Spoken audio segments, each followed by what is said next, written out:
Cheng Shiyuan thought she would definitely die during this tribulation, but unexpectedly, she ascended along with the entire sect. Moreover, they ascended to a future interstellar world, with abilities and mechas everything one could expect. But can someone tell her why the mythical beasts from the ancient legends of the cultivation world are showing up here? On the street, she casually picked up a child who could eat anything, whose beastly form is a Taotie.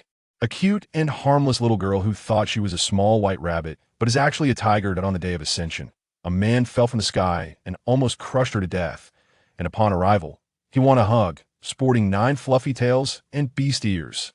If not now, when? Good news, she ascended. Bad news, she ascended to an interstellar world, and it's a discarded garbage star. Cheng Shiyuan stated that she was not worried at all, treasures were everywhere here. The long-abandoned land was overflowing with spiritual energy, perfect for planting spiritual herbs. The mine that everyone feared due to radiation was clearly a precious spirit. Stone, arriving in the interstellar world, she could still cultivate. Expanding the sect was imperative.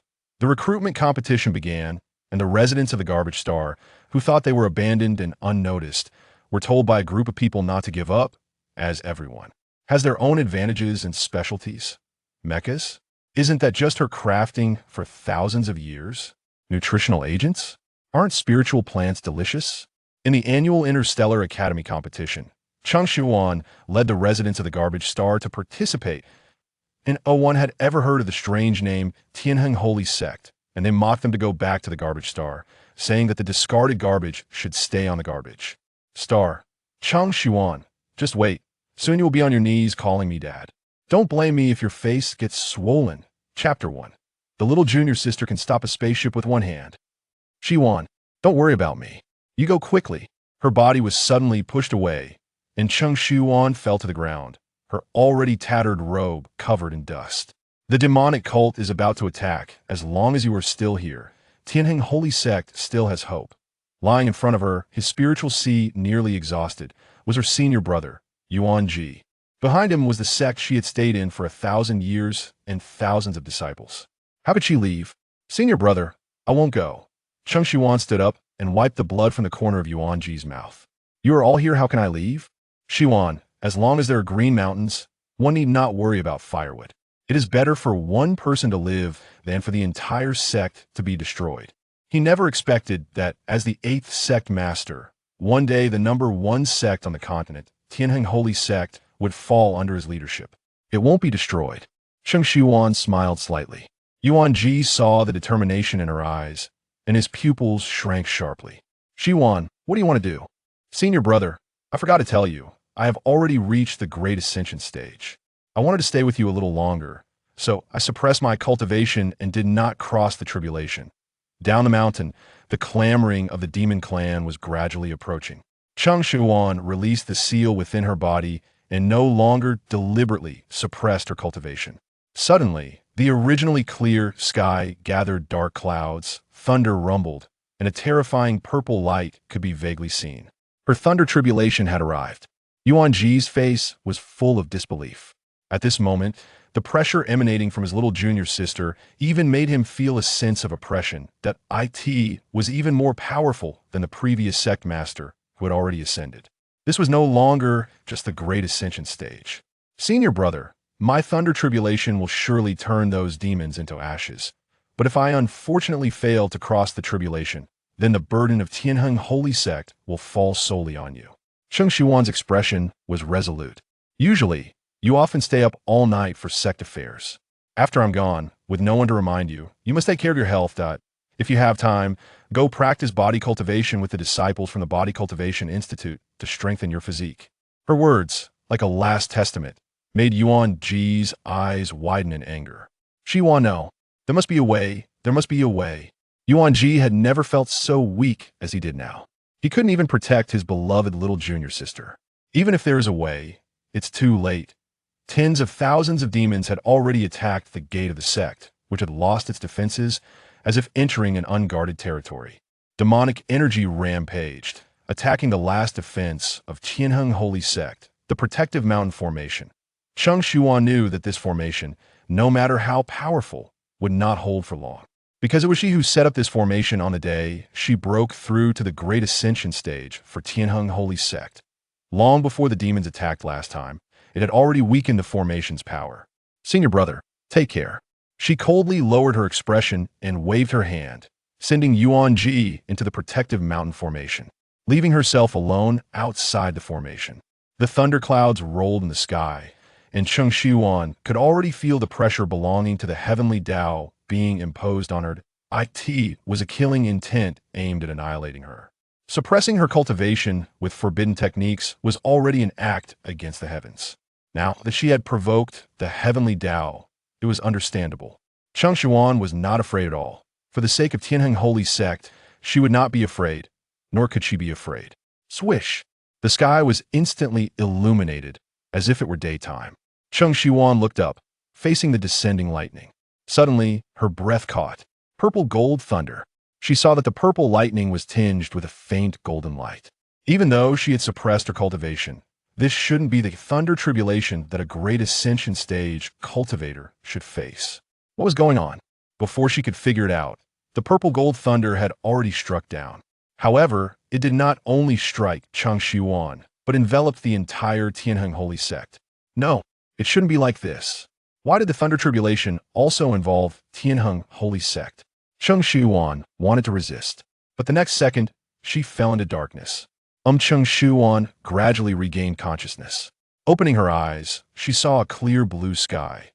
There were no purple-black thunderclouds, but a clear sky, as if it had just rained heavily, washing away all the filth. She was still alive. Cheng Shiyuan suddenly woke up. She sat up abruptly and looked back. The protective mountain formation had already been broken, and there was not a trace of demonic energy around. It was eerily quiet. Senior brother, Yuan Ji, whom she had sent into the protective mountain formation, lay on the ground, unconscious, not knowing if he was still alive. The protective mountain formation had broken, and her senior brother, Cheng Shiyuan, forgot to even stand up, crawling over to check Yuan Ji's breath and pulse.ha. Feeling the faint but still beating pulse beneath her hand, she breathed a sigh of relief and slumped to the ground. Cheng Shiyuan looked around at the Tianheng Holy Sect behind her. Most of her fellow disciples had perished in the first battle against the demons, and the few that survived had been hidden in the secret realm by her and her senior brother in advance. From the current situation, the demons had been struck dead by the heavenly thunder and were completely gone. The only remaining threat that made her wary was the demon god. She hadn't been struck dead by the heavenly thunder, which meant she had succeeded in crossing the tribulation. Cheng Shiyuan hadn't had time to feel joy before her expression stiffened. If she had succeeded in crossing the tribulation, she should have ascended to the upper realm, not remained here. Could it be that she had failed to cross the tribulation but was lucky enough to survive? Her heart sank, and she was about to meditate to sense her internal cultivation. A muffled groan. Cheng Shiyuan's attention was immediately drawn back. Senior brother, you're awake. Yuan Ji opened his eyes and saw his little junior sister, and his eyes instantly became moist. Thank goodness, Shiyuan. Thank goodness you're okay. Cheng Shiyuan helped him sit up. Senior brother, I'm still alive. Her voice was a bit choked. I just checked, the demonic energy around has disappeared, and those demon troops have been eliminated by the heavenly thunder. Yes, I should have failed to cross the tribulation, but I survived by luck. Cheng Shiyuan bit her lip, feeling a bit lost. Fortunately, I can still stay in the Tianheng sacred sect and be with my senior brothers and fellow disciples. Yuan Ji shook his head, his eyes filled with relief. It's all right. I just want you to be safe. In the past, those who failed the tribulation turned to ashes and perished. The fact that you survived intact is already. He said halfway, and his pupils suddenly constricted. Be careful. Cheng Shiyuan was suddenly pushed aside by him, and she steadied herself and turned to look. Reflected in her pupils was a gigantic flying vessel. It looked very much like the ships created by those cultivators who play with mechanisms. But more so, it resembled the flying vehicles from the futuristic world she had seen in movies and novels back when she was in the modern era. Had she crossed into an interstellar world again? Before Cheng Shiyuan could figure it out, the enormous object, almost blocking out the sun, was hurtling towards them at an incredible speed. Yuan Ji instinctively wanted to unleash his spiritual power to defend, but he had forgotten that his consciousness had long been exhausted. He couldn't even produce the most basic protective shield. Shiyuan, get away. He made a move to shield Cheng Shiyuan with his body. The ship grew from small to large, and it was about to crash down. Cheng Shiyuan frowned and gathered her spiritual power. The flying vessel, which was originally plummeting at high speed, suddenly stopped as if time had frozen. Yuanji looked up, his eyes wide open. Little junior sister caught a ship with her bare hands. Chapter 2. Ascended, over-ascended. Shiyuan, are you okay? Yuanji nervously looked at the hand she used to block the ship. He had heard of powerful beings in the integration stage helping to defend cities by blocking such ships, and that powerful being's hand bones had instantly shattered, taking a long time to heal. One could imagine how great the impact was at that time. Moreover, this ship seemed to have lost its power and was falling. Cheng Shiyuan had prepared for a fractured arm, but the pain she imagined did not come. Instead, she felt nothing at all. The ship felt as light as a toy model in her hands.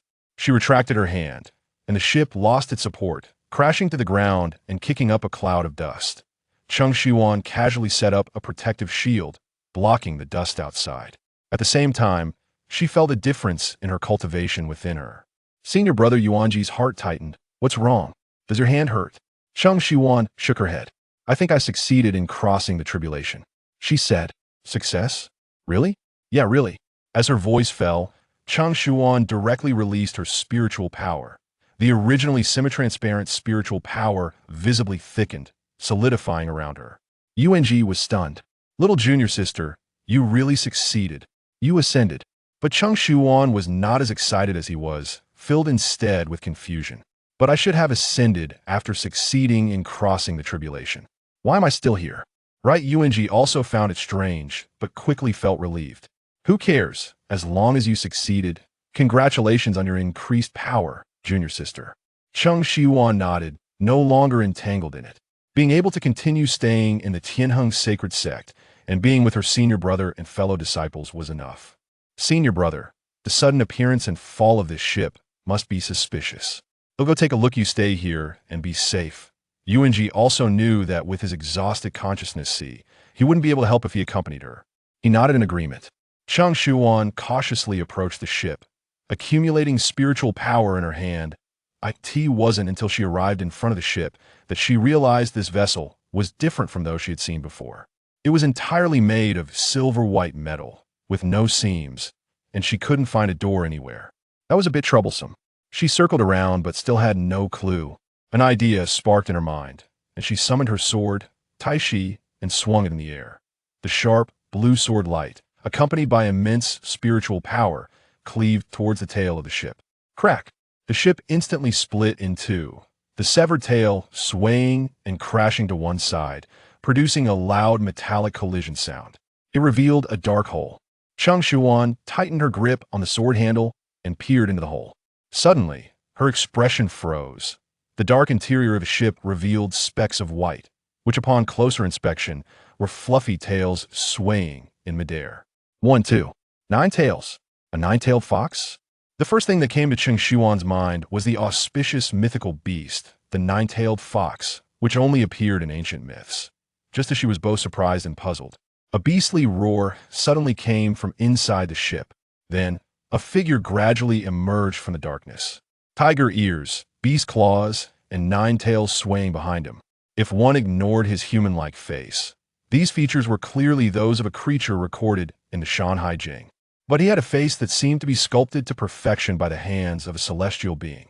His facial contours were clean and flawless, with beautiful fox-like eyes that were enchanting, the unique shape of his eyes and pure pupils complementing each other, enhancing his extraordinary temperament. His fair face was now flushed, and he staggered out, clearly lacking strength. Compared to his beastly form, Cheng Shiyuan did not feel any danger. But she did not let her guard down. Who are you? The man did not answer her question, but took steps closer, his gaze seemingly unfocused. Muttering, is there an inhibitor? My mental power is about to go berserk. After he finished speaking, he suddenly knelt on the ground, as if losing control, his body curling up and trembling continuously. Cheng Shiyuan frowned. Mental power going berserk? What does that mean? Is it similar to going into a frenzy? She looked at the man collapsed on the ground, confirming that he truly had no aggression. So she sheathed Tai-Chi and approached to squat down. Hey, what's wrong with you? What is the inhibitor you mentioned? Where is it? Is there any on the ship? What he described as mental power going berserk seemed different from the response of going into a frenzy. She could feel the continuous warmth radiating from his body, even through his clothes. Moreover, the flush on his face didn't seem like a frenzy, but more like being aroused. Feels so good her hand resting on him was suddenly grasped in return, and then the man climbed up along her hand, enveloping her in his arms. His head nuzzled into her neck, seemingly sniffing something. Hey, what are you doing? Cheng Shiyuan's face immediately flushed. Having lived this long, she had never been this close to a man. She wanted to push him away, but the beastified man had surprisingly great strength, and she couldn't budge him at all. Cheng Shiyuan could now basically confirm that this man was acting this way due to being aroused from his beastification. But she didn't have the so-called inhibitor he mentioned, nor any spiritual medicine to suppress this situation. What if she tried channeling spiritual power?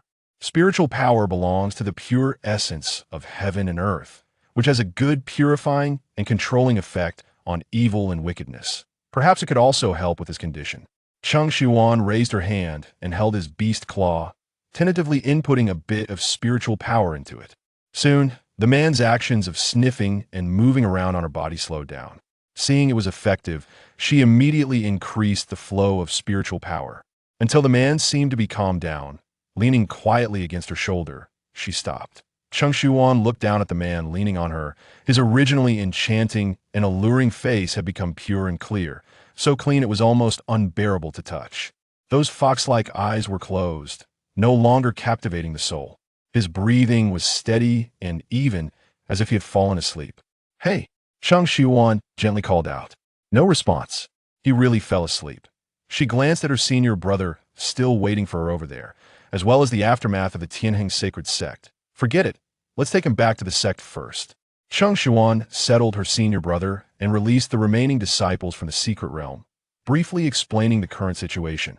Although the disciples were a bit confused, they were very obedient.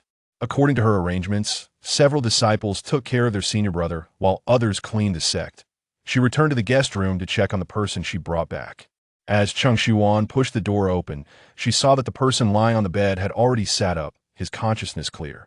You're awake. His beastly form had not yet disappeared, and the 9 fluffy tails were coiled on the bed. Cheng Shiyuan's gaze never left him, and her hands hanging at her side felt a bit itchy. Did you use a suppressant on me? Suppressant? I didn't. I infuse you with spiritual energy to suppress the rage within you. Cheng Shiyuan didn't notice the subtle change in his expression after hearing her words. How do you feel now? How did your spaceship fall? Was it out of control? At this, the man's expression changed. He tapped the device on his wrist, and a map-like image appeared out of nowhere. This is KL-0813. I actually fell onto an abandoned planet. Cheng Shiyuan was stunned. What is KL-0813? Isn't this the cultivation world? And what was that thing he just opened? A virtual brain, like in modern novels? A vague thought became clearer in her mind. She had successfully transcended the tribulation and truly ascended. But it seemed she had ascended to an interstellar world. Moreover, she had brought the entire sect along. Even the entire Tianheng Mountain had arrived in the future interstellar world. Chapter 3. The Interstellar Cultivation Enrollment Competition officially begins. Good news, ascended. Bad news, ascended too far. Cheng Shiyuan had not fully reacted from the days of ascending to the interstellar world with the entire sect. The man on the bed suddenly let out a whimper, his fox-like eyes turning golden. Help me. The golden eyes stared intently at Cheng Shiyuan, filled with suppressed desire and pain. No way. Here we go again. She had just used spiritual energy to suppress his rage, and it was ineffective so soon. Due to his beastly nature, the 9 foxtails behind him wrapped around Cheng Shiyuan's waist, pulling her closer. Hey. One foxtail wrapped around her waist, while several others coiled around her limbs, and the remaining ones were about to slip into her clothing. She hadn't had time to change out of her tattered Taoist robe, which was completely inadequate for defense. Wait, it'll help you. Cheng Shiyuan struggled. Let me go first. If this continued, she couldn't even imagine the outcome. The man was panting heavily, trying to retract his foxtails. I'm sorry, I can't control it right now. Or rather, once it reached a state of mental rage, the wildness brought about by his beastly transformation overwhelmed his humanity. If he hadn't predicted that he would soon reach the point of rage and taken the suppressant in advance, it would have been much worse than this. This unfamiliar woman in front of him would have likely been torn apart. Once released, Cheng Shiyuan moved a bit further away from him. After a moment, she withdrew her spiritual energy and almost stumbled. Having just transcended the tribulation, she was in a weak period and needed a rest. However, she had infused him with spiritual energy twice in a short time, which is a bit too much for her. She took a spirit medicine from her spatial bag and swallowed it, feeling a bit better. All right, you should leave quickly. Cheng Shiyuan started to urge him to leave. After 2 infusions of spiritual energy, she could barely handle it. If there was a third time, she would really be drained. My spaceship is broken, I can't leave. Huh? Cheng Shiyuan almost jumped up. Can't leave? Can't your spaceship be repaired? The man looked at her. If I'm not mistaken, the spaceship was damaged by you. That large hole could only have been caused by heavy weaponry in the Federation, and this seemingly frail woman had only used a cold weapon. Moreover, she hadn't used a suppressant, but rather suppressed his mental rage with spiritual energy. On this abandoned planet, such a mysterious and powerful force had gone unnoticed. He had to find out. Secondly, who had tampered with the spaceship while he was away, so he could expose the mastermind. Cheng Shiyuan realized. All right, that spaceship did seem to be damaged by her. So what do you plan to do? How many spirit stones do you need? They'll compensate. She pretended to rummage through her spatial bag. After all, she had plenty of spirit stones. I don't want money. I want to stay. Cheng Shiyuan paused. Stay? Yes, I want to learn the method you used to suppress my mental rage just now. You want to cultivate? Cheng Shiyuan was awakened by his words. This was undoubtedly a solution. His spaceship was broken, and he couldn't leave for now, that if he had spiritual energy, he could suppress his rage on his own and wouldn't need her to infuse him with spiritual energy from time to time. Moreover, since she had brought the entire sect to the interstellar world, why not revitalize her Tianheng Saint sect in the stars and become the #1 sect in the interstellar world? Sure. Cheng Shiyuan's eyes lit up. The confusion of arriving in the interstellar world was dispelled at this moment, filled with fighting spirit. But the premise of cultivation is that you must have a spiritual vein, and if your spiritual vein level is not high enough, you may never reach a high realm in your life. Level? My mental power is SSS grade, the highest level in the interstellar. Oh, quite impressive. Cheng Shiyuan praised, but her expression showed no fluctuation. I mean spiritual vein, not mental power. Identifying a spiritual vein requires the primordial stone from my sect. Spiritual vein levels are divided into 4 grades: heaven, earth, profound, and yellow, with heaven being the highest and yellow the lowest. But the lowest doesn't mean one can't cultivate it, just means starting LOW.AS. She spoke. If you really want to cultivate, I'll ask my senior brother, who is also the leader of my Tianheng Saint sect. As long as he agrees, and after the spiritual vein identification, you can join Tianheng Saint sect to practice. No problem. He showed no hesitation.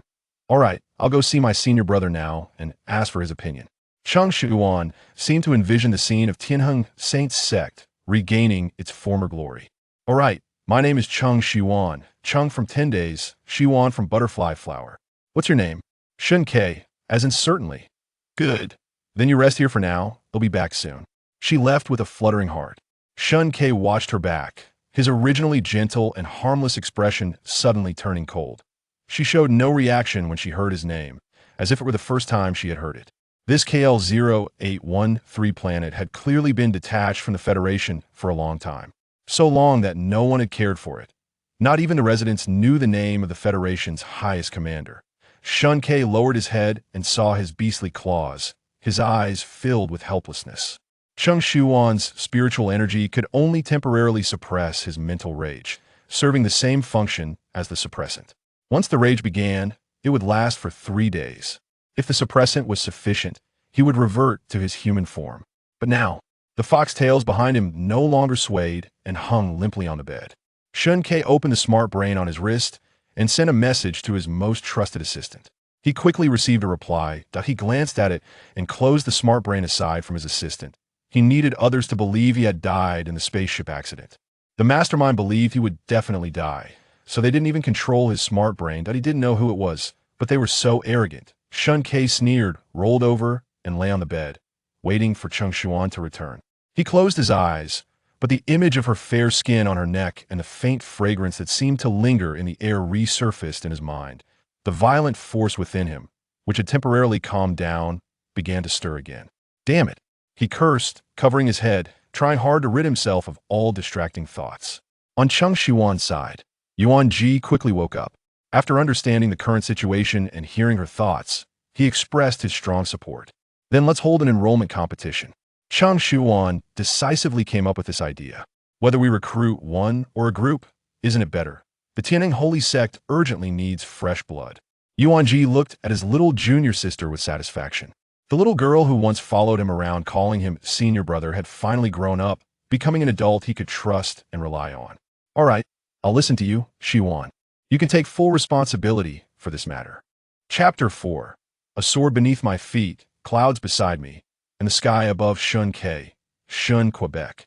From afar, through the wooden door, Shen Que could already hear Cheng Shiyuan's voice, lively and cheerful. He could almost imagine her at that moment, flapping her wings like a lark flying over. Cheng Shiyuan was so happy that she had even used the cloud step technique, eager to tell Shen Que that he could join the Tianning holy sect. She ran to the door, ready to push it open. Suddenly, she realized that once Shen Que entered, he would be her disciple. Cheng Shiyuan quickly restrained her expression, trying to appear more mature and composed. Clearing her throat, she reached out to push the door. Shen Que, did your senior brother agree? Shen Que had already guessed the outcome. Otherwise, she wouldn't have called him so joyfully just now. Yes, Cheng Shiyuan said, hand behind her back, her eyes unable to hide her joy. And I also told my senior brother that we should hold an enrollment competition, so there will be many new students like you joining. The Tianning holy sect would flourish once again. Many? Sinkefronit slightly. Yes. I hope this year's enrollment competition will attract more talented disciples. Cheng Shiyuan waved him over. Hurry up and get ready. Let's go down the mountain to post the announcement. Time is tight, and there's a lot to do, so we need to act quickly. Before Shen Que could respond, she continued, Oh, you don't have much to prepare? So let us leave now. The sooner we go, the sooner we can return. With a flick of her sleeve, Shen Que found himself uncontrollably getting out of bed. You might look a bit scary like this. Here's a shape-shifting pill to help you hide your tail, ears, and beast claws. Take it. She pulled out a small pill from her space bag and held it out to him. Shen Que looked at the tiny pill in her palm and hesitated for a moment. What's wrong? Do you think it's poison? Do you think I want to kill you? Shen Que, no. He took the pill and swallowed it whole. The pill, about the size of a soybean, dissolved instantly in his mouth without any sensation. After he finished, he looked down. It didn't hide anything. Are you sure this pill can change my appearance? His beast claws were still there, and when he raised his hand to touch his beast ears, they were still present. Of course they're still there. This is a shape-shifting pill, not a transformation pill. From an outsider's perspective, you look just like a normal person now. Cheng Shiyuan explained before retrieving the sighing sword. The sword, which was originally in normal size, instantly grew larger. She leaped onto the sword and reached out her hand to him. Come up, I'll take you down the mountain. Shen Que was repeatedly amazed by her. He had never known that, apart from flying ships, even swords could be used as vehicles. He grasped Cheng Shiyuan's hand, and with a gentle pull, he was lifted up. In the next second, he was already standing on the sword surface. Steady yourself. If you're scared, you can hold on to me. Before her voice faded, Shen Que only felt the wind rushing past his ears. Instinctively, he held onto Cheng Shiyuan's waist to steady himself, preventing himself from falling. Shen Que focused, looking down, and realized he was already in midair. A sword beneath his feet, clouds beside him, and the sky above. He could no longer find words to describe his feelings. It was more thrilling and exhilarating than flying in a ship, and it felt freer. His body floated between heaven and earth, unbound and unconfined by anything. Looking at Cheng Shiyuan in front of him, his heart surged with tumultuous emotions. She was so peculiar and mysterious, seeming to possess many unknown things waiting for him to explore, things he had never touched before. Shen Que, this is sword flight, Cheng Shiyuan explained to him. Once you learn to channel energy into your body and have your own sword, you can learn it. Can you fly even higher? Higher? Of course. She had kept the altitude low to accommodate Shen Que, who was flying on a sword for the first time. Hold on tight. I'll take you to a higher place. The next period was an experience Shen Que had never had before. It felt as if he could reach out and touch the stars, merging into the tiniest speck of the universe. All right, we can't play any longer. Cheng Shiyuan realized they had spent too much time having fun. We need to get to business. She began to descend on the sword. But she wasn't familiar with the area, and Shen Que had never been to this abandoned planet before. After a long time of wandering, they finally found a place where people lived. As his feet touched the ground, Shen Que felt a sense of reality wash over him. Cheng Shiyuan put away the sighing sword and looked at the city in this interstellar world. There were no steel and concrete structures, no towering buildings. It resembled the most ordinary border village in modern society, with the most primitive appearance.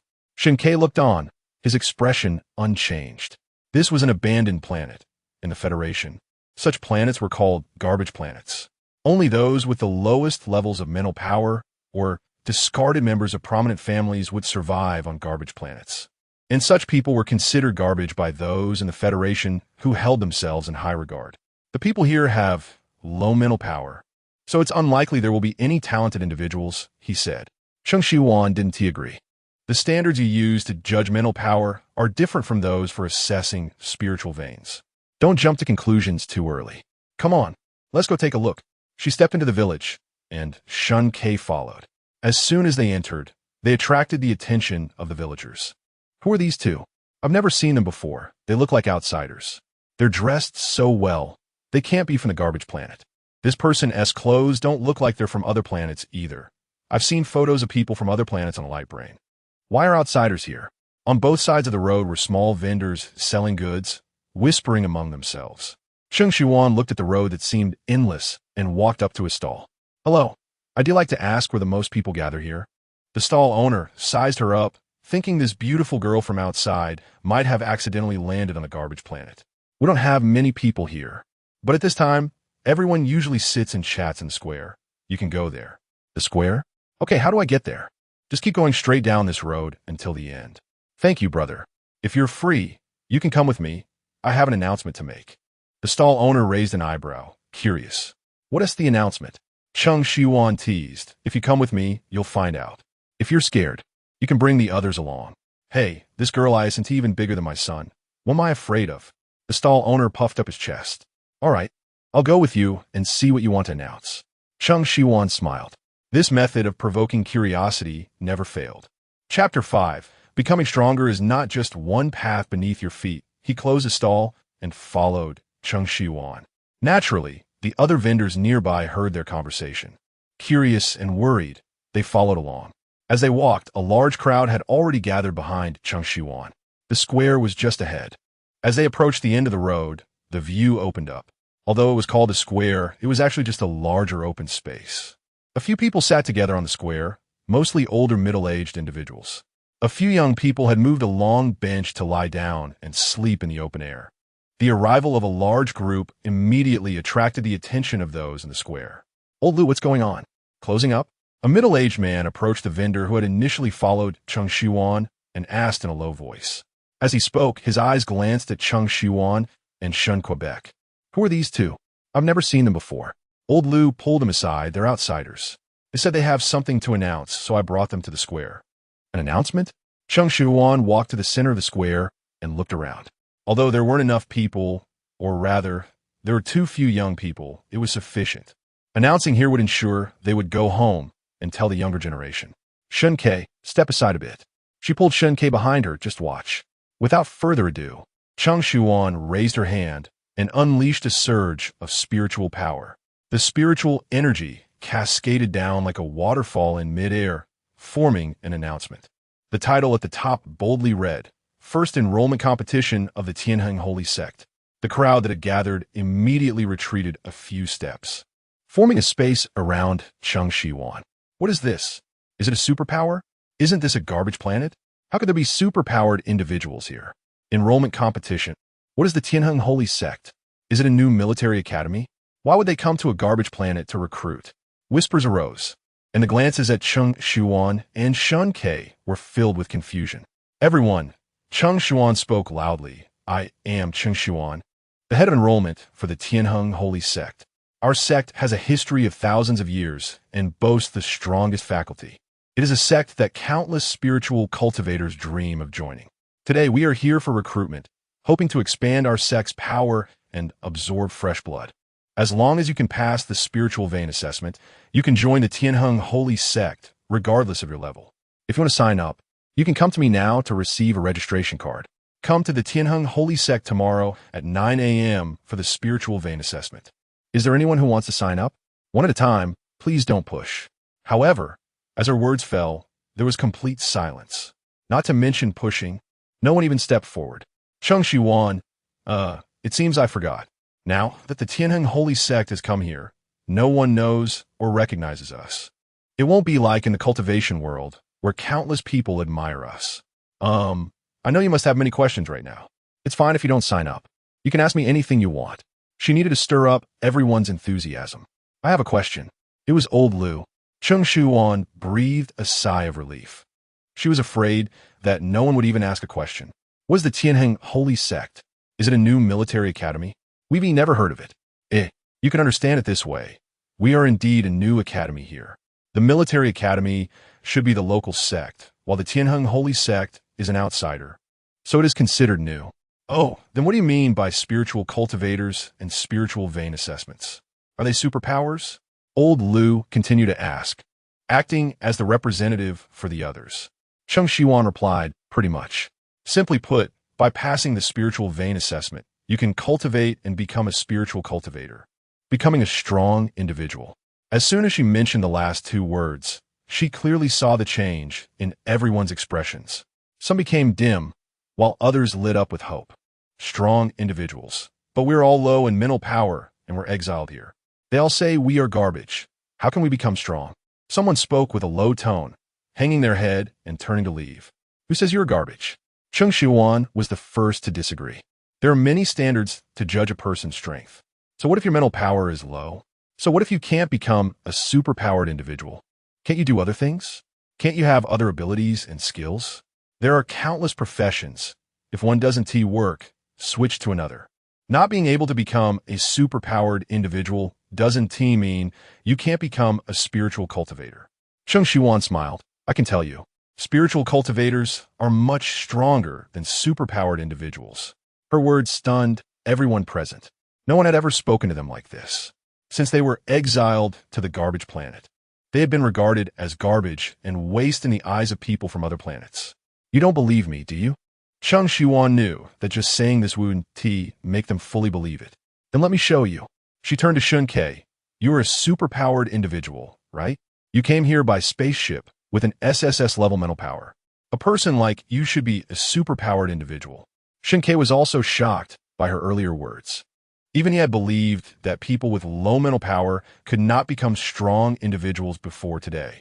But now, this person was telling him that there were multiple paths to becoming strong. I am, he said. Good. Then now use your maximum power to attack me. Cheng Shiyuan casually waved a barrier, isolating everyone else, and leaving only her, and Shen Que frowned. Are you sure? During my period of mental power rampage, my strength will be stronger than usual. Moreover, I am an attack-type, superpowered individual. You might not be able to withstand my full force. Whether you can withstand it or not, you won't know until you try. Cheng Shiyuan stood with her hands behind her back. Come, attack me. Seeing that she seemed serious, Shen Que said, then be prepared.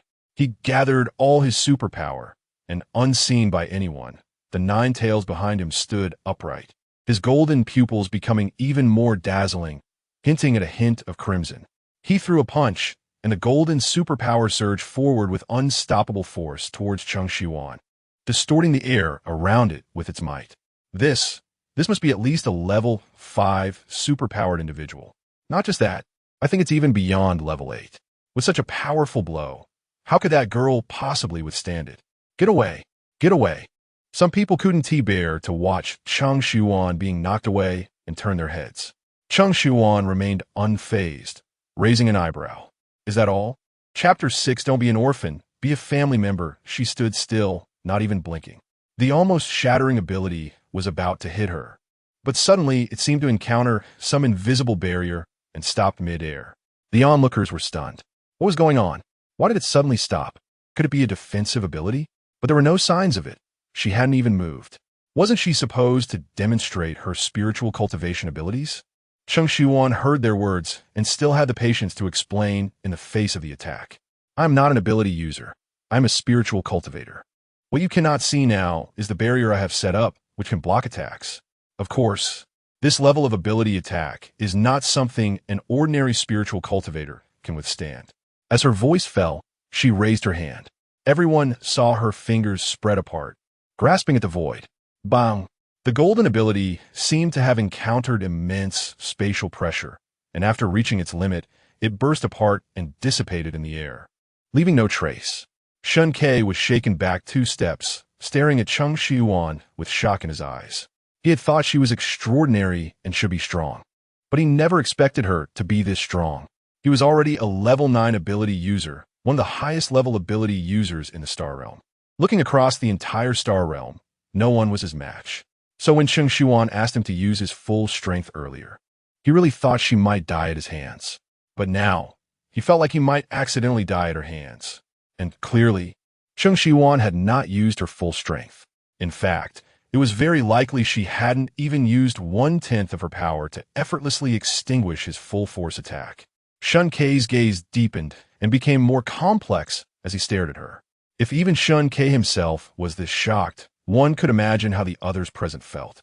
This is spiritual cultivation? This is too strong. I have never seen someone this strong. If what she said is true, then I want to give it a try. Some people were already feeling restless, but more were still hesitating and unsure, seeing the first step had achieved results. Cheng Shiyuan seized the opportunity. I know you all still have doubts.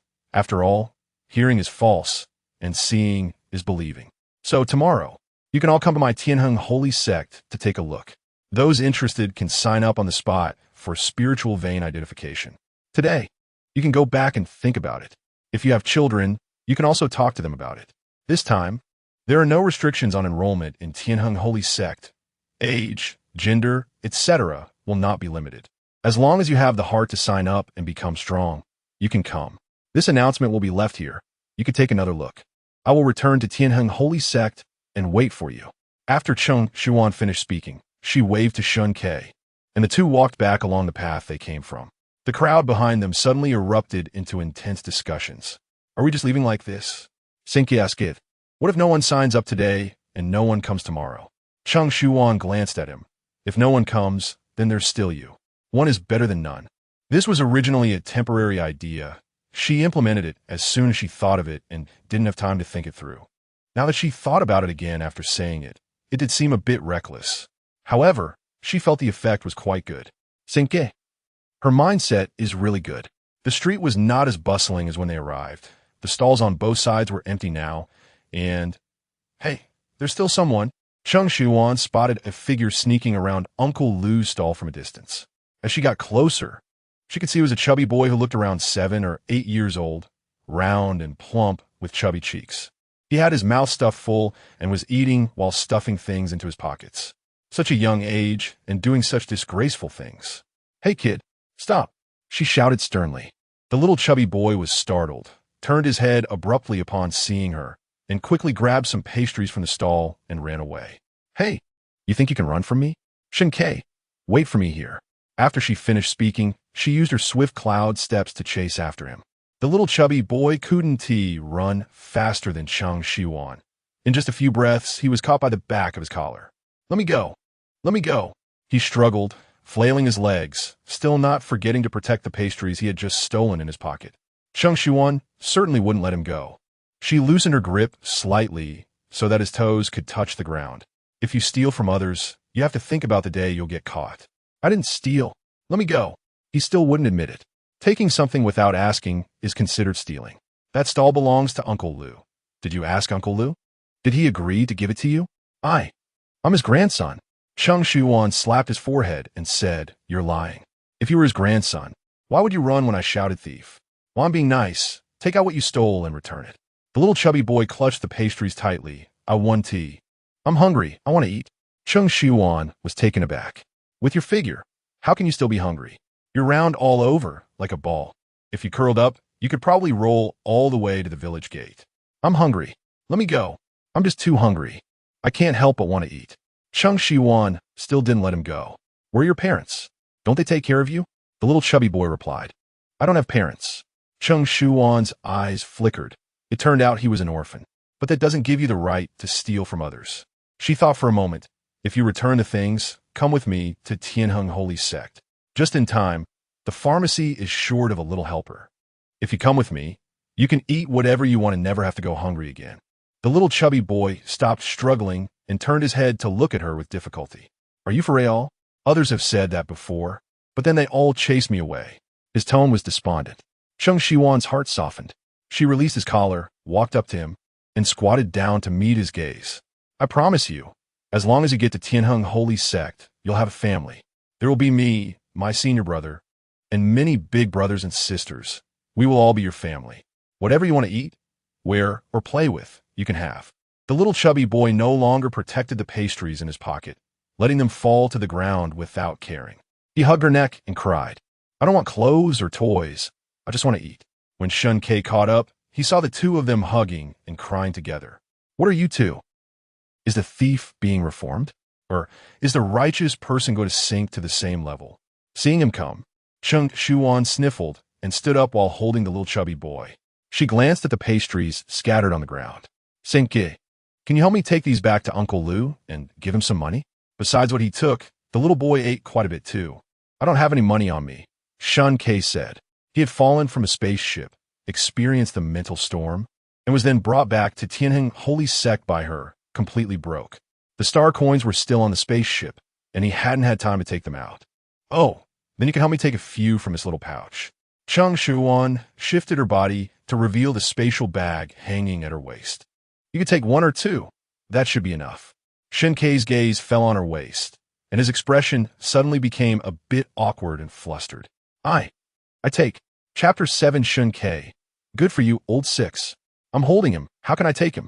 Then you help me hold him. Cheng Shiyuan threw the little fatty over. Shen Que hurriedly caught him, feeling a weight in his arms that almost made him stumble. This kid must weigh around 60 or 70 pounds, probably more. How did Cheng Shiyuan manage to hold him so effortlessly? He jostled the little fatty a bit to hold him more steadily. Cheng Shiyuan took out 2 spirit stones from her space bag. You hold him. I'll go deliver the money. She turned to run, but Shen Que quickly called out to her. Are you going to deliver this? Yeah. The little fatty ate a lot of pastries from Uncle Lu. Now he is a disciple of my Tianheng sacred sect. I have to help him pay back. Cheng Shiyuan said, noticing Shen Ke's strange gaze at the spirit stones. What is wrong? Is there something wrong with my spirit stones? If you give this to Uncle Lu, he won't just not be grateful. He might even hate you. Shen Que said gloomily. Huh? Hate me? Cheng Shiyuan was confused, but these are 2 spirit stones, and they are high-quality spirit stones, quite valuable. Generally, low-grade spirit stones are the common currency in the cultivation world, while mid-grade and high-grade ones are more often used for cultivation, providing spiritual energy for spirit cultivators to absorb. These stones are valuable to you, but to them, they're ominous things that can cause death. As soon as he finished speaking, Cheng Shiyuan was completely bewildered. Spirit stones have become ominous things? What do you mean? Just put the spirit stones away for now. It's not too late to pay Uncle Lu back tomorrow. Shen Que reminded. If they come back later and see the spirit stones in your hands, not to mention that you won't be able to go to Tianheng Sacred Sect tomorrow, they might even want to drive you off this planet. The more he talked, the more serious it became, and the more confused Cheng Shiyuan felt. But she still listened to him and put the spirit stones back in her space bag. If you want to know why, I'll take you to a place. Shen Que glanced at the little fatty in his arms, but first, he needed to take him back. It might not be good if he followed them. As soon as the little fatty heard he was going to be sent back alone, he was unwilling and flailed to be held by Cheng Shiyuan. I want to be with my sister. Don't leave me alone. He struggled in Shen Ke's arms, unable to settle down. Cheng Shiyuan had no choice but to pick him up. No, I'll take you with me. She felt like she had picked up a little ancestor. Shen Que, is the place you mentioned dangerous? Can't we take him? It's not that it's dangerous. If we don't touch anything, it should be fine. Cheng Shiyuan understood. Then let us take him with us. With me watching over him, nothing will happen. Shen Que was indifferent. Just decide what you want. Cheng Shiyuan took the 2 of them flying on her sword, landing in a valley according to Shen Ke's brain navigation. The trees were lush, and it didn't look dangerous. She released her spiritual sense and detected no signs of danger or living beings. You brought me to a forest? Follow me. Shen Que led the way, and Cheng Shiyuan let go of the little fatty's hand and followed. After a while, they passed through the dense forest and came upon a dark cave entrance. Next to it stood a warning sign that said, Radiation Zone, no entry. Radiation? Cheng Shiyuan didn't feel any discomfort. Not here yet. Shen Que glanced at her and continued to lead her inside. As soon as they stepped into the cave, visibility suddenly dropped. She was about to use her spiritual power for illumination when she saw a beam of light emitted from Shen Ke's brain. A flashlight? His equipment had all the functions. With the light, visibility improved a bit. But when Cheng Shiyuan saw the numerous white bones along the path, her expression darkened. The little fatty was so scared he huddled closer to her, hiding behind her and not daring to look up. How did these people die? Looking at the lack of external injuries, it seemed they died from immense fear. Did they see or experience something terrifying before they died? Shen Que didn't answer her question, only saying, You'll know soon. They walked further in, and without the need for Shen Ke's brain to illuminate. The light gradually became brighter. He turned off the brain, and at the moment his words fell, Cheng Shiyuan felt as if she were seeing a brilliant galaxy. The entire cave was filled with glowing ores radiating extreme brilliance. The spiritual energy in her body surged violently, making her vaguely feel that these ores were what she thought they were. She walked up to the rock wall and slowly reached out. Shen Que saw her action and instinctively wanted to stop her, but after opening his mouth, he ultimately swallowed the words. Perhaps she was different. The moment Cheng Shiyuan's palm touched the ore, the spiritual energy in her body automatically started to operate, and the ore she touched instantly became dull and lifeless, as if it had lost its vitality. It really is a spirit stone? She hadn't felt such pure spiritual energy in a long time, and it even made her feel a slight increase in the spiritual energy that had almost felt stagnant. This indicated that it was at least a high-quality spirit stone, and it was very likely an extremely rare top-grade spirit stone. Even she had only 3, kept in her space bag as treasures. And now, what lay before her was likely an entire top-grade spirit stone mine. Cheng Shiyuan hadn't been this excited in a long time. It was even more thrilling than when she borrowed heavenly thunder to kill the demon army or successfully transcended tribulation. You really are special. Shen Que spoke. Cheng Shiyuan turned around. What do you mean? What's special about me? Didn't you want to know how those people died just now? That is how they died. His hand hovered over the rock wall without touching it. When the mineral vein was discovered on this planet, the Federation thought they had found another usable resource. However, those sent to investigate never returned. Later, they discovered that there was a force within this mineral vein that could cause people to explode and die. Anyone who came into contact with the ore would die. It was just a matter of how long it took. The Federation assessed and confirmed its danger, choosing to abandon and seal it off. But some people didn't believe it, thinking the Federation had fabricated lies to hoard the mineral vein, and they intruded, resulting in what you see with those people. Cheng Shiyuan understood. These ores were spirit stones, and the spiritual energy contained within them was a treasure for spirit cultivators. But for those practicing another system, it could be a death sentence. But she still wanted to know how the spiritual energy caused death. What about you? Would you die if you touched it? Shen Que shook his head. I don't know. I've never touched it. When the mineral vein was discovered, he wasn't yet a commander. He only knew this because the information about this planet was stored in the brain. And this mineral vein was one of the reasons this planet was abandoned. How about you get a try? Just as the words were spoken, Cheng Shiyuan pressed his hand, which was hovering above the rock wall, onto it. Chapter 8. He.S. Still a child, Shen Que almost instinctively pulled his hand back. But he had already touched the ore. He widened his eyes, looking at Cheng Shiyuan in disbelief. I. He was so shocked that he couldn't find the words.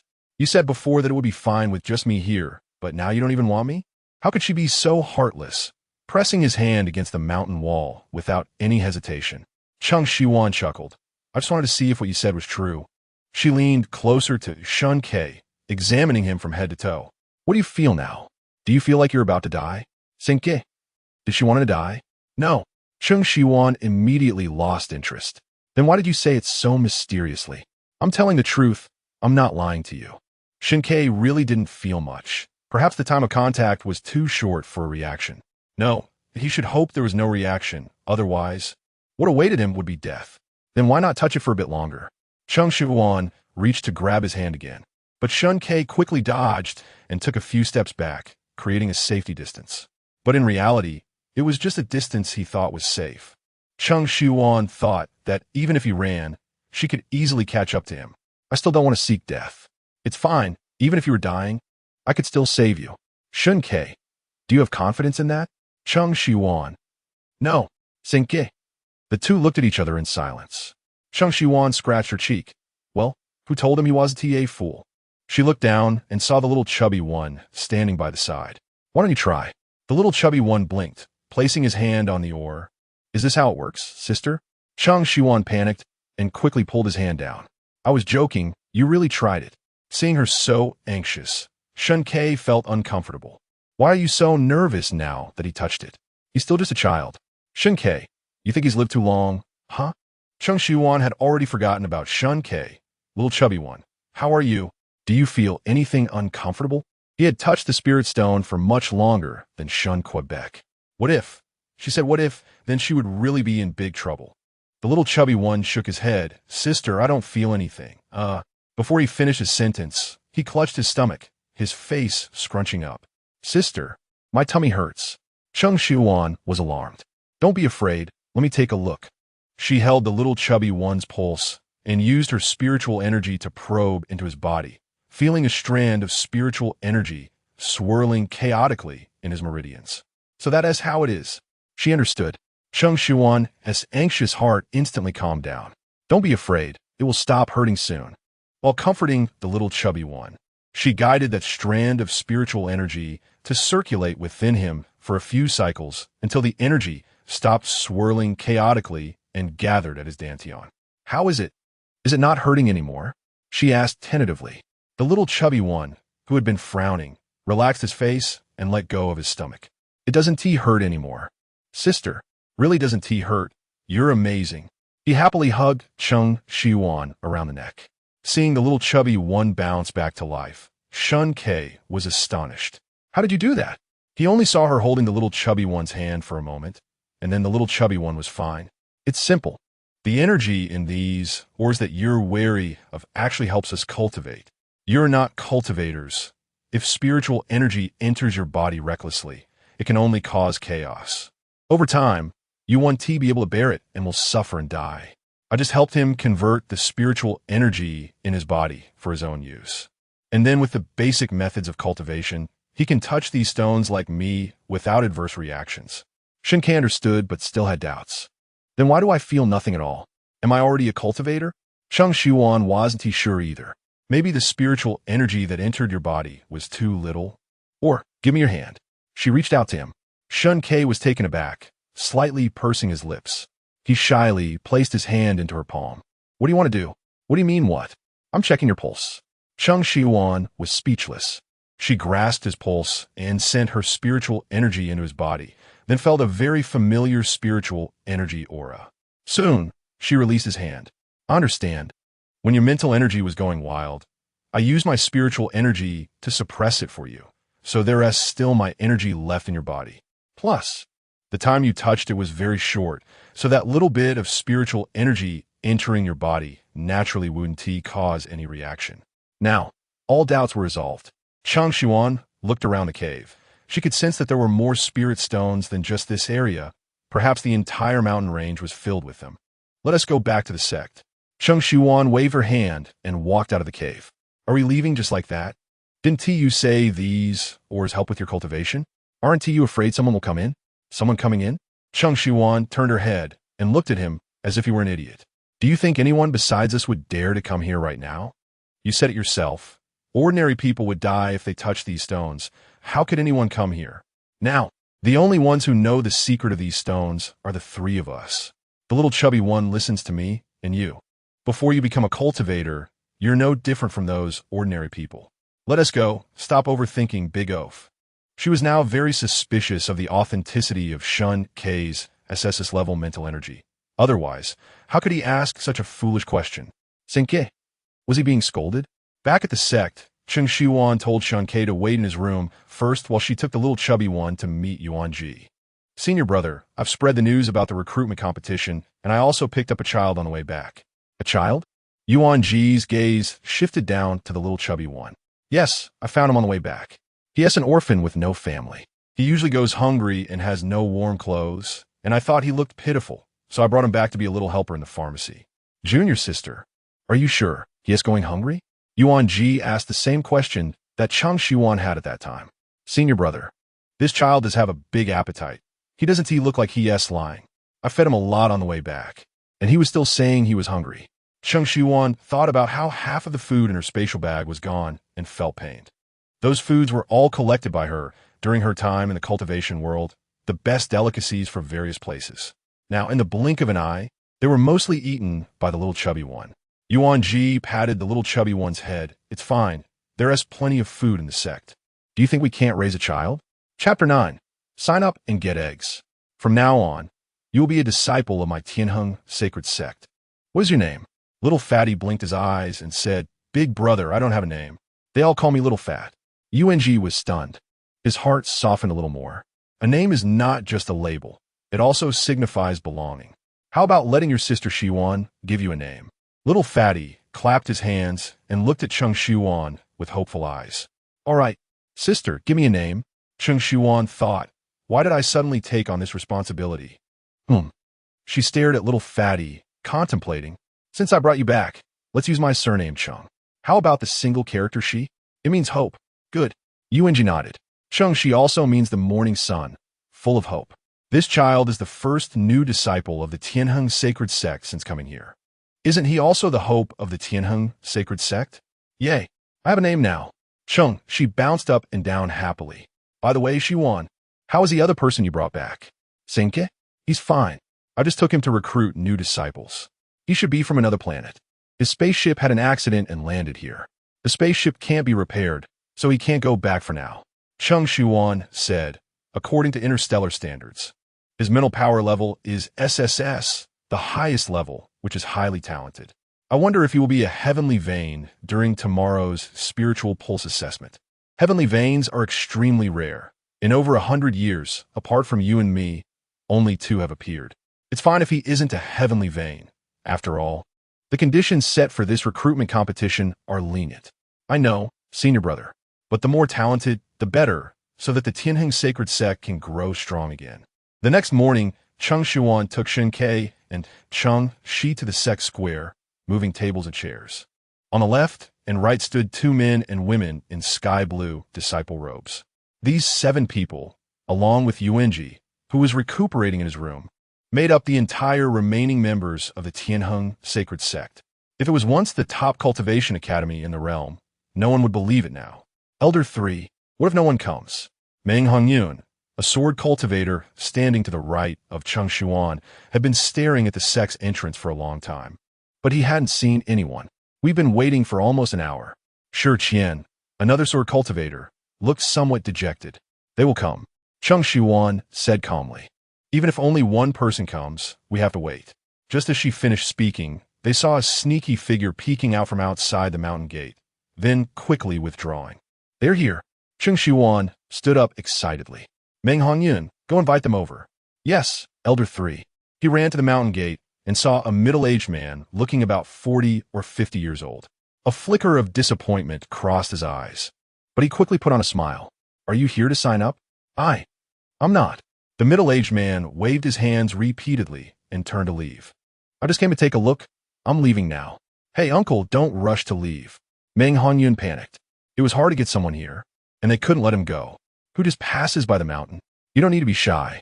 Since you're here, why not sign up for an assessment and then leave?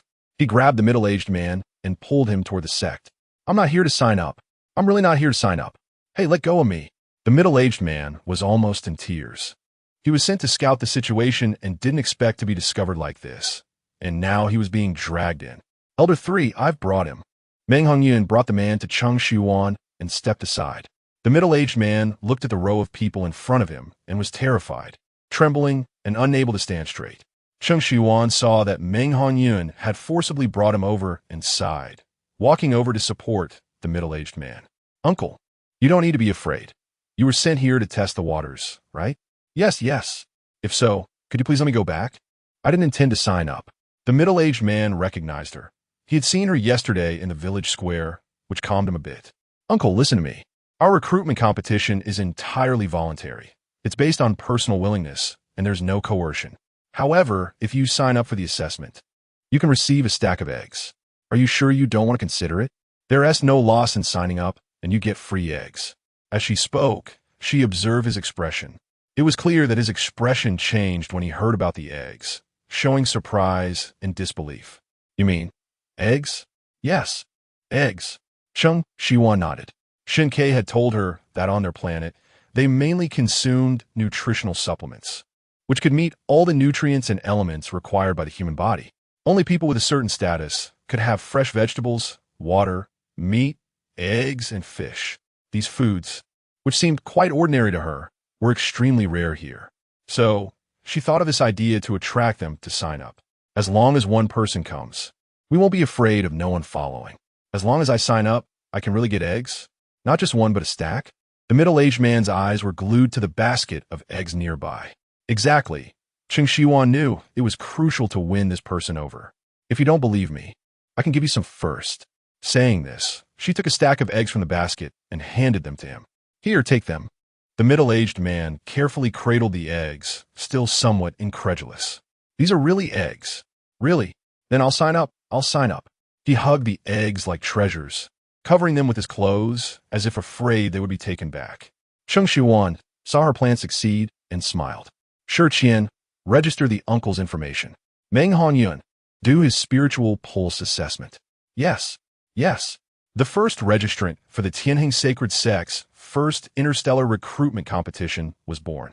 After registering his basic information with Shi Qian, the uncle walked over to Meng Honyun. You just need to stand in front of this stone and put your hand on it. On the table lay a piece of stone that was completely transparent, resembling jade. This was the Hunyuan stone used for spiritual pulse assessment. The uncle tentatively placed his hand on the stone. Everyone present fixed their gaze on the Hunyuan stone, and Cheng Shiyuan nervously clenched her fists, swallowing hard. After a long while, the Hunyuan stone showed no reaction. Here.You, no spiritual pulse. Meng Honyun announced the result. Cheng Shiyuan pursed her lips in disappointment. Uncle, you can leave now. You don't have the qualifications for spiritual cultivation. However, if you want to be a body cultivator, you can, but body cultivation is quite hard. And at your age, it might be a bit late. She tried to be as gentle as possible. It's fine, it's fine. Here.You waved his hands, overjoyed. He wasn't there to become a spiritual cultivator. He just had to register some information and touch a stone to get eggs. He felt like he had hit the jackpot. The first registered disciple happily left the mountain. They watched his receding figure, feeling a bit uncertain. Elder 3, will others come after he returns? Cheng Shiyuan sat down calmly. Her tone certain. Yes, and there will be many more. Now she was a bit worried that there wouldn't be enough eggs to go around. Chapter 10. There will be eggs, and there will be spirit veins. Half an hour after Here.You left, the quiet entrance of the mountain gate finally stirred. The commotion was not small. From afar, a dark mass surged towards the square like a tide. The third elder. It's the demon army. Is the demon army coming back again? The few survivors who had narrowly escaped calamity seemed to see the day when the demon army pressed down upon them once more. Calm down, Cheng Shiyuan said calmly. Do you sense any demonic energy? Shi Qian, it seems. There isn't any. Relax, it's not the demon army, but your future fellow disciples. As the words fell, Shi Qian saw the group of dark figures clearly. There were old and young, men and women. Some were holding babies, some were holding hands, some were leaning on canes, and some were sucking on pacifiers. This, Meng Honyun said, they've all come to register. It seems Here.You went back and spread the news, and it stirred their interest. Cheng Shiyuan twisted her neck and loosened her joints. Come, everyone get ready. A tough battle is coming. Yes. The four disciples present responded in unison. Oh, right, Xingqi. Cheng Shiyuan remembered something and looked at the female sword cultivator on her left. Go to the kitchen and bring over the remaining eggs, vegetables, and meat. Sure, Qian. You go with Xingqi. Xingqi's eyes widened, Elder, bring them all? Everything? Yes, everything. Cheng Shiyuan looked at the large crowd. Otherwise, it won't be enough to distribute. They were spirit cultivators. They wouldn't starve to death if they didn't eat for a few days. If there were no vegetables, fruits, meat, or eggs, they could just plant and grow more. The urgent task was to keep these people and find those with potential and talent among them. Sheng Que and Xianxia went to the kitchen to move things, while the remaining medicinal cultivator, Xianxia, was responsible for registering information, and Menghongyuan was responsible for identifying spirit veins. Shen Que was sent by her to maintain order. As an ability user, he had a natural deterrent power over the local people. She was in charge of distributing eggs to those who registered and were identified. Zhang Xiaohua, no spirit vein. Wu Wei, no spirit vein. Lin Haifeng, no spirit vein. One by one, each person was identified, and without exception, none had spirit veins. Cheng Shiyuan's hopeful expression gradually sank. There were too many people without spirit veins. They had identified nearly a third of the people, at least 50, yet not a single one had spirit veins. Perhaps mental strength and spirit veins have similarities. These people all had low-level mental strength, so it wasn't surprising they lacked spirit veins. Seeing her expression somewhat dejected, Shen Que spoke up, "I know." Cheng Shiyuan pressed her lips together. "I just didn't expect not a single one." She didn't hope for someone with a heavenly vein. Having a few with earthly or mysterious veins would suffice. Even the worst, a yellow vein, wouldn't be unacceptable. But how could there be none at all? She turned to look at Shen Que. He had SSS-level mental strength. Could he possibly have an earthly vein? Even the villagers who had undergone spirit vein identification and were found to have no spirit veins didn't feel discouraged, as her purpose was to come here to get eggs for free. Sheng Que and Xianxia brought over the other ingredients from the kitchen, distributing them gradually. Until a large portion of the people had been identified, there still wasn't a single one with a spirit vein. Even those willing to become body cultivators were of no use. The few from the Tianheng sacred sect present felt uneasy. Were they really going to decline on this planet? Earthly vein. Suddenly, Menghongyuan shouted. Fong Tianzong, earthly vein. Third elder, he has an earthly vein. Cheng Shiyuan's eyes lit up as she quickly got up and walked over. She saw a dull, unresponsive Hunyuan stone now emitting a dazzling white light. It really was an earthly vein. Finally, there was one earthly vein. Your name is Fong Tianzong, right? She looked at the young man in front of her, who appeared to be just over 20, wearing patched clothes and with messy hair. His eyes were somewhat confused, as if he didn't understand the situation before him. He nodded. According to the identification, you have an earthly vein, which is an excellent qualification for spirit cultivation. As long as you work hard, you could become a powerful figure in the future. Do you wish to become a member of the Tianheng sacred sect? Although Cheng Shiyuan felt her words sounded particularly unreliable, as if she were deceiving someone, she was genuinely excited. This was the first earthly vein to appear, and it was very likely the only one. How could she not grasp this opportunity tightly? What is the Tianheng sacred sect? Fong Tianzong asked in confusion, scratching his head. Wasn't it said that coming here would get eggs? Don't I get eggs? Cheng Shiyuan. There are eggs. You will get them. But as long as you join the Tianheng sacred sect, what you can have is not just a pile of eggs. You can eat whatever you want, without worrying about food or clothing, with a place to sleep, and I will guide you in cultivation. Whatever I want to eat. Do those vegetables and fruits exist too? Fong Tianzong's bewildered eyes sparkled at this moment. Cheng Shiyuan. Wow. So you can only hear about food, huh? Yes. Forget it. Let's just get him in first. Hey, wait. That's not deceiving. Then I'll join. Fong Tianzong immediately agreed. Cheng Shiyuan clapped her hands. Great. Congratulations on becoming a new disciple of our Tianheng sacred sect. You wait here for a moment. After the registration competition ends, I will take the new disciples to meet the sect master. What about my eggs? Fong Tianzong asked. Cheng Shiyuan face-bombed. Eggs? Eggs? Is this never-ending? Cheng Shi, first give him a stack of eggs, and then a handful of vegetables. Okay, sister. Seeing him join the Tianheng sacred sect and receive eggs and vegetables, everyone else became restless. I'm definitely an earthly vein too. I want to join the Tianheng sacred sect. Get me identified. The square instantly became lively. Cheng Shiyuan was about to tell them to maintain order and come one by one. Quiet. Shen Ke's voice was flat. The sound carried by his mental strength was enough for everyone in the square to hear, accompanied by the natural pressure of high-level mental strength over low-level mental strength. The previously noisy crowd immediately fell silent. Cheng Shiyuan gave Shen Que a thumbs up. She had arranged this task quite well. The appearance of one earthly vein did not improve the results of the subsequent identifications. More than 20 consecutive identifications yielded no spirit veins, and several people expressed a desire to become body cultivators without undergoing health checks. Only a dozen people remained. Cheng Shiyuan seemed to have already anticipated the results of the recruitment competition. She glanced at Fang Tianzong. It's okay. Having one is already good. Just as she felt somewhat dejected, Wei Xinran, mysterious vein. He Sheng, mysterious vein. Two mysterious veins appeared consecutively. Cheng Shiyuan's previously dimmed heart reignited with hope. She knew that heaven would not completely close its doors to people. Chapter 11. Have you forgotten me? Wei Xinran and Cheng Shiyuan stood in front of the first girl to identify her spiritual vein. Do you wish to join the Tianheng holy sect? Wei Xinran did not answer immediately, her eyes calm and clear as she looked at her. Joining the Tianheng holy sect will make me stronger, right? Cheng Shiyuan nodded. That's right. As long as you are willing, the Tianheng holy sect will make you a spiritual practitioner, granting you powers that others do not possess. It can give me a brand new life, right? Yes, Cheng Shiyuan affirmed. Even though the current Tianheng holy sect is not as powerful as it was in the cultivation world, it is still far better than the village she had been to. I have one last question, may I? Wei Xinran lowered her head, and a little girl peeking from behind her.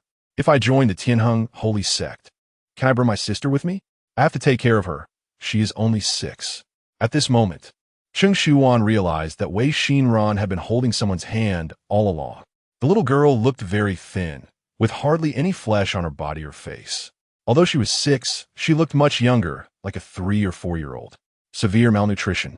Of course. Cheng Shiyuan smiled. When you're practicing, the sect will also help take care of your sister, so you can rest assured. Then I will join. Wei Xinran held her sister's hand tightly. I want to become stronger. I need to protect her. Congratulations. You've successfully taken the first step towards becoming strong. Cheng Shiyuan had her stand with Fang Tianzong and then looked at another yellow vein possessor. He Sheng. You. I will join. Before Cheng Shiyuan could follow the procedure to ask for his willingness, he spoke first. He Sheng's eyes were firm, his expression resolute. I want to prove to them that even if my mental power is only grade C, I am not useless. One day, I will become a strong person they will look up to. Cheng Shiyuan did not know who He Sheng meant by them. Whether it was his family and friends who abandoned him on this planet, or those from other planets who looked down on them. She only knew that anyone with such determination, who does not believe in fate, is a strong person in their own right. After a long time, 3 with spiritual veins had been identified. Among the remaining dozen or so, only 2 had yellow veins, and they did not wish to join the Tianheng holy sect, taking the eggs and leaving. The first recruitment competition of the Tianheng holy sect on this planet ended with the result of enrolling 3 disciples. Cheng Shiyuan looked at Fang Tianzong, Wei Xinran, and He Sheng in front of her, feeling that the road to reviving the Tianheng holy sect was still long. Since you have joined the Tianheng holy sect, you will now be disciples of the sect. She said, my name is Cheng Shiyuan, and I am the 3rd elder of the sect. Elder? What does that mean? Is it very old? The little girl clinging to Wei Xinran's leg asked innocently. Duo. Wei Xinran tried to cover Wei Duo's mouth, fearing she would say something to upset Cheng Shiyuan. It's okay. Cheng Shiyuan waved her hand. That is a very good question. Do you all know what an elder means? Fang Tianzong and He Sheng shook their heads. Wei Xinran, I don't know. Let me think about how to explain it to you. Cheng Shiyuan rubbed her chin, recalling the situation of the interstellar world she had inquired about from Cheng Shi yesterday. Got it. The military academy of the Federation, you know about that, right? Yes. He Sheng's eyes darkened slightly. It is filled with excellent mental power ability users and is an important force for the entire Federation. Our Tianheng holy sect is equivalent to the military academy. An elder is like a teacher in the military academy. Yuan Ji is my senior brother and also the head of the Tianheng holy sect, equivalent to the dean of the military academy. Cheng Shiyuan said, Now you should understand. Becoming disciples of the Tianheng Holy Sect means you want to be inferior to those students in the military academy. Or, I can confidently tell you that in the future, you will surely surpass them, becoming even more outstanding and powerful than those ability users. Her words successfully ignited the fierce fighting spirit in all three of them. You have only identified your spiritual vein so far.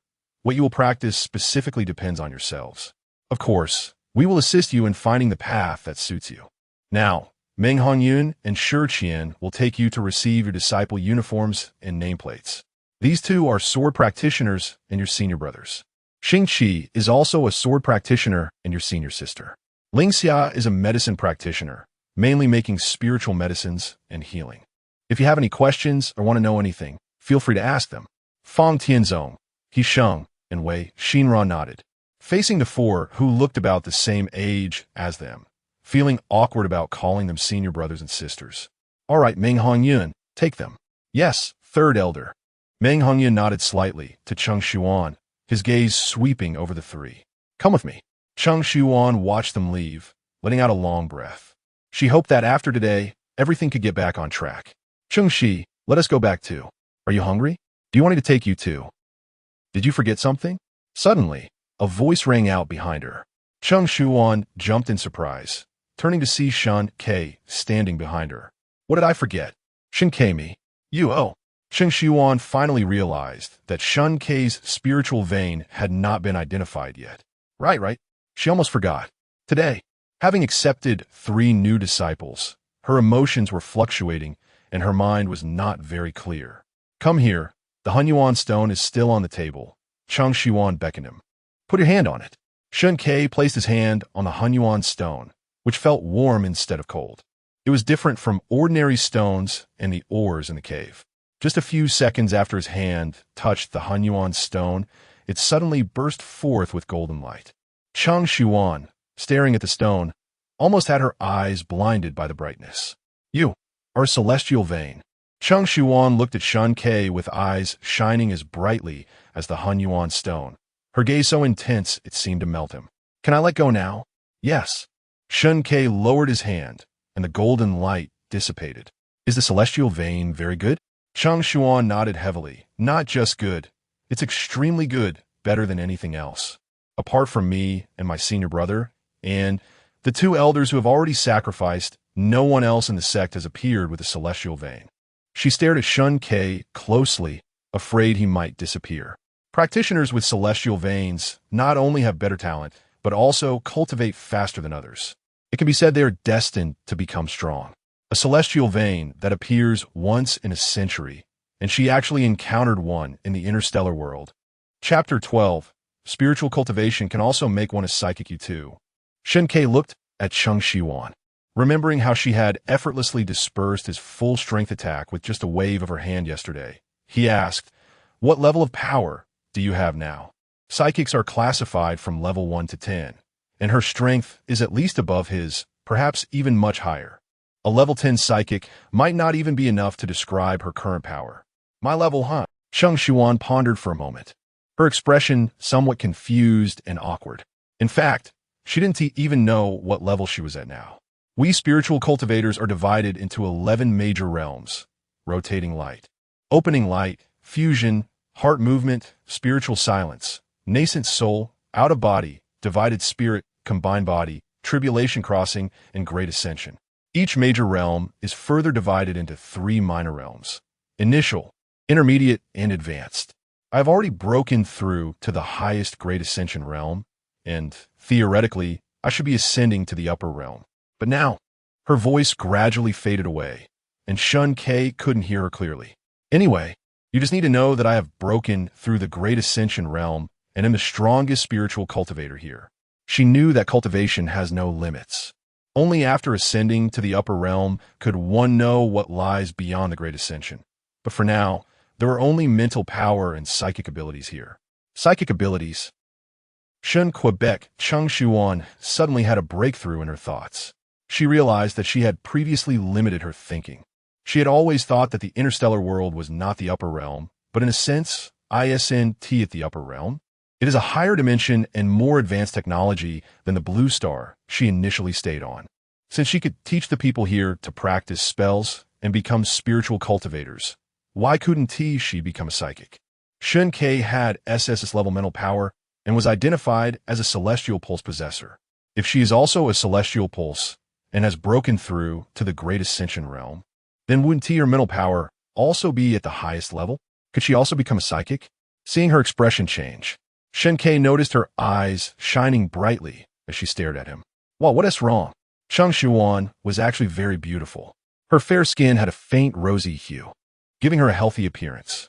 Her clear and bright pupils, willow-like brows, and curled lashes created an enchanting look. Her lips were as vibrant as roses, naturally tinted red. Her sparkling eyes were luminous and looked easy to deceive, giving an impression of vulnerability. She was not tall, but rather petite, dressed in seemingly intricate and ethereal blue gauze. Her waist was slim, possibly no more than the span of his two hands, as if it could snap with a gentle squeeze. Her hands were also small and looked delicate. When they touched him, they felt as soft as cotton, as if she had no strength. Yet, this seemingly fragile Cheng Shiyuan had single-handedly blocked the spaceship and withstood his strike. She was a powerhouse beyond him, perhaps even the strongest in the Federation and the Empire. Maybe no one would be her opponent, and such a strong ally would be fine, but if she were an enemy, it would be too terrifying. Hey, Shen Que. Cheng Shiyuan waved her hand in front of his eyes, snapping him out of his daze. What are you thinking? Did you hear what I just said? Shen Que came back to his senses and suppressed the look in his eyes. What did you say? Cheng Shiyuan knew he hadn't heard her. He was too lost in thought. I said, can you assess my mental power? I want to become a psychic. You want to learn psychic abilities? Shen Ke's eyes widened slightly. Yes, is that not possible? It's not that it's impossible, he said, his gaze heavy and complex. You have already broken through the great ascension realm, much stronger than me, a level 9 psychic. There shouldn't be anyone who can match you. You really don't need to learn psychic abilities. Cheng Shiyuan shook her index finger. You're wrong. Like learning, cultivation is also endless. My opponent has never been anyone else but myself. She gazed into the distance, looking towards the far horizon. I have broken through to the great ascension realm, but there are actually stronger beings beyond it, and right now I have no way of knowing. So I need to find another path. Your psychic abilities represent a completely new field for me, which might elevate my cultivation to a new level. I want to give it a try. I want to see if I can discover a new world even while I am here. Her words enlightened Shen Que. If before this, he wanted to become a spiritual cultivator just to uncover the secrets of this mysterious and strange woman, now he had a new goal. That is to become stronger. I can assess your mental power, but the required equipment is not available here. Upon hearing this, Cheng Shiyuan asked, then where can we assess it? Where is the equipment? Do you have it on your spaceship? Shen Que shook his head. No, we need to return to my home planet. And I want to go now. Cheng Shiyuan couldn't wait to know her mental power and start her cultivation. We can't go. Shen Ke's words poured cold water on her enthusiasm. The spaceship is broken. Cheng Shiyuan, if I had known, I wouldn't have cut it open with a sword. Then how will you go back? Are you going to stay here forever? Although she wanted Shen Que to stay in the sect, from his ability to pilot the spaceship alone, his SSS-level mental power, and his identity as a level 9 psychic, she knew he was not an ordinary person. He must have a certain status on the home planet he mentioned. He would stay here forever. Shen Que knew that Cheng Shiyuan's intelligence would lead her to guess a bit. He didn't hide it either. I have already notified my subordinate. He will come and pick me up, but it will take some time. He lied. In fact, having his deputy come to get him would only take a few spatial jumps, and he could arrive quickly. But right now, he still couldn't go back. Oh, Cheng Shiyuan nodded. Then I can only wait until your subordinate comes to pick you up before I can assess my mental power. She had to calm her restless heart down. Shen Que noticed her slightly dejected expression and felt a stir in his heart. Actually, there's another way to assess mental power. Before he had even processed the thought, the words slipped out of his mouth. Cheng Shiyuan immediately looked up, her eyes fixed on him. What? What method? Shen Que felt a bit regretful, but since he had already said it, he had to continue. This method can't accurately determine your mental power level, but it can compare my mental power with yours and estimate which level your mental power might be in. So what is the method? Cheng Shiyuan pressed. Shen Que met her gaze. Let my mental power enter your mental sea. It's called a spiritual communion. Enter my mental sea. Cheng Shiyuan pondered for a moment. The mental sea you mentioned should be the same as what we call the sea of consciousness, right? Do you know how dangerous it is to let someone else's consciousness enter your own consciousness? Chapter 13, The Vanishing Spiritual Energy. Shen Que naturally knew this. That's why he was so frustrated to have just revealed this method. In the interstellar world, only extremely close individuals can engage in spiritual communion. Even very close couples may not share spiritual communion with each other, as they might not have enough trust. Allowing another person's spiritual power to enter one's own spiritual sea is equivalent to exposing one's weakest side without reservation. If the other party has ulterior motives, they can easily destroy the spiritual sea. Those whose spiritual sea has been destroyed will not only be unable to use their abilities, but may also become mindless fools or even die directly. Because the cost is so high, very few people would be willing to engage in spiritual communion with their partners. Even though, on the other hand, spiritual communion is a very pleasurable activity for two. I know this, so I don't recommend you do it. Cheng Shiyuan pursed her lips in silence. If this method is really used, the risks are too great. She currently does not trust Shen Que. Let me think about it again, she said. How long her thoughts would last, she didn't know, and neither did he. The matter of the spiritual power assessment, the two tacitly did not bring up again. Fang Tianzong, Wei Xinran, and He Sheng were taken to receive their disciple robes and nameplates first. So, Shen Que could only be personally taken by Cheng Shiyuan. After all, the sect was currently severely understaffed, and only she, the third elder, could take the lead. The place for receiving disciple robes and nameplates was the ritual hall of the sect, which is responsible for registering disciple information, implementing rewards and punishments, and hosting major sect affairs. Since there was no one else, Xianxia was temporarily in charge of the ritual hall. When Cheng Shiyuan brought Shen Que to the ritual hall, Meng Hongyun and Shi Qian had already taken the three newly admitted disciples away. Third elder, Xianxia immediately stood up when she saw her, help him with the registration, and then give him a set of disciple robes and a nameplate. Cheng Shiyuan pointed to Shen Que behind her. Xianxia was taken aback for a moment. Although she was puzzled about how this newcomer brought back by the third elder had entered the sect, she did not ask further. Then come over for registration. She opened a ledger and picked up a pen. Name? Shen Que. Age? 26. Cheng Shiyuan raised an eyebrow. 26 is quite young in the cultivation world. Spiritual vein level? Heavenly vein. Heaven what? The pen tip paused on the paper, spreading a blob of ink. Xia's eyes widened. Her usually calm expression was very exaggerated at this moment. She seemed somewhat incredulous and turned to look at Cheng Shiyuan, wanting to confirm the truth of Shen Ke's words. Yes, heavenly vein, I just personally assessed it. Cheng Shiyuan calmly nodded at her. Only then did Xia believe it. The extremely rare heavenly vein in the cultivation world actually existed in an ordinary man from this strange and unfamiliar world. After writing down heavenly vein in the ledger, she remained dazed for a long time. Cheng Shiyuan knew she needed time to digest this and estimated that soon. Not just Xia, but others would also learn about Shen Ke's spiritual vein qualifications. She let Shen Que take the disciple robes and nameplate, instructing him to return to his room by himself, while she went to find Yuanji. Heavenly vein? Without exception, Yuanji was also extremely surprised and shocked. But at the same time, there was also worry and caution. Shiyuan, do you think it's right for us to cultivate someone from another world into a spiritual cultivator? Senior brother, I know what you were worried about. Cheng Shiyuan understood. Those who are not of our kind must have different hearts. This saying is not without reason. However, if the current situation is not broken, then the Tianheng holy sect will truly fade into silence in this world. Only by breaking and then establishing can there be a glimmer of hope. Yuanji stared at Cheng Shiyuan, letting out a long sigh. You're right, I was narrow-minded. Shiyuan, you are smarter and more perceptive than I am. You are actually the one most suited to be the sect leader. Senior brother, I don't want to put such great pressure on myself. I just want to always be your little junior sister. Cheng Shiyuan squatted by Yuanji's bedside, propping her head with her hands, swaying slightly. Yuanji chuckled. How could he forget that his little junior sister longs for freedom? Senior brother, how is your recovery going? Yuan shook his head. The spiritual medicines in the sect had all been used up, and the spiritual plants were nearly exhausted. It's fine. Take your time. You will recover eventually. He said this, but Cheng Shiyuan knew that as a prodigy, how could he bear to become a weakling?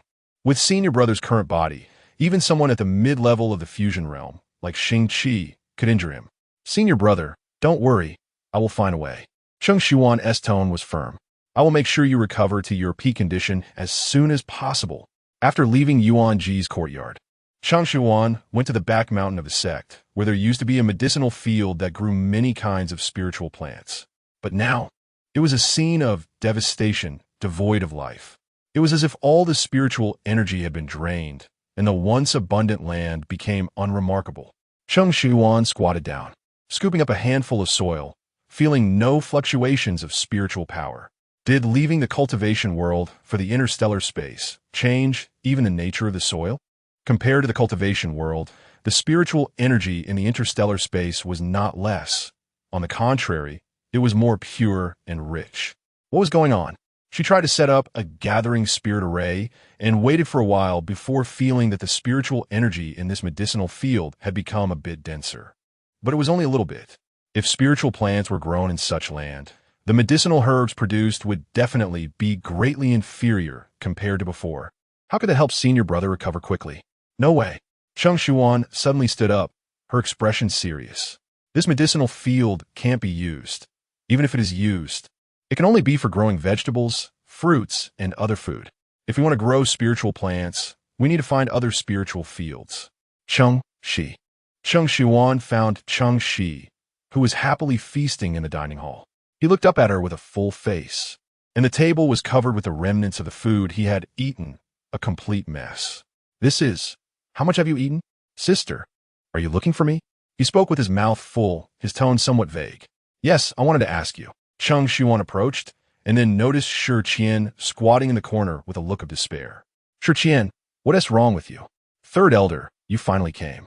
Shi Qian looked at her, as if he had seen a savior, pointing at Cheng Shi, his face filled with misery. This little fatty can eat too much. He has eaten nearly a month's worth of food, and still says it's not enough. Cheng Shiyuan, how much? A month's worth of food? She looked incredulously at Cheng Shi, his cheeks bulging. Are you a big eater? Is your stomach a bottomless pit? Cheng Shi blinked his innocent, round eyes, holding a chicken leg, pouting. But sister, I really didn't eat enough. Are you thinking I eat too much and want to throw me away? Chapter 14, The Man-Eating Land. Cheng Shiyuan rubbed her forehead. I didn't mean to abandon you. She sat down next to Cheng Shi. So, your previous family left you because you ate too much? Cheng Shi nodded. They said they couldn't afford to raise me. People in the interstellar world generally survive on nutritional supplements, and only the powerful and wealthy have access to some fresh food. On this planet, they had no way to obtain nutritional supplements, and the food they grew themselves was pitifully scarce. Usually, by being frugal, they could barely sustain themselves, but it was completely insufficient to feed someone as hungry as Cheng Shi. She felt that she had spoken too soon when she told him, eat whatever you want. Cheng Shiyuan pursed her lips and gently touched Cheng Shi's lower head. I said for now on you are a member of the Tianheng sacred sect, and we are all your family. I brought you back, so I won't abandon you. Don't worry, I won't let you go hungry. I won't go back on my word. Sister, Cheng Shi's eyes turned red, and he reached out to hug her. Hey. Cheng Shiyuan quickly dodged back. His hands were greasy, still holding a chicken leg. You eat first, hurry up. Cheng Shi grinned foolishly and took a bite of the chicken leg, eating it with great relish. Cheng Shiyuan let out a sigh of relief, watching him enjoy his meal, and began to worry about the sect's upcoming expenses. He could eat the equivalent of what others consume in a month. If they continued to spend without earning, the food stored in the sect would eventually be depleted. They needed to quickly find new medicinal fields and good soil for growing food. Cheng Shi, Cheng Shi, with meat in his mouth, responded vaguely. When you lived in the village, did you know where there was vacant land that no one managed? Land? Cheng Shi swallowed the meat, thought for a moment, and nodded. I know. You know? Cheng Shiyuan didn't expect him to actually know. She was just casually asking. If there were no clues, she would explore the village herself. Where is it? Sister, I'll take you there. After finishing the chicken leg, Cheng Shi reluctantly glanced at the small amount of food left on the table, asked Shi Qian to keep the food for him to eat later, and then took Cheng Shiyuan down the mountain. Instead of heading towards the village, Cheng Shi led her around to a dense forest behind the village. Sister, it's right here. Cheng Shi pointed at the forest and said, You mean the land that no one manages is inside this forest? Cheng Shiyuan thought she hadn't explained clearly. I'm in a flat piece of land, not something in the woods. If the trees in the forest were all cut down, it would surely be land, but since the interstellar world had very little greenery left, cutting down trees was certainly not allowed. No, Cheng Shi shook his head. Sister, there really is something inside. No one manages it. They all dare not go there. Hearing this, Cheng Shiyuan felt puzzled. Was there really an empty piece of land inside? The they in Cheng Shi's words should refer to the villagers. But why were they afraid to go there? All right, I'll go take a look. Whether or not it existed, she would know after going in. Once they entered the forest, the light became dim. The sunlight was blocked by the lush canopy, with only a few rays of light piercing through the gaps in the leaves, falling onto the ground like scattered gold foil. Cheng Shi led her deeper into the forest, the path winding as if taken without care. Just as Cheng Shiyuan was about to ask if he had forgotten the way, the view suddenly opened up. A large expanse of land, illuminated by golden sunlight, appeared before them. It was quite a large area, approximately 3 acres. The ground was overgrown with weeds, clearly unmanaged, and it could even be said that no one had set foot here. Sister, see, there really is. Cheng Shi lifted his head, seemingly indicating that he hadn't been wrong. Cheng Shiyuan nodded. There is, but we need to see if it can be used. However, you just said they all dare not come here. Why is that? She asked. Cheng Shi shook his head. I don't know either. They all say this place eats people, so everyone should stay away. Eats people? Cheng Shiyuan frowned. Her eyes filled with confusion. Suddenly, she seemed to think of something. Does eats people mean it can kill? Wasn't that cave also said to eat people? No one dared to approach it. But in reality, a place that was extremely dangerous to them held great value for cultivators. Perhaps this land might be. Cheng Shiyuan walked over, squatted down, and placed her palm on the ground. Familiar spiritual energy fluctuations. Indeed, her eyes suddenly lit up. Not only was there spiritual energy, but it was also denser than what was contained in the medicinal fields behind the sect before. It was precisely because of the overly rich spiritual energy that those who came here, like those who went into the cave, would have their spiritual energy enter their bodies, but would not be able to process and transform it, ultimately leading to their demise. Sister, are you okay? Cheng Shi, seeing her touch the ground, was quite worried. I'm fine, Cheng Shiyuan said, her face full of smiles. Cheng Shi, you have done a great job. What a stroke of luck. With this land, you can eat to your heart's content in the future. The spiritual field could not only be used to grow spiritual plants, but also for growing food. The yield and quality of the food grown would be exceptional. It was no longer ordinary food. Consuming it would be very beneficial for the body, and for cultivators, it would even enhance their cultivation. Really? Hearing that he could eat freely, Cheng Shi was overjoyed. 3 acres of land wasn't too large. Cheng Shiyuan did some initial cleaning and tilling. She divided the land into several areas. 1/3 for medicinal herbs, 1/3 for food, and the remaining third left empty for now. After finishing this, she set up a barrier and then took Cheng Shi back to the sect. After the new disciples entered, received their disciple robes and nameplates, it was time to choose their cultivation direction, which in modern terms is like selecting a major. Choosing a major is the first and most important step on the path of becoming a cultivator. Early in the morning, everyone in the Tianheng sacred sect gathered in the Hall of Rights and Laws. Yuan Ji was in closed-door cultivation, and now Cheng Shiyuan was acting as the sect master. She sat in the main seat, looking at the 5 people standing below. Fang Tianzong, Wei Xinran, He Sheng, Cheng Shi, and Shen Que previously. The new disciples of the Tianheng sacred sect numbered at least 100. Now, there were only 5, which was quite a difference. Well, as long as the disciples are of good quality, it doesn't matter if there are few. Besides, this year they also have Tianmai, which is already a significant gain. I've told you what cultivators are, so now, before you officially become cultivators, you need to choose your cultivation direction. The main directions are sword cultivation, medicine cultivation, and tool cultivation. Among them, Medicine cultivation includes both alchemy and planting, while tool cultivation includes both tool refining and formation. Generally, each person chooses one direction to cultivate, but some may choose multiple directions. For example, your senior sister Xianxia is dual cultivating in sword and medicine.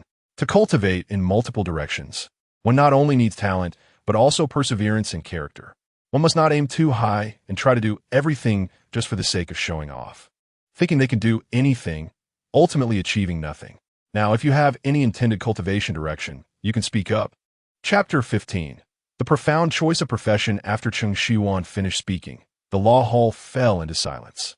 Fang Tianzong looked confused. Wei Xinran appeared to be deep in thought. Cheng Shi looked at her with clear and innocent eyes. Shen Que remained silent.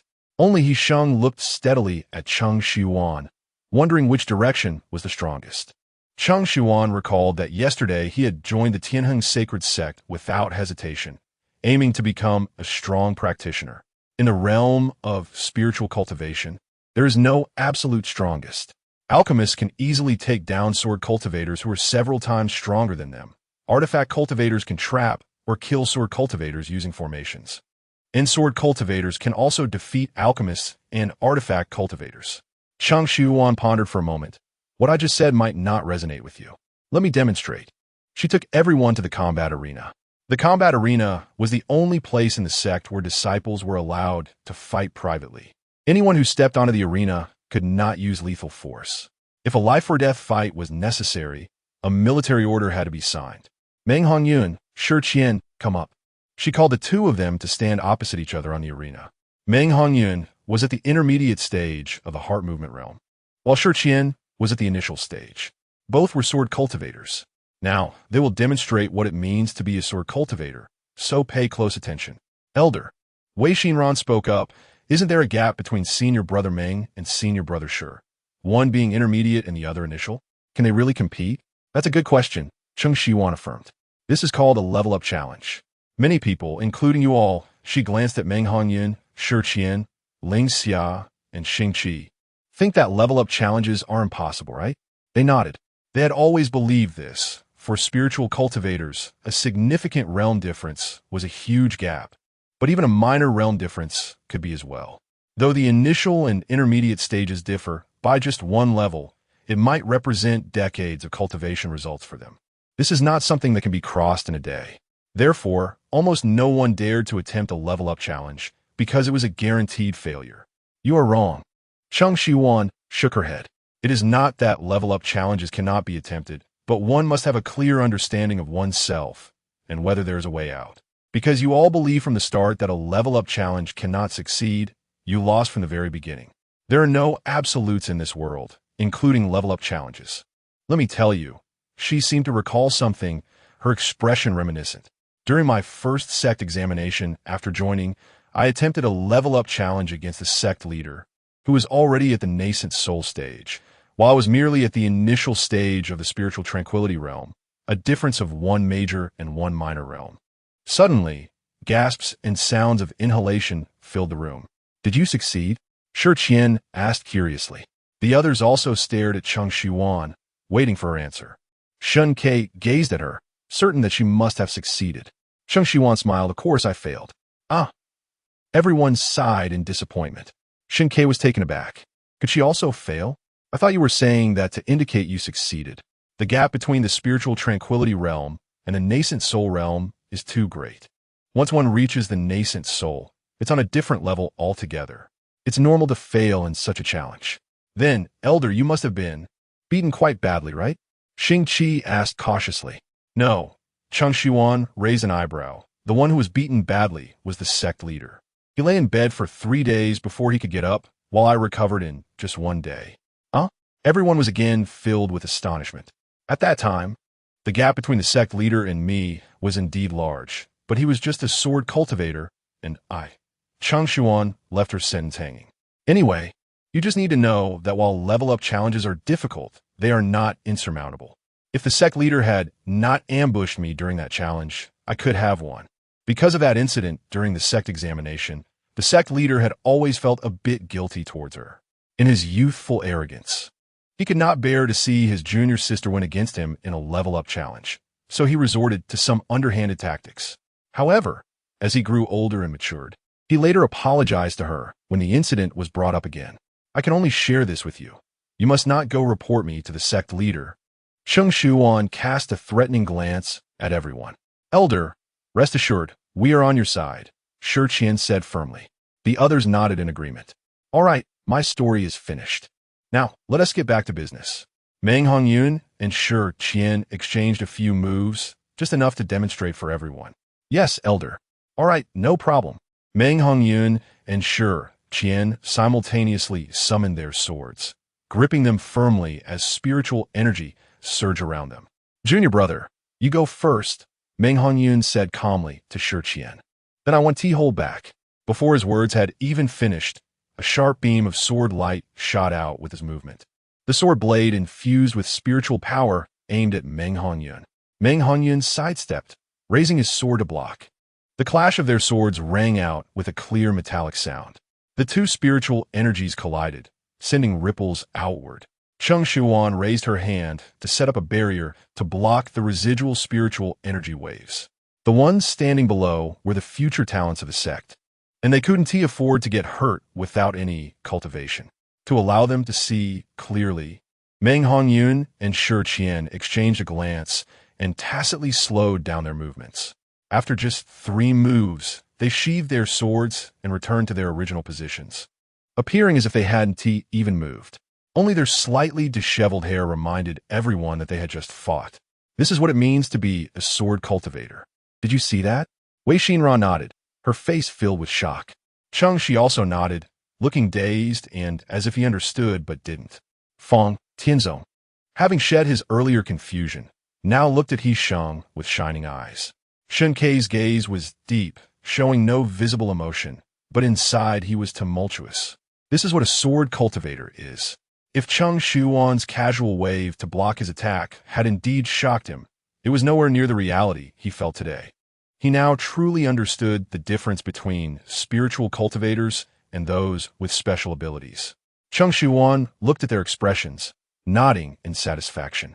The sword cultivators had completed their demonstration, and showcasing the alchemists and artifact cultivators' techniques here was not convenient.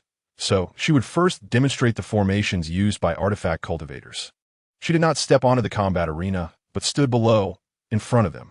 You should know that in battles, formations are used to assist combat.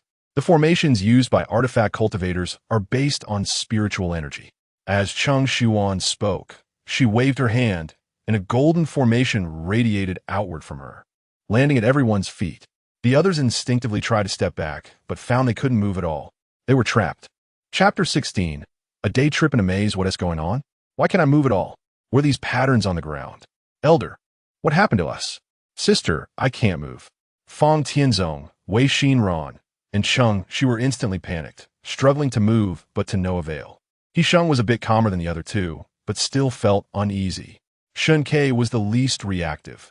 After observing the golden patterns beneath his feet, he confirmed in his heart that this was the formation Cheng Shiyuan had just mentioned. Cheng Shiyuan remained unhurried, her tone indifferent. It's normal that you can't move, because you've entered the formation I set up. This is just the simplest, most basic formation designed to trap enemies and render them immobile. Of course, the strength of the formation is related to the cultivation level of both the one who sets it up and those who enter it. With my cultivation level, if I want to trap you for a lifetime, it wouldn't be a problem. But if you wanted to trap me, you wouldn't even be able to hold me for a breath. After she finished speaking, they all gasped in amazement. This is too impressive. It ended the battle without using a single soldier, Wei Xinran marveled. He Sheng, if this formation were used on the battlefield, it would be terrifying. His words echoed Shen Ke's thoughts. If this formation could be used in interstellar warfare, they wouldn't even need to deploy their ships. They just need to trap the enemy and then fire a shot at them. And this is merely the simplest, most basic formation mentioned by Cheng Shiyuan. What about the ones above this? Shen Que hesitated to think further. Sister, are there even more powerful ones? She wanted to see. Cheng Shi's round eyes were filled with curiosity. Cheng Shiyuan was always happy to satisfy adorable little children. Of course there are. In the next moment, everyone blinked, and Cheng Shiyuan vanished from sight. The surrounding environment was no longer the Tianheng sacred sect, but an unfamiliar forest. Towering trees surrounded them, blocking the sun and making it hard to tell directions. Fong Tianzong, where is this? Weren't we in the sect? Why did we suddenly come here? Where's the elder?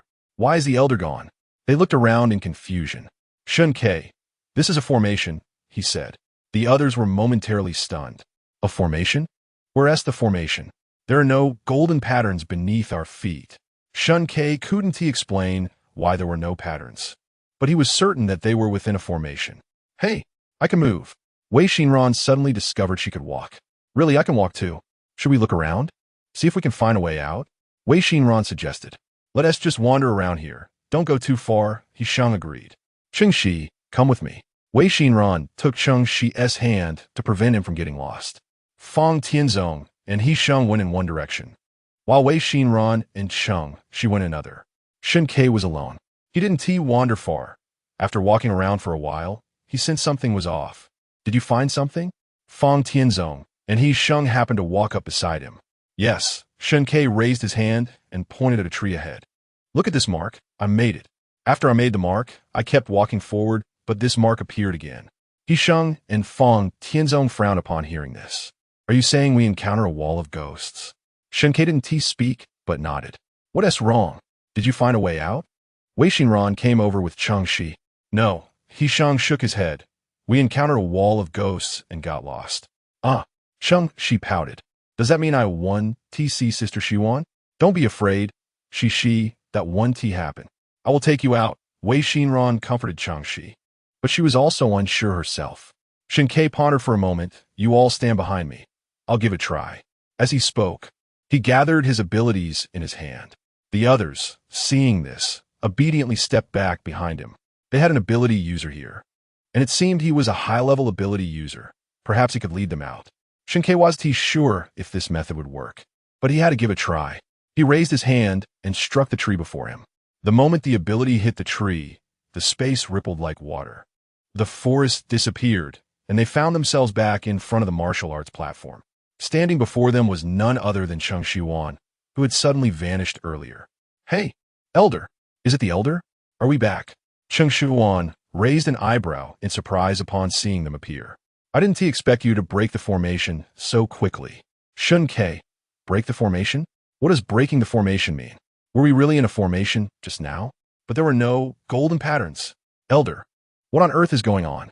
They felt as if they had just dreamed, teleporting from one place to another, faster than even a spaceship. Space jumps still take time. Cheng Shiyuan pressed her hand down to signal them to calm down. Just now, I trapped you in a maze formation. Those who enter the maze will lose their sense of direction, and if they cannot find the formation to break the formation, they will be trapped inside indefinitely. Fong Tianzong, so we're out now. Does that mean we broke the formation? What's the formation He Sheng asked, before Cheng Shiyuan could answer. Shen Que spoke up. That tree. Tree? Which one? There are many trees in the forest. Is it the one you hit with your ability? Cheng Shiyuan was pleased that they reacted so quickly, especially Shen Que. It can only be said that as a level 9 ability user, his intuition and sharpness were higher than the others. She could understand the situation within the formation, and Shen Que breaking the formation so quickly indeed surprised her. Why did you choose that tree? Cheng Shiyuan looked at Shen Que and asked, Did you find something special about that tree? Shen Que shook his head and honestly said, I chose it at random. Cheng Shiyuan. All right. She thought he had found a formation but it turned out to be purely by luck. Even so, it was still not an easy task for someone new to find the formation she had set up, even if she had deliberately lowered the difficulty. I can now tell you that tree is the formation of this maze. Because Shen Que hit the formation the formation was broken, and you returned to reality. Guao, Senki Samasin. Wei Xinran looked at Shen Que with admiration. Awesome. Fong Tianzong gave him a thumbs up. If it weren't for you, we would still be trapped. He Sheng looked at him with appreciation. Cheng Shi, brother is great. She wants to be as great as brother. Shen Que, who had broken the formation purely by luck, felt a bit embarrassed by their praise. He kept a straight face, but a hint of awkwardness flashed in his eyes. No, it was purely luck. Cheng Shiyuan, Luck is also a part of strength. You did very well this time. I originally planned to keep you inside the formation a bit longer before letting you out. Then, Elder, is this formation the most powerful one? Of course not. Cheng Shiyuan smiled. A more powerful formation could be combined with a killing formation. For example, if Shen Que had hit that tree, perhaps he would have triggered the killing intent in the formation instead of breaking the formation I, and then you wouldn't have been able to come out at all. Chapter 17. Let her pay with her life. Everyone's faces flashed with fear. You are too weak right now. I won't demonstrate such an advanced formation for you, Cheng Shiyuan comforted. All right, from now on, senior sister Xianxia will take you for the alchemy lesson. After it's over, Xianxia, take them to the refining room to find me. Okay, Elder. After arranging for them, Cheng Shiyuan first went to Yung to check on his condition, then leisurely flew down the mountain on her sword to the newly opened spirit field, watering and fertilizing the herbs and food before making her way back to the sect. She hummed a little tune, thinking that the alchemy demonstration should be about to start, and Xianxia should be taking them to the refining room to find her.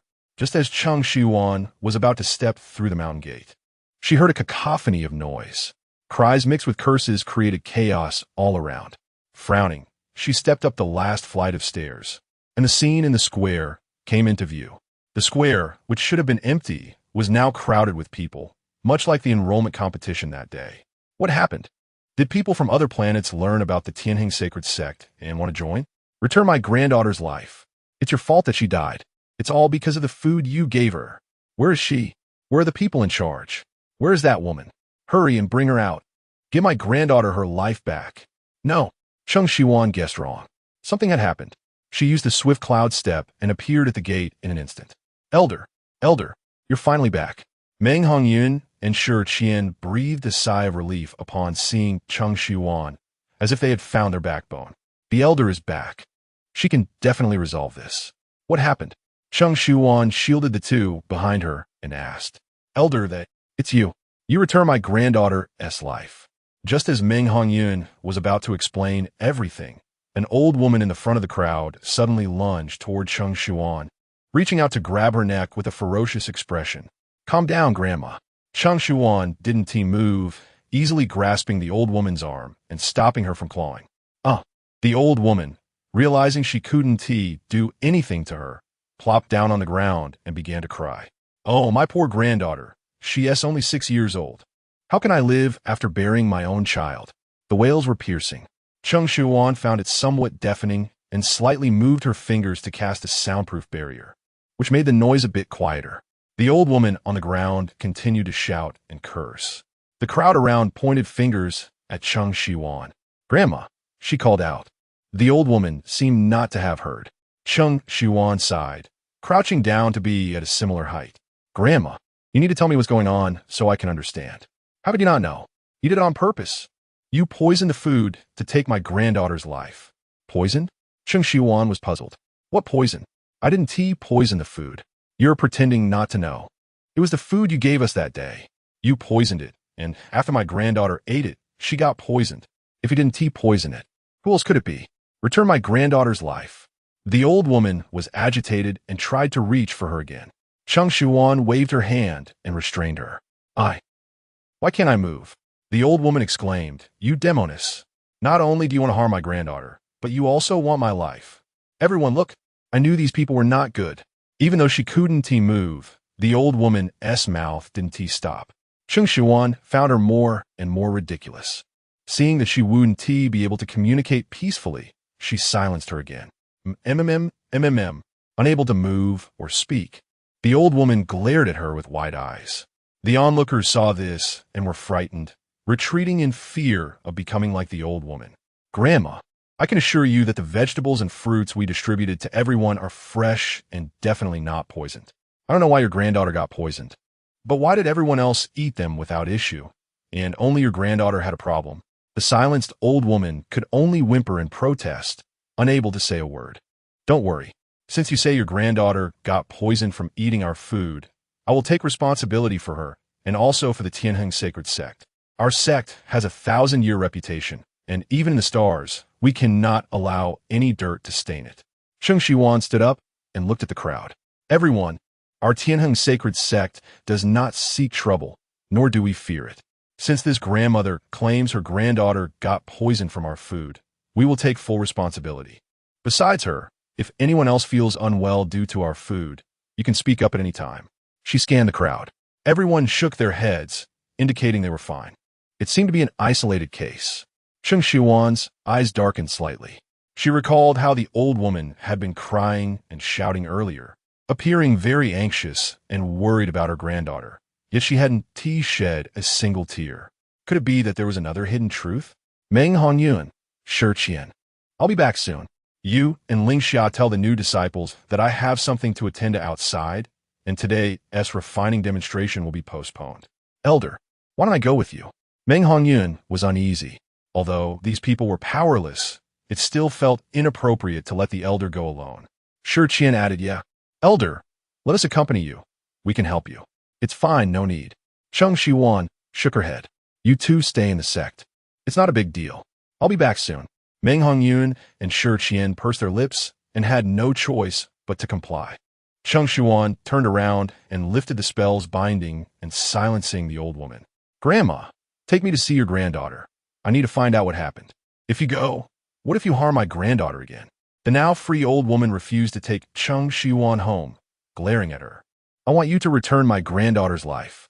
Cheng Shiyuan narrowed her eyes. You keep saying you want me to return your granddaughter's life. Is your granddaughter already dead? The old woman choked, of course not. Are you cursing my granddaughter to die? Since she is not dead yet, it means there is still a glimmer of hope. I'm going to save your granddaughter. Don't you want her to live? Of course.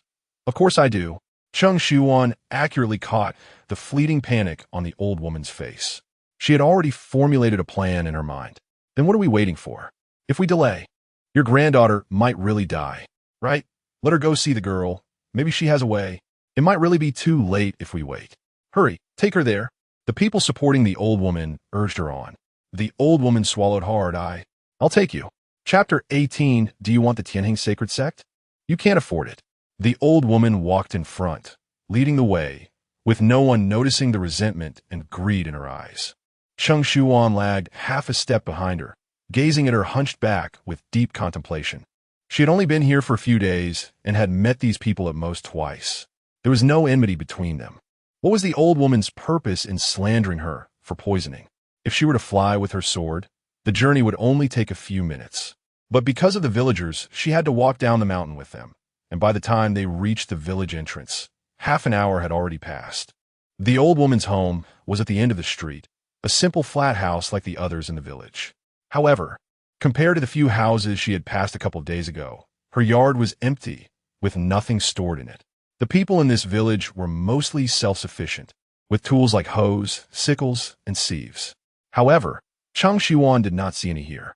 Some of the villagers who followed them were fortunate enough to go home, while others continued to follow her to see what would happen.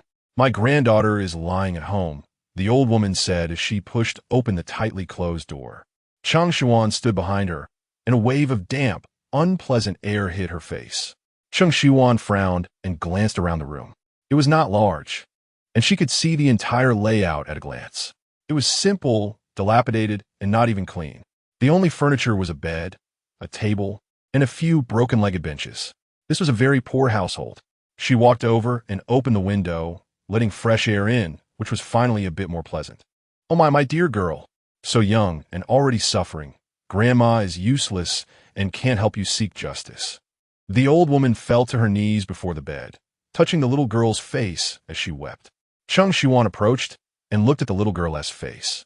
It was pale, with purple lips. She indeed looked like she had been poisoned. Old woman, let me take a look at her. Don't touch her. As Cheng Shiyuan reached out to check her pulse, the old woman swatted her hand away. Who knows if you want to take the opportunity to poison my granddaughter again? The old woman watched her, looking at her like she was a fierce beast. Old woman, didn't you say your granddaughter is already poisoned and has little time left? Why would I take unnecessary actions to poison her again in front of everyone? Cheng Shiyuan spoke calmly, unaffected by her. Moreover, if I wanted to harm her, there are 100 ways to make her die quietly without alarming anyone. As she spoke, her voice gradually lowered, her gaze sharp as she stared at the old woman. Seeing her like this, the old woman realized that she was indeed difficult to handle. However, even so, her granddaughter's illness was not so easy to treat, or rather, it could not be treated at all. Then I'll let you try. She stepped aside, but don't think you can play tricks under my nose. Cheng Shiyuan sneered inwardly. If she wanted to play tricks, the old woman wouldn't be able to notice even if she kept a close watch. The little girl on the bed seemed to wake up, letting out a soft whimper. Cheng Shiyuan wasted no time and placed her hand on the girl's pulse. After just one touch, she confirmed that the girl was not poisoned. She carefully observed the little girl's face, her gaze moving from her tightly shut eyes to her purple lips. The hand that was feeling the girl's pulse did not pull away, but instead used a bit of spiritual energy to probe into her body. And upon sensing a familiar wave, Cheng Shiyuan's eyes lit up with understanding. You can't save my granddaughter, can you? The old woman saw that Cheng Shiyuan had been silent for a long time and suppressed her smug smile. I knew it was you who poisoned my granddaughter with the food you gave me. You must compensate. Compensate? Cheng Shiyuan tucked the girl's blanket and stood up. What do you want me to compensate? Upon hearing this, the old woman felt that her plan was close to success. My granddaughter's life is naturally priceless. I won't ask for much. Just give me that set of houses on the mountain, and this matter will be settled. She seemed to think that Cheng Shiyuan was not afraid and added, otherwise, I will take this to the federal court, and you will have to pay for my granddaughter's life. Huh. Cheng Shiyuan finally understood the old woman's purpose in creating this scene. You want the houses of the Tianheng sacred sect? Old woman, you overestimate your granddaughter's life. She no longer cared about politeness. Her gaze cold and fierce as she looked at her. What? What did you say? The 1,000-year foundation of my Tianheng sacred sect is not worth your granddaughter's life, even if she had hundreds of lives. Cheng Shiyuan looked down at her, her demeanor unrestrained and fearless. Moreover, your granddaughter is not poisoned at all, and she will not die. Huh. The villagers watching this farce in the room gasped in surprise. Not going to die. This girl looks like she is poisoned. Hasn't she been lying down for several days? If she were poisoned, wouldn't she have died by now? What nonsense are you talking about? The old woman panicked, but quickly calmed herself down. What can this little girl tell? She's clearly trying to deceive me.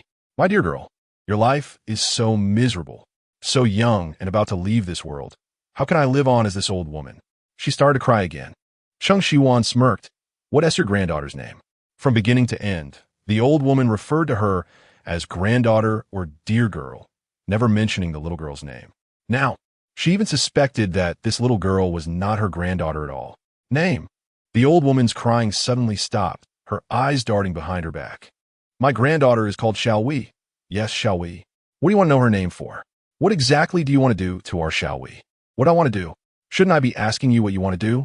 Cheng Shiyuan raised an eyebrow. To call the entry of spiritual energy into the body poisoning, you really put a lot of effort into this lie. What entry of spiritual energy? I don't know what you're talking about. The old woman snorted coldly and was about to continue crying while holding the little girl. It doesn't matter if you don't know what spiritual energy entering the body is, but you should know that there's a mine not far from here. As soon as Cheng Shiyuan said this, there was a collective gasp from the surrounding villagers. Mine? Is it that mine where people mysteriously die? Isn't that mine sealed off and not allowed for anyone to go? How does she know about it? The old woman's heart sank. Of course I know about the mine. Everyone here knows there's a mine, but so what? It has nothing to do with my granddaughter's poisoning. How could it have nothing to do with it? Of course it does. Cheng Shiyuan no longer looked at her, but turned to face the other villagers in the room. She claims that her granddaughter Xiaowei was poisoned by the food I sent, but in fact, it is not poisoning at all. It is because Xiaowei touched the ore in the mine. Chapter 19. Children are being used as soon as the words were spoken. The villagers all took several steps back, some even fleeing the house, their faces filled with horror and apprehension. She touched the ore? Wasn't that cave off limits? There was a sign at the entrance. The child must have run in out of curiosity. That or could kill with just one touch. The little girl probably has no hope of survival. The people sighed and shook their heads, their gazes filled with pity as they looked at the little girl on the bed. What nonsense are you talking about? The old woman raised her voice, pointing at Cheng Shiyuan angrily. My granddaughter is clearly poisoned. She has never been to that mine. Is that so? How can you be sure she's poisoned? Have you taken her to see a doctor? Cheng Shiyuan asked calmly, then turned to the villagers. Do you have a doctor here? No. The villagers shook their heads. We were all abandoned on this planet. Where would a doctor come to treat us? They want us to fend for ourselves. People on this garbage planet don't deserve to live. Everyone's expressions darkened, losing their light. Cheng Shiyuan pressed her lips together. She had learned from Shen Que that the people here were exiled and abandoned due to their low mental power levels. But she hadn't expected them to lack even basic life support. They had been completely forsaken. In modern times, there are still countries that guarantee everyone's human rights and right to life. Yet in a more advanced interstellar society, those without talent have become garbage unworthy of life. Cheng Shiyuan temporarily suppressed the oppressive emotions in her heart. She had to resolve this matter first. You have no doctor, yet you firmly believe Xiao Hui is poisoned. I see you don't care about her life or death at all. The old woman panicked completely. She is my granddaughter. How could I not care about her life or death? Since you care, then I can save her right now. You can save her? The old woman's expression froze, not quite believing it. Of course, I said I would take responsibility for her. Cheng Shiyuan walked over. But the old woman immediately hugged Xiao Hui tightly, not allowing her to touch her. I won't let you harm my granddaughter. Get out. Everyone help me drive her away. Quickly. But no one listened to her. Instead, they urged her. Grandma Wang, why not let her give it a try? Yeah, since Xiao Hui touched the ore, she's doomed. If she says she can save her, maybe she really can? We can only try. It's heartbreaking to see such a small child die like this. Grandma, just let her take a look. Everyone stood on Cheng Shiyuan's side. You. The old woman was completely at a loss. Cheng Shiyuan saw Xiao Hui's face getting worse, and she was clearly beginning to wheeze, indicating the situation was not optimistic. There was no time to delay. Give me the child. She reached out to take Xiao Hui. Don't touch her. I won't let you touch her. The old woman clung tightly to Xiao Hui, shouting as she backed towards the door. Seeing her attempt to escape, Cheng Shiyuan used the immobilization spell again. She quickly walked over and snatched Xiao Hui from her arms, carefully placing her back on the bed. The silencing spell sealed the old woman's mouth. Too noisy. Cheng Shiyuan held Xiao Hui's hand, her spiritual energy probing into the girl's body. Just like before when helping Cheng Shi, she used her spiritual energy to sort through the chaotic spiritual energy within her, circulating it for several cycles before settling down in the dantian. Hey, Xiao Hui's color is getting better. Really, she can save her. But Xiao Hui's lips are still purple. Could it be that she hasn't fully recovered? Cheng Shiyuan noticed this too. Logically, Xiao Hui should have a rosy complexion and normal lip color by now. But now, unless, she reached out and brushed her finger over Xiao Hui's lips. Sure enough, when she opened her hand in front of the villagers, her fingertip had turned purple. What? What is going on? Cheng Shiyuan said, Xiao Hui is not poisoned at all. Her lips are purple because they were dyed with pigment. At this moment, the old woman's lie about her granddaughter being poisoned was completely exposed. No wonder she didn't let Cheng Shiyuan touch Xiao Hui earlier. She was afraid of her discovering this. The silenced old woman couldn't argue. The villagers looked at her with changed expressions. Grandma Wang, what are you trying to do? Why did you deceive us into thinking Xiao Hui was poisoned? And frame this young lady? They questioned. But the old woman had no way to explain. I could tell you why. After confirming Xiao Hui was fine, Cheng Shiyuan spoke up. She walked in front of the old woman, calm and composed. On the day of the competition registration, I distributed food to all of you, which made her think of today's slanderous scheme.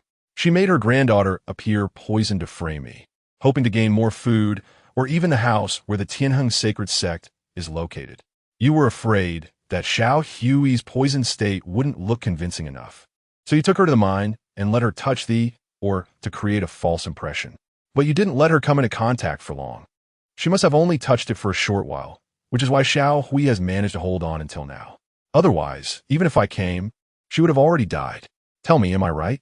The old woman desperately made sounds, her eyes glaring at Cheng Shiyuan, filled with resentment and hatred, as if blaming her for ruining her plan. Is that so? This thought is too malicious. The girl was willing to give us food, and you actually thought of such a cruel way to try to get more. Grandma Wang, how could you be such a person? The villagers exclaimed in disbelief. Such a person doesn't deserve to stay here. Drive her away. But Xiao Hui is her granddaughter. What will happen to her if we drive Grandma Wang away? Yeah, the child is innocent. For a moment, they were in a dilemma. A whimper came from the bed. Cheng Shiyuan quickly went over to check. Xiao Hui, how are you feeling? The little girl slowly opened her eyes, still somewhat dazed. Am I in heaven? Why does heaven look just like home? This isn't heaven. Cheng Shiyuan touched her face. You didn't die. You're still alive and well. The little girl focused her eyes and saw Cheng Shiyuan clearly. Pretty sister. Did the pretty sister save me? Yes, it's me. Cheng Shiyuan nodded. You are very healthy now. All the pain in your body has been driven away. What about the food? Did Grandma get any food? Cheng Shiyuan squinted her eyes. What food? Grandma said that as long as I touched that stone, we would have lots and lots of food, and I wouldn't have to go hungry. The little girl opened her round eyes, speaking the most honest words. Cheng Shiyuan furrowed her brow. Xiao Hui, your grandma is lying. She couldn't bring herself to finish. She feared shattering the innocence and purity of this 6-year-old child. Pretty sister, who is Xiao Hui? Chapter 20 let her go? Impossible. Cheng Shiyuan was taken aback. Your name is? I don't have a name. Grandma said she would name me once she had plenty of food. I see. This little girl is not the old woman's granddaughter at all, and the name Xiao Hui was just something she made up to deceive her. She said she would adopt the little girl once her plan succeeded. But what this 6-year-old child didn't know was that the old woman never intended to adopt her, nor did she plan to let her live. If it weren't for her, the little girl would have perished from the spiritual energy exposure. Beautiful sister, where's my grandma? The girl innocently asked. Everyone in the room tacitly blocked Grandma Wang from view, not allowing her to see. Cheng Shiyuan's gaze softened as she gently caressed the girl's face. Your grandma has gone far away for something and won't be back for a long time. If you're willing, come with me.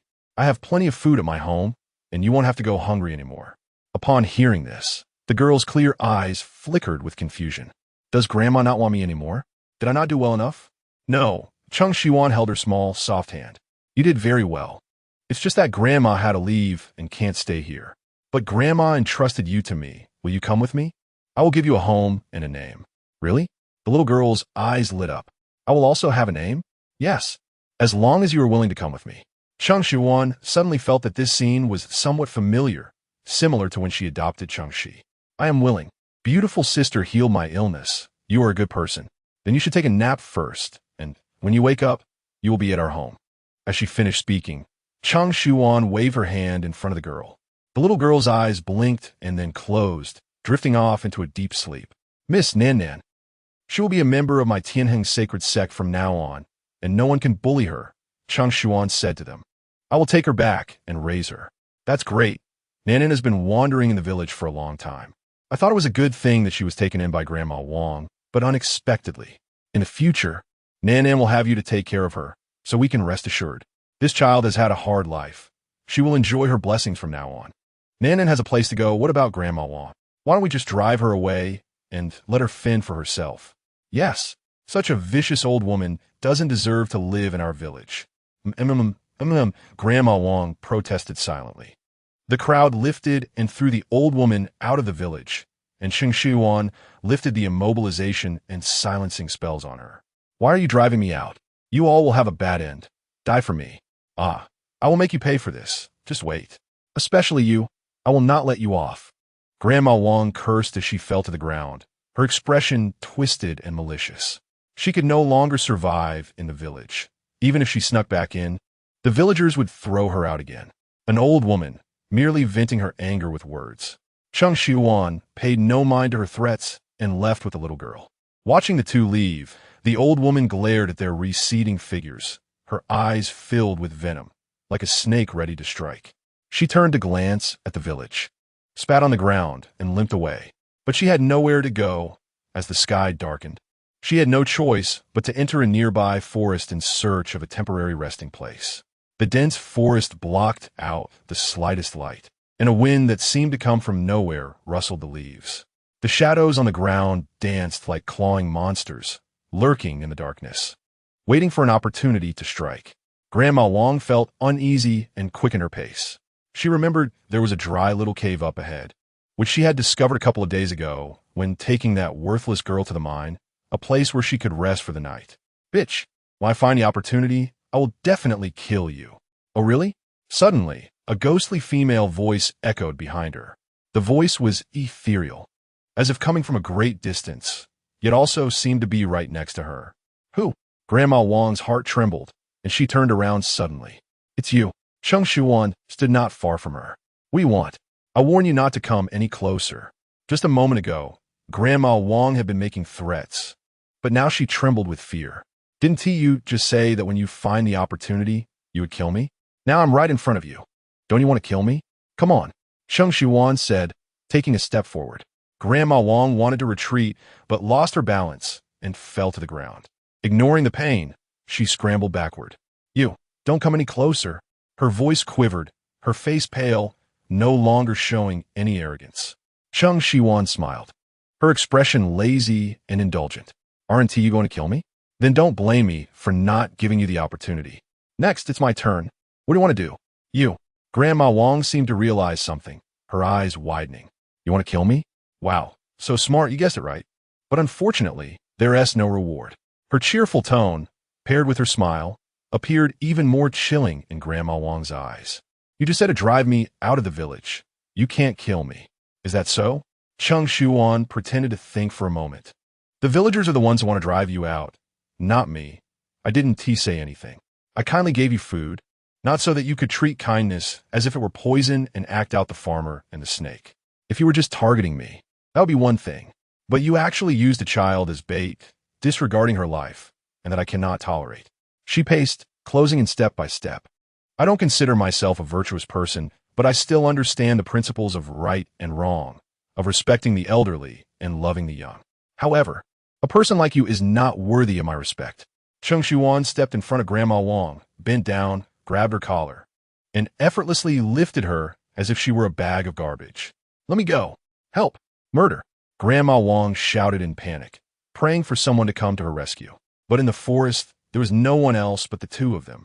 Stop shouting. If you keep shouting, I won't mind cutting out your tongue.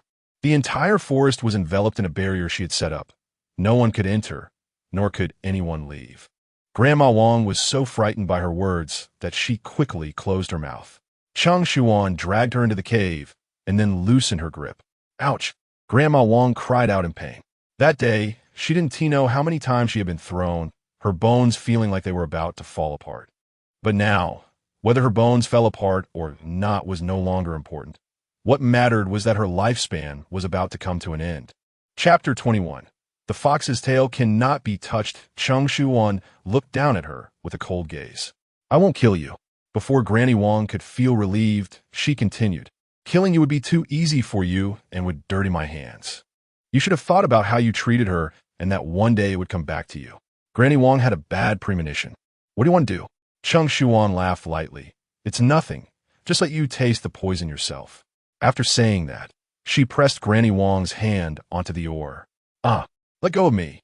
Granny Wang was horrified and struggled desperately, but she couldn't shake Cheng Shiyuan at all. After a few breaths, Cheng Shiyuan finally released her hand and cast a cleansing spell to wash her hand. Next, you should feel her past pain.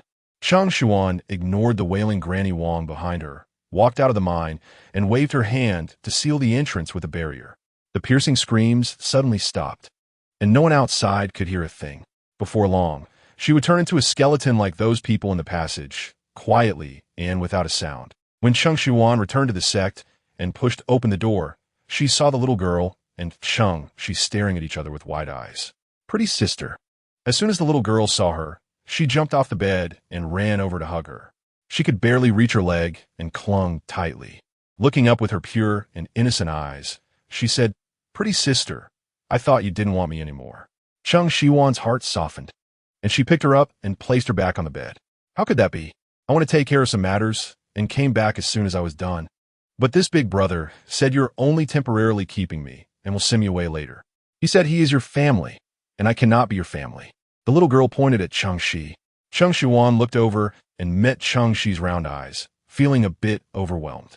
One child was already enough to keep her busy, and now there were two. Was she already living the life of a mother ahead of time? Cheng Shi, come here. She waved to the silent Cheng Shi standing there. When he approached, she held his little hand. Neither of you have family, just like you at that time. I brought her back. You're my family, and so is she. From now on, she will be your little sister, okay? Cheng Shi looked at the little girl, and then fixed his gaze on Cheng Shiyuan. After that sister comes, will I have less to eat? Cheng Shiyuan was taken aback. So that's what he was worried about. It seemed both of them had come back because of food. Of course not. Her tone was firm. There is enough food in the sect, and it won't be less for anyone. She is not here to compete with you for food, but to become your family. All right then, I agreed to her becoming our family. Cheng Shi nodded. Just 2 years older than the little girl, he wasn't much taller than her. He stood by the bed, looking at the little girl. My name is Cheng Shi, and from now on, I will be your big brother. Don't worry, I will protect you. The little girl glanced at him and then back at Cheng Shiyuan. Pretty sister, why does he have a name? Cheng Shiyuan remembered she hadn't given her a name yet, and she had promised to name her. Cheng Shi's name was given by me. We share the surname Cheng, and she means hope. How about you let him choose your name? Cheng Shi thought for a moment, his big eyes turning. Little grass. Cheng Shiyuan. Just little grass? Cheng Shi nodded, his expression sincere. All right, I can't expect an 8-year-old to come up with a meaningful name. How about we call you Firefly Grass? Decaying grass becomes fireflies, shining brightly under the moon. Cheng Shiyuan's eyes softened. May our little grass be strong and radiant, with a vigorous life force. The news that the third elder had picked up another child for the sect quickly spread to everyone's ears. Meng Honyun and Shi Qian rushed over immediately. After listening to Cheng Shiyuan explain the situation, they felt both angry and heartbroken. Elder, what happened to that old woman? A person as wicked as her will definitely regret it if she is left alive. Elder, we cannot be lenient just because she is old. Cheng Shiyuan looked at the two of them. Do you think I am that kind of lenient person? She asked. Meng Honyun and Shi Qian exchanged glances and shook their heads. They had seen her in a rage when killing demons, like a Shura coming out of hell. She will not have the opportunity to cause harm again. Hearing this, the two understood that the old woman had probably already disappeared from this world. By the way, how are the new disciples doing? Did you tell them I went out and that the weapon refining demonstration has been postponed? Meng Honyun replied, Elder, we told them to go back and think about today's demonstration content and reflect on their cultivation direction. Cheng Shiyuan nodded. Well done. You two can go back now and inform them to gather in the weapon refining room tomorrow morning at the same time as today. Yes, Elder. After the two left, Cheng Shiyuan lay on the bed and let out a long sigh. There are really a lot of things to deal with every day. She closed her eyes and had not rested for long when the door was suddenly pushed open. Cheng Shiyuan opened her eyes and was about to get up when a figure covered her and pressed her down. At the same time, a familiar furry tail wrapped around her waist, her feet, and her hands. Shen Que. Looking at him, it seemed his mental energy had gone wild again. It had indeed been several days since he last suppressed her. The illusion-shaped pill had expired, and he had reverted to his beast form. Hearing her call his name, Shen Que, who had been nuzzling against her neck, lifted his head, and his golden eyes met her gaze, revealing an almost uncontrollable beastly nature. Get up. Cheng Shiyuan pushed him. This time, his mental energy was so wild that he couldn't think rationally. Upon hearing her words, he let out a low growl and buried his head back in her neck. All he knew was that she had a scent that made him comfortable. Cheng Shiyuan frowned and closed her eyes. It seemed she needed to get them started on their training quickly. She grabbed the tail that was causing trouble on her body, and it seemed she touched some strange spot. Shen Que, who was lying on her, shuddered and let out a muffled sound, a mix of displeasure and pleasure. Even as a novice, Cheng Shiyuan understood what that sound meant. She felt like she was electrocuted and quickly released the tail she was holding, shoving Shen Que, who was still panting on her, away. Still in an extremely sensitive state, Shen Que was easily pushed away and fell onto the bed. You, shameless! Cheng Shiyuan suddenly got up and moved a bit away from him. Shen Que held his forehead, struggling to sit up. His golden eyes were tinged with a hint of red, and his expression looked a bit strange. Don't you know that a fox's tail cannot be touched casually? Chapter 22. Call me great-grandmother and see who made you. Wrap your tail around me. Cheng Shiyuan stared at him, afraid he would pounce again. She had never touched a fox's tail before, so how could she know that touching a tail would elicit such a response? She noticed the faint blush at the corners of Shen Ke's eyes and his face, which looked like it had been dyed by the evening glow, and felt inexplicably dry in her mouth. She tugged at her collar, casually grabbed a cup of tea from the table, and felt a little more comfortable. She must have been startled by him. Shen Que sat there with no reaction, and Cheng Shiyuan didn't dare approach, standing at a distance of a room from him, cautiously asking. It was ridiculous. She was a powerful figure who had broken through to the great ascension stage. Yet why was she so timid now? No, she was doing it for his sake. If he made any sudden movements, she might instinctively send him flying. And that would be bad. Yeah, that's it. My mental energy is going wild, and I need you to help me suppress it. Shen Que lowered his head, his voice hoarse and deep. He usually took suppressants before his mental energy went wild, but this was the first time he had fully experienced what wildness felt like. Out of control, losing rationality. It was as if he had turned into a beast, driven only by endless primal instincts, desperately craving something. No wonder those without suppressants couldn't withstand the wildness of mental energy. Then please don't let your tail touch me anymore. Cheng Shiyuan felt like she had PTSD from his tail. I'll try. When he was in a wild state, he couldn't control himself. As for those 9 tails, he definitely couldn't control them either. Wrapping around her earlier was completely beyond his control. Seeing Shen Que grab his tail, Cheng Shiyuan cautiously stepped closer. Give me your hand. Shen Que extended his hand, and Cheng Shiyuan grabbed his wrist, channeling her spiritual energy into him. After a while, she withdrew her hand. All done. The spiritual energy suppressed the wildness, and Shen Que finally calmed down a bit. It should be the last time. Generally, the wildness lasted about 3 days, and, calculating, it was almost time for it to end. That's good. Cheng Shiyuan sat cross-legged on a couch nearby, regulating her fluctuating spiritual energy. If this goes on endlessly, my spiritual energy will eventually be drained by you. After saying that, she froze. Why did she feel like that sounded? A bit strange. Shen Que, however, didn't realize anything. This month had passed, but it would come again next month. The frequency of mental energy wildness was once a month, lasting about 3 days each time. If all went well next month, he should no longer be here. Is mental energy wildness like menstruation? It comes every month. Cheng Shiyuan felt a bit overwhelmed. If this happened every month, her mindset would really break. What is menstruation? Is it a relative of yours? Shen Que asked in confusion. Menstrual period, menses period. Cheng Shiyuan facepalmed. Do you get it? She used to joke that men also had a few days each month, but it seemed the interstellar world had made it a reality for them. This. Shen Ke's face suddenly turned red. Mental energy wildness is different from theirs. I know. I'm just making an analogy. It's pretty much the same, isn't it? Those few days that come every month make people uncomfortable. When it doesn't come, you hope it will, and when it does come, you want it to leave quickly. Cheng Shiyuan spread her hands. What do you think? Isn't it similar? Shen Que. What she said seems really. He didn't dare think further and suddenly stood up. Thank you for helping me suppress it. I'll take my leave now. Just leaving like that. Cheng Shiyuan noticed the expression on his face, a glint of mischief in his eyes. What? Are you shy? Embarrassed? She teased as she leaned closer to him. What is there to be shy about? It's all very normal. You have it, and I have it. It's just that you're experiencing mental energy wildness, and I'm having my period. I don't. Shen Que stubbornly retorted. All right, you're not shy. Cheng Shiyuan smiled, clearly not believing him. I didn't expect you to be 26 and still so innocent. Have you never had a girlfriend? No romantic experiences? Otherwise, you should know a bit about girls. Or, is there no sex education in the interstellar world? Who is innocent? Bang. Cheng Shiyuan didn't react in time before he suddenly pinned her against the wall, hands locked behind her back.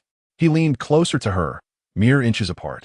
The previously flustered gaze now darkened, filled with a dangerous aura. Shen Que, what are you doing? Cheng Shiyuan didn't understand how it escalated to this point. She was just teasing him. Was this such a massive reaction? Or was it that boys had such a strong sense of pride in this area? I was joking. Really? Shen Ke's hand brushed against her cheek, floating down to her waist. A delicate grip. Does she not eat?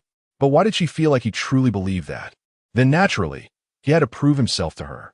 No one knew that Cheng Shiyuan's most sensitive spot was her waist. Just a light touch from others was unbearable. Now being held by Shen Que, she couldn't muster any strength. Shen Que, I warn you not to mess around. I'm your elder. Cheng Shiyuan felt she was putting on a front. Elder? Shen Que raised an eyebrow. You don't look much older than me. Well, you guessed wrong. I'm exactly 1,600 years old this year, which makes me older than you by. Cheng Shiyuan calculated in her mind. Oh, 1,574 years older. Calling me great-grandmother wouldn't be out of line.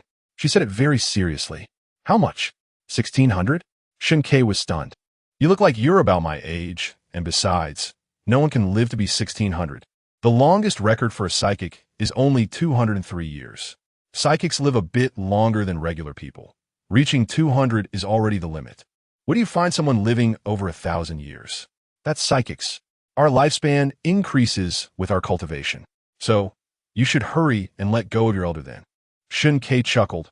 What if you're over 1,500 years older? Do you know what they say? Cheng Shiyuan, what? Your partner can be 600 years older, 6,000 years older, but cannot be 60 years older than you. Your 1,500 years is really nothing. Shen Que, you're just making excuses. Cheng Shiyuan's face turned red with anger. So what if I am? Shen Que tilted his head, his gaze sweeping over her delicate and beautiful features, lingering on her slightly parted lips. I have to prove myself to you. Otherwise, you'll keep treating me like a child like Cheng Shi and Ying Xiao. I don't. Cheng Shiyuan held her neck up defiantly. You do. He could clearly feel how she looked at him, just like how she looked at Fang Tianzong, Wei Xinran, and how she looked at Meng Hongyun and Fang Qian, as if they were all younger generations in front of her. Cheng Shiyuan, fine, she does. But what could she do? They were all much younger than her. So, Isekai'd. His eyes fixed on her lips as he slowly leaned in closer. All right, then you kiss me. Cheng Shiyuan decided to give in. After living so many years, what haven't I seen? What haven't I experienced? You, a young and handsome guy, kissing me. The one losing out won't be me. As she spoke, she even leaned her head forward, about to touch him. Shen Ke's breath hitched, and he quickly leaned back. What? Cheng Shiyuan's scheme succeeded. She knew he was just trying to scare her. Boys at this age do have a strong sense of pride. Not proving it? If you don't prove it, let me go, or don't blame me for being rude. She sighed in relief. Shen Que was momentarily stunned, but then laughed in anger. Of course I need to prove it. Since you have such rich experiences, one more won't hurt. Before his words finished, Cheng Shiyuan felt darkness in front of her eyes. A cool, soft touch pressed against her lips. She widened her eyes in disbelief. Shen Que actually, really? She was stunned. Shen Que was also bewildered. He didn't know why he impulsively kissed her just now. The soft warmth against his lips made him too afraid to move. The close distance prevented him from seeing her expression clearly, but surely wasn't good. Sister Shiyuan. Suddenly, the door was pushed open. Cheng Shiyuan snapped back to reality, and she instinctively pushed Shen Que away with more force than she intended. Shen Que crashed against the wall and then fell to the ground. Cough, cough, he spat out a mouthful of blood. Sister Shiyuan, are you and this uncle playing house? The suddenly entered Ying Xiao looked up with an innocent face. Shen Que didn't have time to care about the pain in his chest. Uncle? Why is Cheng Shiyuan a sister while I'm an uncle? Cheng Shiyuan quickly picked up Ying Xiao and walked outside. No, sister and he are practicing, yes. Practicing. Then why is the uncle bleeding? Is he hurt? No, he's just overheated. Oh, then I also want to practice with Sister Shiyuan. She puffed out her little lips. Cheng Shiyuan laughed and leaned her cheek closer. Okay, I'll practice with Xiao Qiao. The two walked further away. Shen Que, who was lying on the ground, struggled to get up. Cough, cough, cough. He covered his chest and raised his hand to wipe the blood from the corner of his mouth. She really had no mercy at all. Practicing, overheating, she could come up with that. Buzz. The light brain vibrated, and he leaned against the table to sit down. Boss, someone can't sit still. Shen Que narrowed his eyes at the message. Then let's wait for the fish to bite. Cheng Shiyuan stood in front of Shen Ke's door, hesitating whether to knock. She had accidentally made him spit blood earlier, and he wouldn't heal without medicine. She had thought about asking Xianxia to help deliver medicine to Shen Que, but once she went, everyone would know he was injured. At that time, the reason for his injury could be exposed since Ying Xiao had seen it. So, she had no choice but to personally deliver the medicine to him. Forget it. It was just delivering medicine. She would leave after dropping it off. The incident in the afternoon was just an accident. Neither of them was quite normal or clear-headed at the time. She thought that since she had said that, Shen Que wouldn't do anything. But unexpectedly, this kid was quite stubborn and didn't play by the rules at all. Cheng Shiyuan's fingers brushed her lips. That was her first kiss, just taken away by a little brat. Chapter 23, he misses her. Cheng Shiyuan took 2 steps forward and raised her hand and knocked on the door. Creak. The door was open from the inside. The two looked at each other unexpectedly, both feeling a bit awkward. You go ahead, they said in unison. Cheng Shiyuan cleared her throat twice, took out a porcelain bottle containing medicine from her spatial pouch, and said, "This is for you." She turned her head away and handed over the bottle. Shen Que reached out to take it. "What is this?" "It's healing medicine. Take one, and you'll recover quickly."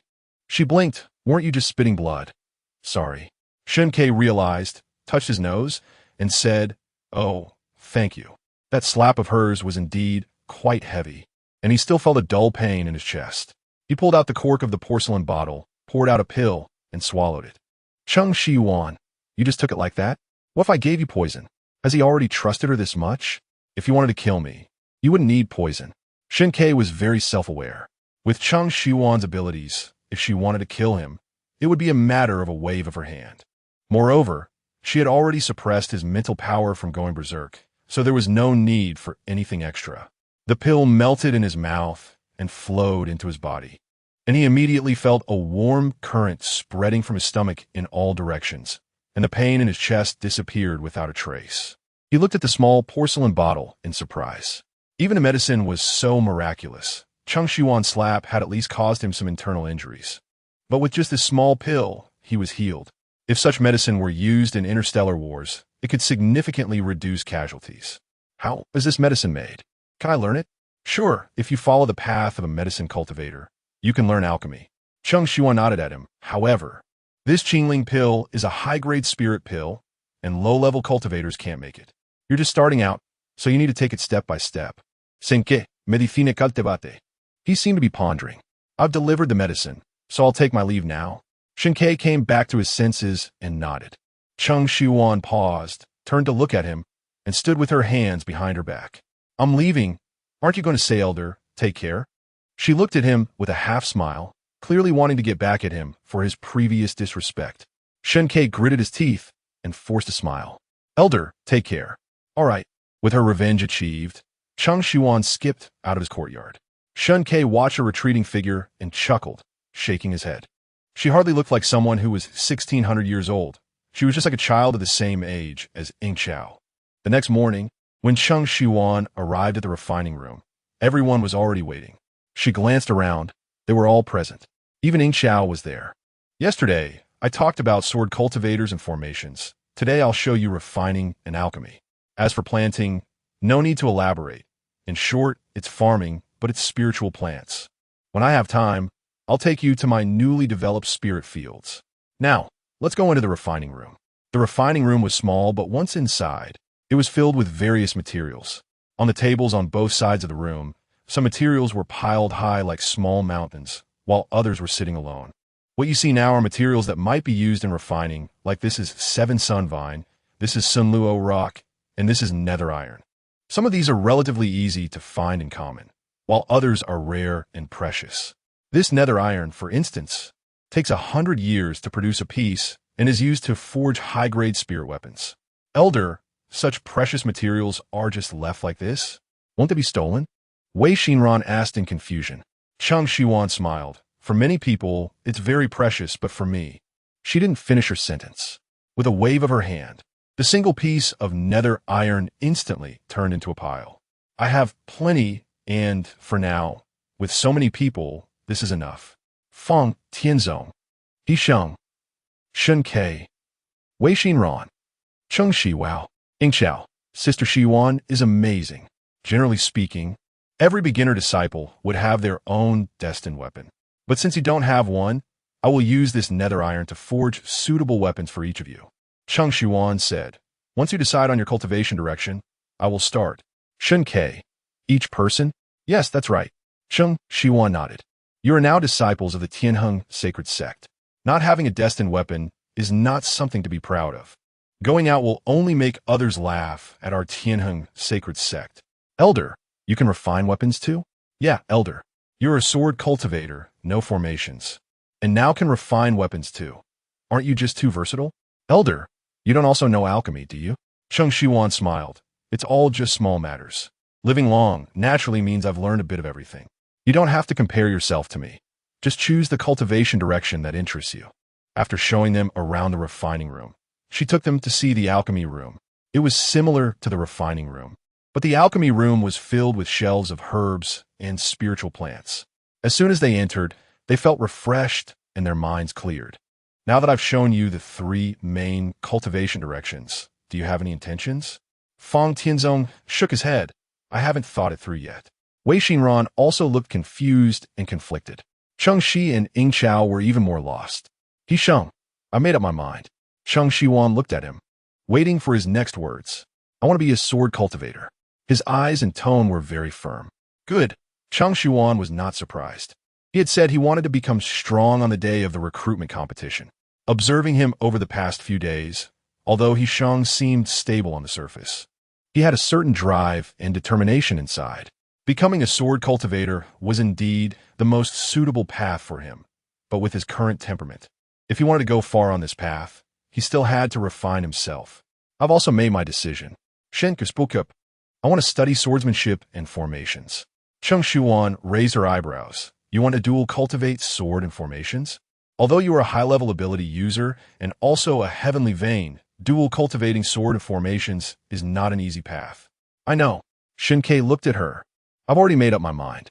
After watching her demonstration of formations yesterday, he had a preliminary intention. After visiting the refining and alchemy rooms just now, his thoughts were completely solidified. Good. Since it's your own choice, I won't say more.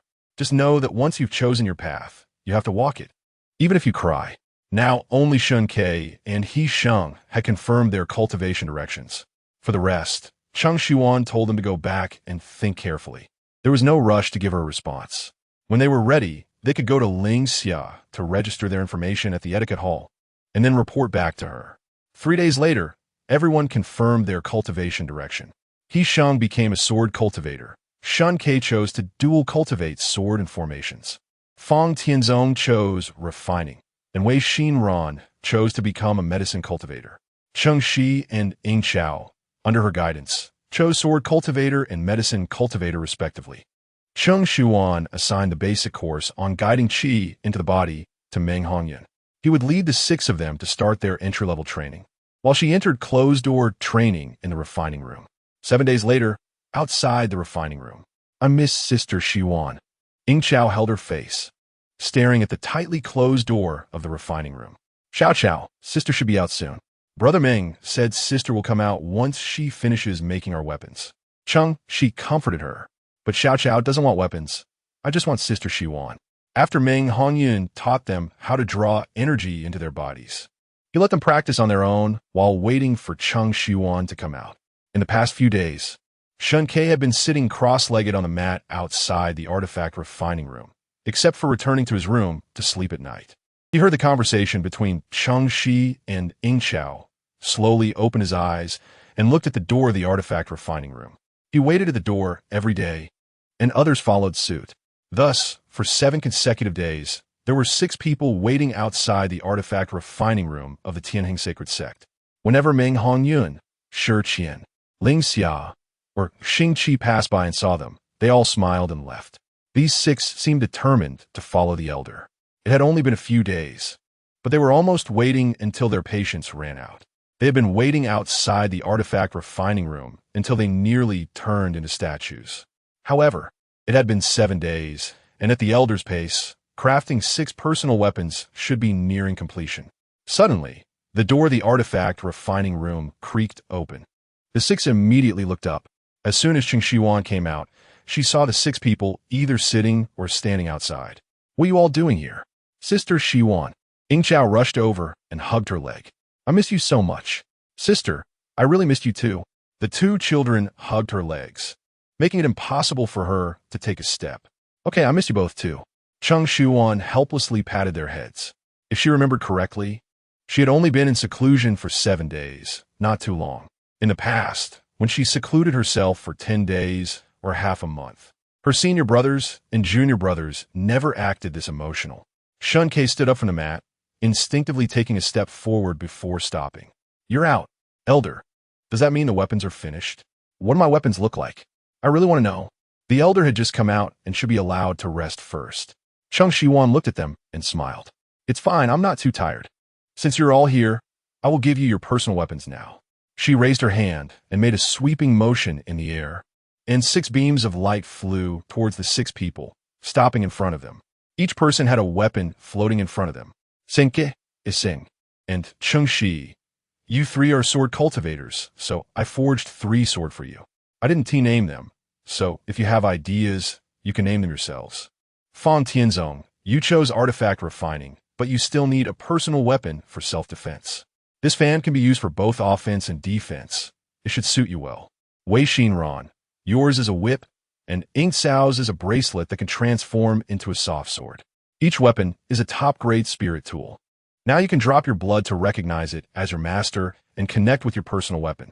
After recognizing it as your master, the weapon will only respond to your commands. They reached out and held their weapons. Without hesitation, they cut their hands and let a drop of blood fall onto the weapons. As soon as the blood touched the weapons, it disappeared immediately. At the same time, a miniature version of their personal weapons appeared in their sea of consciousness. I have crafted your personal weapons. Now let me see the results of your practice over the past few days.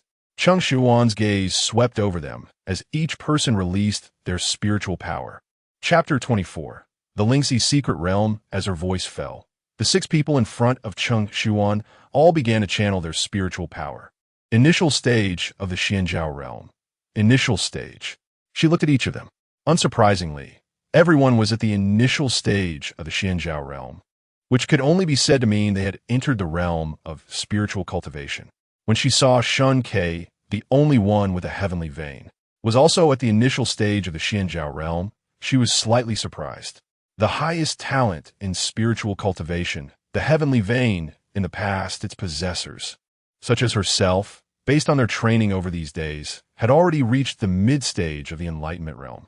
Her 7 days could be said to equal several years of effort for others. This is the terrifying aspect of the heavenly vein. However, it was also normal. Shen Que was a level 9 ability user and already had a fixed cultivation system within him. It might indeed be difficult for him to transition and adapt in a short time. If he couldn't adapt, perhaps this heavenly vein would be useless for him and might even affect his abilities. But once he could successfully transition between abilities and spiritual power, it would be different from before.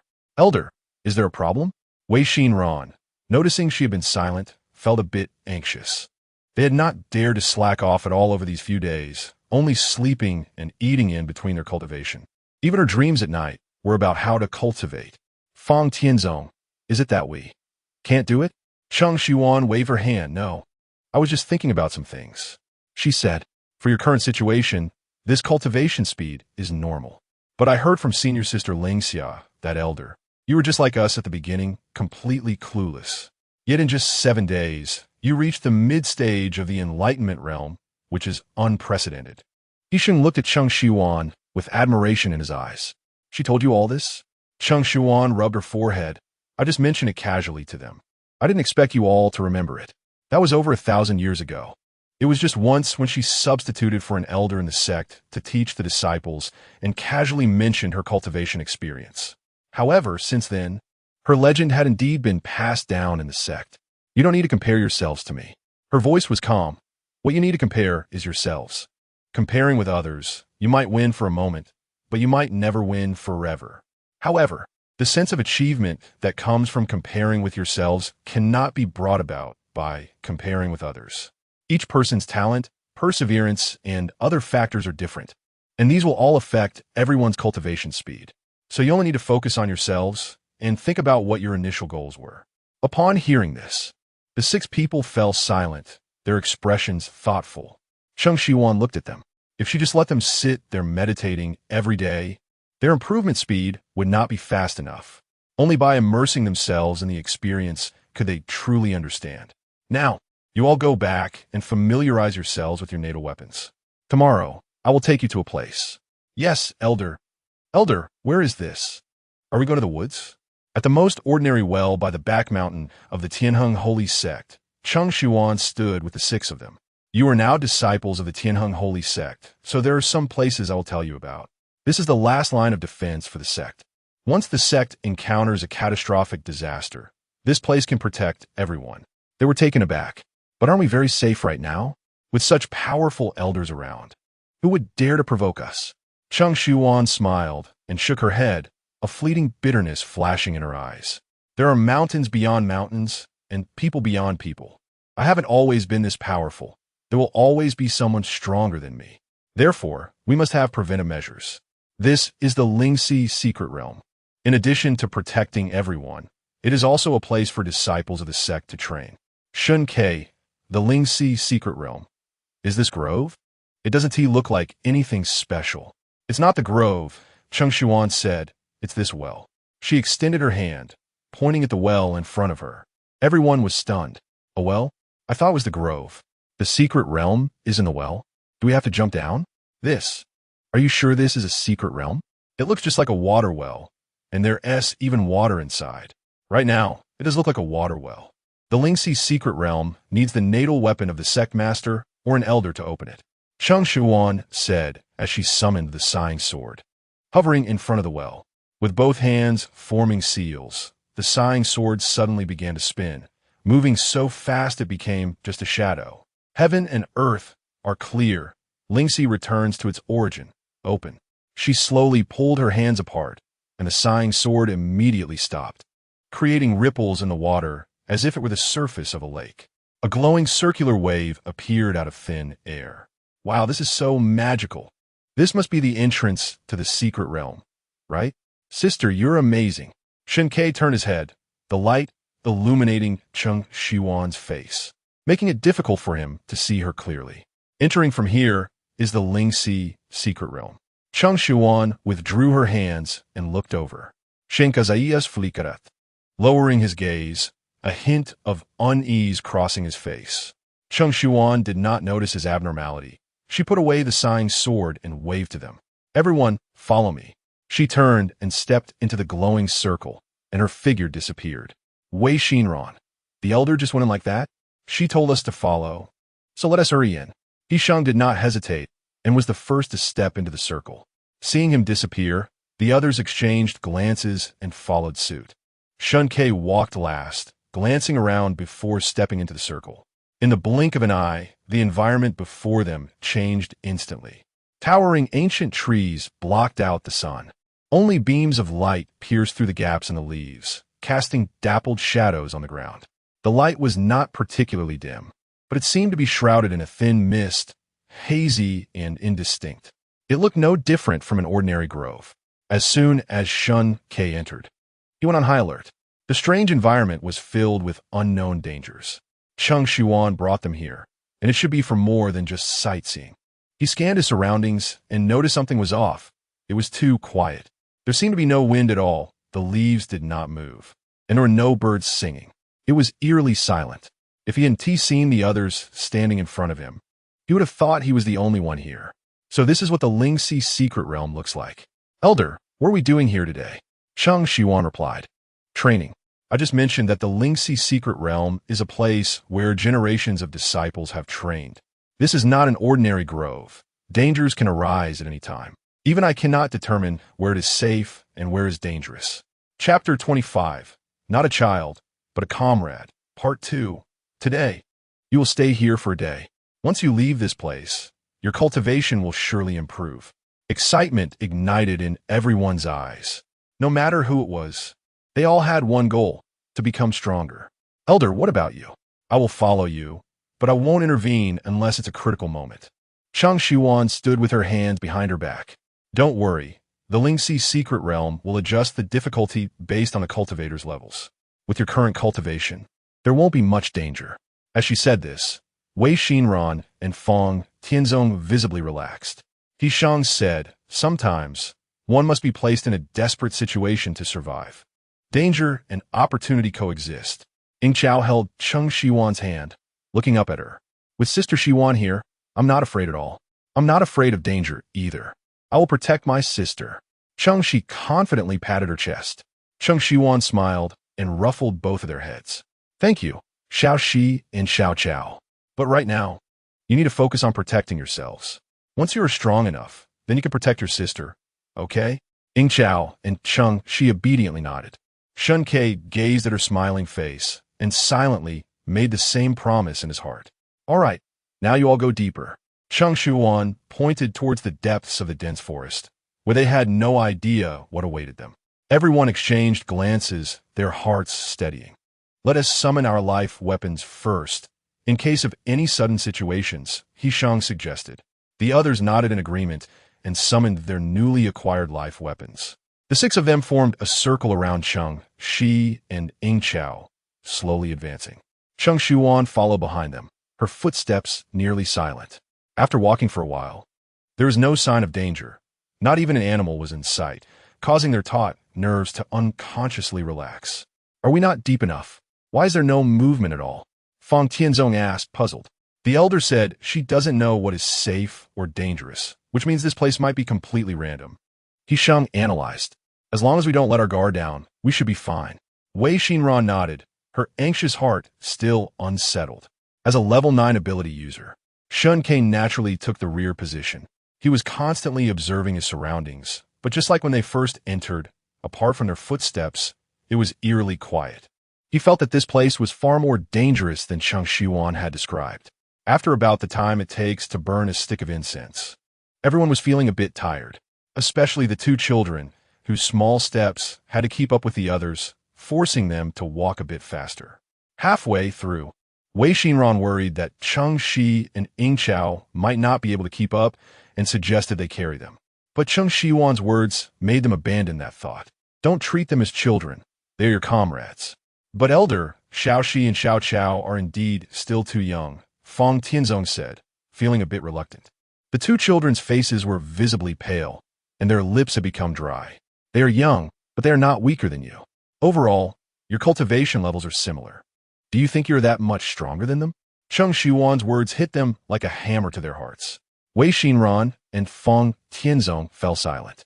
Indeed, apart from He Sheng and Shen Que, who were mid-stage in the Xianxia realm, they and Cheng Shi and Ying Chao were all at the initial stage. They were not stronger than the two children. Cheng Shiyuan knew that her words had resonated with them.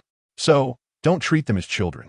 Treat them as comrades who can fight alongside you, trustworthy individuals to whom you can safely entrust your backs. Wei Xinran said, I understand, Elder. Fang Tianzong nodded. I get it too. Cheng Shi, Ying Chao, do you two feel like you need protection? Cheng Shiyuan looked down at them and asked. No need, Ying Chao said in a babyish voice. Xiao Chao can protect the older brothers and sisters. Me too. Cheng Shi clenched his small fist. I'm a man. I don't need protection. Cheng Shiyuan smiled, revealing a satisfied expression. That's right, let's keep going. The group continued deeper into the forest. Although Cheng Shi and Ying Chao were still in the middle, their attitude was clearly different from the beginning. Rustling. Stop. Shen Que suddenly halted. Cheng Shiyuan, who was behind him, raised an eyebrow and stopped as well. What's wrong? The others in front turned to ask. I heard a sound, Shen Que said solemnly. Yisheng listened carefully. I don't hear anything. Fang Tianzong also listened closely but didn't detect any sound. Did you mishear? You're too nervous. It might be an auditory hallucination.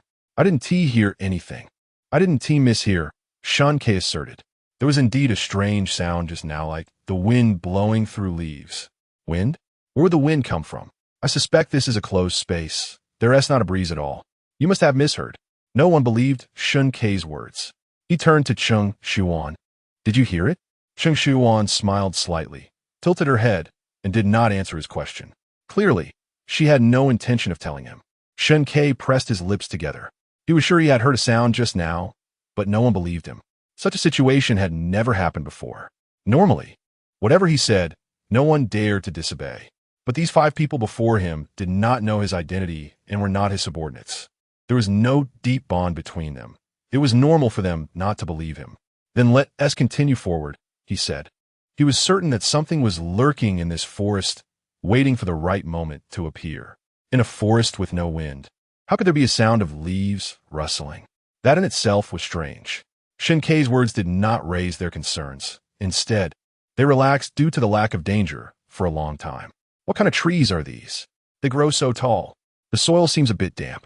There should be a water source nearby. I'm a bit thirsty.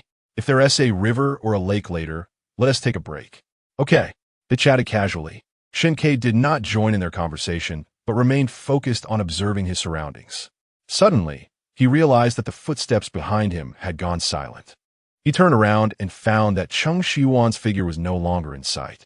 Wait, she has gone. Shen Que frowned. Who has gone? We're all here, right? 1, 2, 3, 4, 5, plus you 6, perfect. Shen Ke's brows furrowed deeper. Cheng Shiyuan is gone. Chapter 26. The mysterious forest. Suddenly, everyone's hearts sank. Cheng Shiyuan, who had been following Shen Que, had vanished without a trace, and no one knew when she had disappeared. How could the elder be gone?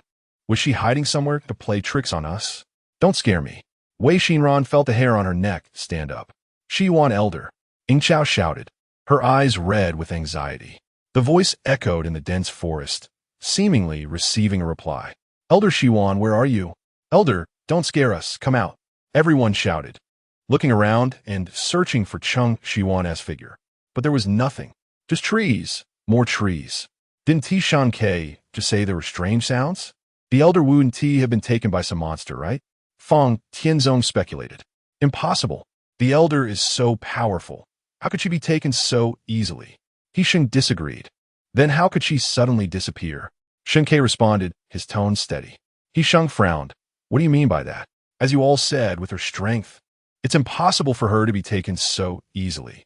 Even if she encountered danger, it wouldn't be so silent that we wouldn't notice. He analyzed. The only possibility is that she did it on purpose. You mean the elder left on her own, abandoning us? Wei Xinran was stunned, but just a moment ago, the elder said she would follow us. Sister, where are you? Cheng Shi's voice trembled with the threat of tears. Yingqiao held back her tears. Elder Shiyuan. Cheng Shiyuan, who had activated her invisibility spell and was standing right beside them, was not surprised that Shen Que had figured it out so quickly. If he had been as flustered and lost as the others, she would have found it strange. As a level 9 ability user, he still had the necessary judgment. She wasn't abandoning them. She was letting them face the unknown on their own. Shen Que scanned the forest. As long as she was there, they would feel like someone was backing them up, and even if they encountered danger, they would have her. But now that they couldn't see her, they were already starting to panic, which was exactly her intention. They fell silent. Yes. Although Cheng Shiyuan had initially said she wouldn't intervene unless it was a critical moment, they still thought that with her there, even if it wasn't an emergency, they could ask for her help, and she would surely assist them. This, however, defeated the purpose of them coming here to train. Should we still look for the elder? No need to search. If she doesn't want us to find her, then no matter how hard we dig, we want to find her. Shen Que replied. Cheng Shiyuan nodded invisibly. He was right. With her invisibility spell, anyone with slightly higher cultivation could sense the fluctuations of spiritual energy around them. But the 6 who had just entered the realm of spiritual cultivation wouldn't be able to see through her invisibility spell. Even if she circled around them, they wouldn't notice. Cheng Shiyuan's sudden disappearance cast a shadow over the atmosphere. They felt tense and uneasy. Let us keep going, Shen Que said. Staying here isn't a solution. As soon as he finished speaking, he took the lead and walked forward. The others exchanged glances and had no choice but to follow. Cheng Shiyuan watched his back, controlling her sword to float in the air, leisurely following behind. The deeper they went, the darker it became, and the fog thickened. Where exactly are we going? Should we go back? Why do I feel like this is a bit strange? Is it getting dark? It's not dark yet. Since we entered, it's only been about an hour. When we came in, it was still morning. It should be noon now. Then why is it getting darker? Shen Que looked up because of the trees. The others followed his gaze and looked up. They saw that the gaps that had previously let in a few beams of light had completely disappeared, and the tree canopy was so dense that it seemed to block out the sun, letting not a single ray of light through. The massive tree crowns extended outward, continuing into the depths where they couldn't see, still a dark mass. Are these trees too big? Are you sure they haven't mutated? Shen Que said carefully. Noticing something was off. This tree crown isn't formed by many trees. What do you mean? Sheng asked. I suspect it's one tree. Huh? Wei Xinran exclaimed in disbelief. One tree? How big would that tree have to be? It wouldn't really be mutated, would it? I've heard from villagers about mutated insect species, but I've never heard of mutated plants. Feng Tianzong said. Since there are mutated insect species, mutated plants aren't impossible either, Shen Que said, gripping his sword tightly. The road ahead might not be easy. Rustling. It's coming. He heard a sound like wind rustling through leaves. What is coming? Something hiding in the dark. At the same time, something from underground was approaching them, silently breaking through the soil and wrapping around Yingqiao's ankle. With a sudden pull, Yingqiao fell to the ground, her body being dragged deep into the forest. They didn't even have time to react. Little grass. What is that thing? Quick, go save her. Everyone panicked and ran after her. Shen Que ready to use his abilities. He saw it clearly. It was a vine wrapping around Yingqiao. He raised his hand to unleash his ability. Don't use your abilities. Suddenly, he heard Cheng Shiyuan's voice. He paused, looking around. You're here. Cheng Shiyuan, who was invisibly standing beside him, didn't speak. Shen Que didn't get a response, but he already had a firm answer in his heart. She hadn't left. She was nearby, remembering her earlier words. Don't use your abilities. He had no choice but to silently withdraw his powers. Since she hadn't shown herself, it meant that Yingqiao wouldn't be in too much danger. Shen Que, he called out to Feng Tianzong, who hadn't caught up. What are you standing there for? Go save little grass. Hearing this, Shen Que immediately ran over. The speed of the vines was too fast. They couldn't keep up with just running. In no time, Yingqiao's figure had disappeared, and the forest returned to a dead silence. Everyone lost their direction, spinning around like headless flies. What do we do? Little grass is gone. Damn it, what was that thing? It was so fast. What now? We can't find her at all. Where's the elder? Little grass is gone. Isn't the elder going to show up? Feng Tianzong, Wei Xinran, and Cheng Shi looked anxious. Sheng, however, appeared slightly calmer. He turned to Shen Que, who moved. What do you think? Along the way, he had noticed that Shen Que was quick-witted and had clear reasoning. Many times when they couldn't see the situation clearly, he grasped it immediately. Unknowingly, he had taken on the role of a leader. He looked at Shen Que, who seemed unfazed, which indicated that he might know something. Chapter 27, The Strange Dense Forest, Part 2. It's the vines, Shen Que said. Vines? Did the vines take little grass away? Could it be that the plants have really mutated? Wei Xinran exclaimed in shock. Feng Tianzong's expression was grim. The priority now was not about mutation, but to find little grass. Sheng pondered for a moment. Since it's vines, they must need moisture. Let's head towards the water source and see if we can find any clues. That makes sense. Let's go. The soil under our feet is getting wetter, which means we're getting closer to the water source. Little grass mustn't be in any danger. The five of them hurried deeper into the forest, while Cheng Shiyuan followed at a leisurely pace behind. They didn't know what it was, but she already had an idea. The creature that took away Yingqiao was something she had encountered during her first visit to the secret realm. It wasn't particularly powerful. As long as they found its weakness, it would be easy to defeat. Of course, the premise was that they could find its weakness. Soon, the five running ahead stopped in unison, stunned in place. This has really mutated. I must not be seeing things, Shen Que said as he spotted a giant tree not far from them. The trunk was at least 3 meters wide. They could barely encircle it, even holding hands. It towered into the clouds, its top nearly invisible. The massive canopy blocked out all sunlight, and a dense mist seemed to float around the tree in a milky white, solid form. This tree must be the main body of the large canopy they had seen earlier. He guessed correctly. It wasn't formed by several trees, but was just one. Little grass. Feng Tianzong exclaimed, pointing upwards. Where? I don't see her. The others looked in the direction he was pointing, but did not see Yingqiao. Right there, tied to the trunk, half obscured by the mist. Can you see her? This time, they finally saw Yingqiao. She was tied to the trunk by vines, eyes closed, her little face pale, and she did not respond to their voices, seeming to have fainted. Little grass. Yingqiao, wake up. We're here to save you. Fang Tianzong rushed forward with his weapon. A fan, ready to rescue her. Yisheng pulled him back forcefully. Don't rush over. If you don't let me go, how can I save Little Grass? Can't you see she's fainted? We don't even know if she's injured. Do you know what's over there? Yisheng raised his voice. This tree is so big. It must have some issues. Do you know if that mist is poisonous? And the vines that took Little Grass. Are you sure going over won't get you tied up too? His words were firm, shaking Fang Tianzong out of his frantic thoughts. What do we do then? We can't just not save her, right? Wei Xinran spoke up. Yisheng makes a good point. We definitely need to save her. But we must be certain we can do so without acting recklessly. Cheng Shiyuan, who was invisible, nodded in agreement. Exactly. You're starting to analyze the situation. Seeing that Fang Tianzong had calmed down, Yisheng released his grip. We need to confirm that there's no danger before we go over. He looked at Shen Que. Do you have any ideas? Unknowingly, he had gotten used to asking Shen Que first for his opinion. Test it. If nothing unexpected happens, the vines that took Ling Xiao are alive and will attack. We need to first gauge how strong the vines are, and if we can defeat them. I'll go. Yisheng volunteered. I'll go test it out. No. Shen Que shook his head. Not with a person first.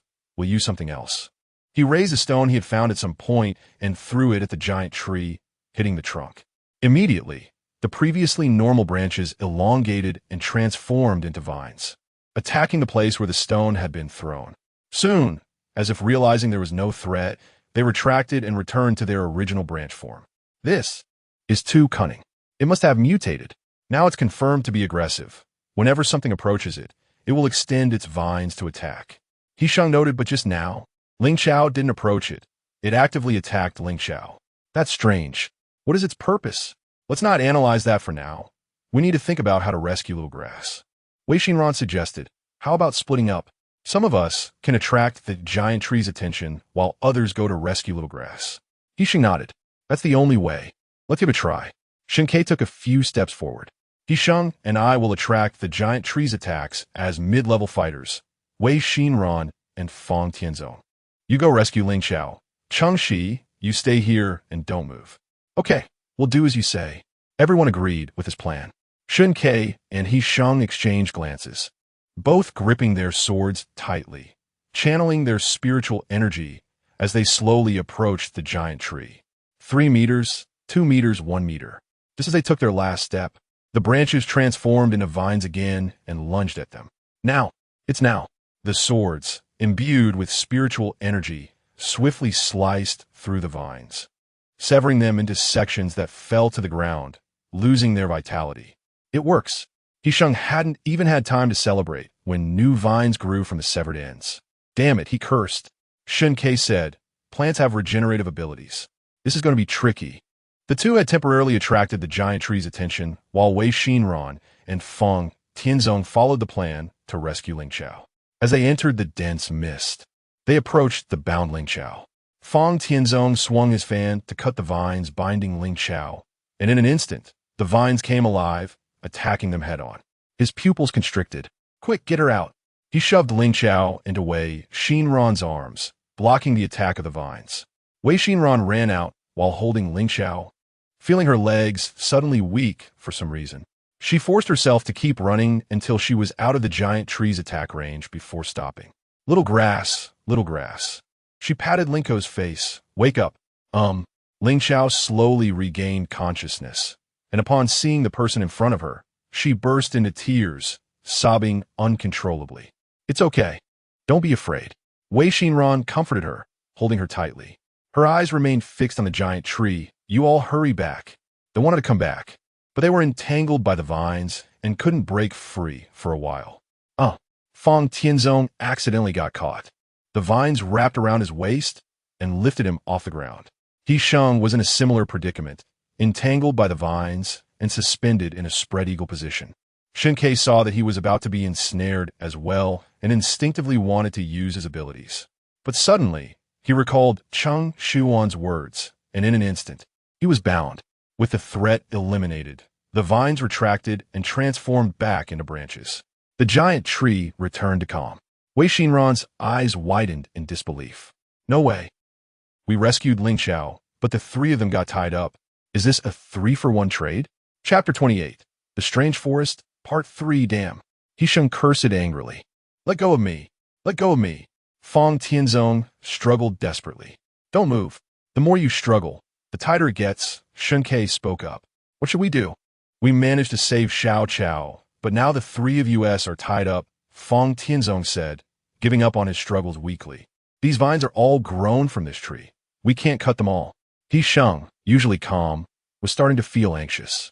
For now, as long as we don't move, it won't attack us. There isn't any immediate danger, Shen Que analyzed. Fong Tianzong replied, but we can't just stay tied up forever, can we? Fong Tianzong, He Sheng. Cheng Que.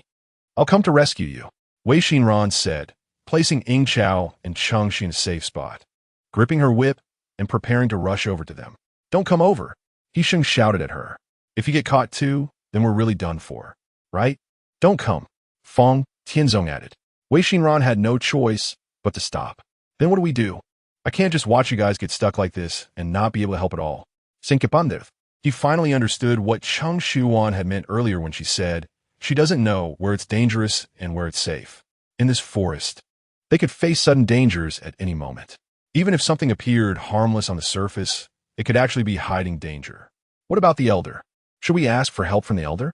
Wei Xinran suggested. Fong Tianzong felt a bit frustrated. We can't find her now that she's disappeared. Yixing's expression was serious. The elder shouldn't have gone far. She might be nearby. If she hasn't appeared while we're trapped, then she probably doesn't see the situation as serious enough to intervene. When we arrived just now, she spoke to me, Shen Que suddenly said. The three of them looked at him. What? When did the elder talk to you? How come we didn't see? I didn't see her, but I definitely heard her voice. I suspect she used some method to conceal her presence, so we can't see her. As long as she doesn't deliberately make a sound, we won't be able to find her. What did she say to you? Shen Que replied. She told me not to use my abilities. The three were taken aback. All right, you're a high-level ability user. Fong Tianzong suddenly remembered. If you use your abilities, we could definitely escape. Wei Xinran added, if we don't use abilities now, we might really be stuck for a long time. The Elder Wu Ti let him use his powers just to make us go through some training. Otherwise, with his high-level abilities, it would be like entering a no-man's land. He Sheng sighed. Let's think of another way. Cheng Shiyuan, leaning against a tree, had heard their conversation. She was quite obedient and remembered their words. Not allowing the use of abilities left them at a mental impasse. Shen Que looked up at the towering giant tree. As long as they didn't step into its territory, it wouldn't actively attack. The vines that had just appeared were transformed from its branches, indicating that this tree had mutated. Everything in the world has its own survival rules. Where it has strengths, it naturally has weaknesses. And the weakness of this tree.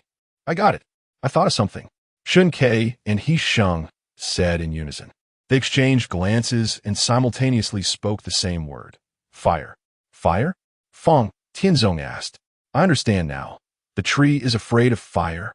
Wei Xinran realized. But where are we going to find a source of fire? We probably didn't bring a lighter, did we? She looked up at the three tied to the tree. And He Sheng, Fong Tianzong, and Shen Que all shook their heads. No way. The method we just thought of doesn't even give us a chance to try. Sister Xinran, I have some. Cheng Shi, who had been watching over Ying Chao, suddenly spoke up. He pulled out 2 stones from his pocket. Xiao Shi, that's not a lighter. Wei Xinran thought he had made a mistake. Yes, it is, Cheng Shi affirmed. The brother who cooks uses this to start a fire. He held 1 stone in each hand and struck them together, instantly creating tiny sparks. Wei Xinran's eyes widened. It really was fire. She took the 2 stones from Cheng Shi's hands, but this still wasn't a lighter. How could it start a fire? She was filled with curiosity. Cheng Shi explained. That brother said, this is a firestone, used for making fire where they come from. Whether it's a lighter or a firestone, as long as there's fire, it's fine. Wei Xinran patted Cheng Shi's head. Xiao Shi, you've done a great job this time. She found 2 bundles of dry grass, and, mimicking Cheng Shi's earlier action, ignited the grass with the stones, then used her whip to bind the burning grass. I'm going to set it on fire. You all protect yourselves. She shouted to the 3 on the tree. Shen Que instructed, use your spiritual power to protect your bodies and form a shield. He Sheng and Fong Tianzong immediately released their spiritual powers to shield themselves. Seeing they were ready, Wei Xinran exerted her arm, flicking her whip to release the burning grass. The ignited grass fell onto the tree, and the flames quickly spread. The once quiet giant tree began to generate more vines, seemingly sensing pain and thrashing in the air. The vines binding them were burned and loosened, freeing the three who fell to the ground. "We did it!" Wei Xinran exclaimed joyfully. The three quickly retreated from the giant tree's territory, glancing back at the burning tree with lingering fear. Even a mutated tree could not escape the laws of nature. "Yeah, thank goodness you both thought of that. Should we leave now? It's not good to just let the tree burn like this. If the fire spreads, it could burn down the whole forest." Wei Xinran expressed her concern. "But we don't have any water to put out the fire." They found themselves in a dilemma, unsure whether to stay or go. Buzzing. "Wait. Shen Que sprawiozli relaksha broż sudenli furuwa." There's a sound. Yisheng asked, "What's wrong? Is the tree not afraid of fire? Is something else going to happen?" "You were the one who heard the odd sounds first," Wei Xinran added.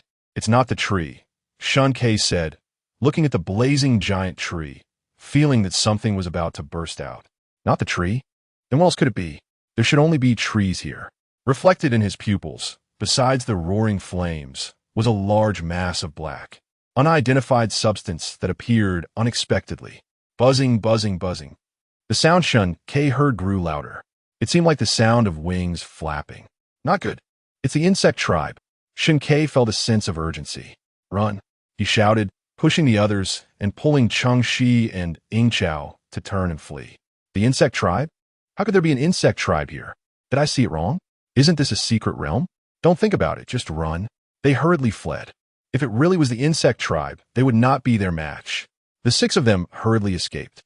Over by the giant tree, the mass of black substance seemed to sense something and quickly chased after them. Cheng Shiyuan dispelled her invisibility spell, her expression serious. "The insect tribe? What is going on?" Chapter 29. Are the insectoids really that powerful? The black swarm that was originally chasing the six people suddenly sensed the presence of another creature. It immediately chose the nearest Cheng Shiyuan. Cheng Shiyuan stood there, watching as the black swarm approached her at an extremely high speed. As they got closer, she finally saw what the swarm was: countless tiny insects gathered together. They were densely packed, enough to make one's scalp tingle. If it were just a few insects, it wouldn't feel like much, but with so many, even though she wasn't afraid of insects, it was still quite disgusting. The buzzing sound made her scalp prickle. Cheng Shiyuan frowned in disgust and cast a barrier around herself. The swarm suddenly crashed into the invisible wall, and the first batch fell to the ground, dazed, not knowing if they were alive or dead. The ones behind seemed to have learned their lesson and no longer charged blindly, but instead clung to the barrier. Soon, the transparent barrier was completely covered by the insects, turning pitch black. Inside the barrier, Cheng Shiyuan clearly saw the insects clinging to it, using their antennae to poke at the barrier. After a while, they switched to poking with their sharp mouthparts. Do they have intelligence? She was taken aback. Generally, insects of this level follow the most basic natural laws and physiological behaviors. However, the so-called insectoids in front of her seemed to think like humans, knowing when a behavior was incorrect and making changes. This was undoubtedly eerie and terrifying. The six who had been running outside noticed that the buzzing sound was getting quieter, and their pace involuntarily slowed down. Shen Que turned to look, and his steps suddenly stopped. The others, noticing he had fallen behind, turned to look at him. "Shen Que, what are you dazed for? Hurry up, we can talk after we get out," Yisheng shouted. Feng Tianzong. Yes, even if you're a level 9 ability user, facing so many insectoids alone has a low chance of success. Shen Que. No, that is not right. He spoke up. What is not right? Don't worry about that. Escaping is the priority. Cheng Shiyuan hasn't appeared. Shen Que said, she is still there. The others were taken aback. Oh right, the elder didn't run with us. Didn't you say she was nearby, while invisible? She should know the situation. Does she not realize the danger of the insectoids? Thinking she is still training? No way. Even a 3-year-old knows about the insectoids and the entire star system. The elder should know. I'm going back to find her. Shen Que made a decisive decision and immediately turned back. Don't go, Yisheng grabbed him. It's too dangerous. The elder is so powerful she will definitely be fine. Let us wait for her outside. or we can go out and call the senior brothers and sisters to come in and save her. Shen Que shook off his hand, his gaze heavy. You all said that even I have a low chance against the insectoids, and she alone. I can't let her face so many insectoids by herself. His words made the others fall silent. Indeed, they had just said that the insectoids were dangerous, although they didn't know how powerful the elder really was. Shen Que was a level 9 ability user, and there were many high-level ability users in history who had perished at the hands of insectoids. The elder being alone was undoubtedly dangerous. Then I'll go with you. He Sheng made up his mind. I'll go too. Wei Xinran said. Fang Tianzong, you all. Ah, forget it. More people means more strength. I'll go with you. Cheng Shi and Xiaoqiao also raised their hands. I want to save Sister Shiyuan. Shen Que looked at them. You all stay here. I can go alone. You can't. He Sheng was about to refute, but Shen Que raised his hand to stop him from speaking. You don't have abilities, and your spiritual cultivation level is low. If you go, you won't be able to help much. If you get into danger, neither I nor Cheng Shiyuan can save you. His words were not pleasant, but they were the truth. They were all discarded onto the junk star, feeling worthless before meeting Cheng Shiyuan. It was Cheng Shiyuan who told them that there is more than one path in life. If one doesn't work, try another. They had become spiritual cultivators, but they were just starting out. They could barely handle mutated trees. What's more, they were facing the insectoids that made even ability users tremble.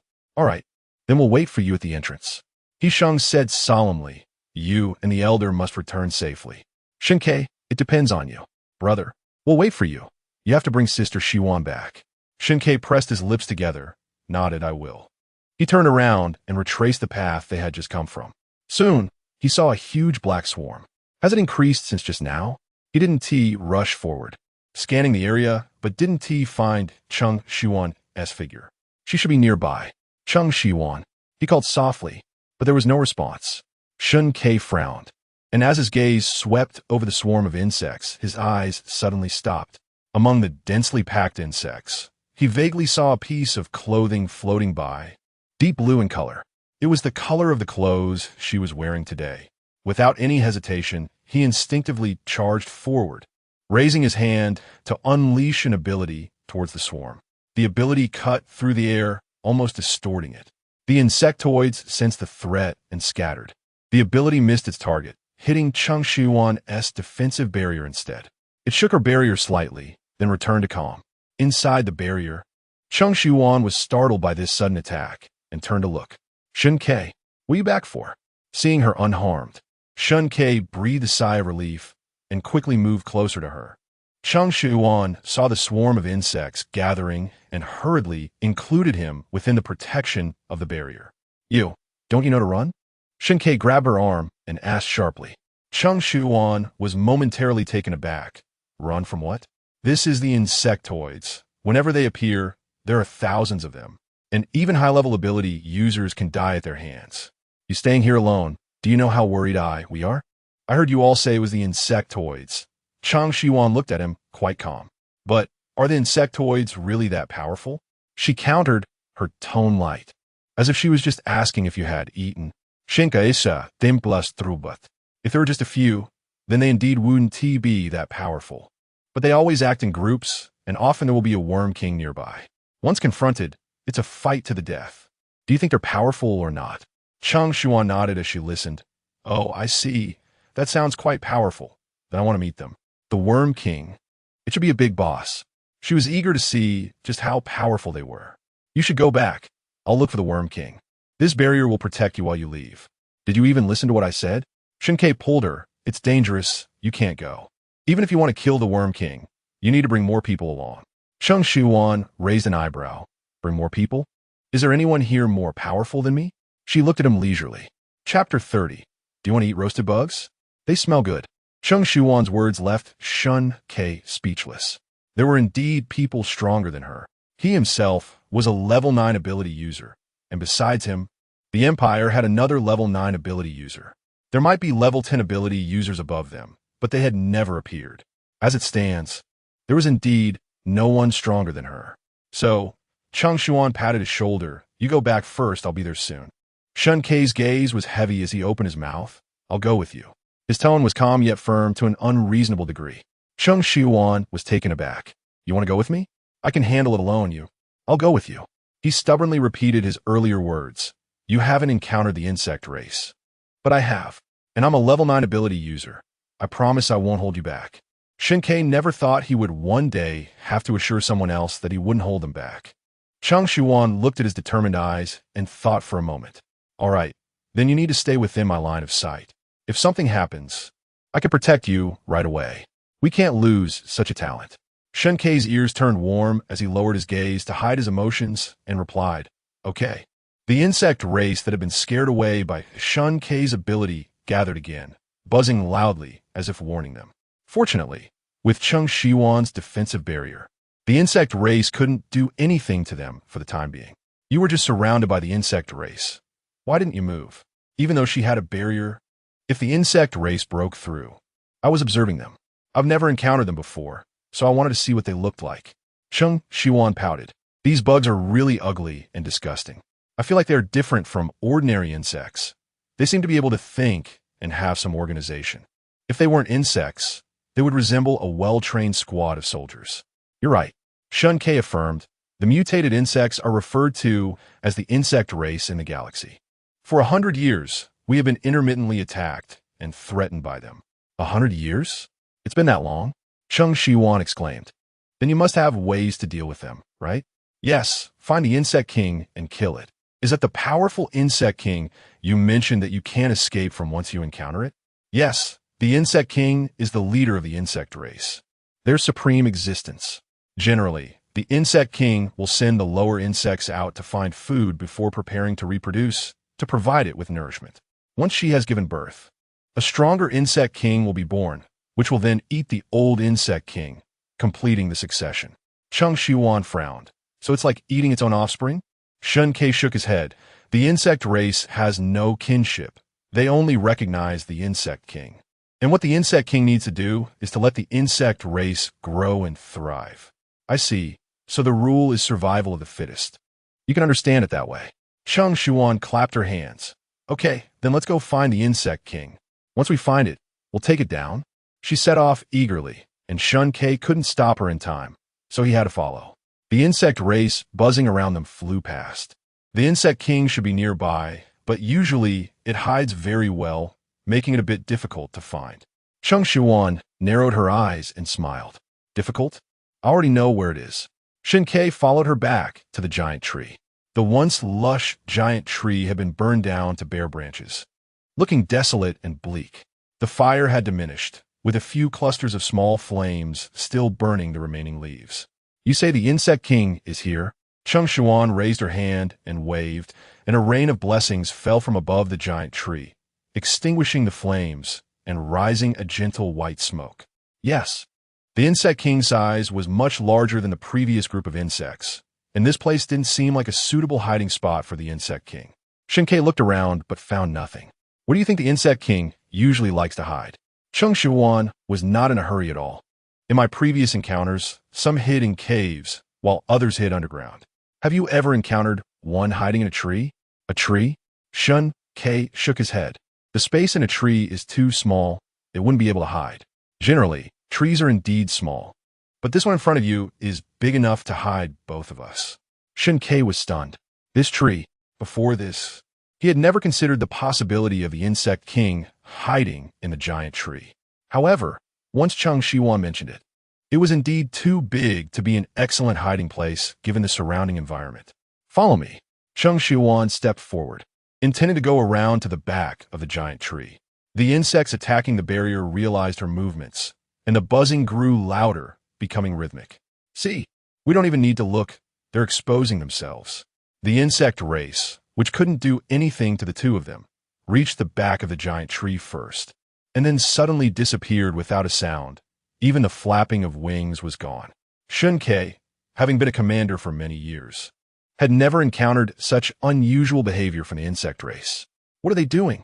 Of course, they're rushing home to protect the insect king. The two rounded to the back of the giant tree, and a massive tree hole appeared before them. Shen Que was taken aback. This hole should have been gnawed out by the insect race, if nothing else. Cheng Shiyuan approached. and placed her hand on the giant tree. Feeling the rough texture beneath her hand, a wave of bitterness rose in her heart. It was trying to save itself. Shen Que quickly realized. So it suddenly attacked us and took away the firefly grass, but didn't harm her, just to lead us here. Binding us to the tree was also to let us discover the insect race. Exactly. Cheng Shiyuan withdrew her hand, her expression sinking. The Lingxi's secret realm had never had the so-called insect race. It must have entered after she arrived in the galaxy. The insect king should be hiding inside. We need to draw it out.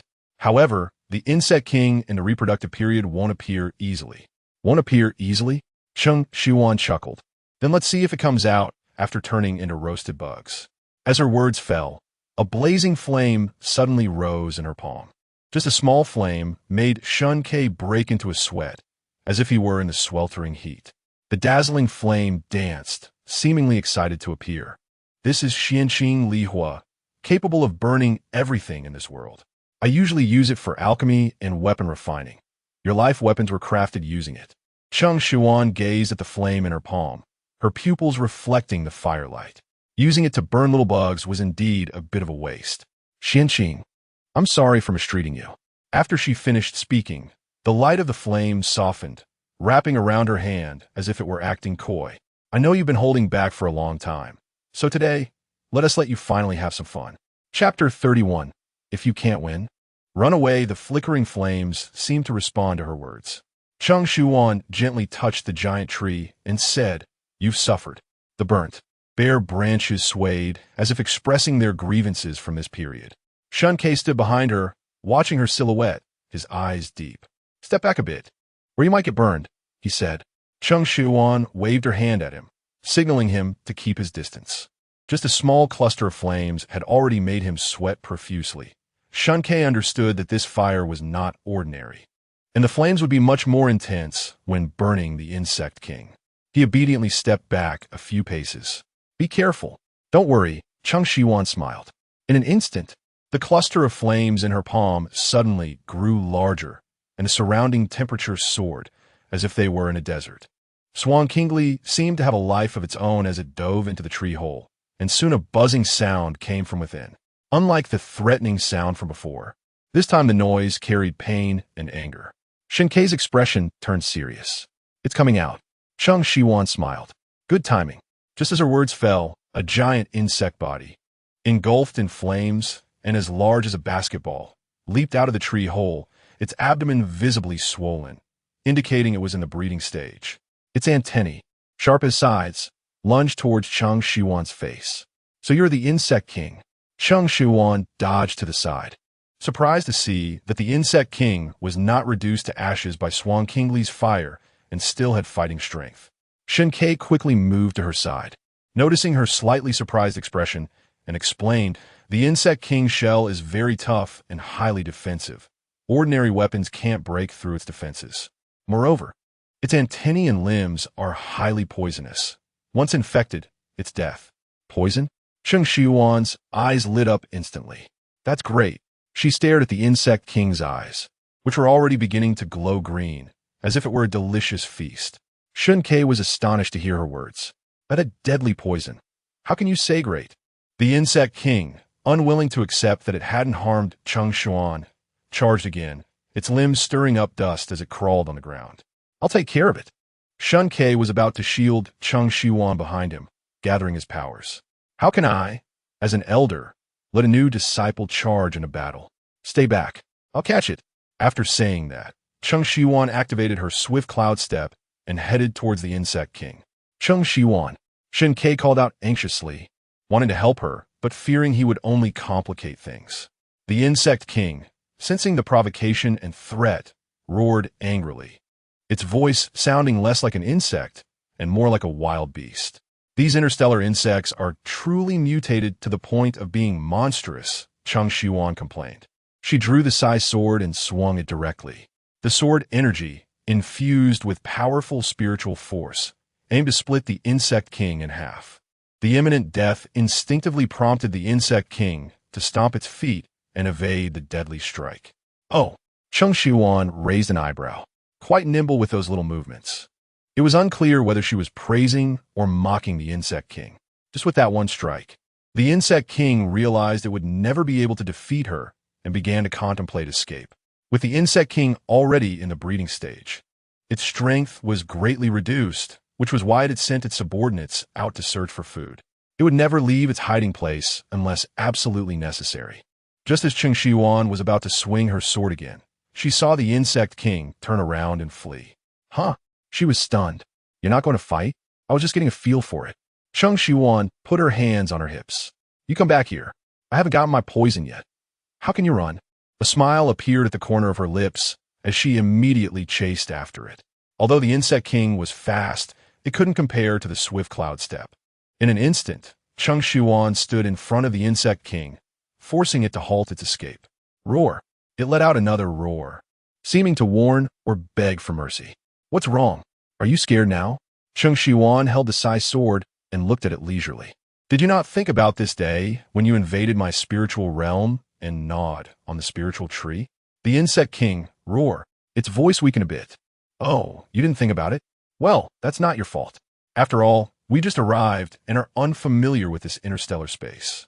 Compared to you, we are the true intruders. The insect king roared. It doesn't matter if you don't understand. You don't need to anymore.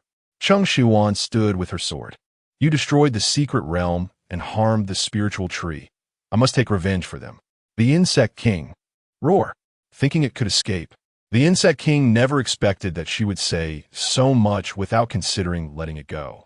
Knowing it was doomed today, the insect king decided to fight back. It roared angrily, swinging its sharp antennae toward Cheng Shiyuan. Just then, Shen Que, who had just arrived, witnessed this scene and quickly observed the insect king's abnormal behavior. His pupils contracting. Be careful, it's going to spray poison, he shouted and rushed to stand in front of Cheng Shiyuan. Spray poison? Cheng Shiyuan was taken aback and saw that the insect king indeed sprayed a black-purple venom from its mouthparts. So there's poison here too. Shen Que braced himself for the burning sensation he imagined would come from the venom, but it never arrived. He turned around to see that the venom was blocked by an invisible barrier. The highly corrosive venom made a hissing sound as Cheng Shiyuan visibly saw her barrier being corroded, creating a hole. She pulled Shen Que back a step. As the barrier dissipated, the venom fell to the ground, staining the soil a black-purple color. Wow, it can even break through my barrier. Cheng Shiyuan was startled, her eyes shining even brighter. Shen Que. Barrier? Yeah, didn't I set up a barrier for you? I didn't expect the insect king's venom could even corrode spiritual power. I need to study this. Cheng Shiyuan pushed Shen Que aside and raised her hand to form a seal. For directions, return a heart bind. Countless golden threads emerged from her hand, heading towards the insect king, spiritual power as chains, drawing the ground as a prison.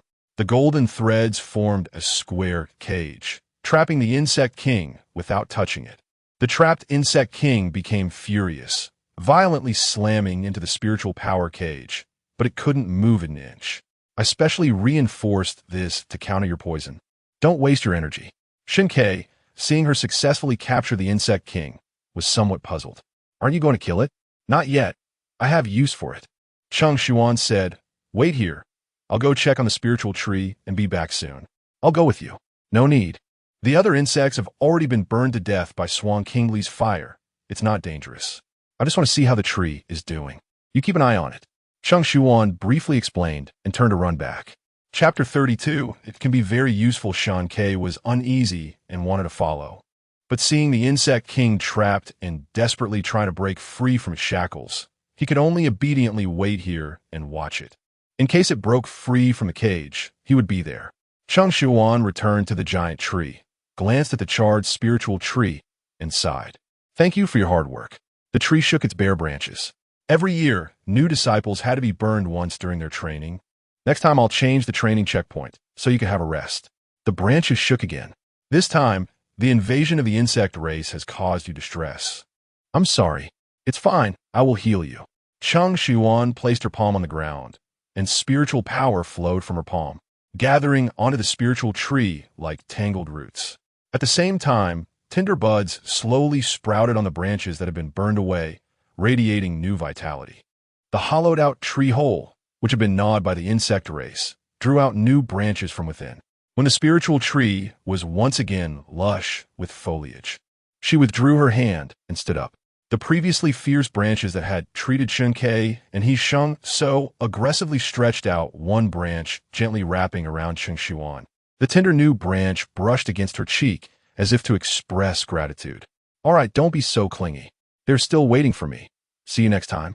Just as Shen Que was about to disregard the insect king and look for Cheng Shiyuan, he saw her figure emerge from the depths of the dense forest. Let's go. She transformed her spiritual power into a rope, hooking it onto the spiritual power cage, leading the insect king out. At this moment, it was no longer the tyrannical insect king, but more like a pet that had been locked up for not listening to its master. What do you want to take it back for? Shen Que asked curiously. Cheng Shiyuan turned her head to glance at the trembling insect king huddled in the corner of the cage. Of course, it has great use. You know, once I finish. She kept him in suspense, and Shen Que had to stop asking. The two walked out leisurely, and the others waiting at the entrance hurriedly ran up upon seeing them emerge. Elder Shen Que, are you all right? What about the insect race? Damn, the insect king run. Fang Tianzong's pupils constricted, and he was about to turn and flee. Yisheng quickly grabbed him. What are you running for? Didn't you see it's trapped? That's an insect, huh? Trapped? Fang Tianzong reacted belatedly, and then realized that the insect king was trapped in a cage made of spiritual power, which was being controlled by the elder in her hand. Elder, you're amazing. Wei Xinran looked at Cheng Shiyuan with admiration in her eyes. You actually captured the insect king alive. This is the first time I've seen a living insect king. Cheng Shi and Ying Chao clapped their hands. Sister, you're so impressive. So those insects from earlier were all under the insect king, sent out to forage. He Sheng understood. So Elder Shen Que, where did you find the insect king? Cheng Shiyuan gave Shen Que a look, signaling him to speak. It's like this. The insect king was hiding in that giant tree. That is how it is. No wonder the tree just bound us. It didn't hurt us at all. This newcomer training ended with more thrills than dangers. Cheng Shiyuan led them out of the Lingxi secret realm, letting them return to their respective courtyards to rest, and then took the insect king to the pharmacy. When Xing Qi saw her return, she quickly put down the herbs in her hands and went up to her. Elder, you're back. She saw the insect king behind her, a look of confusion flashing in her eyes. What is this? The insect king. It's a product of the mutation in this interstellar world.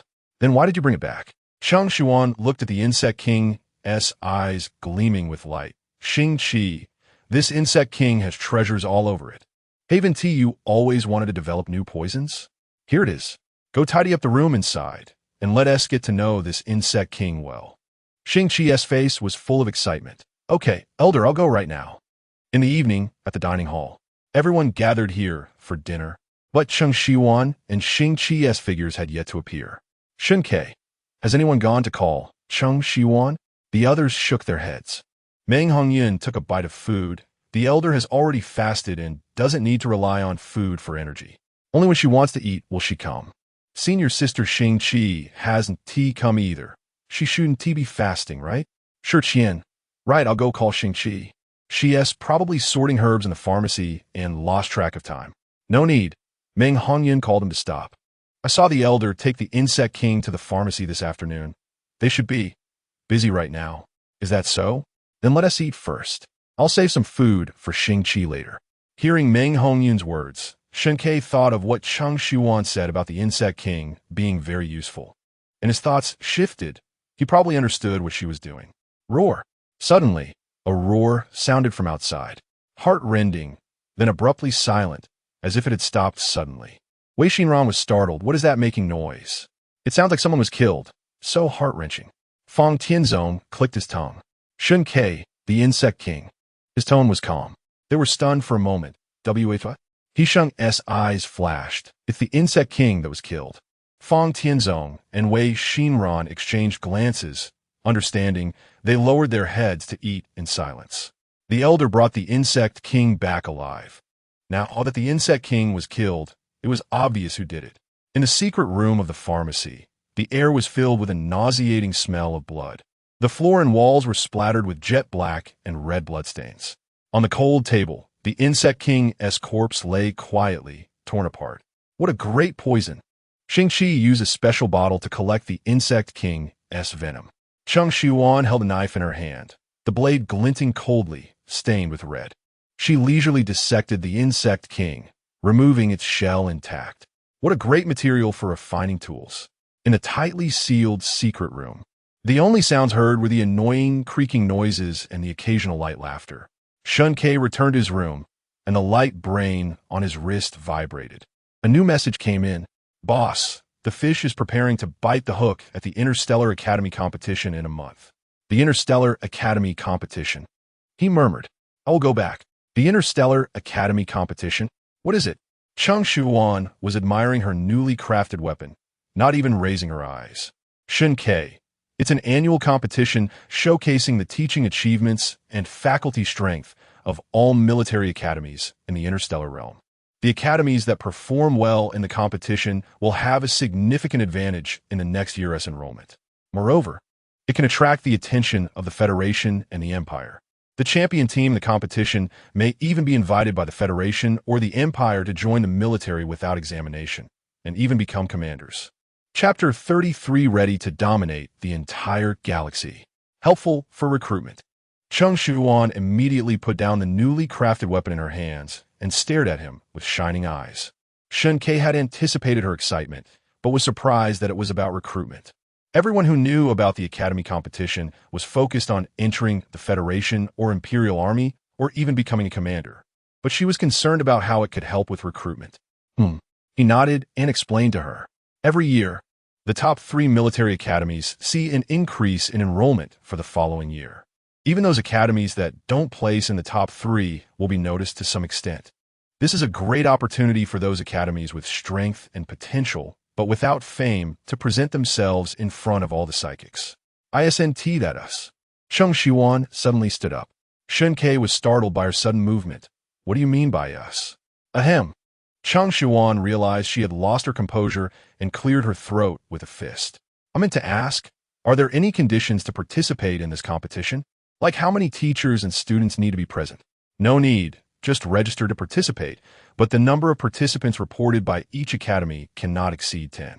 Including the leading teacher, the total cannot exceed 15. Cheng Shiyuan had no problems with that.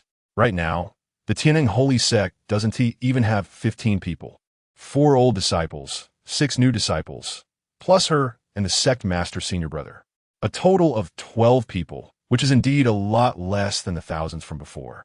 However, being able to participate is enough. How do we register? Where do we register? When do we register? She asked in quick succession, almost wishing the competition would start immediately. Cheng Shiyuan had already imagined the scene of the recruitment numbers breaking through the gates of the Tianheng Holy Sect after the competition. Don't rush. Shen Que gestured for her to calm down. The competition is in a month. I will handle the registration. Just give me the list. The list? Simple. I'll write it for you right now.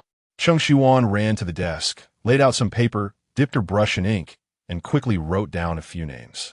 Meng Hongyun, Fong Tianzhou, Xing Qi, Shi Qian. Oh wait, do I need to write the leading teacher? She asked, lifting her head halfway through writing. Yes, write it down. Oh, right. Leading teacher Cheng Shiyuan. Done, great job. She blew on the still wet ink and handed the thin sheet of paper to Shen Que. Everyone from the Tianheng Holy Sect is going. In a month.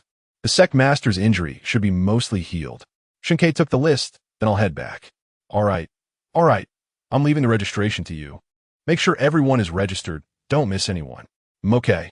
Back in his room, Shen Que glanced at the names on the list. Indeed, she had written down everyone's names, including his. He opened his light brain and sent the list to his deputy. Shen Que, register for the competition. YJ, boss. What is the Tianheng Holy Sect? I've never heard of it. Is it a new military academy? Shen Que, yes. YJ, got it. I'll take care of it right away. Shen Que. Remember not to register my name. YJ, I understand, boss. The fish hasn't bitten yet, of course. We can't disturb it. Starting today, I will increase your training intensity. In front of the sect square, Cheng Shiyuan said solemnly to the 10 people in front of her. Meng Hongyun, Shi Qian, Xing Qi, and Ling Xia exchanged glances, all puzzled. After entering the sect, Except for the initial period when they had a master guiding their cultivation, they had mostly been left to their own devices, relying on themselves to cultivate to this point. Being called today, they thought there might be some instructions, but unexpectedly the elder was going to train them together with these new disciples. Elder, do we have to train with them too? Sure, Meng Hongyun voiced his question. The other 3 old disciples looked at Cheng Shiyuan, waiting for her answer. Exactly. Cheng Shiyuan nodded. I know you all cultivated on your own before, but times have changed. For the next month, I will personally lead you. Xianxia, elder. May I ask why? What is there to ask? Having the elder lead us is a great honor. Shi Qian said cheerfully. Isn't this equivalent to becoming a disciple of the elder? It should be known that the elder is the youngest cultivator on the continent to break through to the great ascension stage. To be personally taught by the elder is something one would seek after. No need to ask why. Cheng Shiyuan glanced at them. Of course you can ask. And I also need to tell you. The Interstellar Academy competition. Do you know about it? Meng Hongyun and the other 4 old disciples shook their heads, looking confused. Meanwhile, the 6 new disciples nodded. Fong Tianzong. I know, I've heard about it from people in the village. So, are we going to participate in the competition? Yisheng's eyes lit up. Exactly, Cheng Shiyuan said. In a month, I will lead you to participate in the Interstellar Academy competition. To stand out in the competition. Your training for the next month will not be easy. I'm not afraid. Yisheng said firmly. I joined the Tianheng Holy Sect and became a spirit cultivator for this day. Me too. Wei Xinran clenched her fists at her sides. I'm not afraid either. Cheng Shi. I'm a man. I'm not afraid of anything. Cheng Shiyuan nodded in satisfaction and looked at Meng Hongyun and the other 4. What about you? Xianxia. Although I don't know what this competition is about, elder, you must have your reasons for doing this. I will listen to you. Xing Qi. I'm with you, elder. Meng Hongyun and Shi Qian looked at Cheng Shiyuan with firm eyes, clearly expressing their intentions. Good, then let us start training now. For this month's training, Cheng Shiyuan tailored a corresponding training plan for each person. It was mainly divided into old disciples and new disciples. The old disciples would be thrown directly into the Lingxi secret realm and would not come out until half a month later. The new disciples would first undergo physical training. In the morning, they would run 10 laps around the sect square, followed by strength training and agility training. In the afternoon, Cheng Shiyuan would provide guidance based on each person's different cultivation direction. Sword cultivators would train their coordination with their swords, learning to control the sword rather than being controlled by it. As a medicine cultivator, Wei Xinran and Ying Chao would learn to recognize and distinguish herbs and spiritual plants. Fong Tianzong, who was a weapon refiner, was locked in the refining room. He wouldn't be allowed to come out until he successfully refined a weapon. Finally, Shen Que, who practiced both sword formations and cultivation, was trapped in one formation after another. He wouldn't be able to come out until he cracked them. Each person trained from morning till night, with barely any sleep. A month later, everyone had noticeably lost a lot of weight. Even their disciple robes had become somewhat loose. Elder. Cheng Shiyuan looked at the 10 people before her, who had clearly undergone a transformation, and smiled. Are you all ready for the entire galaxy to see you? Chapter 34. Do not look at her in the sect square. 10 people stood side by side. Each one wore a new disciple robe, which, although still the traditional sky blue, had the emblem of the Tianheng sacred sect embroidered on the cuffs and belts. Under the sunlight, the clothes shimmered slightly, as if they contained gold threads. The disciple robes you wear are made from the shell of the insect king. Although they are called disciple robes, they are more like defensive armor, capable of withstanding a full-strength strike from a cultivator at the initial stage of the nascent soul realm, said Cheng Shiyuan. Meng Hongyun and the other 3 senior disciples were taken aback. To withstand a strike from the nascent soul realm, even if it was just the initial stage, that was at least a mid-grade spiritual tool. A spiritual cultivator would rarely use a mid-grade spiritual tool unless absolutely necessary. Yet, the elder allowed them to wear it casually. Elder, should we change out of them? Shi Qian said, feeling hesitant to touch his own clothes. They were too precious. Meng Hongyun, Xianxia, and Xing Qi shared the same thought. This could be considered a life-saving item. Cheng Shiyuan understood their concerns. But since they were going to participate in the Interstellar Academy competition, she was unsure of the specific circumstances or the level of their opponents. It was always better to be prepared. All of you wear them. I don't want to see any of you injured, understand? Each of you is a treasure of the Tianheng sacred sect. Not one can be missing. I must bring back the same number of people I took out, she commanded. Yes, Elder. By the way, due to the injuries of the sect leader, Yuan Ji, not being fully healed, he won't be accompanying us for this competition for his health and safety. Also, Wei Xinran, your sister is still in the sect, under the sect leader's care. So you don't need to worry, Cheng Shiyuan added. Thank you, Elder, and thank you, sect leader. Wei Xinran, who was anxious about going far away, felt reassured. Shen Que, has our transport arrived? Cheng Shiyuan glanced at him. She initially planned to take them directly with her sword, but Shen Que said a spaceship would come to pick them up, so she saved her energy for sword flight. Shen Que checked the message from the light brain and replied, "It's here." As soon as he finished speaking, the world suddenly darkened. Everyone looked up and saw a massive object approaching them from afar. Elder, there's an enemy attack. Meng Hongyun, Shiqian, Xianxia, and Xingqi immediately went on high alert. Shen Que remained calm. It's the spaceship here to pick us up. Cheng Shiyuan patted Xia's shoulder, remaining composed. The spaceship that Shen Que had landed outside the sect had already been stored in her spatial ring. Otherwise, such a large piece of scrap metal blocking the entrance would be quite a nuisance. Therefore, Meng Hongyun and the others had not seen it. She watched as a slightly smaller spaceship than Shen Que's slowly descended onto the sect square. The cabin door opened and a ladder automatically extended down. A man quickly walked down the ladder and then knelt before Shen Quebec boss. Cheng Shiyuan raised her eyebrows, curious about Shen Que's identity on the main star. Get up. Shen Que gently touched the man's clasped hands and helped him up. Yin Jiang stood up, quickly scanning the few people behind Shen Que before withdrawing his gaze. As a qualified assistant, he did not ask too many questions.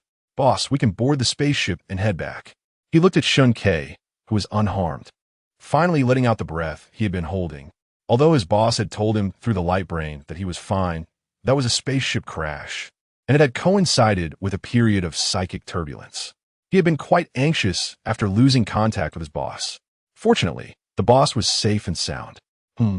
Shen Que responded, turning to Cheng Shiyuan, we can set off. Yin Jiang noticed that the boss even took a moment to talk to a woman beside him, glancing at her a few more times, wondering which one she was from the list. His view was suddenly blocked, and Yin Jiang was taken aback, realizing that his boss had somehow moved in front of him. Boss, what's wrong? Do you have something to say to me? You can go up first, Shen Que said. Yin Jiang blinked. Boss, I'll wait until you go up before I go up. Shen Que replied, you go up first, don't just stand here looking around. Huh? Oh, yes, boss. Yin Jiang understood that his boss was probably worried he would scare the people from these trashy stars. After all, they could be considered the boss's lifesavers, thus his benefactors. After Yin Jiang returned to the spaceship, Cheng Shiyuan instructed Fang Tianzong, Meng Hongyun, and the others to board the spaceship one after another, and she was the last to ascend, with Shen Que following behind her. Last time, she had merely cut Shen Que's spaceship and hadn't carefully examined what it was like inside. Now, she could take a good look. Entering the cabin, the light was bright, but the equipment inside was dusty, appearing as if covered by a layer of grime, not very clean. The cockpit and the resting area were not separated, making the whole cabin resemble a small living room, furnished with tables, chairs, and simple furniture like sofas for resting. If it weren't for the presence of a driver's seat and control panel, it would truly resemble a cozy, little living room, provided one overlooked its dirty state. Due to people moving around, fine dust floated in the air. Cheng Shiyuan raised her hand to wave, contemplating whether to use a purification technique. Yin Jiang, what's going on? Shen Que noticed her movement and asked. Boss, Yin Jiang stepped closer to him, lowering his voice. You know, I had to avoid drawing attention when I came to pick you up. I couldn't make a big scene. I just picked an old spaceship from the warehouse that had been there for a long time, and I couldn't clean it up in advance. Boss, just bear with it. We'll arrive soon. Shen Que rubbed his forehead. It didn't have to be this old. How many years ago was this model? It hasn't been used for a long time. Although it's old, its performance is still stable. I checked it. There's no problem, Yin Jiang assured. All right, let us depart, Shen Que said. Yin Jiang went to pilot the spaceship, while Shen Que approached Cheng Shiyuan, observing her as she looked around. This is a very old spaceship. Not the kind I usually use. Cheng Shiyuan was unsure why he wanted to mention this to her. I can see that.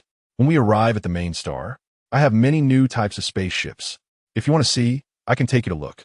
Sure, Cheng Shiyuan nodded. Are they newer than the one that crashed? About the same, but there are also the latest models that are still in the testing phase. Suddenly, the spaceship jolted, and Cheng Shiyuan lost her balance. Gasping in surprise, Shen Que quickly grabbed her arm, and the next moment, she found herself pressed against his soft body, his hands instinctively wrapped around her waist. Cheng Shiyuan, who had fallen into his embrace, looked astonished. Are you okay? Shen Ke's ears turned red, his voice becoming hoarse. He didn't dare to move at all. Chapter 35, What is his secret? Cheng Shiyuan suddenly came to her senses and quickly withdrew from his embrace. It's nothing. I just got caught off guard earlier and lost my balance. Oh, that's good. Shen Que didn't dare to look at her, glancing left and right, his gaze wavering. I'll go sit down. Cheng Shiyuan awkwardly sat down on the sofa, her mind inexplicably flashing back to that impulsive kiss from that day.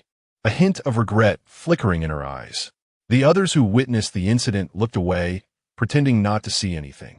Xianxia said, Sister, you just hug brother. I want to hug too. She stretched out her arms, looking at Cheng Shiyuan with her innocent big eyes. Wei Xinran quickly covered Xiao's mouth and picked her up. You misunderstood. They just bumped into each other by accident. Come on, I'll take you to see the stars. There are so many outside. She led Xiao away from the scene, afraid that she might accidentally say something shocking again. The cabin was eerily quiet. Although traveling from the garbage star to the main star was quick by spaceship, as long as you wanted it, a few space jumps would get you there. But everyone in the cabin was on their first flight, so Yanjiang had opted for the most ordinary and stable flight for their experience. It would take some time to reach the main star, so Cheng Shiyuan encouraged them not to daze off and to take advantage of the time to meditate and cultivate. Even if they couldn't level up, consolidating their skills would be beneficial. After a quarter of an hour, the spaceship's speed gradually slowed. Cheng Shiyuan felt them beginning to descend. Slowly opened her eyes, and after adjusting her breathing, she looked out the window. Through the small round window, a blue and white sphere was gradually enlarging before her eyes. It really looked like it, very much like the planet she had lived on at the beginning. Until the complete main star was out of sight, they had officially entered. The scenery outside changed from ocean to desert and then to forest, until they saw plains and the spaceship slowly descended towards the ground. Shen Que, don't you have air traffic control here? Cheng Shiyuan asked curiously. There was no announcement at all for such a large aircraft entering the airspace. Shen Que replied, There is, but this spaceship doesn't require it. Why not? It hasn't been registered, and it's also cloaked. Cheng Shiyuan was astonished. No registration? So are we sneaking in? The cloaking function was normal. She remembered that cloaked fighter jets existed on the planet she originally lived on. Now that they had developed to interstellar travel, cloaking should be a basic skill. Shen Que chuckled. What are you thinking? It's a normal entry. The list you gave me has already been submitted and recorded. Cheng Shiyuan breathed a sigh of relief. Oh, that's good. If we were caught sneaking in and sent back before the competition, that would be terrible. Don't worry. It won't happen. Yanjiang, who was piloting the spaceship for landing, listened to their conversation and became increasingly curious about this woman who could speak so kindly to the boss and explain things in detail. The spaceship stopped in a spacious valley, and the cabin door opened, allowing everyone to disembark one after another. This looks no different from our place. Shi Qian observed the surroundings, feeling it was quite similar to the back mountain of their sect. Meng Hongyun, Xing Qi, and Ling Xia's excitement about arriving on a new planet gradually calmed down. Meanwhile, Fang Tianzong, He Sheng, and Wei Xinran did not look relaxed. They were all waste products exiled to the garbage star by their families, and once exiled, it meant they could never return. They had never imagined that one day they would return to this land that bore their traces. They had never thought they would come back as participants in the Interstellar Academy competition. This time, they wanted to show those who abandoned and exiled them that they were not useless. The remaining Cheng, Shi, and Xiao, having been born on the garbage star, did not share the same mindset as the three of them. They were simply curious and excited to be in a new place. Yanjiang said, Boss, I can only drop you off outside the city. If I fly the spaceship into the city, we will definitely be discovered. All right, you go back first. Shen Que nodded slightly. I'll come back on the day of the opening ceremony. Boss, I'll wait for you. Yin gave him a deep look before turning back into the cabin, and the spaceship took off again, gradually flying away. Cheng Shiyuan withdrew her distant gaze and focused on Shen Que. It seemed that he had many secrets. Shen Que, are we going into the city now? Yes. You go in first. I'll come find you later. Shen Que distributed light brains brought by Yin to everyone. This is a light brain. It contains your qualification certificates for this competition. With this certificate, you can freely enter and exit. Cheng Shiyuan put the light brain on her wrist. Okay, I understand. She didn't ask him why he wasn't going in with them. Since he had returned to his territory, he must have things to do. The spaceship had crashed on a garbage star, yet he wasn't in a hurry to have Yin take him back. There must be a reason for it. Your light brain has money. You take them to find a hotel to stay in, then send me the address. I'll come find you. Okay, see you later. Cheng Shiyuan led the 9 of them out of the valley on their swords. After seeing a city in the distance, they sheathed their swords and walked towards it at a leisurely pace. Suddenly, a cloud of dust rose. They coughed and covered their noses, waving their hands to disperse it. Ha ha! Where did these bumpkins come from? Actually walking to Yalan's city. A vehicle that had been following them stopped, and the window rolled down, revealing a sharp, mocking voice. Cheng Shiyuan frowned and looked over. Inside the car were several people, and the one mocking them was a young boy with dyed red hair, looking to be around 20. Similar in age to Feng Tianzong and Hisheng. He was quite good-looking, but the disdain in his eyes and the arrogant expression on his face lowered his attractiveness significantly. Hey, how dare you? Shi Qian was furious and was about to step forward to seek justice. Cheng Shiyuan pulled him back and shook her head. No need to talk to a dog. It can't understand. Shi Qian was taken aback, not expecting the usually dignified elder to say something so insulting without cursing. The elder meant that they were humans, and, of course, they couldn't communicate with dogs. Upon hearing this, the red-haired boy became furious. Stop the car, he shouted, and the car that had been leisurely following them came to a halt. He got out of the car and rushed to Cheng Shiyuan, hands on his hips, glaring at her. Who are you calling a dog? Cheng Shiyuan maintained a calm expression, not the slightest bit afraid. Whoever fits the description is. You. The red-haired boy, furious and embarrassed, shouted, Do you know who I am? How dare you insult me like this? I really don't know who you are, Cheng Shiyuan said, sweeping her gaze over him. Only incompetent people rely on their parents and family background. If you want to brag about your father, go ahead and tell me his name. I might listen. Chapter 36. The garbage star requires a search. The red-haired boy originally wanted to say who his father was, but he swallowed the words back down. He glared at Cheng Shiyuan and said, I won't rely on my dad. His expression was stubborn. You just need to know that my name is Qi Mufeng, and I'm from the Federal Military Academy. The champion of this competition must be us. Cheng Shiyuan raised an eyebrow, seemingly unconvinced. Have you heard Qi Mufeng? Meng Hongyun, Feng Tianzong, and the others shook their heads, indicating they hadn't. Qi Mufeng's face turned red. You may not have heard of me now, but my name will definitely resound throughout the galaxy in the future. Really? Cheng Shiyuan lightly retorted, seeming to disregard his words. Then I wish you success.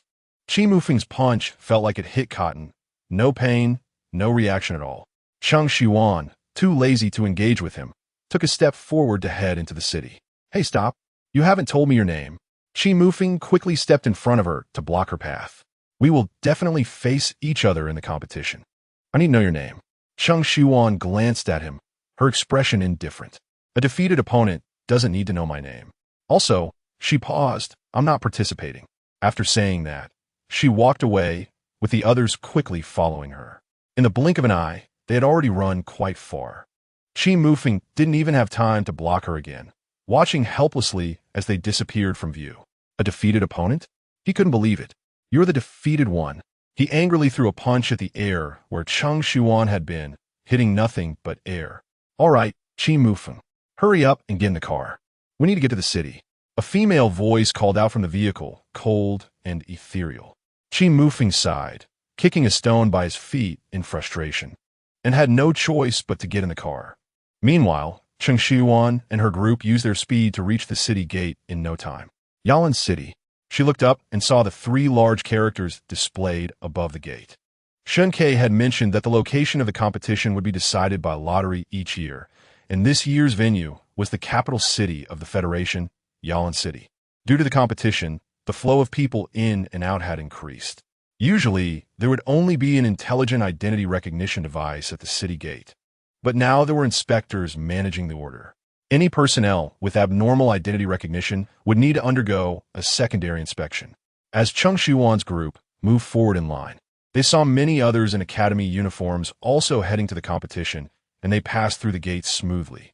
However, when it was their turn, despite the recognition device displaying their names, competition eligibility proof, and a green pass sign, they were still asked to step aside for a secondary inspection. Cheng Shiyuan frowned slightly, but did not raise any objections. They let the inspector scan each of their faces with the device, waiting quietly. She watched as the inspector checked the device, looked at them, and then walked over. A search is required. After saying that, he reached out to touch them. Cheng Shiyuan took a step back, avoiding his hand. Is there a problem with our identities? She tried to keep her tone calm. The inspector adjusted his hat and said, "Just cooperate with the search. Why are you asking so many questions?" He barked, reaching out again. Cheng Shiyuan sensed something was wrong, but held back her anger. After all, they were newcomers in someone else's territory, and they were here to participate in a competition, so it was better to avoid trouble before it started. She took another step back and repeated, "Is there a problem with our identities? Why do we need to be searched?" She had just seen the people ahead of them. Even if they failed the secondary inspection, they were merely advised to return and not allowed to enter the city. Yet they had clearly passed according to the recognition device. And judging by the inspector's expression, the secondary inspection should have been fine too. Why were they being searched? Your identity information is fine, but you are from the garbage star, so a search is required. The inspector's tone was firm. I really don't understand how people from the garbage star qualify to participate in the competition. I suspect you stole your competition qualifications, so you must be searched. Cheng Shiyuan smiled, a smile filled with anger. If I remember correctly, there's no rule stating that residents of number Kel 0813 cannot participate in the Interstellar Academy competition. She narrowed her eyes, a cold glint flashing in them. It was unclear whether the inspector had added a rule or was deliberately making things difficult for them. The garbage star was originally just called number Kel 0813. It was the people who looked down on it who called it the garbage star. The inspector's gaze sharpened. So what if I am making things difficult? You people from the garbage stars simply have no qualifications to participate in the competition. What is this heavenly balance sacred sect? Which corner of the world did this wild chicken academy pop up from? I've never even heard of it. He sneered, waving his hand, and the other inspectors standing behind him surrounded them. Meng Hongyun and the others noticed that the situation was not right and quickly moved closer to Cheng Shiyuan. Elder, it seems they are deliberately trying to make things hard for us. The 4 junior disciples reacted with less intensity.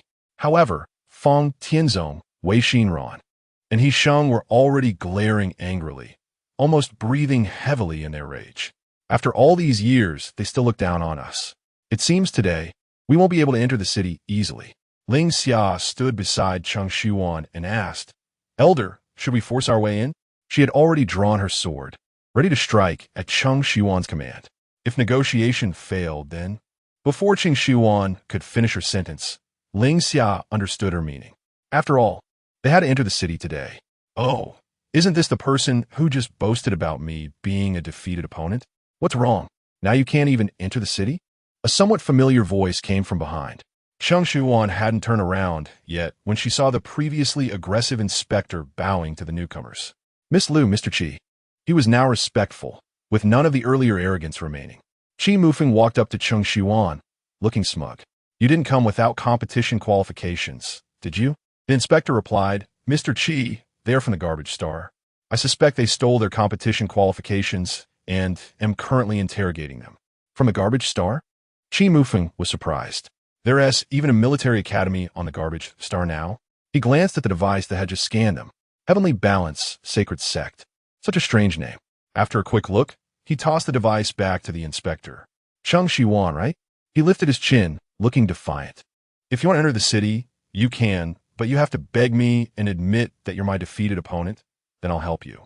Chapter 37. You better catch my move. Ha! Cheng Shiyuan scoffed, her gaze cold as she looked at Qi Mufeng. To defeat others is not something that can be achieved with mere words. She glanced at him. Kid, you're not worthy enough.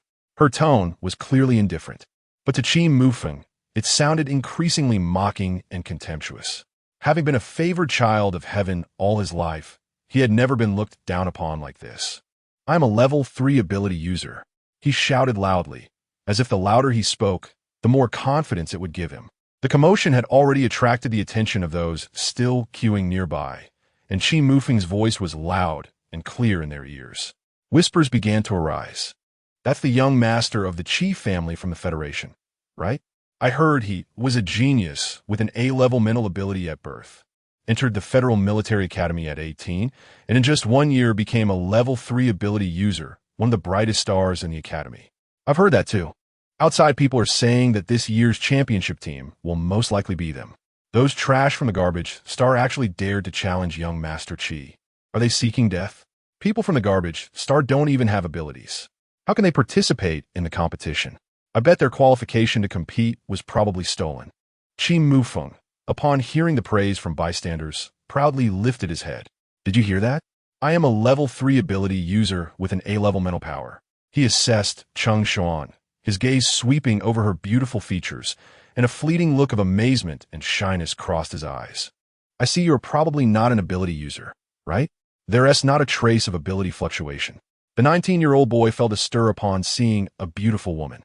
However, he yearned more for a strong figure like senior sister Lu Xinyue. No matter how good-looking she was, in his eyes, she was just like any ordinary person. Cheng Shiyuan remained unfazed. She realized that the inspector looked down on them and was deliberately making things difficult. Qi Mufeng was just a proud boy with a strong sense of self-esteem. If this matter was not resolved today, they would not be able to enter the city. Even if I'm not an ability user, I can still win against you, she said. Qi Mufeng laughed. Can someone who is not an ability user really win against me? What a huge joke. An ordinary person wouldn't even be able to withstand my weakest strike. Cheng Shiyuan, what if I can win against you? Then I will let you enter the city. Qi Mufeng's face was filled with determination, not taking Cheng Shiyuan's words seriously at all. An ordinary person without abilities winning against him? That was simply a fantasy. Cheng Shiyuan smirked. Hooked. That inspector clearly would not let them into the city, yet they showed great respect to Qi Mufeng. Moreover, she had not missed what the bystanders had said earlier. The Qi family was likely very famous and influential in the Federation. Starting with Qi Mufeng would make things much simpler. This is what you said. If I win against you, you will let us enter the city, and before the competition starts, you must not make things difficult for us. Cheng Shiyuan added another condition, but she wondered if what he said would hold any weight. As she spoke, she looked at the inspector beside her. I, Qi Mufeng, will keep my word. Qi Mufeng patted his chest to guarantee. I say you can enter the city, and no one will dare to stop you. Qi sir, they. The inspector was anxious, wanting to advise him. What? Qi Mufeng glared at him. Do I not have the right to bring a few people into the city? Of course you do. The inspector was sweating. Young Master Qi's father was a high-ranking commander in the Federal Army, a status he could not afford to offend. Forget it. This time let them go. After all, it's just losing out on a bit of profit. These trash from the garbage star really have no insight. They dared to provoke young Master Qi without knowing their place. Let us see how miserable they look after being beaten. Qi Mufeng crossed his arms. Considering you are a woman, I can give you 3 moves.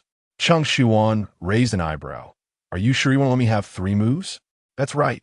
You can go ahead and strike. After 3 moves, I want to go easy on you simply because you are a woman and an ordinary person. Senior sister, should we stop Qi Mufeng? At the city gate, a crowd had gathered around Cheng Shiyuan and Qi Mufeng. Among them was the girl who had called for Qi Mufeng to get in the car earlier. She was accompanied by several young men and women dressed in the same academy uniform, all members sent by the Federal Military Academy to participate in the competition. Lu Xinyue scanned each member of Cheng Shiyuan's group and said, no need. They are participants from a garbage star, and I've never even heard of their academy's name. The participants are very young and don't look like they're taking the competition seriously at all. Although there are no age restrictions for the competition registration, people from the Federation and the Empire undergo mental ability assessment at birth and spend their first 18 years consolidating their mental abilities and studying cultural courses. They can only enter the military academy at 18 to become ability users and start learning abilities. Those two children must have low-level mental abilities, and T even started learning abilities. How could they come to participate in the competition? This team is really too strange. But Xianxia had a gut feeling that they were not simple, especially the leading girl.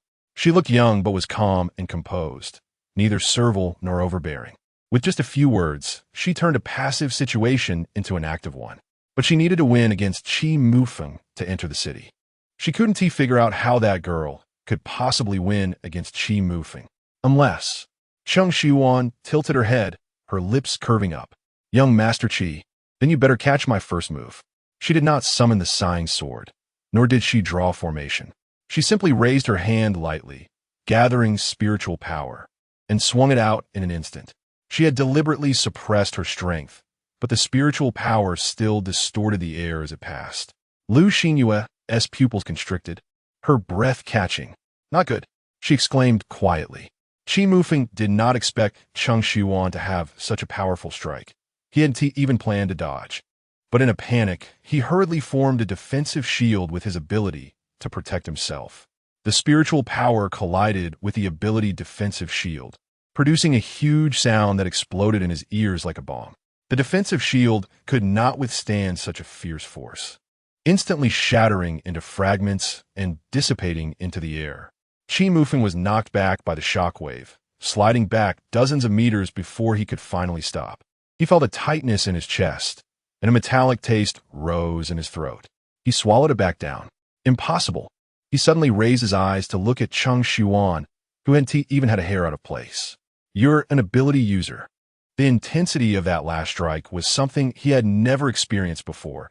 He felt it was definitely higher than that of senior sister Xianxia, who was a level 5 ability user. Cheng Shiyuan shook her index finger. No, I'm just a spiritual cultivator who has broken through to the great ascension stage. Chapter 38. You win. I surrender. How could it not be? Qi Mufeng's eyes were filled with astonishment. You clearly have abilities. No, wait.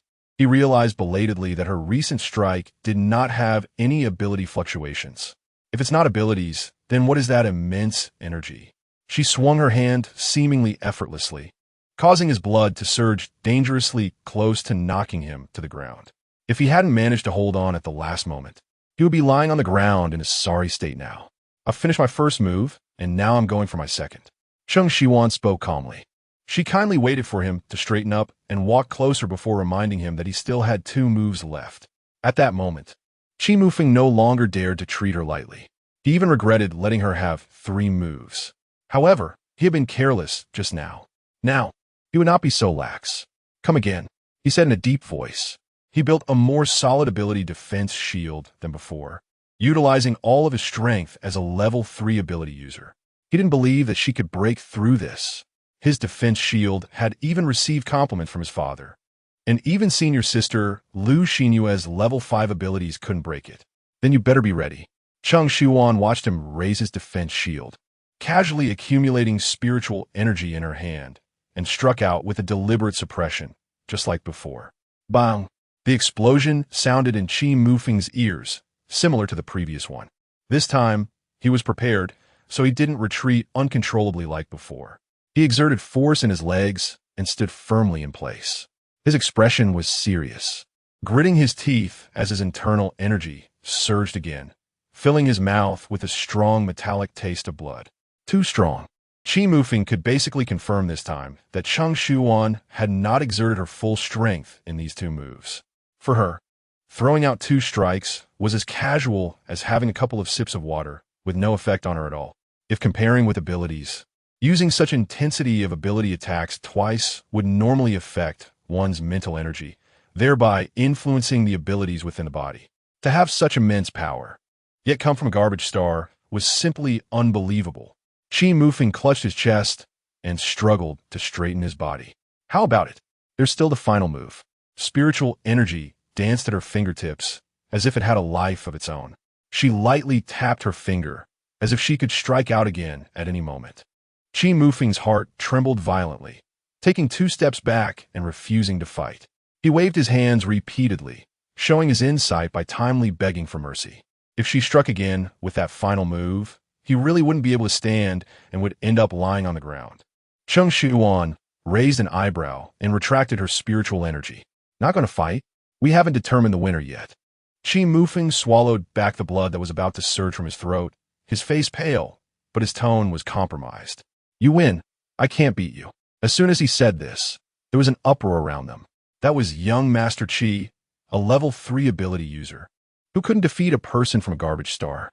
This woman was not simple. She wasn't even an ability user, but still had such immense power, which was hard to believe. If it's not abilities, then what is her power? Do the people behind her also have the same power as her? If they're all that strong, then the outcome of this competition becomes uncertain. The people around became increasingly curious about Cheng Shiyuan and her group, their gazes filled with astonishment, suspicion, and wariness. Cheng Shiyuan paid no attention, looking at Qi Mufeng. Since I won, according to our initial agreement, you will let us into the city. She was ready. If he went back on his word, she would force her way in. No one could stop her. I know. Qi Mufeng nodded. I won't take back what I've said. I will keep my promise. He glanced at the inspector beside him. The inspector was completely shocked by Cheng Shiyuan's 2 moves earlier. He couldn't imagine if his hand had touched her earlier during the search, whether it would still be intact. The inspector let them pass. The people waiting outside the city parted to give them a clear path, and Cheng Shiyuan led the other 9 in confidently. Elder, even though you defeated Qi Mufeng, we can't be sure that he doesn't harbor resentment against us. From what others say, the Qi family's power is not to be underestimated. Wouldn't it be bad if we provoke him? Cheng Shiyuan curiously looked at the central street extending from the city gate, with various shops lining both sides, selling all sorts of things. Because many people were entering the city for the competition, business was booming, with nearly every shop packed with customers. She heard Fang Tianzong and Wei Xinran's words, but didn't turn back. So what? We've already caused a stir. She paused. And besides, we shouldn't be worried. He should. The move she revealed earlier was enough to make Qi Mufeng and even others wary. If they wanted to find trouble with her, they better think twice about whether they were her match. Fang Tianzong, Wei Xinran, and the others were somewhat confused. They knew that the elder had broken through to the great ascension realm, and that she was now the highest level spiritual cultivator here. However, they had no concept of the strength that came with breaking through to the great ascension realm. The 2 moves the elder had just executed were clearly held back. She only used spiritual energy and didn't even deploy her life weapon or formations, yet she made Qi Mufeng surrender in advance. If the elder used her full strength, what level of ability user would qualify to exchange a few moves with her? They pondered this question. Cheng Shiyuan asked a passerby where the most luxurious hotel nearby was and led her 9 companions directly there. Upon entering, a robot approached them. The hotel lobby was filled with a sense of technology and futuristic modernity, with not a single staff member in uniform. Only a few groups of guests were checking in at the robot. It seemed they had fully realized an unmanned, automated hotel. Cheng Shiyuan was truly starting to feel the essence of a future interstellar world. Hello, would you like to check in? The robot sensed her presence and stopped about an arm's length away, speaking. Its mechanical voice was not overly pronounced and sounded quite cute, like a child's voice, instantly closing the gap with the guests. Cheng Shiyuan, yes. How many people are checking in? Please enter the corresponding number on the screen and select the standards and quantity of the rooms you wish to book. Cheng Shiyuan turned a glance at the 9 people behind her, plus the still unarrived Shen Que. Then let's have 1 room each. We're not short on money. She had just seen the balance Shen Que had prepared for them on her light brain, which was a lot. She hadn't seen so many zeros in a long time. She selected 11 large double rooms and chose to pay. The robot automatically recognized her identity information and directly connected to her light brain for the deduction. Cheng Shiyuan didn't even look at how much it cost and simply chose to agree to the payment. Ding! Your room number is. Each room has iris recognition for unlocking. And if you need anything else, you can contact us at XX Hotel. We are here to serve you. Chapter 39 Handsome Guy. Alone? Cheng Shiyuan and a few others placed their luggage in her space ring. After putting them in their respective rooms, she asked if they wanted to go out for a stroll. Meng Hongyun's 4 senior disciples, along with Fang Tianzong and Wei Xinran, as well as Cheng Shi and Ying Chao, were all quite excited, shouting that they want to go out.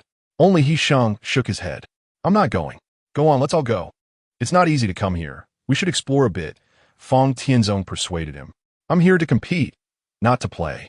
Yisheng's tone was heavy, and his expression was serious. The originally joyful atmosphere instantly froze because of his words. Yes, right. We're here for the competition and need to focus on training. Wei Xinran calmly said. Cheng Shi and Ying Xiao were still young and playful.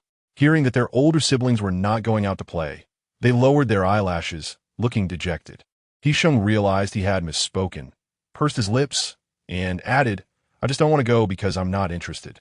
You all go ahead, it's fine. But having said that before, it didn't seem matter anymore. With the competition just a few days away, now was indeed not the time to play. Fang Tianzong understood this as well. They had just returned to the main star after many years. Excitement had clouded their minds, causing them to forget the purpose of their visit. The new disciples said they wouldn't go, and the 4 senior disciples felt awkward about going out by themselves. They all said they would return to their rooms to train. You don't need to be so tense, Cheng Shiyuan spoke up. The purpose of bringing you here to participate in this competition was never to force you to win the championship. Don't put so much pressure on yourselves. She looked at Yisheng, especially you. I know you have your own ambitions and goals, but you should understand that overexertion can lead to failure. I don't want you to slack off, but I also don't want you to be in a high-pressure environment all the time. There are still a few days until the competition. We have plenty of time. Proper relaxation can also help with your training. She comforted them gently. How about this? Those who want to go out can go, and those who don't can stay. Just follow your own feelings and don't be influenced by others. Sister, I want to go. Little Chao wanted to play. Cheng Shi and Ying Xiao responded the fastest.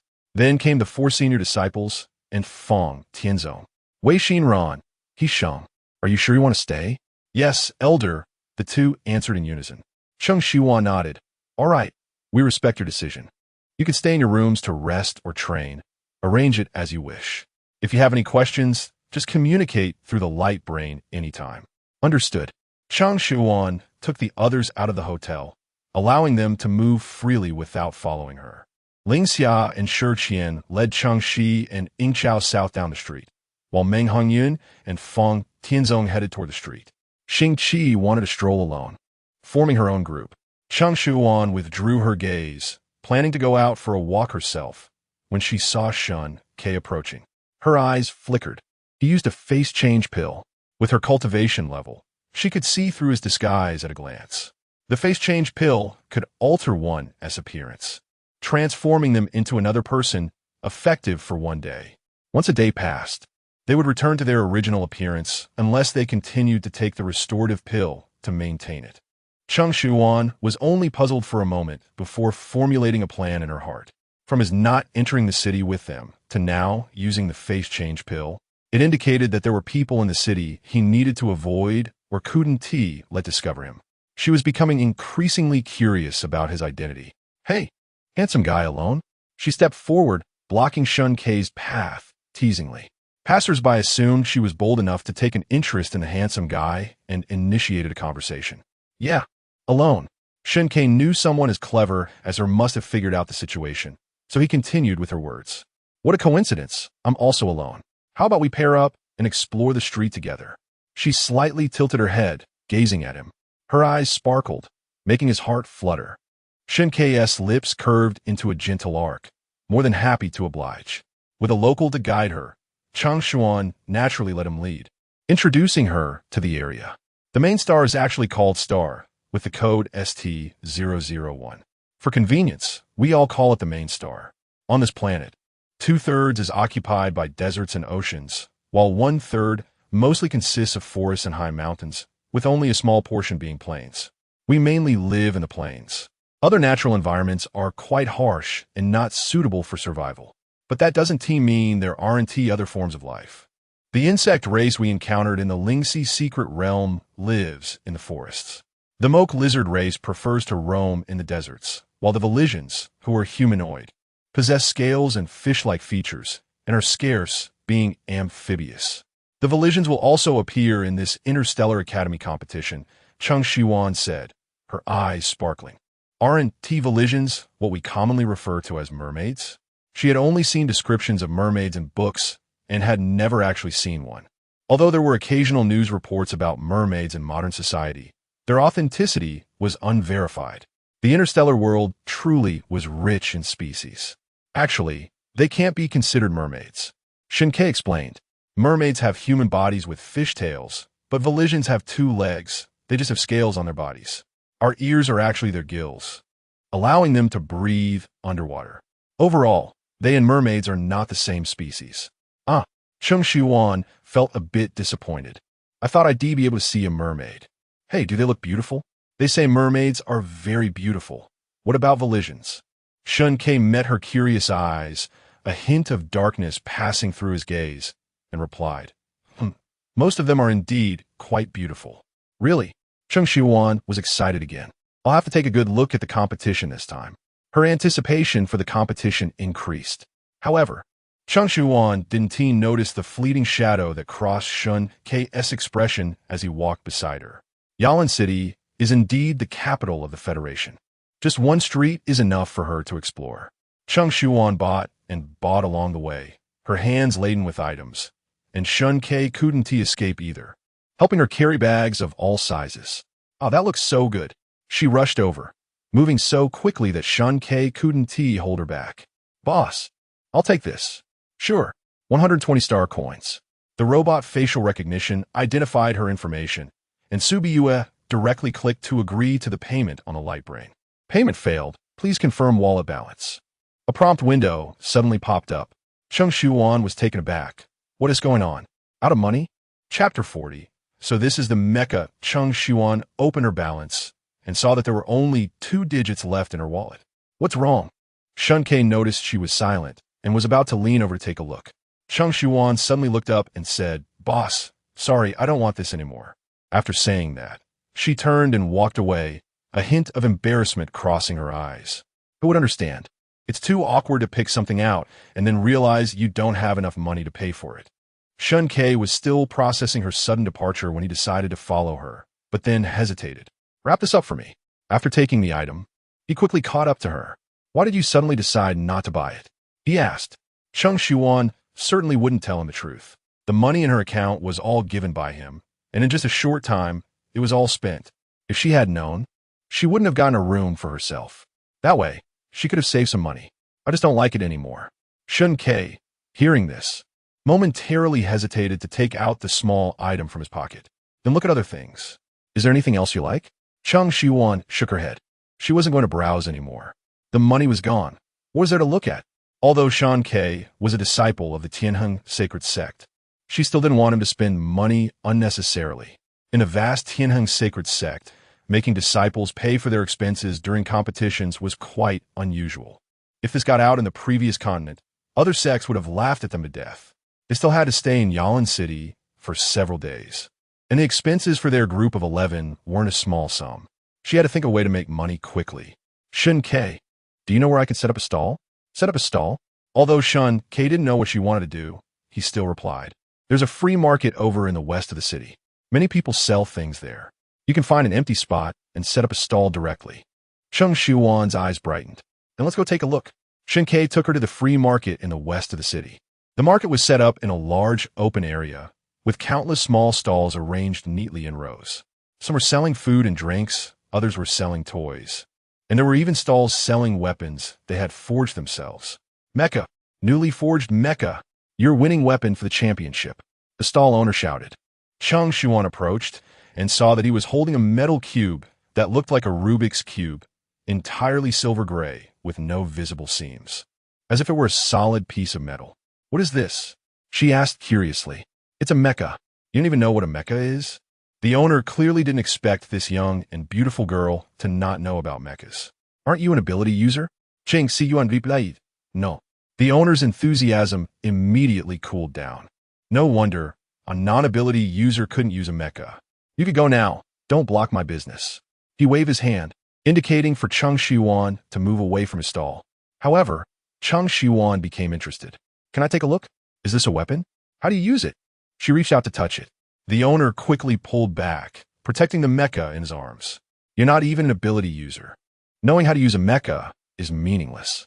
This is a brand new defensive mecha I just made, capable of withstanding attacks from ability users below level 3. It's not something you can just touch. Only able to defend against level 3 ability users? Cheng Shiyuan's tone was merely a normal question, but to the owner, it sounded like she was looking down on him. What do you mean by that? Are you trying to pick a fight? There are not many mechas that can defend against level 3 ability users. Okay, since you say there aren't many that can defend against level 3 abilities, how do I know you're not exaggerating? Maybe you're just bragging. Hey, what do you mean by that? Are you saying I'm lying? I've been running this stall for so long and have never cheated a customer. The owner was quite indignant. You say I'm lying? Huh? Then I'll let you see what a mecha that can defend against level 3 ability users looks like. He directly pulled over the owner of a stall next to him. He's a level 3 ability user. Watch closely. The metal cube in his hand seemed to be activated and instantly shattered into pieces. Like a transformer, it transformed from a small cube into a humanoid armor covering the owner's body. The torso and limbs were wrapped in metal, resembling someone wearing armor. He even wore a helmet, with only the eye area being transparent, not obstructing his vision. Looks pretty cool. Cheng Shiyuan was surprised, as if she had seen something novel. Come on, hit me. The owner gestured for the other stall owner to hit him with his abilities. The other stall owner hesitated and didn't dare to move. Are you sure? Maybe we should skip it. If your mecha gets damaged, I can't afford to pay for it. In the starry seas, a defensive armor that could withstand level 3 abilities wasn't cheap. Not many people could afford it. That's why a mecha master was highly sought after. They were often supported by various academies and factions, receiving high treatment wherever they went. But not everyone could become a mecha master.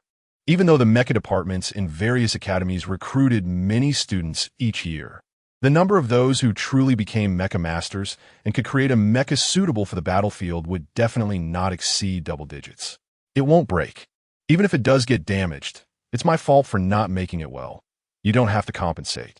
With so many people watching, I keep my word. Come on, give it your all and hit me. Well, I really will hit you. The two stood in the center of the market, surrounded by many onlookers, both customers and stall owners. They knew that the owner selling the mecha claimed to have recently made a mecha that could defend against level 3 abilities, but they had never seen one before. Moreover, his pricing was very high. There were inquiries, but no one could afford to buy it. Thanks to Cheng Shiyuan, even if they couldn't buy it, they could at least see it. The stall owner gathered his abilities in his hand, shouted loudly, and swung out with all his might. The level 3 ability struck the mecha with a loud bang, causing the owner to stagger back repeatedly, sliding for over 10 meters before finally stopping. As the dust settled, the owner stood there unharmed, the mecha completely intact, showing no signs of damage. It really defended against it. No wonder it can withstand level 3 abilities. That's amazing. If only I could afford it, it would provide extra security during the competition. The owner proudly walked up to Cheng Shiyuan. Did you see? I never lie. Now that you've seen it, hurry up and leave. You've delayed my business for so long. In the blink of an eye, the mecha that had covered him returned to the metal cube, which he held in his hand, carefully wiping it. Wait, Cheng Shiyuan called out to him. How much is your mecha? Chapter 41, 200,000. I'll buy it. The shopkeeper looked at her suspiciously, up and down. You want to buy? Cheng Shiyuan nodded. Yes, I want to buy it. Such a good item.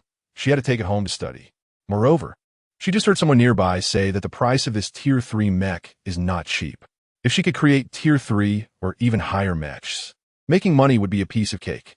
The shopkeeper was not very excited to hear she wanted to buy. In recent days, many people had come to ask about the price, but they were all scared off after hearing it. Tier 3 defensive mechs are rare, and it's normal for the price to be high. He was not worried about not selling it. He was just waiting for a faithful customer to arrive. 200,000 star coins. He held up 2 fingers. Are you buying? Cheng Shiyuan was taken aback. 200,000? When the shopkeeper heard her question, he thought she was also scared off by the price. He waved his hand disinterestedly. If you can't afford it, just leave. Don't block other customers from buying. He returned to his stall and placed the mech in the middle, the most eye-catching spot, with a small sign in front that said Tier 3 defensive mech. If you want a mech, I can get you one later, Shen Que said, seeing that her gaze had not left the mech. No, waiting for you is too slow. Cheng Shiyuan withdrew her gaze. She wanted to study how this thing was made right now. Shen Que, do you still have money? The prices here were similar to those in the modern era, but somewhat different. 200,000 star coins was indeed not a small amount. But before she checked into the hotel, she could have taken it out. The amount Shen Que had transferred to her light brain was exactly 200,000. But the hotel was too upscale, and she had extravagantly booked a room for herself that had already spent a large portion of her money. And after buying several things on the way, she had even less left. Shen Que nodded. Yes, I will buy it for you. He was about to walk to the stall owner to buy the mech as a gift for her. She didn't like the little trinket from earlier, so giving her this mech would be fine. However, a Tier 3 mech was a bit low. If she wanted self-defense, she needed at least a Tier 5 one, with both attack and defense capabilities. No, Cheng Shiyuan stopped him. I want you to lend me 200,000 and I will pay you back in a few days. Shen Que was confused. Can I just buy it for you? You've already given me a lot of money since coming to Yalan City. If I let you spend more, I would be a very incompetent elder. Cheng Shiyuan pressed her lips together. The previous 200,000 plus this one makes a total of 400,000.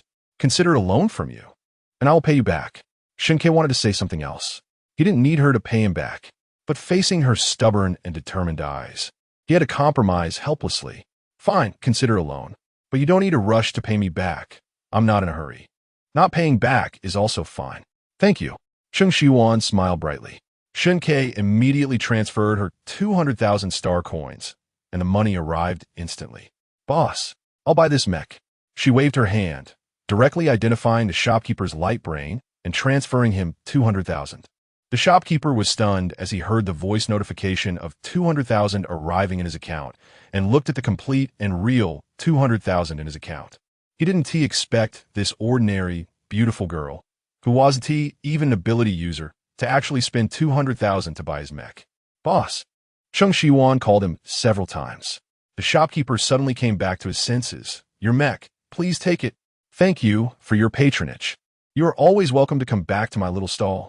His previously indifferent attitude changed, and he was so enthusiastic that it was as if he wanted to serve Cheng Shiyuan.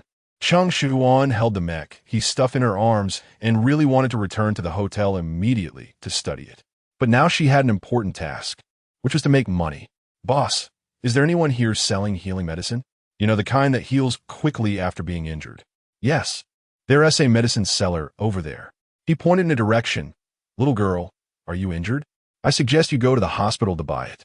The medicines here are not guaranteed to be real, and you, as a young girl, are easy to be deceived. Cheng Shiyuan waved her hand. I'm not injured. It's not for me. I want to sell medicine. She smiled. Thank you, boss. I wish you prosperous business. She turned and headed in the direction the boss had just pointed. From the boss's words, it seemed that the regulation of these medicines was not strict. Besides the Federation and the Empire, others could also set up stalls to sell medicine. However, the authenticity and efficacy could not be guaranteed.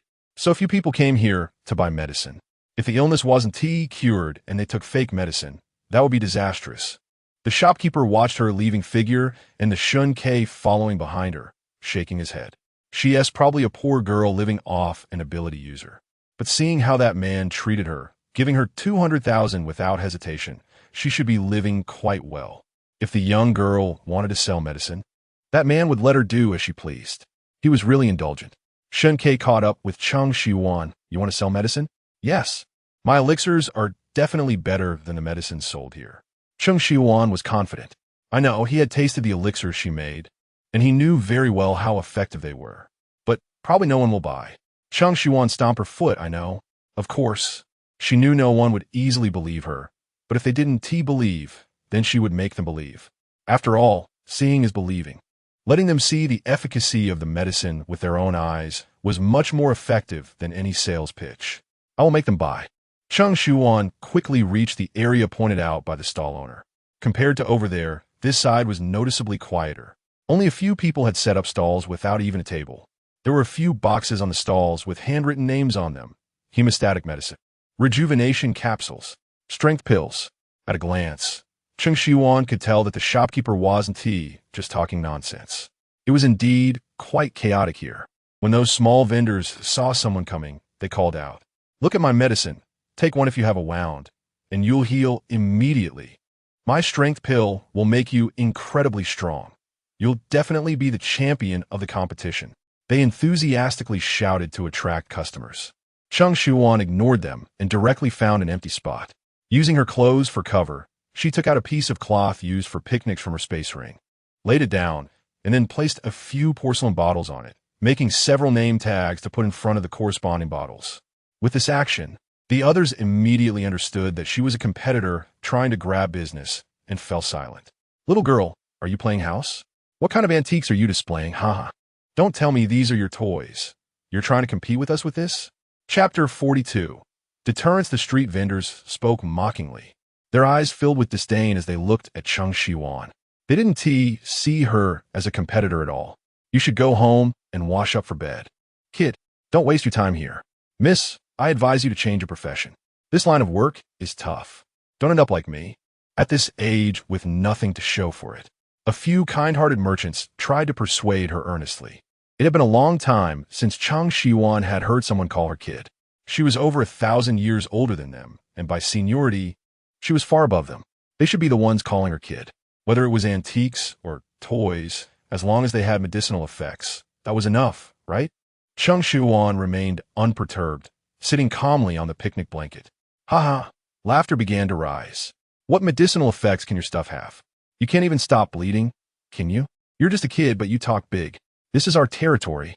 You come onto our turf and dare to steal our business? You'd better scram if you know what's good for you. One person showed a fierce demeanor and seemed ready to chase her away. Shen Que stood in front of Cheng Shiyuan, facing that person with a cold expression.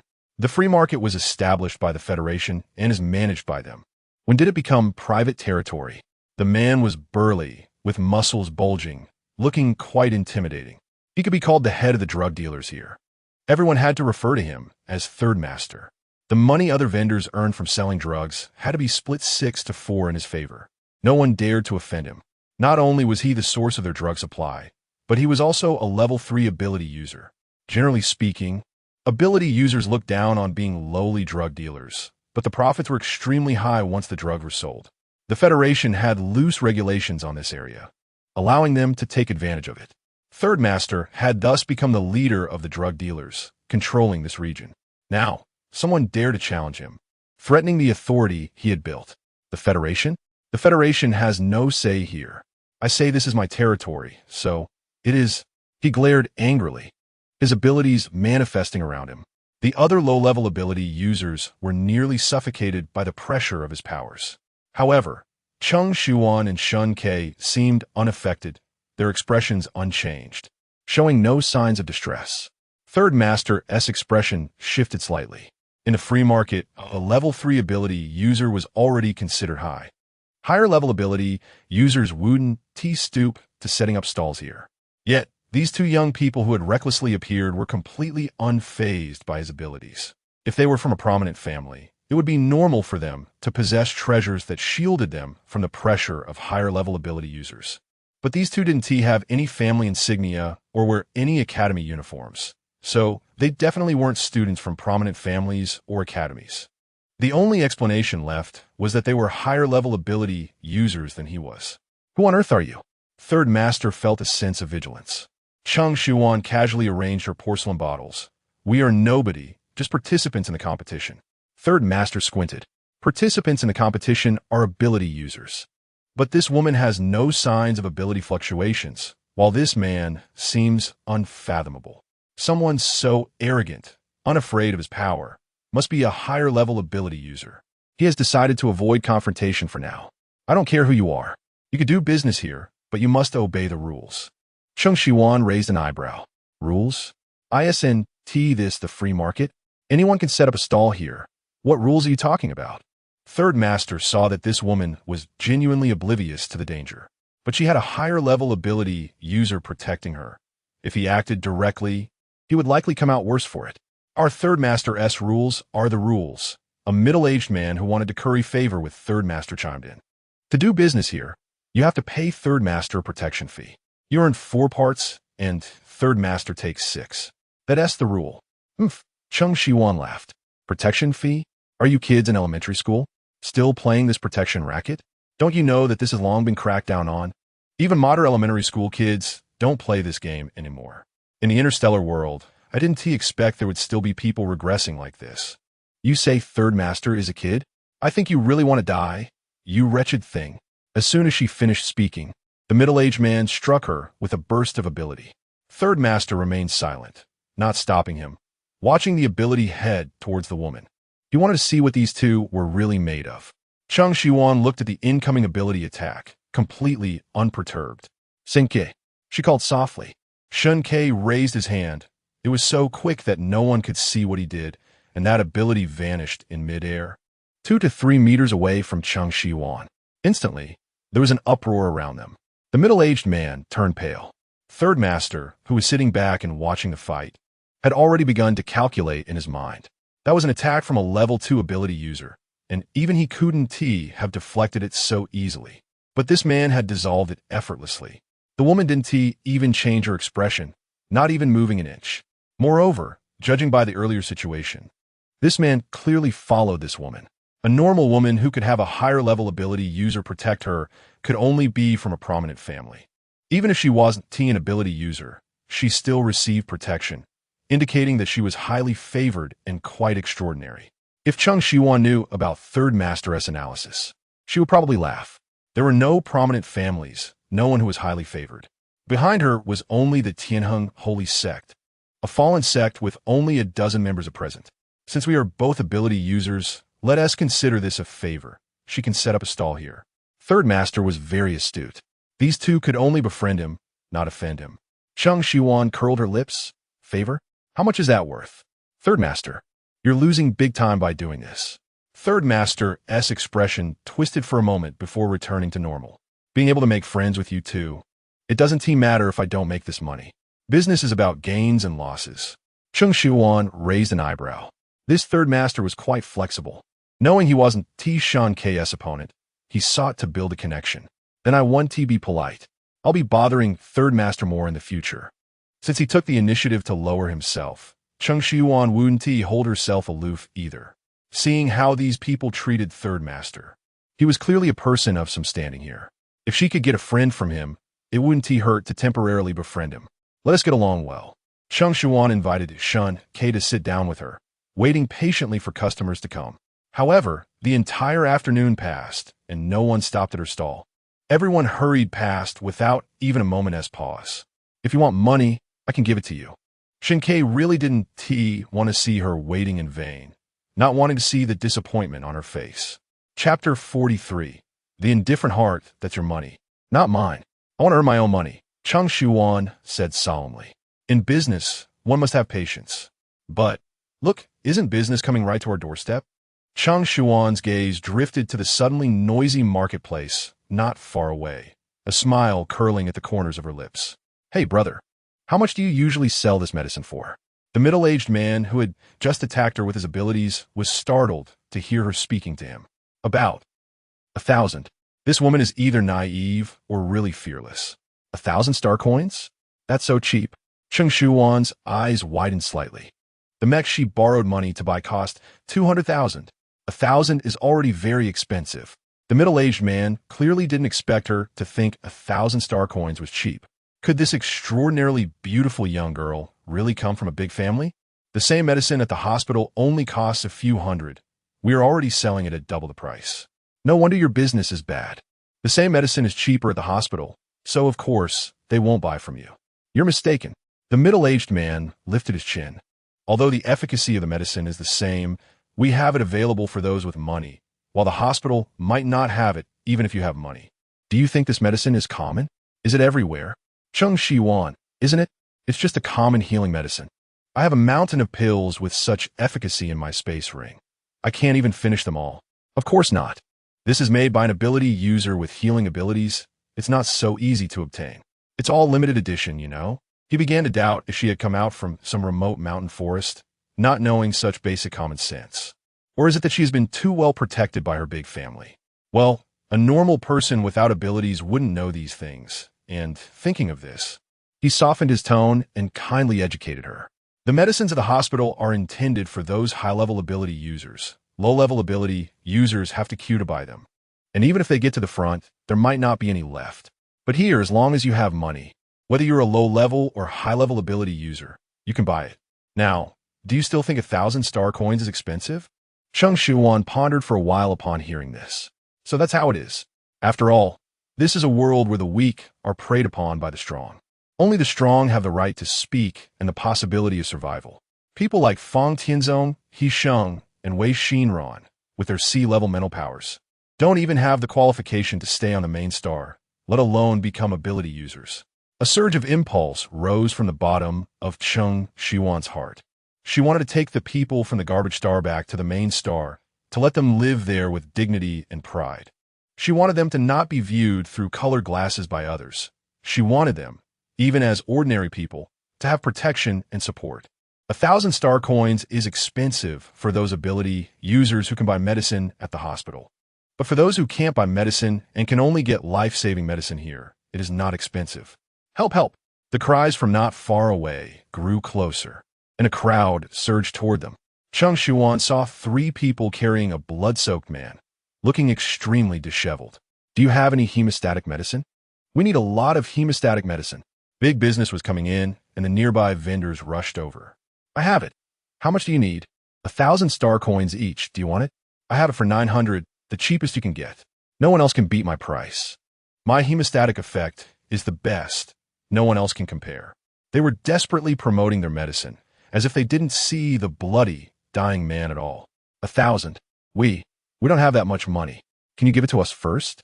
We'll definitely pay you back when we have money. Suddenly, the vendors' faces turned cold. No money, then what do you want? Wasting my breath. TCH, thought you were a big spender. They scoffed and turned away mercilessly. Wait, don't go. Please help us. If we don't get the hemostatic medicine, he really will die.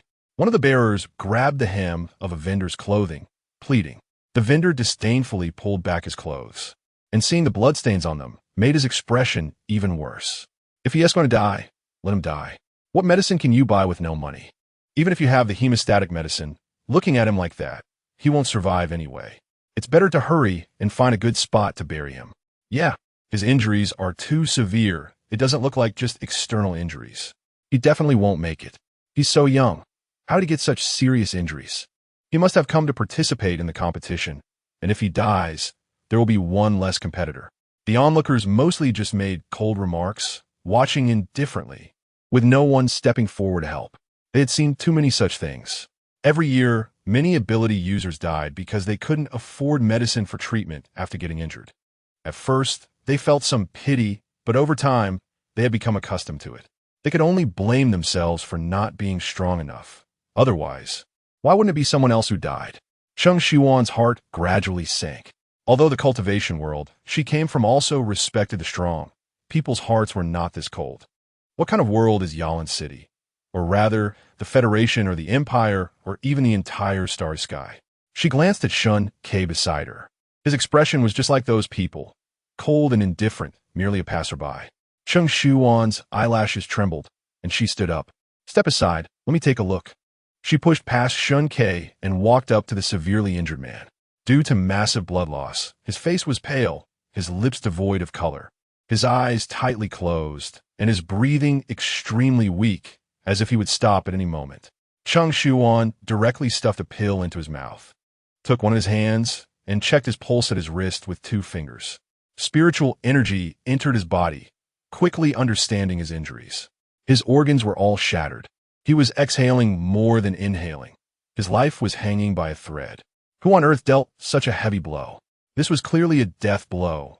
Unexpectedly, they left a way out for him. What did this girl just give him? It doesn't look like a proper medicine. Could this person be killed by her? The onlookers began to speculate upon seeing her actions. Do you have a way to save him?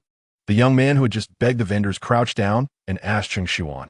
If no one saves him, he really will die. He was already somewhat desperate, seemingly hoping to clutch at this last straw. Third brother, are you out of your mind? How could such a young girl possibly save the boss? Just let the boss go peacefully. The boss isn't dead yet. Second brother, there's still hope. The boss is still alive. The young man called the third brother was already in tears. At this moment, the 3-foot man actually knelt down to Cheng Shiyuan. Please. Cheng Shiyuan's pupils constricted, and she quickly used her spiritual power to prevent him from kneeling, virtually supporting him up. I can save him. You don't need to do such a big gesture. Although she could withstand this knee, it wasn't to the point where she needed him to kneel. Chapter 44, A Pill. The living dead upon hearing this. The third brother stopped crying and stared blankly at Cheng Shiyuan. Can you really save my big brother? Of course. I have never said anything I couldn't do, Cheng Shiyuan replied, glancing at him. But if you keep wasting my time, your big brother will really be beyond saving. I won't hinder you, miss, please. He immediately moved aside, making space for her to operate. Third brother, you really believe a little girl like her? The man called second brother expressed his disbelief. He scrutinized the excessively beautiful young girl. There was no fluctuation of abilities on her body. It was impossible for her to be a healer. So how could she possibly save their big brother? Cheng Shiyuan was just about to take the life-saving pill out of her space ring when she heard his words and paused. She looked up. Just because she's not a healer doesn't mean she can't save someone. Healers are usually the ones who treat injured ability users. Ordinary medicine is useless for injuries caused by abilities. Second brother looked at the bloodied man lying on the ground with pain in his eyes. Big brother was injured by a high-level ability user. We should just let him go peacefully. Don't make it worse. Second brother, let's give it a try. What if this lady really has a way to save big brother? Even if there's just a glimmer of hope, I want to save him. The third brother spoke resolutely. If big brother really goes, then at least we tried, and I will definitely avenge him, making those who harmed him pay with their lives. He turned to Cheng Shiyuan. Miss, please. Cheng Shiyuan glanced at second brother, her eyes darkening slightly, and nodded slightly. All right. She took out a porcelain bottle from her space ring and pulled out the cork. Suddenly, a fragrant aroma wafted out, spreading in all directions, perfuming the air for miles. Wow, what smells so good? The others exclaimed. It smells like medicinal herbs. Just inhaling it makes me feel refreshed. I feel like my abilities are fluctuating. Is it the medicine in that lady's hand? What exactly is it? People began to discuss amongst themselves, their eyes shining as they stared at the small pill that Cheng Shiyuan poured out. This medicine is called the 9 Orifices Resurrection Pill. Even if someone has 1 foot in the underworld, taking this pill can bring them back. Cheng Shiyuan said as she fed the pill into the mouth of the man lying on the ground. The pill dissolved instantly upon entering the mouth, requiring no swallowing, and it automatically entered the body, dispersing throughout. The gentle spiritual energy repaired and nourished the decaying body. Visibly, the man's complexion changed from pale to red, no longer looking like he was on the brink of death. Is he alive? That's incredible. Someone who is about to die can be saved. This medicine is miraculous. The people around were astonished. Cheng Shiyuan was indifferent. This 9 Orifices Resurrection Pill was a top-grade spiritual pill, made from countless high-quality spiritual herbs that she had refined. Even she only had 1 bottle of it. If she couldn't save with this, then she would be unworthy of her reputation as the supreme medicine immortal. Cough, cough, cough. The man who had been lying on the ground, unconscious, suddenly began to cough violently, spitting out a mouthful of dark blood. Big brother. The third brother's eyes widened. What? What is happening? Why is my big brother coughing up blood again? Didn't you say you could save him? I told you she couldn't be trusted. Big brother might have had a glimmer of hope, and now she has completely ruined him. Just watch me kill you. Second brother waved his hand, unleashing an ability attack. Cheng Shiyuan raised her eyes, and an invisible barrier appeared in the air, blocking the attack. She stood up calmly, brushing past the injured man's face. Whether he is alive or dead, you'll know when you see. Coughing up blood is just him expelling the stagnant blood from his body. There's no need to jump to conclusions. Third brother. Before she could finish, the injured man slowly opened his eyes and called out. Big brother, you really woke up. That's great. The third brother cried tears of joy. Want to hug him. Don't touch him. Although his internal injuries are healed, his external wounds still need time to recover. He is weak and cannot endure any violent impact. The third brother immediately stopped, not daring to touch him. All right, I won't touch big brother. Seeing that big brother had really woken up and his complexion looked much better, second brother realized he had misunderstood this lady. I'm sorry for my earlier rudeness. I was reckless. If you are angry, feel free to hit me back. I will not retaliate. He stood in place, placing his hands behind his back. Cheng Shiyuan initially thought he was suspicious and brainless, but now it seemed he was at least a man who could bend and stretch. Your friend is injured, and you are anxious. It's normal to be flustered for a moment. As a healer, I naturally will not hold a grudge against you. Second brother clasped his fists towards her. You are benevolent. Miss, I was narrow-minded. Miss, you are the savior of our 3 brothers. Consider us indebted to you. If you ever need anything in the future, just command us. We will not refuse. The 3rd brother spoke powerfully. Thank you for saving my life, miss. Big brother, with the support of the 2, stood up, his voice still a bit weak. But we 3 brothers have no money, no identity or power. All we have is our lives. If you ever need our help, we will not decline. Cheng Shiyuan saw that these 3 were people of loyalty and righteousness, and she had not intended to ask for their repayment. She had achieved her goal in saving them. Since that's the case, let's be friends. My name is Cheng Shiyuan, Shiyuan as in the perfect 10, and Xuan as in the iris flower. I'm Lin Biao. This is my 2nd brother Lin Yuan, and he is Lin Shan. We are from Starlo Academy. Cheng Shiyuan was unfamiliar with Starlo Academy and did not care. She nodded. Then you all take him back to recuperate. I won't see you off. Just as she was about to turn around, Lin Shan called out to her. Miss Cheng, how much is your consultation fee in medicine? We will definitely pay you back when we earn money in the future. No need to pay me back. Consider this medicine as a gift from me to you. She thought it a good deal to exchange a top-grade spiritual pill for a steady stream of business in the future. But if you really want to repay me, then just help me with one thing. Wait a minute. One at a time. Lin Shan tried hard to maintain order, but people were still pushing forward desperately. Lin Yuan took Big Brother back to the hotel, leaving Lin Shan alone to help Miss Cheng. He looked at the crowded people in front of him and just wanted 2nd brother to return quickly. He really couldn't control the situation alone. This is too crazy. However, with the efficacy of Miss Cheng's medicine they had just witnessed, just one pill brought Big Brother back to life and even healed his internal injuries. This was no longer something an ordinary healer could accomplish. Miss Cheng was truly powerful. Chapter 45, A Bottle You Can't Afford. Cheng Shiyuan was calm and composed. Faced with the chaotic situation before her, she was not at all flustered. In fact, she was quite pleased. It had come without any effort. There was no need for shouting. Just letting them see it with their own eyes was the best promotion. She looked at the several porcelain bottles placed on the picnic cloth, already thinking about refining more elixirs when she returned. Divine Doctor, give me a bottle of that medicine you just had. I want it all. A young man dressed in brand-name clothes stood at the front, and his words immediately stirred up a wave of anger among the crowd. How can you do that? If you take it all, what do we have left? Yeah, even if we want to buy it, we have to reason it out. I was counting on that medicine for the championship, and if you take it all, I'm left with nothing. The young man put his hands on his hips and declared, I have money. I want to buy them all. And besides, I was the first in line, so it's mine to take. He wore a smug expression, as if he had already secured the medicine. With this medicine, he was confident he could win the championship. All bought.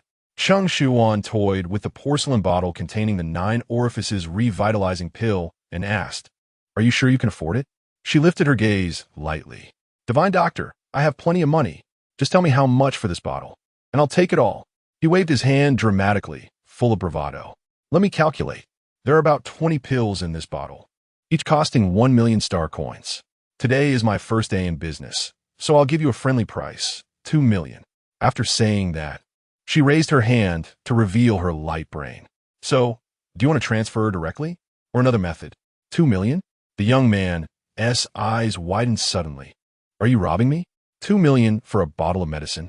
This is a black market. Isekai'd? The people behind him stopped their commotion upon hearing this. 1 million. That is too expensive. There is no such expensive medicine in the entire star domain. This girl can't be with those 3 from earlier, right? Selling fake medicine to scam money? Forget about 1 million.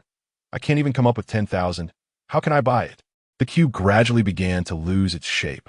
Lin Shan heard the questioning voice and immediately stood up to rebut. We just met Miss Cheng today. How can there be any talk of scamming money? Besides, you all saw how my brother was earlier. If it weren't for Miss Cheng's medicine, he would have died. Her medicine can bring someone back from the brink of death. Even if it costs 10 million, it's not too much. After he finished speaking, there was a moment of silence. The previous voices quieted down. Indeed, spending 10 million to save a life is not considered expensive. It's even a bargain. Life is priceless, and having such a miraculous medicine is already their fortune. But I can't afford this medicine. Yeah, I've only saved 30,000 star coins over the past few years. That S still far off. It looks like I can't afford this medicine. Let us go. Let us go. Disperse. The crowd gradually began to disperse. Cheng Shiyuan quickly called out, "Everyone, I'm not boasting. The 9 orifices revitalizing pill is worth this price. But this kind of pill is only needed when someone is severely injured and on the brink of death.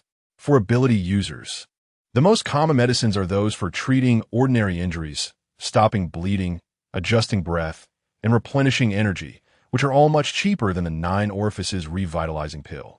Her words made those who were about to leave stop in their tracks and surround her again. "How much is the bleeding-stopping medicine per pill? Is there a medicine that can enhance my abilities? I need replenishing medicine. How much is it per pill? It can't be expensive, right?" Cheng Shiyuan raised her hand, signaling them to calm down and line up in order. The scattered crowd immediately reformed into a neat line, each waiting patiently for their turn. "Sir, do you still want to buy the 9 orifices revitalizing pill, or do you want to check out other medicines?" The young man no longer had the bravado he had before. A bottle of medicine for 2 million was something even his family couldn't pull together at once. Now, the money he had could only buy 1 pill. "You, just give me 1 9 orifices revitalizing pill. I only want 1, not a whole bottle." Cheng Shiyuan didn't expect him to actually be a big spender. She and T thought that the entire bottle of the 9 orifices revitalizing pill would be sold out. And even selling them all wouldn't be realistic, as it would disrupt order. 1 million each, no more friendly price. "Do you want to transfer, or—" She poured out 1 pill from the porcelain bottle and packaged it in a small empty bottle. "Transfer." The young man directly transferred her 1 million. Hearing the notification sound for the receipt, Cheng Shiyuan politely handed over the pill with both hands. "Welcome back next time." The man took the medicine, stuffed it into his pocket, and quickly left. Next time, he wouldn't have the money to buy such an expensive medicine. Next, 2 hours later, all the porcelain bottles on the picnic cloth were snatched up, completely sold out. No medicine left? But I still haven't bought anything. "Divine Doctor, can you bring out more medicine? I want to buy a few bleeding-stopping pills." Cheng Shiyuan packed up the picnic cloth, having sold out all the medicine for the day. "If anyone still wants to buy, you can come here to find me at 2 o'clock tomorrow afternoon. I will be here every afternoon before the championship starts." The ability users who initially thought they couldn't buy any medicine let out a sigh of relief. "That's good. I was afraid there wouldn't be any left. Divine Doctor, see you tomorrow. You must come. I will be waiting for you here." Under the gaze of the crowd, Cheng Shiyuan and Shen Que gradually walked out of the market. "Third Master, that girl has taken all our business. What are we going to do now?" "Yeah, Third Master. They all went to buy her medicine. We didn't sell a single pill." "Third Master, are you really planning to befriend her?" "Huh." The Third Master's expression was cold. "Friend? When have I, Xianxia, made friends? So what if she is the young lady of a prominent family? She has taken over my territory, stolen my business, and disrupted my rules. She will have to pay the price." "Third Master, what are you planning to do?" "She said she would be coming these days, which means she still has a lot of stock. But if her stock runs out, let us see what she has left to sell." "Exactly. Who says only she can sell this medicine? We can sell it too." Cheng Shiyuan and Shen Que walked towards the hotel, and she looked at the account balance in her light brain, her eyes sparkling. In just a short while, she had earned 6 million. If she sold a few more days over the next couple of days, wouldn't she become a millionaire in the star domain? "Shen Que, I've transferred you the 40,000. Take a look." She immediately paid back the 40,000 she owed Shen Quebec. "I even gave you an extra 10,000. If you need to buy or spend anything, just use it. If it's not enough, let me know." Chapter 46. Knowing I can't handle Shen Que stared at her excited profile. "I told you, there's no need to rush to repay me. Hey, now that I have money, of course I have to pay you back. It's not good to keep owing you." She paused. "You are my disciple, so it's only right that I give you money to spend, not the other way around." Cheng Shiyuan had never experienced the taste of poverty before coming here, but now she finally understood how difficult it was to get by without money. Fortunately, she had the ability to earn. Now that she had money, she could buy them some things. The items she brought this time were not many, and it wasn't practical for them to keep wearing their disciple robes. They needed to get some new clothes.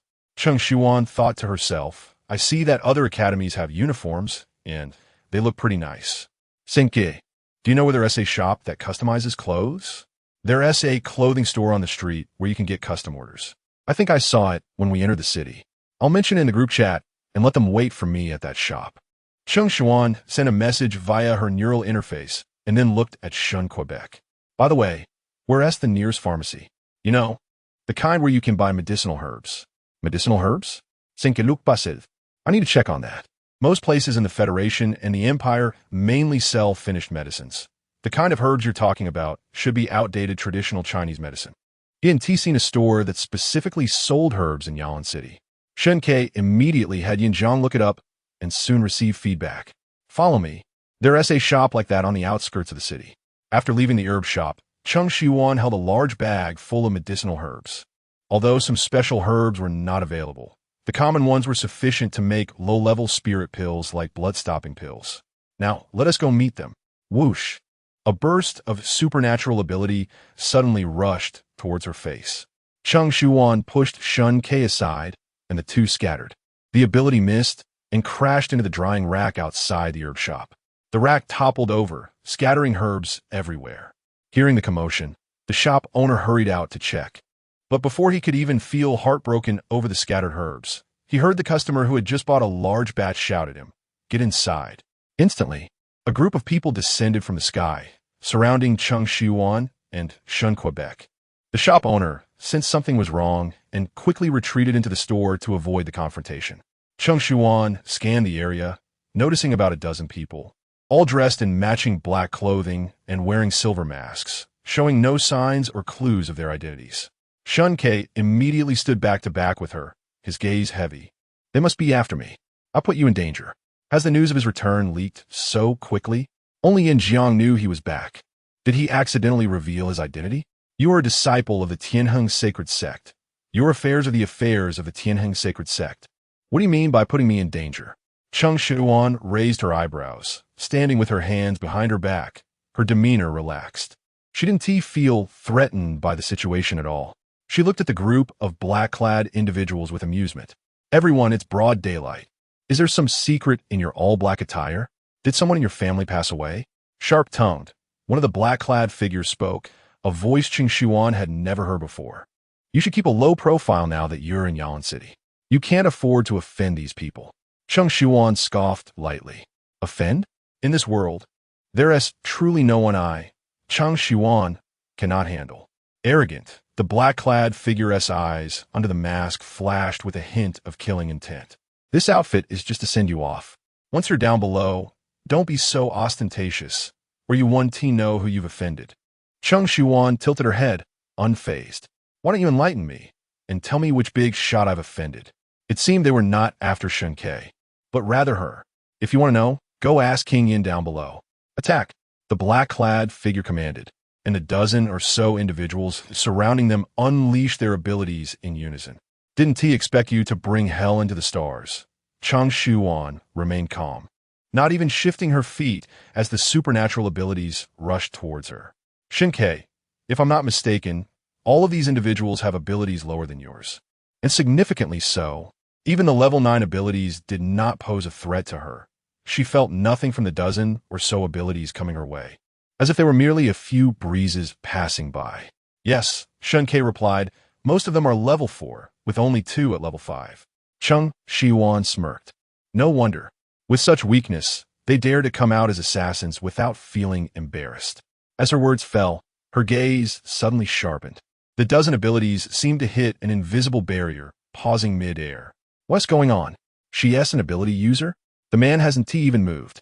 It's not him who is attacking. Wasn't it said that the woman was an ordinary person? Did we get the information wrong?" The black-clad figures panicked. "You're not mistaken." Cheng Shiyuan took a few steps forward. "I am indeed not an ability user." She paused, however. "Who said that only ability users have power in this world? Look further ahead. Don't get bogged down by the present." With a flick of her hand, it was as if she brushed away some dirt.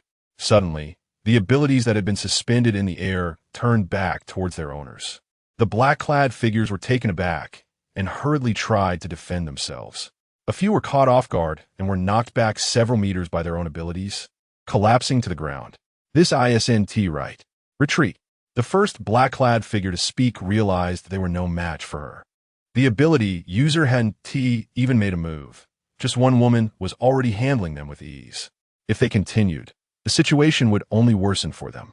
The fallen black-clad figures got up and attempted to flee together. Cheng Shiyuan said, "Did I agree to let you go?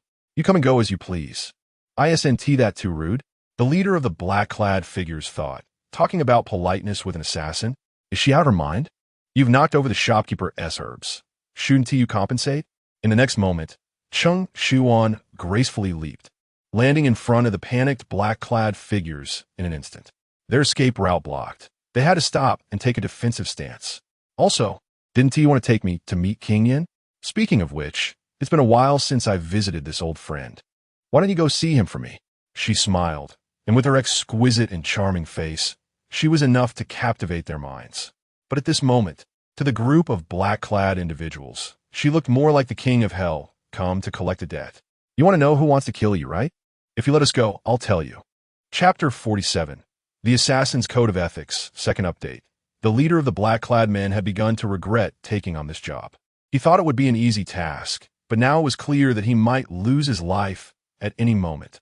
Cheng Shiyuan raised an eyebrow, seemingly swayed. Really? If you let us go, I'll tell you.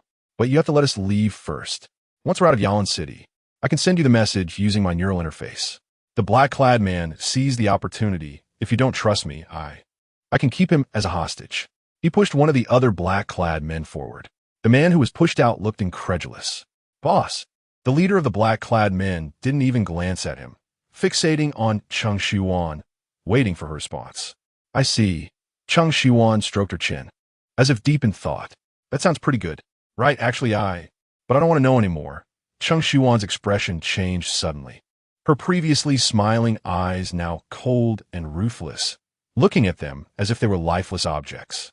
The leader was stunned, and then a wave of panic engulfed him. How can you go back on your word? You clearly promised. When did I promise? Cheng Shiyuan lowered her gaze, fiddling with her fingers. I just thought your offer was decent, but it's a bit late. A smile curved her lips as flames ignited in her palm. If it were before you made a move, I might have agreed. The black-clad leader exclaimed, Before you made a move? I didn't know you were this powerful. Think it over again. The one who wants to kill you is, he seemed to realize something was off, and, after a pause, became aware that something was flowing from his neck. He raised his hand to wipe it and looked down, finding his hands covered in blood.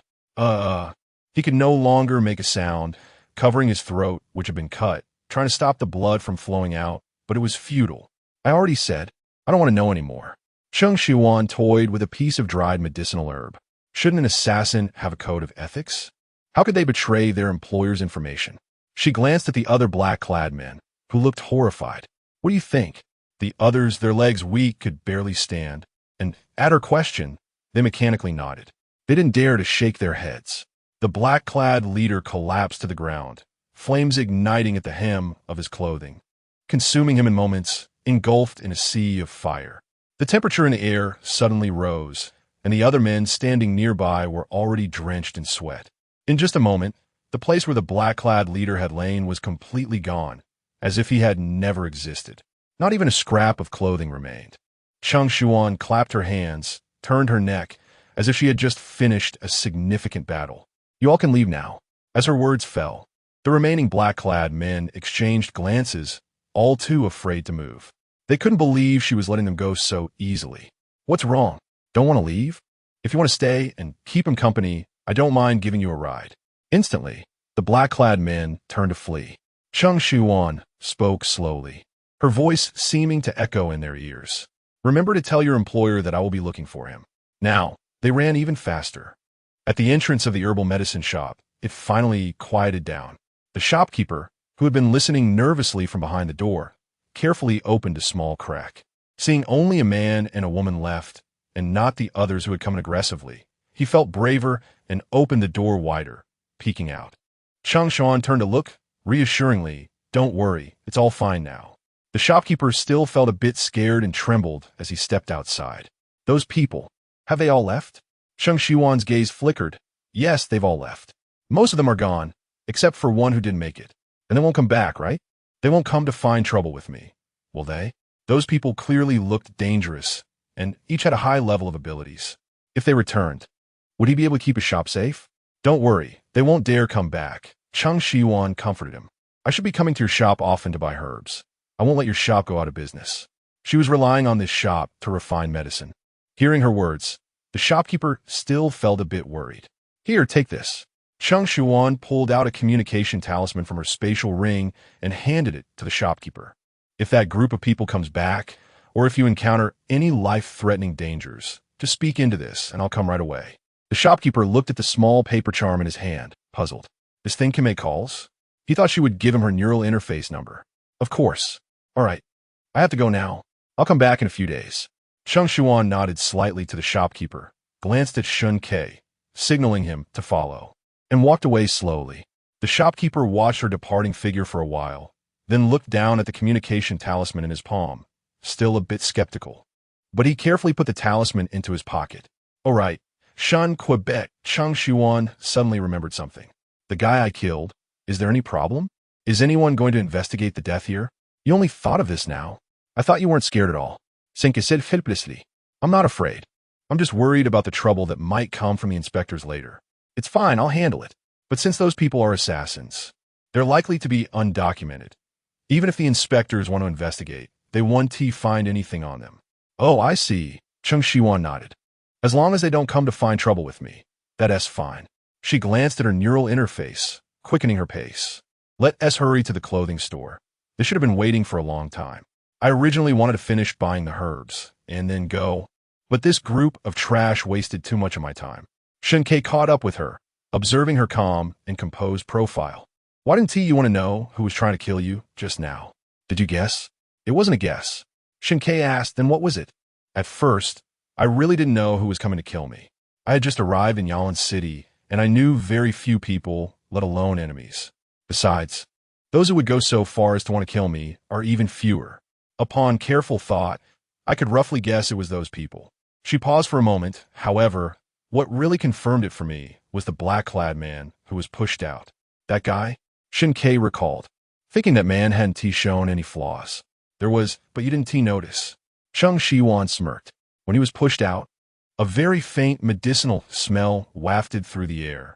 This person either has been taking medicine for a long time or frequently deals with medicinal herbs. Today, we just happened to encounter a drug dealer and had some unpleasantness with them. She squinted her eyes. It seemed like we were turning conflict into friendship, calling each other friends. But in the face of profit, what does it count to have made a friend for less than an hour? Chapter 48, Balance of 7 Digits You Mean. Third Master. Shen Que nodded in understanding. Hey, I didn't say anything. Cheng Shiyuan smirked. Stop thinking about it. Hurry up and join them. When the two arrived at the clothing store, He Sheng, Wei Xinran, and the others were already waiting. Upon seeing her, they came over. Elder, what did you call us here for? Sister, Xiao bought a lot of delicious food. Here, sister, try some. Ying Chao looked up, holding out a small cookie to her. Cheng Shiyuan squatted down, took it, and put it in her mouth. Very tasty. Thank you, Xiao. Sister, I bought delicious food too. Cheng, she seemed displeased, squeezed in, and stuffed candy into her mouth. The sweet candy was something kids liked, but she hadn't eaten it in a long time and found it too sweet. However, looking at Cheng Shi's hopeful big eyes, she didn't spit it out. Xiaoxi's is good too. She ruffled his hair. You guys keep the rest for yourselves. Cheng Shiyuan stood up just as the store owner came over to assist. Are you looking to buy clothes? You can see if there's anything you like. We have the most styles in Yalan City. The owner confidently introduced. We're looking to customize. Customization? No problem. How many pieces do you need? If it's a large order, the production time will be longer and the price will naturally go up. Cheng Shiyuan, price is not an issue. We need 12 pieces. Even though the sect master didn't come, we still need to make one for him. 12 pieces? That's so few? The owner thought they were placing a large order, but didn't expect it to be only a few pieces. Sorry, we can't take 12 pieces. There are too many orders in the factory, and we really can't handle it. Why don't you go check other stores? There are a few that will accept small orders. Boss, Cheng Shiyuan stopped him. We haven't even discussed the price.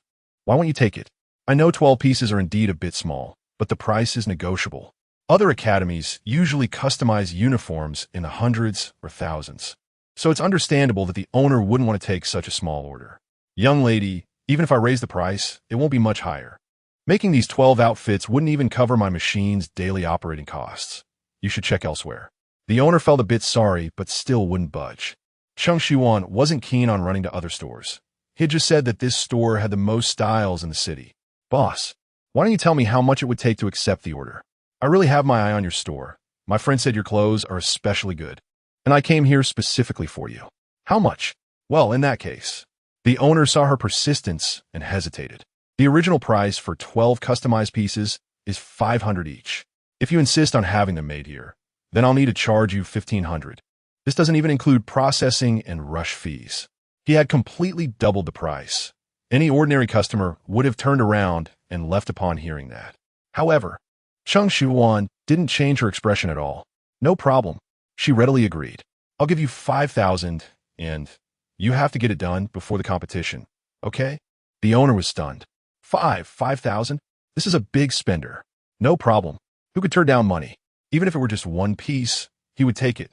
Please come inside. See what styles you want to make. Feel free to choose. Xiao Wang, pour the guests some tea.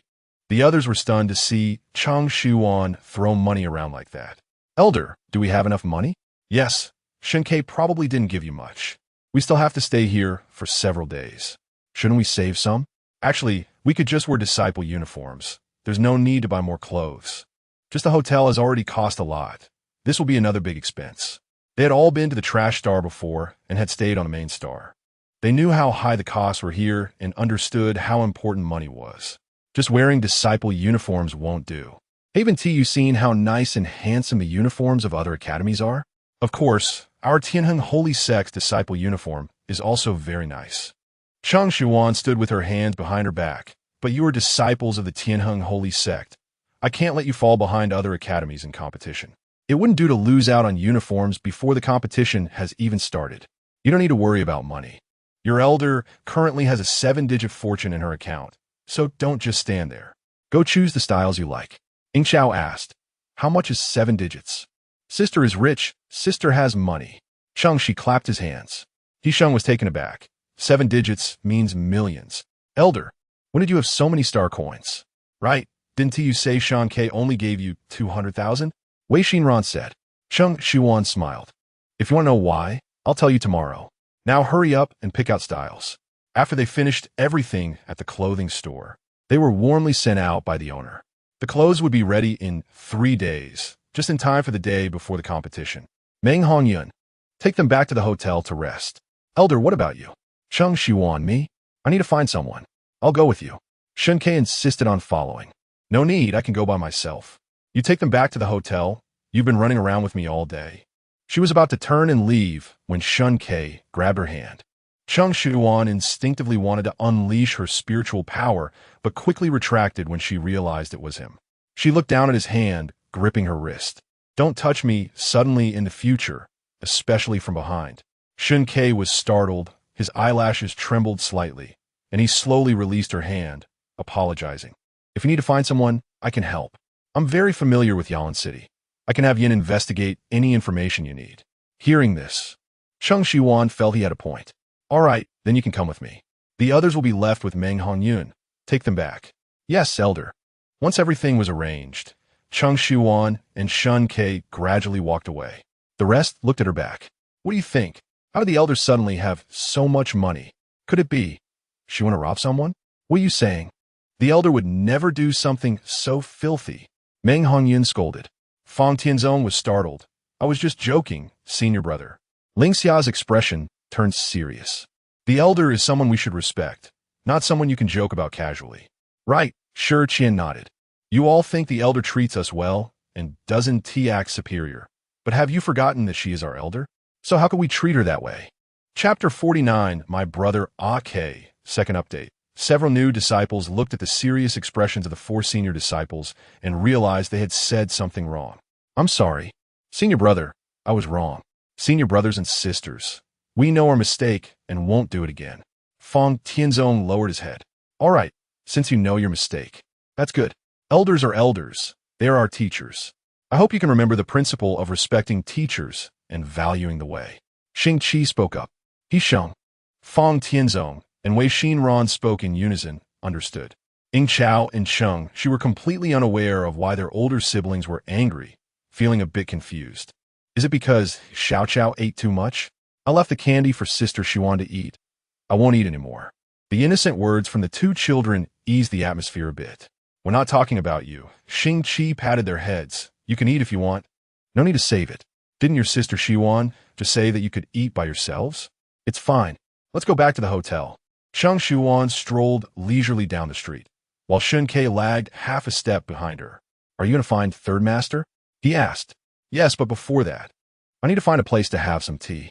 Cheng Shiyuan's eyes brightened when she saw a sign not far away that she had passed before, and her steps quickened. Having tea? Didn't she say she was fasting? If she doesn't even need to eat, why would she need tea? Although he was puzzled, he didn't ask and silently followed her. Pinxiang Building. This name is quite elegant. Cheng Shiyuan looked at the sign on the door and felt a sense of familiarity. In the interstellar world, place names had a somewhat Western flavor, and this was the first time she had seen a name that was more poetic. Let's go in. She stepped through the door and took in all a glance. The modern technological decor style was blended with some Chinese elements, novel yet not elegant. It matched its name well. Cheng Shiyuan and Shen Que found a vacant spot in the hall and connected to the store's ordering system through their light brain, ordering a pot of tea. Soon, a robotic waiter brought her tea. The interstellar world really has liberated a lot of labor. The tea poured from the lake into the cup, without any fragrance, clear as water. To say it was tea was almost an insult to tea. Cheng Shiyuan frowned. Shen Que, is the tea here always like this? She didn't even need to taste it to know it must be bland. Shen Que, however, didn't see any problem. He poured a cup and drank it directly. It's about average. This tea is of ordinary quality. Some wealthy people would buy better quality than this, but I don't find much difference. Cheng Shiyuan fell silent. That's true. Most people in the interstellar world rely on nutritional supplements to maintain their nutritional needs. Even basic vegetables, fruits, meat, and eggs are extremely luxurious, let alone tea. The pot of tea I just ordered cost less than 100 star coins. How could it be good tea? Cheng Shiyuan glanced at the tea in her cup without touching it. Did you see what happened today? The people from the Imperial Academy are too fierce. They beat people to death. Isn't that right? The competition hasn't even started, and someone has already lost their life. Discussions arose around her, and Cheng Shiyuan listened attentively. It was a level 4 ability user who got beaten. That's already a high-level ability user, and they were beaten so badly. This year's strength of the Imperial Academy team cannot be underestimated. Even if the Imperial Academy is strong, the Federal Academy is not to be trifled with. This year, even the eldest lady of the Liu family has come. She's a level 5 ability user at such a young age, with limitless potential. You mean Liu Xinyue, right? Indeed. Not only is she good-looking, but her strength is also impressive. With her leading the team, the champion of this year's competition will definitely be the Federal Academy. Hey, we come every year just to fill the numbers. It's really boring. Being able to come is already good. Each academy only selects a few people to compete. Now we should think about trying to improve our ranking to enhance the academy's reputation. Also, however many of us come, we must return the same number. Not a single one can be missing. During the competition, everyone remember to protect yourselves. Should we buy some medicine to be prepared? That's reasonable. But the medicine sold by Third Master is really too expensive. One pill would cost me most of my savings. That's better than losing your life. The market has already ended today. We have to wait until tomorrow. No need to wait until tomorrow. I know where he and his drug dealers stay. That's basically their headquarters. Then we should.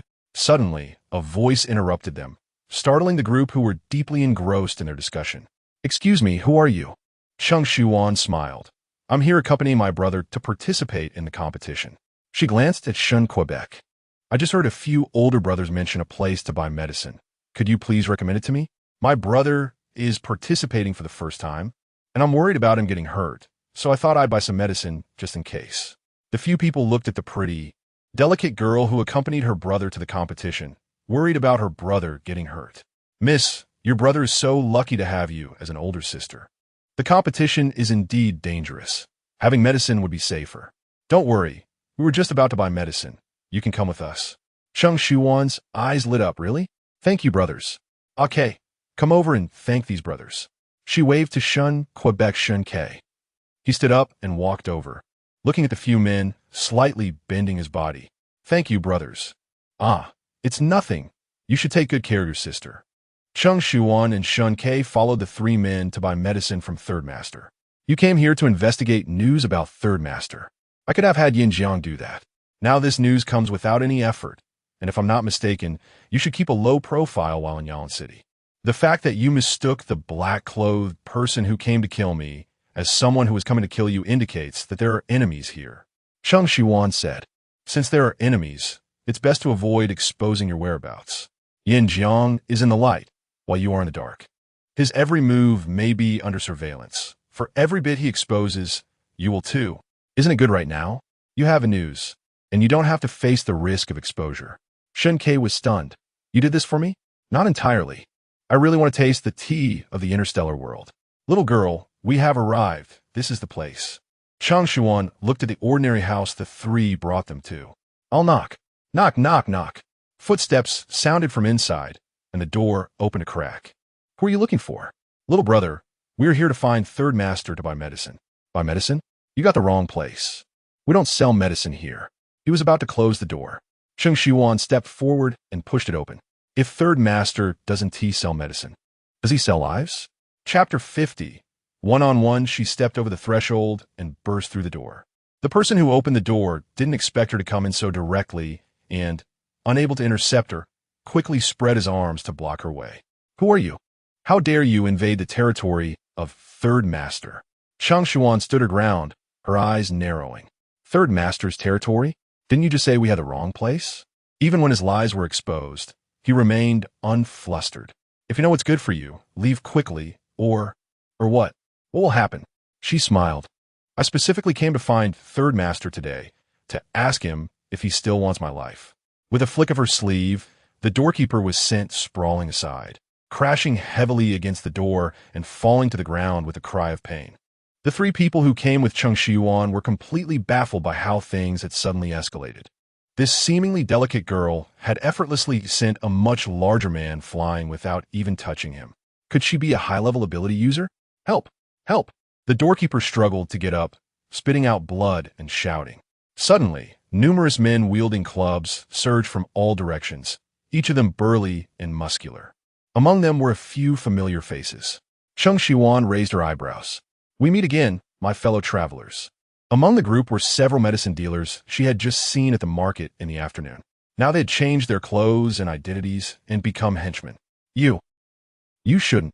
One of them suddenly fell silent. Cheng Shiyuan took a few steps forward. Shouldn't I be dead? She smiled. Then you must be disappointed. My life is long, much longer than yours. I won't die so easily. Enough nonsense. Attack her. We can't let her get out of this door. And what about those three behind her? Should we deal with them too? The man glanced at Cheng Shiyuan's three companions and Shen Que, his eyes filled with ruthlessness. Leave no one alive. Understood. Attack. In an instant, the air was filled with the sounds of shouting and killing. The henchmen with clubs charged forward, wielding their abilities as they surged toward them. Miss, what's going on here? The three were already panicking at such a scene. There were at least 30 or 40 ability users, and they were no match for them. They just wanted to buy medicine, not to risk their lives. This is a grudge between me and Third Master. It won't involve you. Just stand back. But how can you fight them all alone? Yeah, let's run. As long as we have our lives, we don't have to worry about not having firewood. Your brother is still here. He needs to participate in the competition. We can't let him die here. As they urged her to escape, they also took on the incoming attacks. They were just strangers, yet now they were protecting her. Cheng Shiyuan patted their shoulders, grasped the clothes of two men, and effortlessly lifted both grown men, tossing them gently behind her. Then she pulled the last one back as well. I won't let my brother lose his life. Please help me keep an eye on him. I'll be back soon. As her words fell, she placed one hand behind her back and clenched the other in the air. The Taotie sword emerged, its blue blade reflecting a cold light. Her clothes swayed without wind, and her hair fluttered, her figure free and unrestrained as she faced dozens of ability users with calmness. At this moment, the three finally realized that this beautiful girl was hiding her true power. Cheng Shiyuan held the Taotie sword and declared loudly, Third Master, if you don't come out now, your men will all be dead. After her words, There was no response. She curled her lips. It seems your master doesn't care about your lives either. Since that's the case, I won't be polite. Someone has to accompany that black-clad leader who just went to hell. Otherwise, he'll be so lonely. Suddenly, sword energy surged, sharp and chilling. The only tree in the courtyard shed its leaves, adding to the desolate atmosphere. Sword shadows wove together, flowing like clouds and water. It was almost impossible to see her figure as she moved among the ability users, as if she were invisible. Only the occasional flash of sword light reminded others of her presence. Yellowed leaves gently fell, sinking into the mud and mingling with the dust. Silence. In the blink of an eye, the three only saw her standing still with her sword, still in the same position. Even the arc of her hair remained unchanged. This.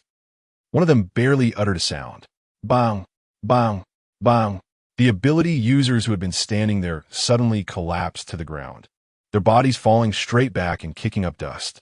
Their expressions remained fierce and menacing, as if they were still alive. But the bloodstains on their necks told the three that these people were all dead. Blood gushed from their wounds, instantly staining the ground red, and the blood pooling from dozens of corpses resembled a hell filled with flowers of death. The only ones still standing were the few medicine dealers. With so many people going down to accompany him, he should no longer be lonely, right? What do you think? Cheng Shiyuan smiled, as if she hadn't just killed so many people. The tip of the Tai Shi sword was still dripping blood, while the blade itself remained clean. You, what exactly are you? The medicine dealer trembled, his voice sounding as if it were squeezed from his throat, filled with fear and terror. I am Cheng Shiyuan, from the Tianheng Sacred Sect. Tianheng Sacred Sect? What kind of academy is that? I've never even heard of it.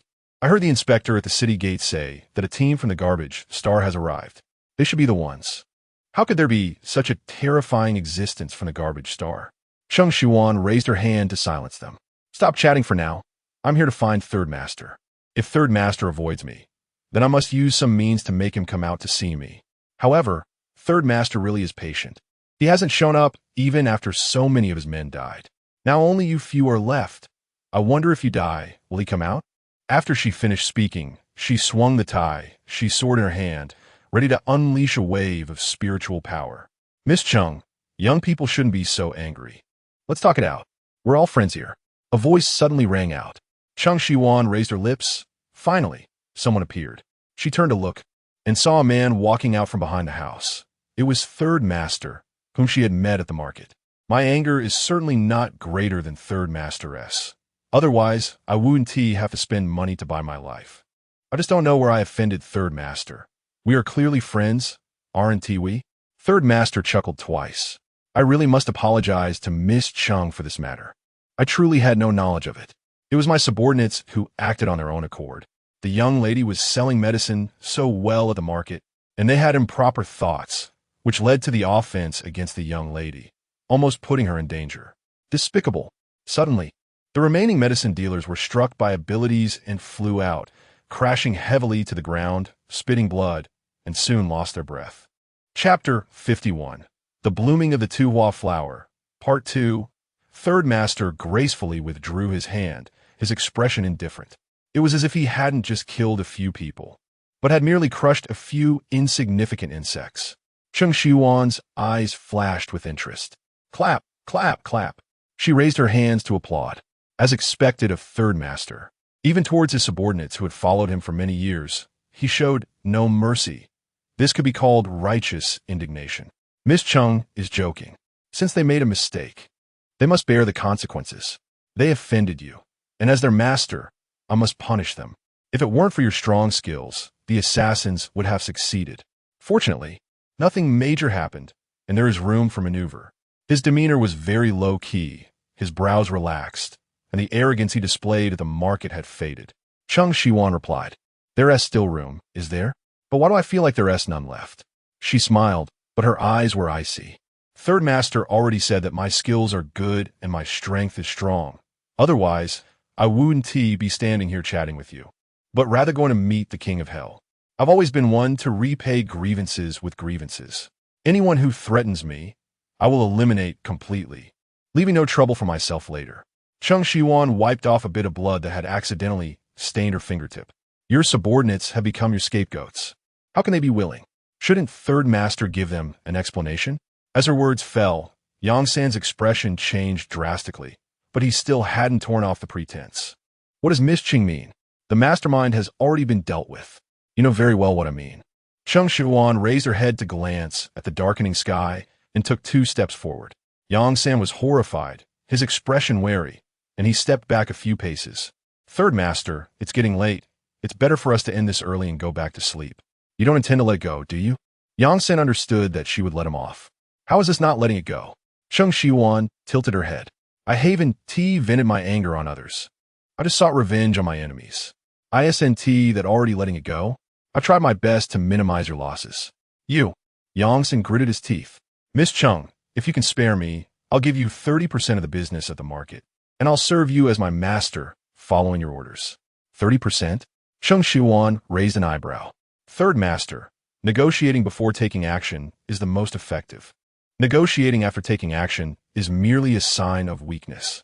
The previous assassin leader talked to me like this too, saying that if I spared him, he would tell me who wanted to kill me. It was he who said it. He knew it well. Cheng Shiyuan couldn't possibly find out so quickly that he had sent someone to act and even found his lair so soon. No, it wasn't him. I said that negotiating before taking action is the most effective. Of course, I refused his trading conditions and sent him to his end. She wouldn't casually place a crime on someone else, even if it was just a dead person. Dead people deserve dignity too. Yongsan was completely panicked now. Sweat the size of soybeans appeared on his forehead, and cold sweat soaked his entire outfit. Miss Cheng, please spare me. I will keep my distance from you in the future and will never appear again. He could no longer utter a word or make a sound. Like those thugs lying on the ground, their throats cut, blood gushed out and mingled with the dried, dark blood on the ground, forming a mottled pattern that indeed resembled 2 wallflowers. Cheng Shiyuan stretched lazily. Ah, I haven't had this much activity in a long time. It feels quite refreshing. She turned around. Shen Que, let us go back. Before she could finish her sentence, she saw the 3 who had brought them filled with fear and horror. Spare us. We want to say a word. Please spare us. The 3 directly knelt down and begged for mercy, tears streaming down their faces. Cheng Shiyuan was taken aback. No, I didn't plan to kill you. You brought me here and helped me. Why would I kill you? She waved her hand, using her spiritual power to lift them up. The 3 were still weak in the legs, and upon hearing her words, they were stunned, somewhat disbelieving. Really? Really? You really want to let us go? Cheng Shiyuan smiled, of course. However, her smile hadn't lasted a second before it vanished, her gaze turning cold and sharp. But if I hear anything about the outside, I will come looking for you 3. Understood. Understood. Don't worry, we will definitely keep our mouths shut. If I let slip a single word, may I be struck by lightning and die a horrible death. Cheng Shiyuan waved her hand, signaling that they could leave. The 3 fled, their legs moving quickly until they disappeared from sight. Shen Que asked, you just let them go? Even if they swore an oath, it's not trustworthy. Cheng Shiyuan shook her sleeves. I know, but today's killings were indeed excessive. Let us consider it doing a good deed to offset some of it. Shen Que. If she truly cared about the killings, she wouldn't have been so decisive earlier. Let us go back to the hotel. The 2 stepped outside, and after walking a few steps, a fierce fire suddenly erupted behind them. Shen Que turned to look, the red flames devouring everything in that place, leaving no trace behind. Others would only think that Yongsan and the others died in a fire, without suspecting her involvement. Fire. Water. Quick, bring water. Is anyone inside? The shouts of the neighbors faded away as Cheng Shiyuan and Shen Que boldly walked away from them, yet no one noticed them. All right, ask them if they've eaten. If not, let us bring them something to eat. She herself had already begun fasting and didn't need to eat, but her disciples still needed food. Yongsan is dead? Yes. How did he die? His house suddenly caught fire, and the entire place was burned clean, not leaving a speck of ash. Suddenly caught fire. Not a single person inside survived? Yes. Wait, how could it catch fire out of nowhere? Go investigate who he has been in contact with lately. Yongsan is dead, and his subordinates are dead too. The contact person at the market is gone. Go find another obedient one. Yes. Now is precisely the time to use money, and yet he died at this moment. Are you sure Pei Ding is completely dead? He wouldn't have acted in secret, would he? The signal from Commander Pei's spaceship has long been undetectable, and we've detected traces of spaceship debris in space. With the ship destroyed, he couldn't possibly still be alive. What Commander Pei? He dead, and the Federation no longer has Commander Pei. Yes, it was a slip of the tongue. All right, go handle things as I instructed. Yes, Pei Ding. Thought you were so powerful, but you just died like this. You are finally my defeated opponent. Ha ha. The loud, arrogant laughter echoed throughout the room. Chapter 52. Calling for her the next day, Cheng Shiyuan continued to set up her stall at the free market. A long line formed, and the place was packed with people. Curious passers-by who didn't know what was happening inquired and immediately joined the queue, causing the number of people to grow. The inspectors had to send someone to the market to maintain order and prevent any riots. One of the inspectors in the line was the same person who had made things difficult for Cheng Shiyuan and others of the Citygate that day, ultimately giving in to Qi Mufeng. She turned out to be the miraculous doctor that had been rumored in the city these past few days. Do you know her? I met her at the Citygate yesterday. That group from Garbage Star is them. From Garbage Star? How could people from there have such good medicine? I don't know. Could have been stolen? Hey, stop. The inspector grabbed a colleague, looking at Cheng Shiyuan with a complex and wary expression. Did you notice that the third master is missing today? The third master, the one who sells medicine here? He probably has something to attend to. Haven't you heard? The third master's house caught fire yesterday, and everyone died. The colleague was shocked. Dead? No wonder we haven't seen them.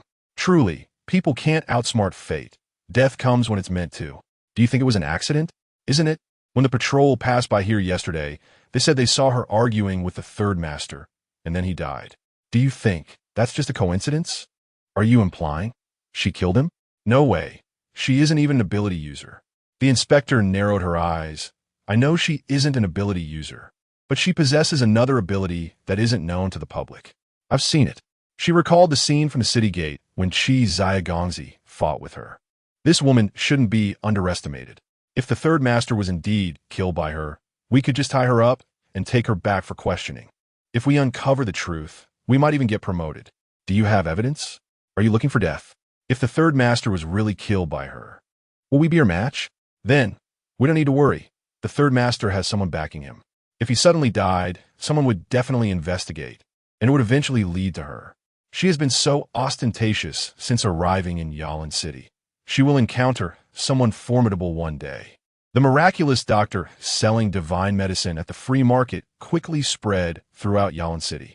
Teams participating in the competition sent people to investigate, and if it was true, they wanted to buy some to take back.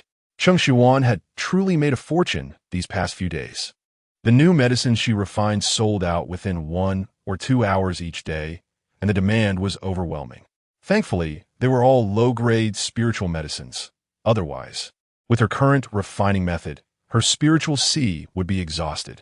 On the last day before the competition, Cheng Shiyuan decided not to sell medicine at the market anymore. As she already had enough money for the upcoming expenses, she planned to rest at the hotel today and prepare for the competition. However, despite her absence from the market, someone came looking for her. The hotel manager knocked on her door. As soon as Cheng Shiyuan opened it, she saw the manager's troubled expression. Is there something wrong? Miss Cheng, someone is looking for you. They are waiting for you in the lobby. Cheng Shiyuan raised an eyebrow. Looking for me? I don't know anyone in Yalan City. If it were Shen Que or other disciples, they could just message me directly. There would be no need for the hotel manager to come find me.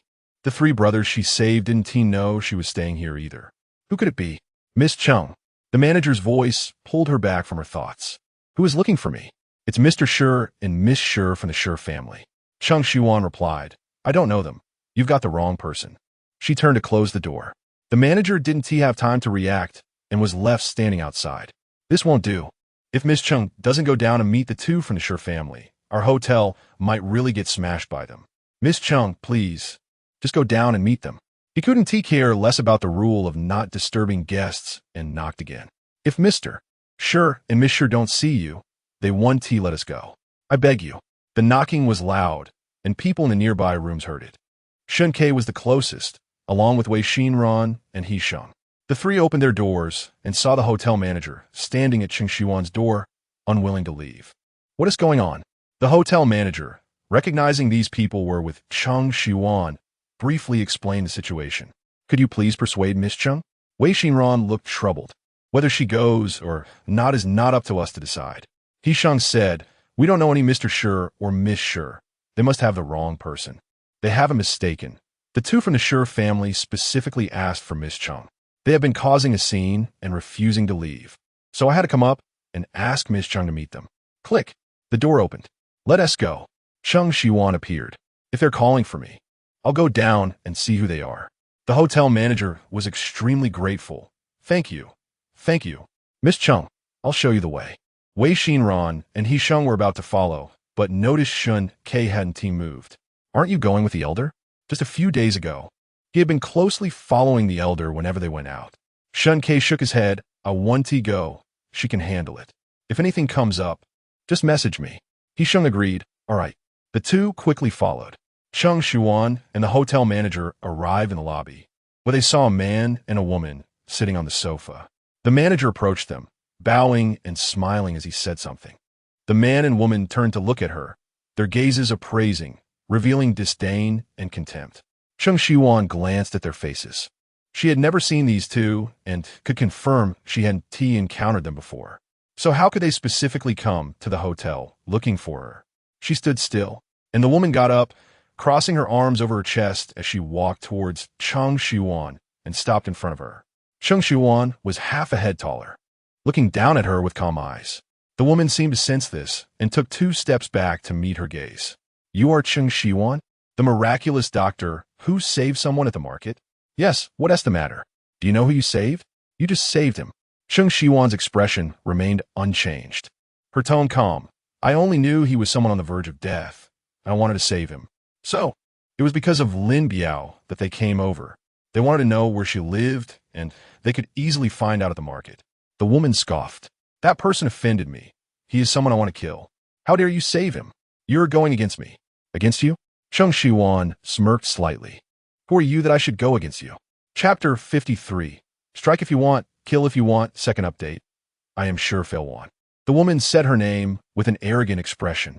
She glanced at Cheng Shiyuan with increasing disdain, clearly not considering her worthy of attention.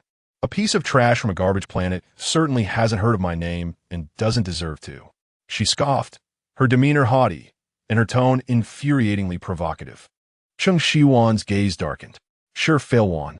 The information from planet Kel 0813 is isolated, but I've heard of the renowned name of the Federation's Supreme Commander, Pei Ding.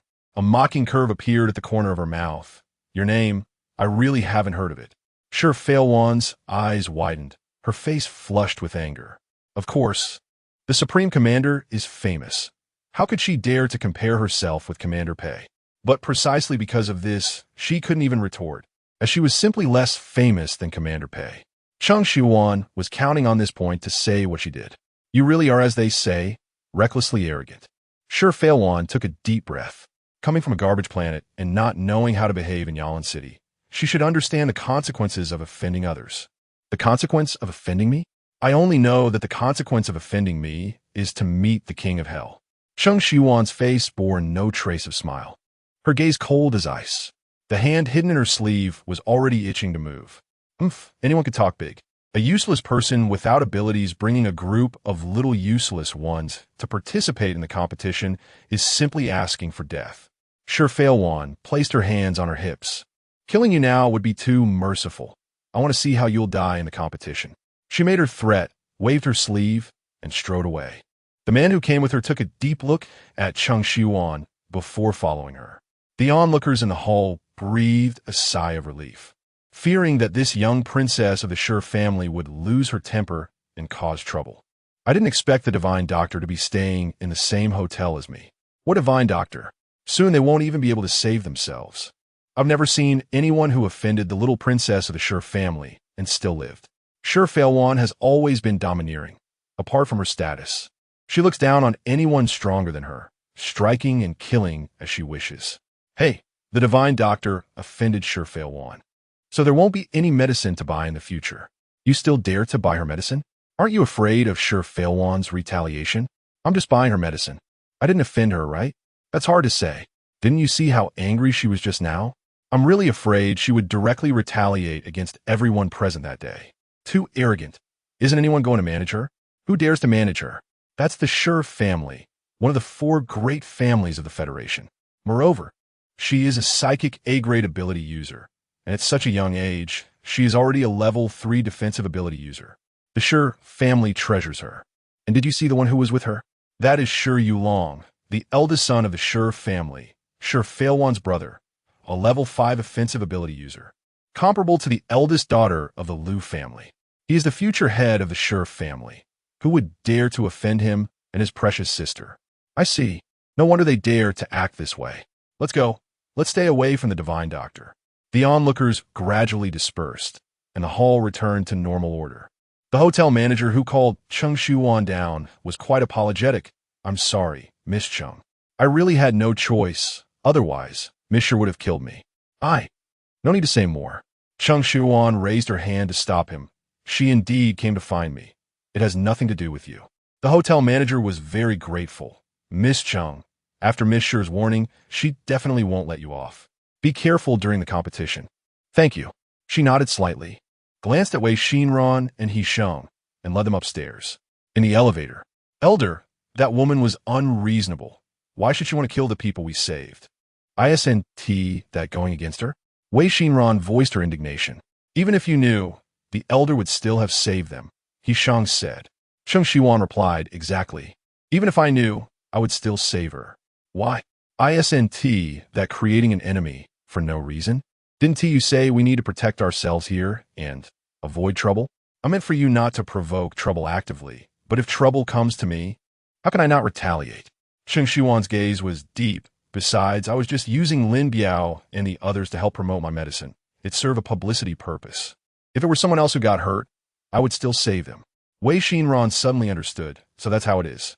I knew the elder wasn't someone who would meddle in everything. That day, Lin Biao and the others were indeed pitiful, but they had no connection to the elder. So the elder didn't need to use such precious elixirs to save her. But if it was for the sake of utility, that makes sense.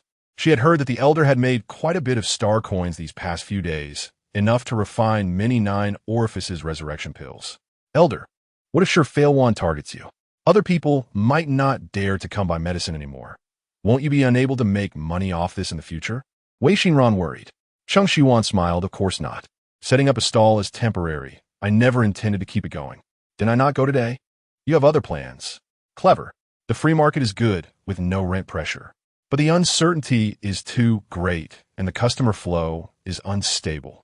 If I want to do business, I won't be satisfied with such a small scale. Now, she had a preliminary idea and plan in mind. After the competition, I want to build a business empire that belongs to me. Wei Xinran was astonished.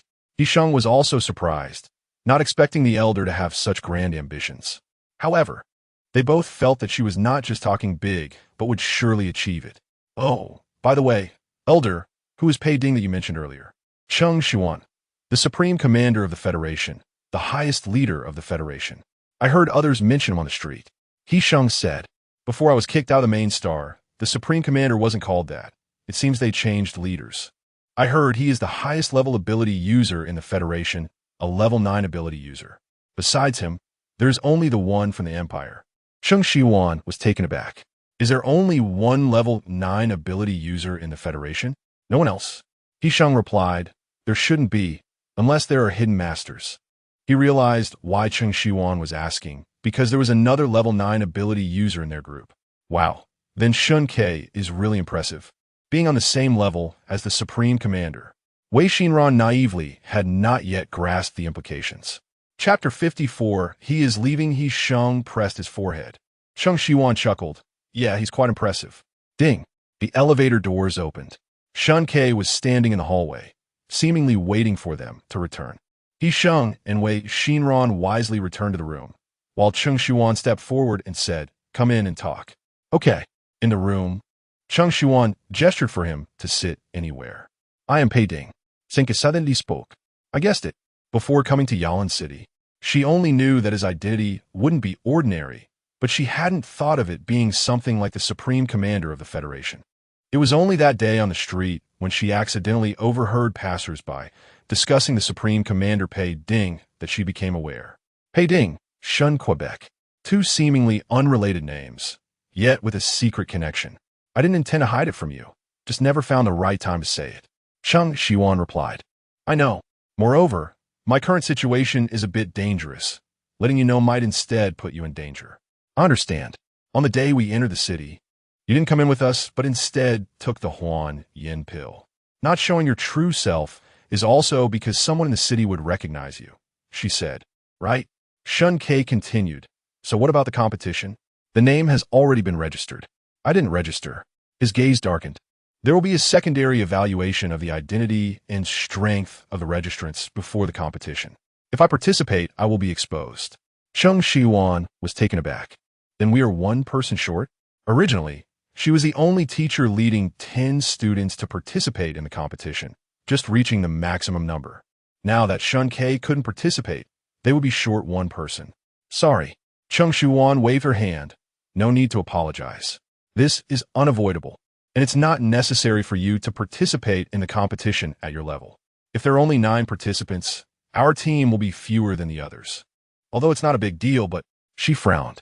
Now that the personnel have been registered, we can't just add someone temporarily. I have a way. Shen Que. Each academy's participants cannot exceed 10 people, but there is no restriction on the number of team leaders. Cheng Shiyuan realized what he meant. Are you saying that we can have no team leader? Yes, in past years, there were academies that did not bring a team leader. Shen Que nodded. I can have Yanjiang make you a participating member. If that's the case, then great. We want to be fewer than the other teams. Cheng Shiyuan calmed herself. Then I'll trouble you. Shen Que. I should be the one apologizing. He felt a bit guilty. It's fine. Cheng Shiyuan patted his shoulder. If there's anything in the future, just tell me directly. You are a disciple of the Tianheng sacred sect, so your matters are my matters. If you face difficulties, just speak up. We can discuss it together, and we'll find a solution. Thank you. The next day at noon, Cheng Shiyuan took them to pick up their customized uniforms. Everyone tried them on, and they fit perfectly. Compared to the somewhat flowing sky blue disciple robes, this competition uniform was more simple and capable. With narrow sleeves and a fitted waist, it wouldn't hinder movement. Elder, will we wear this during the competition instead of the disciple robes?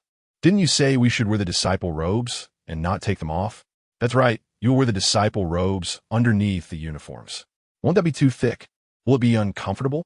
You think the disciple robes I forged from the Bug King shell are just ordinary robes with defensive properties? Cheng Shiyuan smiled. This outfit can conform to your body shape according to your intentions. Wearing it beneath the uniform won't feel uncomfortable and won't hinder your movements. Warm in winter and cool in summer, as thin as a cicada's wing.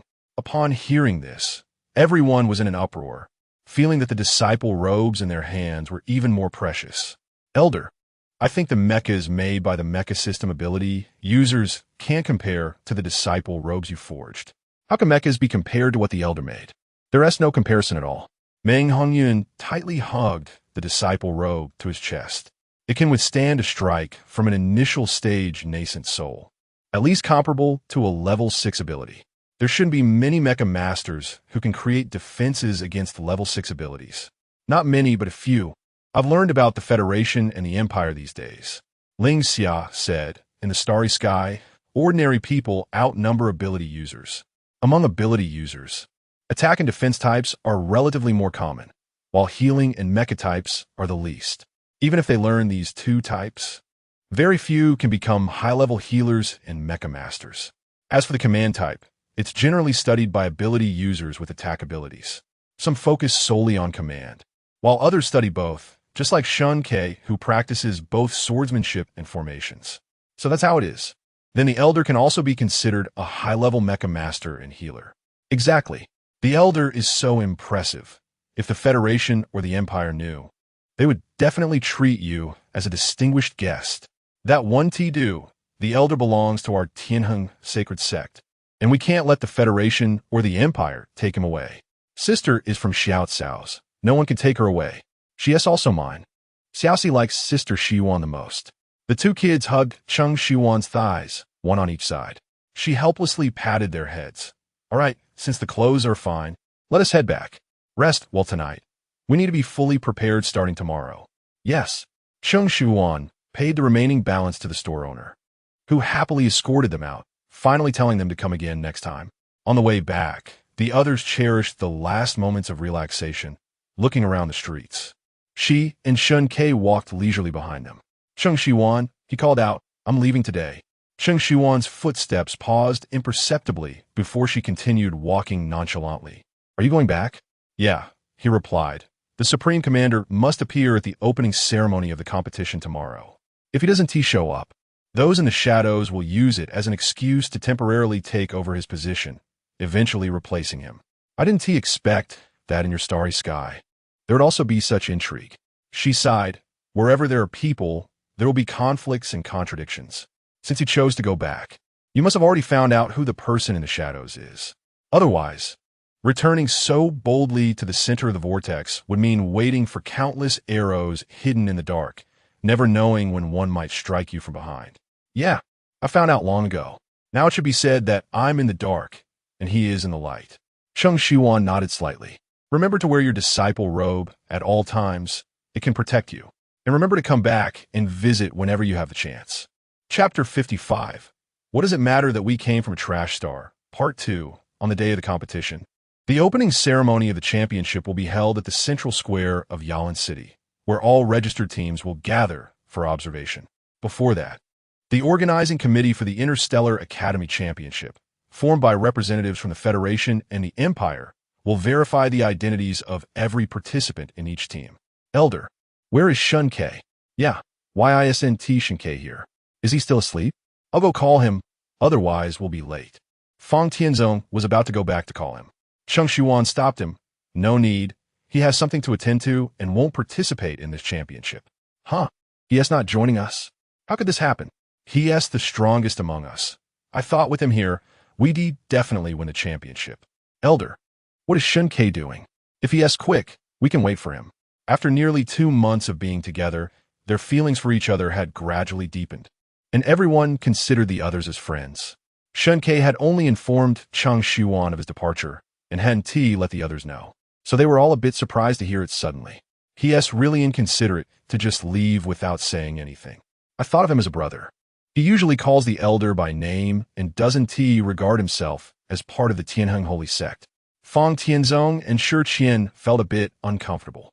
The others fell silent, their expressions not looking good. They looked at Cheng Shiyuan, waiting for her to say something more. All right, his leaving was approved by me. Besides, participating in the competition is voluntary. He has more important matters to attend to. Meng Hanyan asked, Elder, will he come back? Xing Qi added, yeah. He won't just leave like that, right? It feels strange to suddenly be down a person. Fang Tianzong pouted. Cheng Shiyuan pondered for a while. She couldn't provide them with a definite answer to this question because she didn't know. She also wasn't sure, even though he had said before leaving yesterday, I will come back. But he is the supreme commander of the Federation, with his own responsibilities and missions. Not just a disciple of the Tianheng Holy Sect who only needs to focus on cultivating every day, but he will always be a disciple of the Tianheng Holy Sect. Yes, once a teacher, always a father. He is your disciple, elder, so he is part of the Tianheng Holy Sect. Next time I see him, I will definitely give him a beating for leaving without saying a word. That is really inconsiderate. Beat him? Are you sure you can take him? I'll think about it. No, I can't. All right. The atmosphere in the team gradually became lively, the heavy gloom dissipating. With Shen Que not here, doesn't that mean we're down a person? Yeah. What do we do with one less person? Cheng Shiyuan said, we're not down a person. I will take his place. The others exclaimed, huh? Elder, are you going to compete with us? You must be joking, right? Do you think I look like I'm joking? The competition starts today, Cheng Shiyuan said seriously, her tone calm and composed, without a hint of jest. Really? Then we're not scared at all. With the elder here, we'll be invincible. Elder, you're like a max-level boss returning to a beginner village. Ha! I want to see who our opponents are in this competition. They immediately relaxed, feeling at ease. Don't celebrate too soon. Cheng Shiyuan broke their dreamy mood. I want to easily step in. This competition is a good opportunity for you to train. Don't think I will do everything for you. As soon as she finished speaking, no one continued laughing. The 4 senior disciples understood first. Yes. The new disciples also sobered up, their expressions serious. Yes, elder, we understand. The 2 younger kids nodded, seeming to understand only partially. Sister, Xiaoqiao will beat them until they cry. Whoever bullies my brother and sister, I'll beat them. Cheng Shi clenched her little fist in a show of strength. Cheng Shiyuan chuckled. Then I'll wait for you 2 to bring back the championship trophy for me to see. Okay? Okay. Ying Chao and Cheng Shi replied in unison. The identity verification of the participants was also taking place at the central square. By the time Cheng Shiyuan and the others arrived, the square was already crowded. Yesterday, everyone received a document from the organizing committee. It detailed the process and rules of this championship. Due to the many participating teams, the document divided them into several groups, each corresponding to a verification point. Cheng Shiyuan found their verification point, and the team in front had just completed their verification and left. Next team, the verification staff said weakly. She led her team forward. Which academy are you from? Cheng Shiyuan replied, Changfeng Holy Sect. As soon as she spoke, the verification staff was momentarily taken aback, looking up at her and then at the few people behind her. You are from the Tianheng Holy Sect? There were simply too many academies participating each year, and the ones they could remember were mostly the Federation academies, the Empire academies, and a few well-known ones that had won awards in previous years. They quickly forgot the names of other academies they had heard or seen. But this year, only the Tianheng Holy Sect was remembered by everyone in the organizing committee. Not only because of the academy's unique name, but also because they came from a trash star. How rare, the verification staff smiled. People from a trash star can participate in the championship too. I would be surprised if the Moke lizard tribe from the desert showed up one day. There was an unmistakable tone of disdain in their voice. Since they entered the city, they had heard such remarks many times. But hearing them again still made them furious. How can you talk like that? What is wrong with coming from a trash star? We registered, so we can participate. Fang Tianzong stepped forward to refute. The staff member wasn't angry. To him, these 10 people were just a source of amusement. I didn't tell you to withdraw. Why are you so anxious? But I advise you to return to your trash star sooner. Otherwise, if you die in the competition, no one will know. You.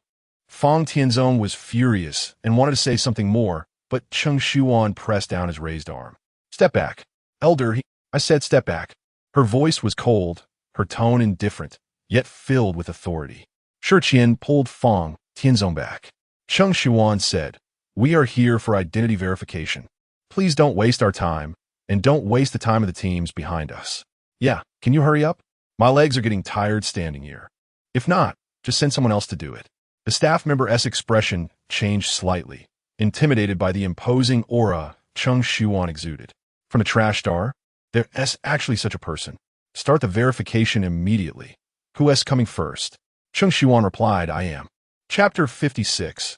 SSS level mental power identity verification is meant to validate the authenticity of the mental power level and ability level submitted by the applicant at the time of registration. The instruments used for verification are similar to the mixed yuan stone used by the Heavenly Balance Sacred Sect to assess spiritual veins. It is a completely transparent crystal stone without any impurities. The crystal stone is cylindrical, with scales divided into 2 columns. The left column represents the mental power level, while the right one represents the ability level. Stand on this platform and don't move. The staff member impatiently pointed to the platform connected to the crystal stone. Cheng Shiyuan stepped forward and stood on the platform without moving, her eyes fixed on the crystal stone, eagerly anticipating the test results. Back on the garbage planet, she had asked Shen Que about mental power testing. At that time, he said it required professional equipment. Otherwise, it could only be assessed through spiritual connection. She thought she would have to wait some time to know her mental power level, but now the opportunity had come at the right moment. She just didn't know what level Shen Que had assigned her when modifying the registration information. After Cheng Shiyuan stood on the platform, the scale on the crystal stone began to rise, but only the left column moved. The right column, representing the ability level, showed no change at all. The left column shot up rapidly. C level, B level, A level. The staff member's expression changed when the scale reached A level, but it was far from over. The scale continued to rise quickly. S level, SS level, until it stopped at SSS level, halting at the end of the scale. If this column could rise further. It might not have stopped there. The staff member was completely stunned. His mouth hung open unconsciously, and he rubbed his eyes as if he was seeing an illusion. SSS level. How is that possible? He murmured. The others standing behind Cheng Shiyuan, He Sheng, Fang Tianzong, and Wei Xinran, looked at her back with astonishment. The elder is too strong. My God, I've never seen an SSS level in my life. In the Federation, there should only be the highest commander, Pei Ding. At SSS level, the elder's mental power level is actually the same as Commander Pei S. That's terrifying. In the team next to them, some people, bored from waiting in line, observe the strength of other teams to gain some understanding in advance. At this moment, Cheng Shiyuan's verification result caused an uproar around. Who is this? SSS level. Did Commander Pei come personally? It's a woman. How could it be Commander Pei? With an SSS level mental power? But no ability at all. That is too strange. With such high mental power, isn't it a waste not to learn abilities? Which academy is she from? Why have I never seen her before? They are all unfamiliar faces. Didn't they participate in previous competitions? How could an SSS level mental power belong to an ordinary person? I just heard that person say they came from the garbage planet. The garbage planet? How is that possible? The ones from the garbage planet are all sea-level trash. The staff member, equally puzzled, had Cheng Shiyuan verified several times, and the result was the same. SSS level mental power, 0 level ability. Wait, let me change the equipment. It must be this one that's broken. The staff member still didn't believe it and insisted on having a new device brought over. Crack! A faint sound of shattering. Before the new device arrived, the old device suddenly became covered in cracks, shattering into pieces on the ground. The staff member was completely dumbfounded. He had been a verifier for many years and had never encountered a situation like this. Not only was the test result bizarre, but now even the testing equipment was broken. This instrument is very durable. Even when the highest commander was tested, there was no occurrence of the results exceeding the limits and damaging the equipment. Yet, this woman from the garbage planet, whom he thought was just trash, actually had such high mental power, comparable to or even surpassing that of the highest commander. Who on earth are you? Along with the new equipment came a person. When the staff member saw him, he immediately stood up, his demeanor respectful. Master Tsangming. Hearing this name, Cheng Shiyuan paused and looked up. When she saw the person's face, memories from long ago began to clarify bit by bit. Tsangming. She was surprised in her eyes, but maintained a calm expression. How would he be here? Didn't he ascend to the upper realm hundreds of years ago? Tsangming wore a flowing white robe. Although it had elements of interstellar design, its overall style was that of a cross-collar, wide-sleeved robe, almost identical to the style popular in the cultivation world hundreds of years ago. His expression was cold and slightly proud, as if everything in the world were mere dust in his eyes. Unlike the short hair of interstellar men, he still had long hair, tied up high with a bamboo-like hairpin, ethereal and graceful. Hundreds of years ago, when she first saw him, he was just like he is now. He looked cold and aloof, but deep down he was extremely narcissistic. Master Tsangming, there's a problem with her mental power verification. I suspect she used a cheating device to alter the results. The staff member's words brought Cheng Shiyuan back to her senses. Cheating? She laughed. Why don't you say your device is broken? How could someone from the garbage planet possibly have SSS level mental power? Isn't that cheating? Do you think you are the highest commander? Whispers arose around her. Indeed, how could someone from the garbage planet have such high mental power? It's unbelievable. If it's true, that would be terrifying. Such high mental power, yet no ability. There must be a problem. A portion of the crowd expressed doubts about Cheng Shiyuan's verification results. Meanwhile, another part exclaimed, Master Tsangming is so handsome. I came to participate in the competition just to see Master Tsangming, and unexpectedly, I saw him on the first day. Not only is he good-looking, but he is also powerful. If only he were my boyfriend. Boyfriend? Just dream about it. Maybe it will come true in your dreams. Master Tsangming is the most fair and impartial. He won't give face to anyone.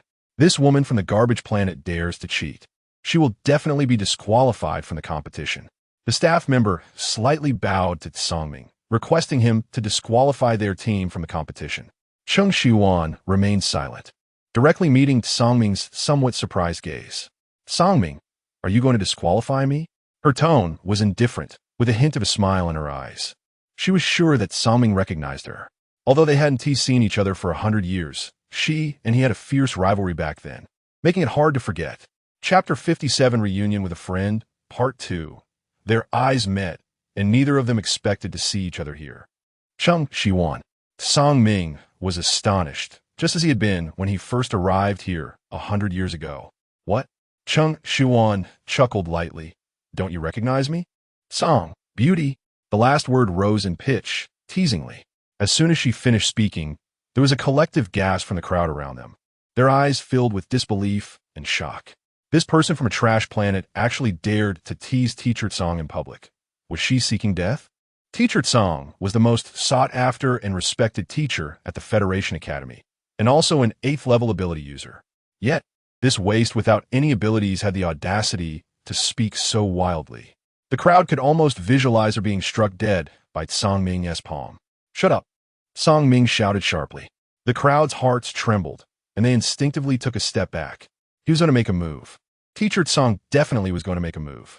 But after a few breaths, they saw that Song Ming had not acted. Contrary to his intimidating tone, his face actually carried a hint of embarrassment and shyness. The dignified and aloof Teacher Song, like a flower on a high mountain, was actually shy. At this moment, the crowd couldn't figure it out. What kind of identity did this woman from the trash planet have? Song Ming's shout had frightened the others, but it didn't stir the slightest ripple in Cheng Shiyuan. She stepped closer to him, a smile on her lips. Did I say something wrong? Didn't they first meet when she called him Song the Beautiful? Back then, she was still young and a bit mischievous. She had run down the mountain to the city, disguised as a man, and accidentally intruded into his room at the famous star-picking tower. After drinking a bit too much, she saw his stunning face and blurted out big beauty. She still remembered how ugly Song Ming's expression had been at that time. A terrifying surge of spiritual power had flown toward her, as if to strike her dead with a single palm. The overwhelming spiritual power had sobered her up a little, and she quickly raised her hand to defend herself. Though her mind had cleared a bit, she still insisted on saying how could he, this big beauty, have such a bad temper, wanted to make a move right after meeting, saying he wanted to treat her well. After sobering up, Cheng Shiyuan was thankful that her cultivation was higher than Song Ming's at the time. Otherwise, she might have truly lost her life that night. Thus, the two had met without a fight.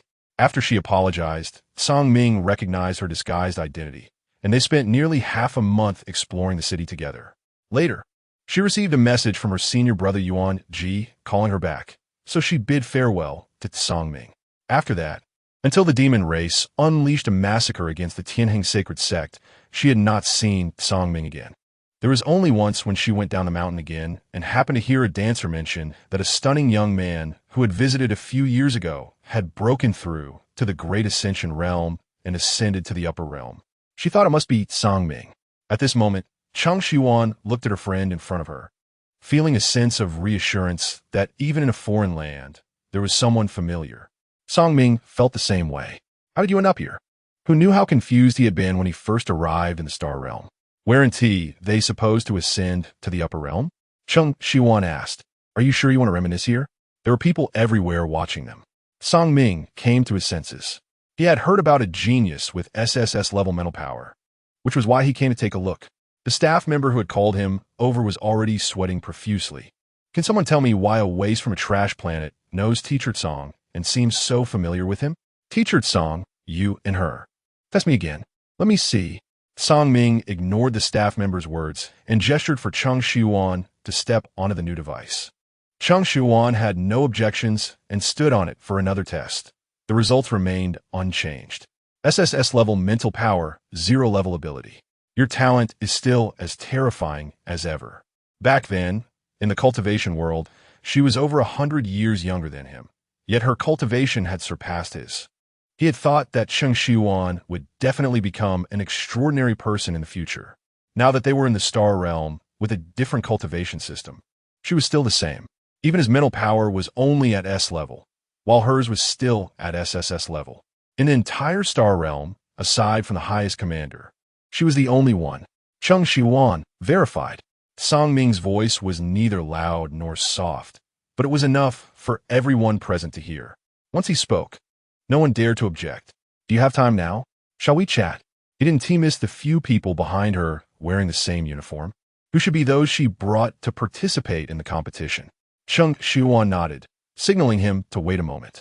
She asked Meng Hongyun to temporarily take the lead and have the others complete their identity verification while she returned. Then, she left with Songming. The entire plaza was watching the two leave side by side, filled with shock. After this, all the academies participating in the competition began to investigate Cheng Shiyuan's identity. All they could find out was that she came from a trash planet, nothing else. It was as if she had appeared out of thin air, hiding countless secrets that no one could glimpse.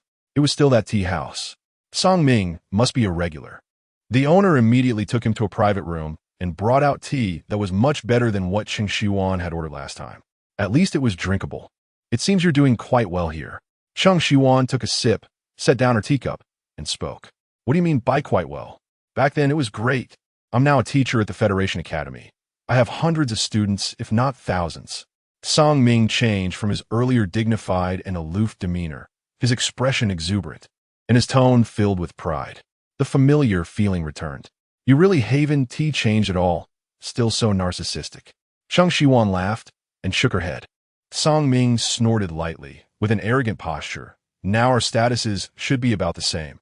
You have over 1,000 disciples at Tianheng Sacred Sect, and I have thousands of students at the Federation Academy. Speaking of this, the smile on Cheng Shiyuan's face immediately faded. There aren't over 1,000 anymore. The atmosphere suddenly changed. Songming noticed the shift in her tone. Not over 1,000? What do you mean? Did your Tianheng Sacred Sect disband? Cheng Shiyuan wasn't in the mood to joke with him. They're all dead. Songming's expression changed drastically, no longer casual. What? All over 1,000 disciples of Tianheng Sacred Sect are dead? How is that possible? At that time, Tianheng Sacred Sect was the #1 sect on the continent, filled with experts. How could they all be dead? After I ascended, what happened? That was the only possibility. What kind of major upheaval could lead to the annihilation of the #1 sect? The demon race had slaughtered all sects, and Tianheng Sacred Sect was the last one standing, with nearly all its peers sacrificed in the battle against the demon race. Cheng Shiyuan briefly recounted the chaos of that time, and Songming's face grew darker with each word. Such a significant event had occurred. Then your sect still exists. Cheng Shiyuan forced a smile of relief. Fortunately, Tianheng Sacred Sect is still here. Chapter 58. No one is more impressive than you with the remaining 4 seedlings. I have taken in 6 more, the few children you just saw. Songming was stunned. The vast Tianheng Sacred Sect, with thousands of disciples under its banner, once thrived. Now, however, only a dozen remain, and the doors stand empty. So you came to participate in the tournament too. Make the Tianheng Sacred Sect famous in the starry skies and restore its former glory, Cheng Shiyuan said solemnly, her eyes shining brightly. I see. I heard that one of the teams in this competition came from an abandoned planet, but I didn't expect it to be you, Songming remarked with emotion. So, you want them to participate as spiritual cultivators? If I'm not mistaken, everyone abandoned to that planet has sea-level spiritual power and doesn't qualify to learn supernatural abilities. With such low spiritual power, can there be any good quality spiritual veins? Having some is better than none. Although not everyone has a heavenly vein, there are still 2 earthly veins. Songming detected some implications in her words. You mean there are heavenly veins? Which one among those behind you today? He recalled and suddenly realized that there were only 10 people in total in the square, still 1 short. Cheng Shiyuan shook her head. He is not here. She didn't elaborate further. Let's talk about you. Did you also arrive here right after your ascension? Songming noticed her reluctance to discuss that heavenly vein disciple and did not press further. Yes, shortly after we parted, I broke through. I thought I could ascend to the upper realm, but I ended up in a completely unfamiliar world and took a long time to fully adapt. Cheng Shiyuan understood that he must have encountered many difficulties after arriving in the starry skies, even though he was a master who had broken through to the great ascension realm. Facing an unfamiliar environment and a completely different system can be hard to accept. Even she, having spent time in the modern world, needed some time to adapt here. So you must have been in the starry skies for about 100 years. Have you stayed on the main star during this time? Song Ming shook his head. No, I tried to go back, even attempted to tear through space, but failed. After that, I visited other planets and finally stayed here. I have been waiting for spiritual cultivators who ascended here like me, even leaving spiritual energy marks in various places. But I haven't encountered any other cultivators until I met you today. He looked at Cheng Shiyuan. I remember you were about equal to me in strength back then. You should have ascended quickly too. Why did it take so long? Also, when did you come to the starry skies?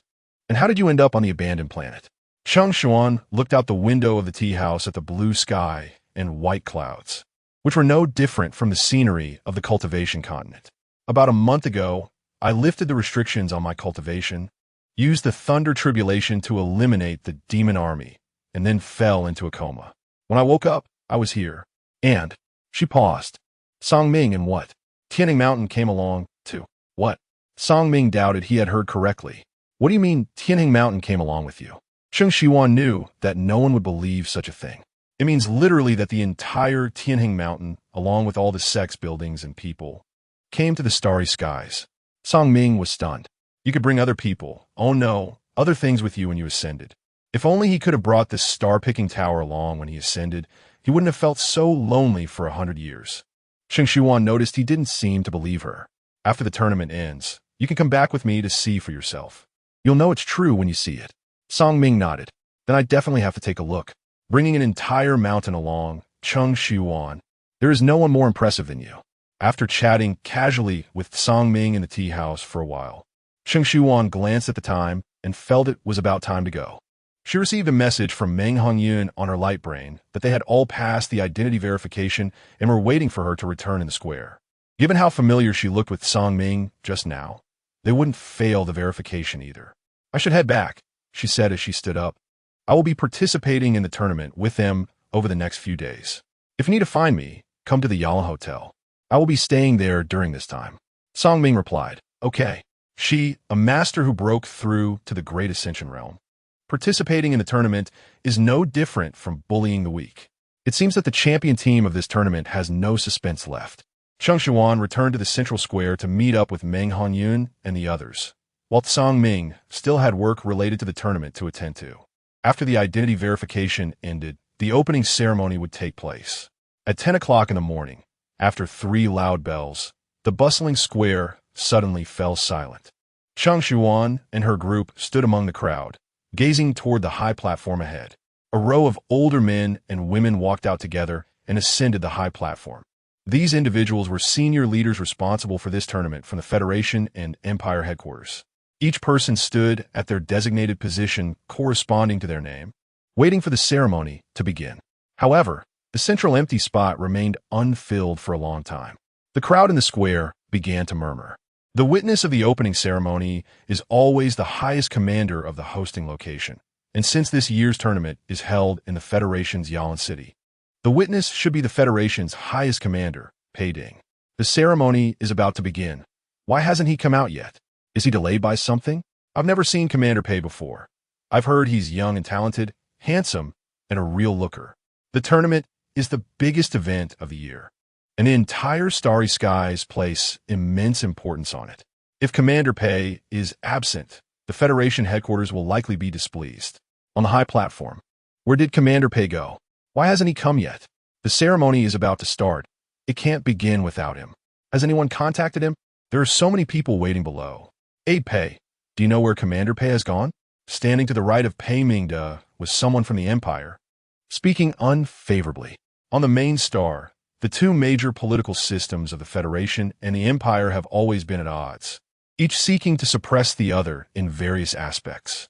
If the highest commander of the Federation mysteriously disappears during the tournament, it would give the Empire a handle to seize upon. A little rumor could cause upheaval within the Federation. Pei Mingde's expression remained unchanged.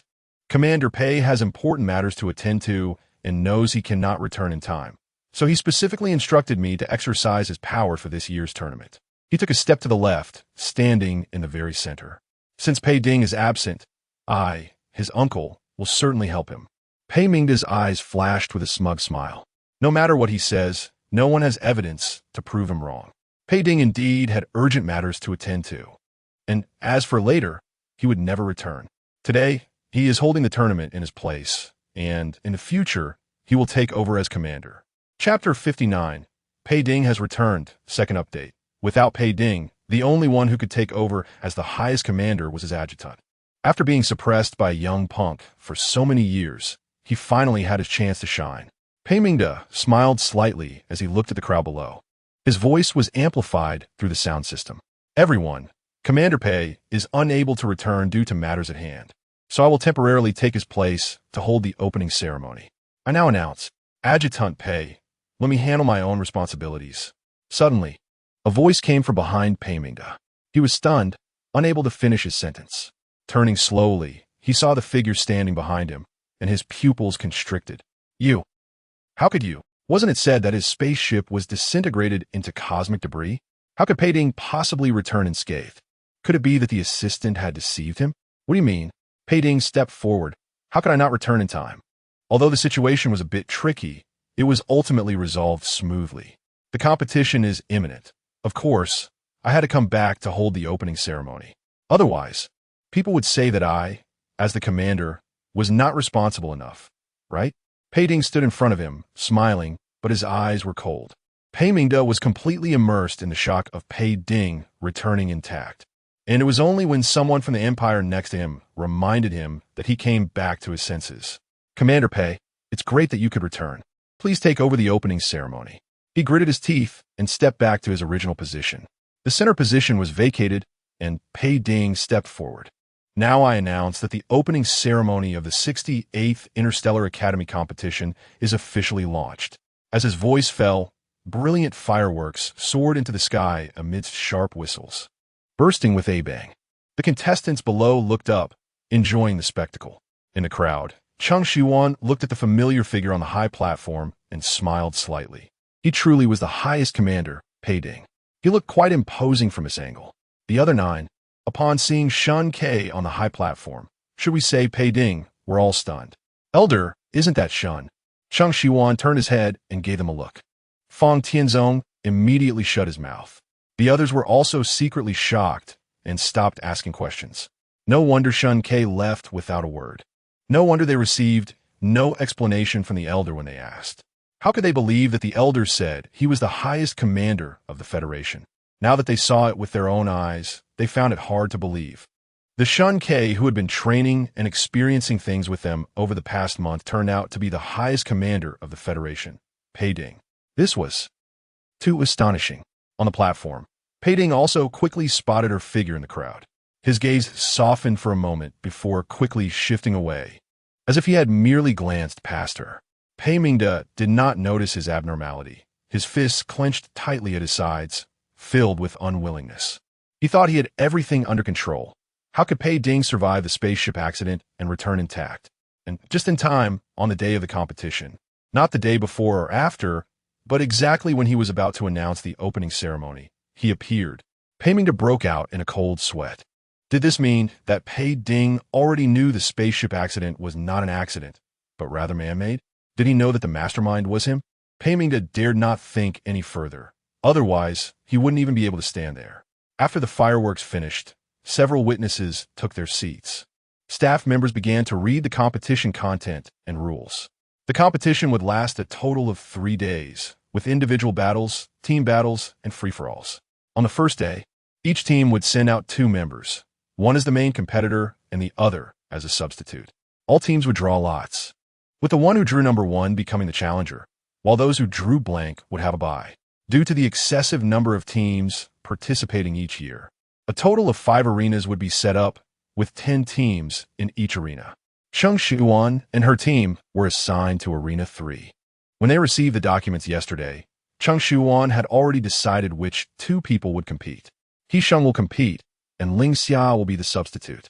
Yes, Xianxia replied. Sheng nodded in agreement. Elder, why not let senior sister Xianxia compete? She's the strongest among us. Fang Tianzong was puzzled. He understood why Sheng was chosen, as apart from the 4 senior brothers and sisters, Sheng was the strongest among the 5 new disciples. It should have been senior sister Xianxia competing first, with Sheng as the substitute. Wei Xinran was also somewhat confused. Yeah, Elder, shouldn't we let the strongest compete? That way, our chances of winning would be greater. Cheng Shiyuan glanced at them. I brought you to participate in the competition, not to win the championship, but to train you. Winning the championship is irrelevant. What matters is the process of striving for it. If Xianxia goes first, you could just watch from the sidelines. And he wouldn't even need to enter the arena. Then why did I bring you here? Her words silenced Feng, Tianzong, and Wei Xinran. Indeed, in terms of strength, there was no one stronger than the elder among them. As long as the elder took action, the championship would be easily within reach, and they wouldn't need to participate at all. Seeing their expressions, Cheng Shiyuan knew they understood. Hisheng, go draw lots. The other teams had already drawn their lots, and Hisheng took the last one, unfolding it to see. The defender of Arena 3 is Hisheng from the Tianheng Holy Sect. The staff announced loudly. Cheng Shiyuan raised an eyebrow. Their luck was indeed good. They drew the defender right away. Tianheng Holy Sect, isn't that the trash star? Not only is their strength trash, but their luck is trash too. Ha! You dare to laugh at them? Don't you know that the woman leading them knows teacher Tsangming? So what? You can't rely on connections in the competition. Without strength, you're doomed sooner or later. They're quite pitiful. They actually share an arena with the Federation Academy. Just as the person finished speaking, the staff announced loudly that the Federation Academy had a bye. There was an uproar in Arena 3. It was hard to say whether they were lucky or unlucky. The Federation Academy actually had a bye, which meant they had one less strong opponent. Even without the Federation Academy, do you think that Hisheng would be our opponent? A waste without abilities is actually defending? This is the funniest joke I've heard this year. I can't wait to see him get knocked off in the first round. Haha. Chapter 60. The first failure around them was a chorus of mockery. Feng Tianzong, Wei Xinran, and Shi Qian were somewhat indignant and wanted to retort. But when they glanced at the calm and composed Cheng Shiyuan, they held back. The elder had said that the best way to prove oneself was to slap them in the face with strength. Arguing was useless. Cheng Shiyuan called out. If you truly feel you cannot win, then don't force it. Don't put yourself in a passive position. You should know that there's still Xianxia. She understood Sheng's character, resilient but a bit stubborn, eager to prove himself. He took this competition very seriously. Choosing him as the starter to represent them in the individual battle was also something she had considered. But this was both his strength and his weakness. Being overly invested could lead to a loss of calm judgment. Yes, Elder. He nodded, his expression serious and composed. This is not a personal showcase. It is our team's match. I understand. He knew the significance of being chosen as a starter and appreciated her good intentions. He certainly couldn't let her down. Cheng Shiyuan patted his shoulder. Good luck. All 5 platforms were ready, and the challenger's order was to be decided by other academies. Hisheng stood on the stage, holding his destined sword. On the first day he received the sword, the elder asked them to name their personal weapon. He thought for a long time, but couldn't come up with a suitable name. However, just now he thought of it, guard heart. To guard one's true self. Ha ha ha, what is that in his hand? A sword? One old relic, bringing that up to defend the platform. A useless waste without abilities can only use such weapons. Otherwise, it would be embarrassing to go up empty-handed. The first challenger will knock him down. Ha ha. Cheng Shiyuan listened to the chatter around her. In the interstellar world, while technology was advancing rapidly, some ancient things were disappearing from people's sight. For example, cold weapons. Now as firearms, missiles, spaceships, and those with abilities relied on their powers looking down on weapons. The cold weapon in Hisheng's hand seemed like an outdated relic in their eyes. However, antiques have value, and being outdated does not mean they are ineffective. She met Hisheng's gaze and slightly nodded. Today marked the first appearance of the Tianheng sacred sect in the interstellar arena. The first round of individual battles begins now. In the individual rounds, the college team of the last person remaining on the platform will earn corresponding points. And then points will be awarded based on the number of successful defenses by other challengers, from high to low. The college team with the highest points from the second round of team battles and the final round of mixed battles will become the champion of this interstellar academy competition. Platform number 3 had the highest attention due to the presence of the Federal Academy and an academy from a garbage planet. Most eyes were focused here, waiting for the match to begin. Hisheng stood with his sword, looking at the challengers below. First, who will come? He asked. his expression calm and unafraid. "I will." A figure leaped up, graceful and light, immediately drawing a wave of cheers. Xianxia from the Kuei Academy. The newcomer had an arrogant demeanor, looking at Xiang with disdain and contempt. Kuei Academy, I've heard of them. They were quite strong in last year's competition and nearly could have competed for the top 3. Although they didn't know what level of ability Xianxia had. It shouldn't be low. This would be an interesting match. Xianxia, hearing the praise from the audience, felt quite pleased. "State your name, or else when I knock you down, I won't even know your name." Xiang's expression didn't change. He didn't even furrow his brow. "Then you probably won't have the chance to know." With a flick of his wrist, the sword tip suddenly lunged toward him. His attack was too sudden. Xianxia barely had time to react. The sharp sword tip gleamed coldly as it approached. His pupils constricted, and he quickly twisted his body to dodge, narrowly avoiding the blade.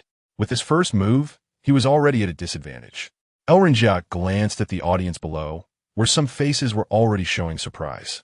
He had intended to establish his reputation with his first attack, but he didn't expect this waste from a garbage planet to pull off such a surprising move. He gathered his abilities, his gaze fierce. An abilityless waste only needed to make one move. He had been careless just now, but that wouldn't happen again. "Dragon, tooth kill," he shouted. His ability transformed into a dragon's head, opening its mouth to reveal sharp teeth, ready to swallow Xiang whole. Xiang raised his sword to block. The dragon's teeth bit down on guard heart, shaking violently and dragging his body through the air, looking extremely dangerous. Xianxia was shocked to see that the broken sword had teeth shattered under the dragon tooth's bite. The audience noticed this too. That previous attack was a level 3 ability, yet the sword remained intact. What material is that sword made of? It's too hard. To think he could win with just a sword. He was dreaming.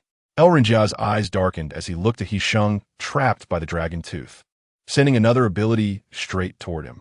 As long as he hit, Xiang would lose. The audience seemed to have guessed the outcome of this first battle, losing interest. A waste from a garbage planet, being able to withstand one attack was already unbelievable. There was no way he could survive a second. "What? Look!" Suddenly, everyone looked up. In a flash, Xiang used the body of the guard-heart sword to flip, his toes pressing against the dragon's head. And he pulled the sword from the dragon tooth, stabbing downward in midair. The moment the sword tip touched the dragon's head, it instantly dissipated. Xianxia's second attack missed entirely. Xiang fell from the air, and as soon as his toes touched the ground, he charged at Xianxia with his sword. The sword flashed, and the sword energy surged. Xianxia felt a pain in his chest, and the next second, his body heavily crashed down to the ground. Instantly, there was an uproar around him. He had been kicked off. He hadn't even seen how the other moved. The sword's brilliance had dazzled his eyes. And before he could react, he was kicked off the stage. The first challenger had been defeated. The people from Kuei Academy quickly helped Xianxia up. "Let go of me, I want a rematch." Xianxia was unwilling to accept being defeated by a waste without abilities, shouting that he wanted to rush back onto the stage. The staff responsible for platform number 3 stopped him. A challenger who is knocked off the platform is considered to have failed. Each academy has only one chance. "Next challenger, please take the stage." Xianxia glared angrily, staring at Xiang on the stage, who looked like he hadn't even ruffled his clothes, his face filled with unwillingness. "Xianxia, what happened? How did you lose to him?" "Yeah, he doesn't even have abilities, and you are a level 3 ability user." Chapter 61. Another win. Second update. Xianxia gritted his teeth, clenching his fist tightly. "I underestimated him. All right, stop surrounding him. Let him rest for a bit." Even if that waste managed to defeat Xianxia by luck, he couldn't possibly win again. The other academy teams witnessed the battle clearly. Xianxia was indeed careless. But that trash from Star didn't seem to be the waste they thought he was. It's true, he has no abilities. However, the sword in his hand is very likely his prized possession. It directly shattered the level 3 ability, Dragon Tooth Kill, which indicates that this is not just an ordinary sword. It is probably made of special materials. In the crowd below, some people were already eyeing Xiang's Guardian Heart Sword with eager anticipation. Having won against one opponent, Xiang did not show any signs of joy or excitement, because he knew this was just the beginning. When his gaze met Cheng Shiyuan's, he smiled faintly and received an affirmative nod. This first battle was beautifully executed. Sheng slightly pursed his lips, looking down at the guardian heart sword. Elders, rest assured, he would not let everyone down. The eyes of the other members of Tianheng sacred sect shone with excitement as they looked at him. Sheng was amazing. That so-called passerby-A's flashy abilities were of no use. Sheng directly broke through with his sword. Did you think he only used his sword? Cheng Shiyuan spoke up. Fang Tianzong, who had just said that, looked puzzled. Isn't that so? I didn't see him use any spiritual power at all. You didn't see it, but I did. He gathered his spiritual power at the tip of the sword, which allowed him to break through that dragon tooth kill. Cheng Shiyuan said otherwise. A level 3 ability wouldn't be so easily broken even if that sword was made by me. The sword is a good sword, forged from the finest materials. While a sword can block abilities, it cannot shatter ability attacks without enough spiritual power equivalent to a level 3 ability or stronger. Sheng is at the mid-level of the rotation realm, which, if converted to ability levels, should be below level 2 abilities. That Xianxia is already considered strong among the attackers. Sheng just defeated him. One reason was Xianxia's carelessness, and another was the enhancement from that sword. Otherwise, the outcome will be hard to say. Insufficient strength can be compensated with tools. It can hold for a moment, but it can't last forever. When facing stronger opponents, even tools won't help. Cheng Shiyuan looked at the other academy teams nearby, her expression calm and composed. Next, Sheng wouldn't be as relaxed as before, as she expected. Although the next few attackers had lower ability levels than Xianxia, all of them were only level 2 ability users. But each one was fully committed, not underestimating at all. Sheng, a mid-level rotation realm user, even with the Guardian Heart Sword, found it increasingly difficult to cope. After defeating the second and third attackers, he was already using the sword to prop himself up, panting heavily. He had also accumulated several wounds on his body, staining his new uniform with blood. He wasn't just using the sword. He was also utilizing spiritual power. The unfamiliar fluctuations, different from those of abilities, caught the attention of the ability users present. What kind of power is that? It's completely different from abilities. He isn't an ability user. What is it? His power is still weak. Yet he can continuously defeat 3 ability users. This is too unbelievable. The crowd below began to speculate. Their gazes toward Cheng Shiyuan turned inquisitive. If he can't hold on, let Xianxia take over. Cheng Shiyuan reminded Sheng on the stage. Sheng took a deep breath, straightened his body, and said, I can still go on, elder. Let me try again. She observed his condition. Although his breath was a bit unstable, overall, he was still okay. All right, just take care of yourself. Since they brought him for training, he must be trained properly. The fourth attacker went up, and the two quickly engaged in a fierce battle. At first, they were evenly matched, but as time passed, Sheng gradually fell into a disadvantage. More and more wounds from abilities were cut into his body, and his face grew paler. Bang! An ability struck his body, knocking Sheng to the ground, and he flew to the edge of the ring, nearly falling off. He reached out to grab the edge of the ring, pushed himself up, and stood back on the stage. Come again. The fourth attacker squinted his eyes. Merely a dying struggle. A more ferocious ability attacked, and Sheng did not dodge, taking the hit head-on. He quickly closed the distance, swinging his sword imbued with spiritual power, catching the attacker off guard and knocking him off the stage. As the fourth attacker fell, Sheng spat out a mouthful of blood, kneeling on one knee. If not for the sword supporting him, he would have collapsed completely. Sheng, are you okay? Fang Tianzong, Wei Xinran, Xing Qi, and Shi Qian rushed to the edge of the stage, unable to go up. They could only stand below and ask about his condition. Sheng wiped the blood from the corner of his mouth with the back of his hand and shook his head. I'm fine. He propped himself up with the sword, flashed a smile at Cheng Shiyuan. Elder, I want another one. Cheng Shiyuan's throat felt tight. Very good. She stood at the edge of the stage, looking up at him. Next, it will be in Xianxia's hands. Sheng, all right. He looked at Xianxia. Senior sister, sorry to trouble you. If he were a bit stronger, you wouldn't need senior sister Xianxia to step in. It's no trouble. You go rest and heal.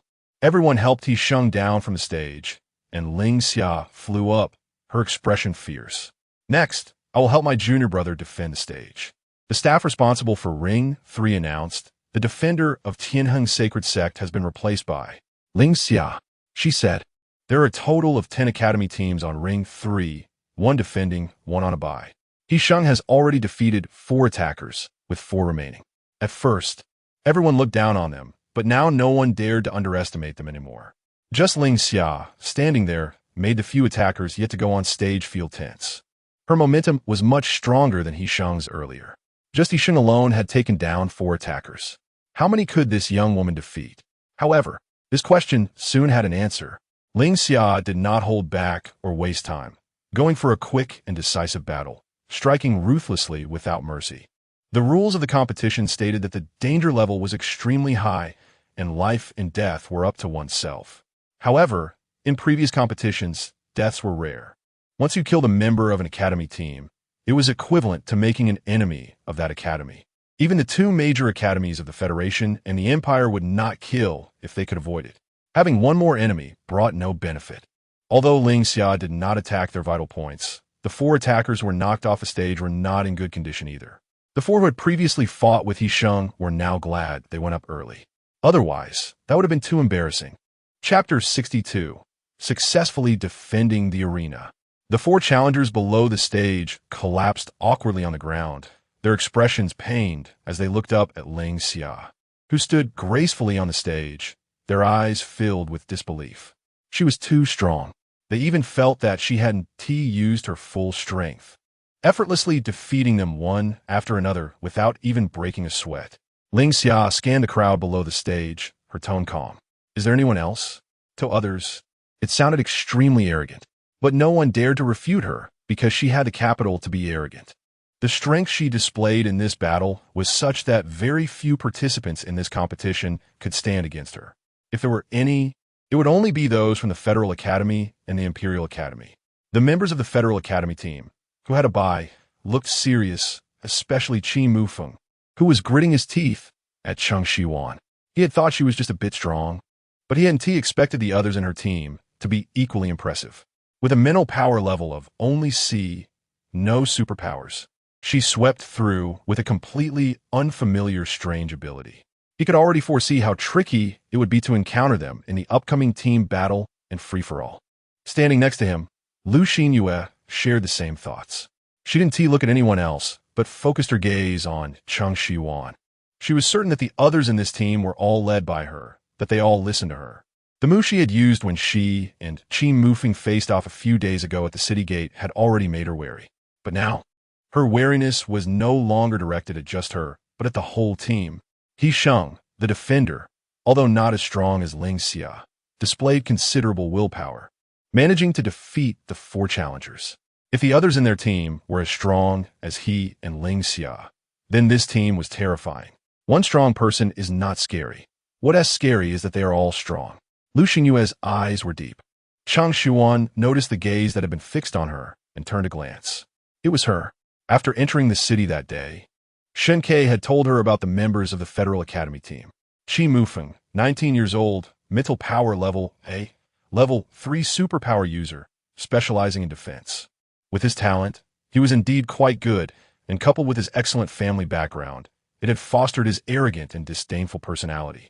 The other one, Lu Xinyue, 22 years old, mental power level S, level 5 superpower user, a 4th-year student in the treatment department of the Federal Military Academy. Lu Ruofeng, elegant and ethereal. She was a well-known prodigy both in the Federal Academy and the Starry Universe. It was said that her goal was to win the championship in the competition and enter the Federal Army to become a commander. She was a woman with a clear goal and formidable strength. Cheng Shiyuan praised her in her heart and quickly shifted her gaze. All challengers on Arena No. 3 had failed, and they had done so much faster than on other arenas. The crowd watching the matches in the other arenas was stunned when they heard the staff announce that the Tianheng Holy Sect had successfully defended the arena. The student from the trash star succeeded? Is that true? They succeeded without superpowers? How is that possible? 2 people defeated 8 other academies. This had never happened before. They earned so many points in the first round, and if they continued like this in the upcoming team battles and free-for-alls, impossible. They were just lucky to face these lower-level opponents, which is why they won.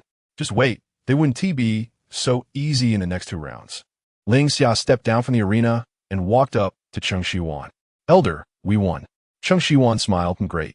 Xianxia was stable in character, knowing how to conceal her brilliance, and did not fully reveal her true strength. This was also to prepare for the upcoming matches. Concealing one's strength is also a good strategy. How is Sheng? Just now, when he came down from the stage, Sheng had to be supported, otherwise, he would have rolled down directly. I gave him some medicine. He'll be fine and recover quickly. Xianxia nodded. With the elder present, there would never be any problems. Even if he had 1 foot in the gates of hell, like Lin Biao that day, he could still be pulled back. Not long after arena number 3 ended, the other arenas also finished their matches. The first round of the competition concluded, and all the teams regrouped in the central square to announce the results and accumulated points under the witness of the adjudicators. Arena number 1, Here Academy, failed to defend, scoring 40. Arena número 2. The staff announced the scores for each arena one by one, and the scores for each academy were publicized. Defenders who failed did not lose points, but if they all succeeded, they could earn an additional 10 points. Each challenger defeated added 10 points. Here Academy's score of 40 in arena number 1 came from defeating 4 challengers. Since they failed to defend, they did not receive extra points. Soon, they reached arena number 3. The announcer was not the staff member who had just been responsible for arena number 3. Upon seeing the numbers on the holographic screen, he looked up in surprise at the Tianheng Holy Sect's direction. After calming himself, he continued to announce nonchalantly, Arena number 3, Tianheng Holy Sect successfully defended, scoring 90 points. Instantly, the square erupted in an uproar. Not everyone had known their defending situation just moments ago. Hearing the announced results shocked them once again.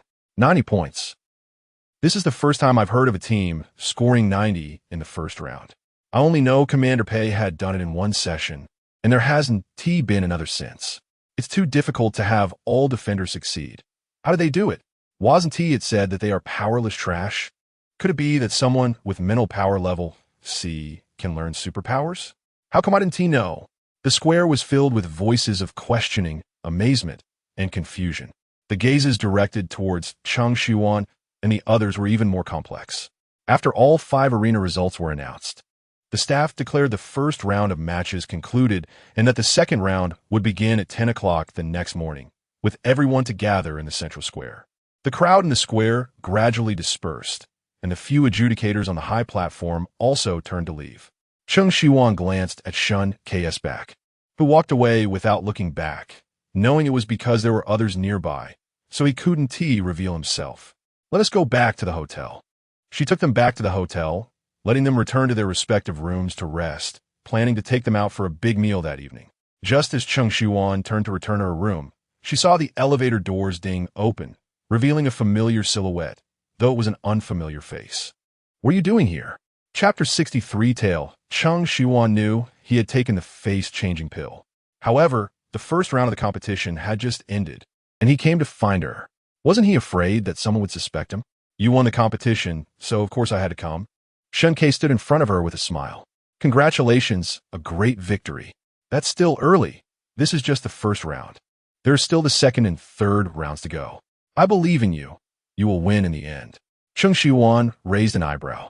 Believe in me? Shouldn't it be believe in us? Shen Que shook his head. I don't know about them. I only know that as long as you are here, we will definitely win. And besides, he paused. You won't allow yourself to lose. His words took Cheng Shiyuan by surprise. Shen Que, you understand me well. She was somewhat astonished. In less than 2 months of being together, he had grasped her working style and temperament. That's right. Since I participated in this competition, I won't allow myself to lose. And I won't lose. She smiled lightly. If I were to lose with my strength, it would only be because I let it go, or rather, I should say I let a whole ocean go. Joking aside, Cheng Shiyuan knew that if she were to take action, it wouldn't be fair to those young ability users. But, so what? She had signed up properly. She had said she wouldn't take action lightly, but that didn't mean she wouldn't take action. Among those academy teams, there are all sorts of people. Just like those 2 siblings from the Imperial Academy who came looking for trouble that day, they were not easy to deal with. Wan had made harsh remarks, saying that she would make them pay during the championship. Now that they had won the first round, Shiyuan would surely be furious upon hearing the news and might take action in the team battles and subsequent chaotic fights tomorrow. At that time, the little ones wouldn't be facing a situation as uneventful as today. Are you okay coming here? Is anyone following you? Cheng Shiyuan walked to the window and looked down, not spotting any suspicious individuals. I shook off anyone who was following me. I came out with Yin saying I was going to a clothing store to customize some clothes. Once I entered the clothing store, I took the face-changing pill and came over. Yin is still guarding the clothing store. Cheng Shiyuan asked the clothing store, "Is that your business?" No wonder he had taken them to that clothing store to customize clothes that day. Shen Que saw her expression and knew she was overthinking. It's not my business. I just saved that boss's life before, and he is loyal to me. Oh, Cheng Shiyuan nodded. Are you sure he won't betray you? Even with a life-saving grace. People can change under immense profit. Do you think I'm that foolish? Shen Que retorted. I take care of his whole family. So, to put it another way, their lives are in my hands. If he wants to betray me, he'd better think twice. Cheng Shiyuan's eyes flickered. Shen Que was being too harmless around her. Whatever she said, he accepted. It almost made her forget that he was the highest commander of the Federation. To sit in that position, one must possess not only great strength, but also intelligence and emotional resilience. Otherwise, one could easily fall into an irretrievable hell, just like on the day his spaceship crashed. Shen Que hadn't been there long before he had to leave. Since it was about customizing clothes, the time would naturally not be too long. Cheng Shiyuan originally wanted to invite him to have dinner with everyone, but had to give up on that idea. She sent him out of the hotel door, bidding farewell like friends. Just as she was about to turn around, she caught a glimpse of a hidden figure not far away. Fixing her gaze on Shen Que, she followed him. Cheng Shiyuan squinted and walked in the same direction as them. She took a detour through an alley and quickly arrived behind the person following her. She stepped forward quickly and bumped into his shoulder. Are you sick? Cheng Shiyuan scolded, her expression haughty and spoiled, resembling an arrogant young lady. The stalker jumped. Turn to see a girl. You bumped into me, okay? Move aside. He glanced outside the alley, relieved that he hadn't lost sight of Shen Que. What's this? I bumped into you. This is a path I walk often. It's you who isn't paying attention. Apologize. Give me an apology. She threw a tantrum, blocking the stalker. You. The stalker was anxious, seeing that he was about to lose sight of Shen Que. He decided to take drastic measures and was about to unleash his ability to shove her aside. Before he could raise his hand, his expression changed in horror. His body suddenly stiffened, and he slowly fell backward. A blood mark appeared on his neck. Cheng Shiyuan clapped her hands and composed her expression. I already told you to apologize. She walked towards the alley, lightly flicking her fingers as a flame ignited the hem of her clothes. In no time, the ashes were blown away without a trace. Back at the hotel, Cheng Shiyuan called for Meng Hongyun, Fang Tianzong, and the others. She had done her homework in advance and knew the best restaurant in Yaolan City, in a place where everyone mostly consumed nutrient solutions and vegetables and fruits were as precious as gold in the starry sky. It was quite rare for a restaurant to be operating. The restaurant operated on a reservation basis, but fortunately, she had booked in advance. Upon arrival, the waiter led them directly inside. Today, the restaurant felt like a return to the cultivation world for Cheng Shiyuan, with pavilions and waterside pavilions, winding corridors, and an antique atmosphere. In the technological starry world, she had never seen a building of this style, nor even a similar decoration style. Hello, who is the owner of your restaurant? Can I meet him? Cheng Shiyuan was very curious about the owner behind this restaurant. Sorry, our boss is not in the restaurant today. Oh, that's fine. Please convey my admiration for your restaurant's decoration. I really love it. Okay, no problem. There's no need to convey it. A familiar voice suddenly came from behind. The boss has heard this customer's admiration for my restaurant. How about this? I'll treat you all to this meal today. Cheng Shiyuan turned around and saw Song Ming walking towards them. This restaurant is yours? Correct, why? They look like a boss. No wonder. Cheng Shiyuan no longer found it strange. After all, who else could open such a style of restaurant in the starry sky? Besides him, who else could it be? Unless there were others from the cultivation world in the starry sky. Song Ming had the waiter leave and personally led them inside. I opened this restaurant a few years ago. I really can't get used to the nutrient solutions. Is that even food for humans? Even my dog won't eat it. Fang Tianzong, Wei Xinran, Hisheng. They used to eat nutrient solutions. That's why I opened this restaurant. Not to make money, but mainly to have a place to eat. But I didn't expect the business to be quite good since the opening. Chapter 64, Cooperation and Win-Win. Cheng Shiyuan. I suspect you are being modest. Songming, modest? What does that mean? Songming didn't understand this unfamiliar term. Is it new competition? Cheng Shiyuan chuckled lightly. No, it just means I'm praising your skills. Songming, well, it's just a small business of mine. His tone was humble, but the expression on his face was anything but low-key. He seemed eager for Cheng Shiyuan to see his pride. She shook her head, already accustomed to his behavior. After not seeing him for a century, his narcissism hadn't changed at all. Cheng Shiyuan, since you mention it, do you have other businesses? Songming, the most famous restaurant in Arlen City, the one you can't even eat at without a reservation, is just a small part of my ventures. This indicates that I have even larger businesses than this. Songming, of course.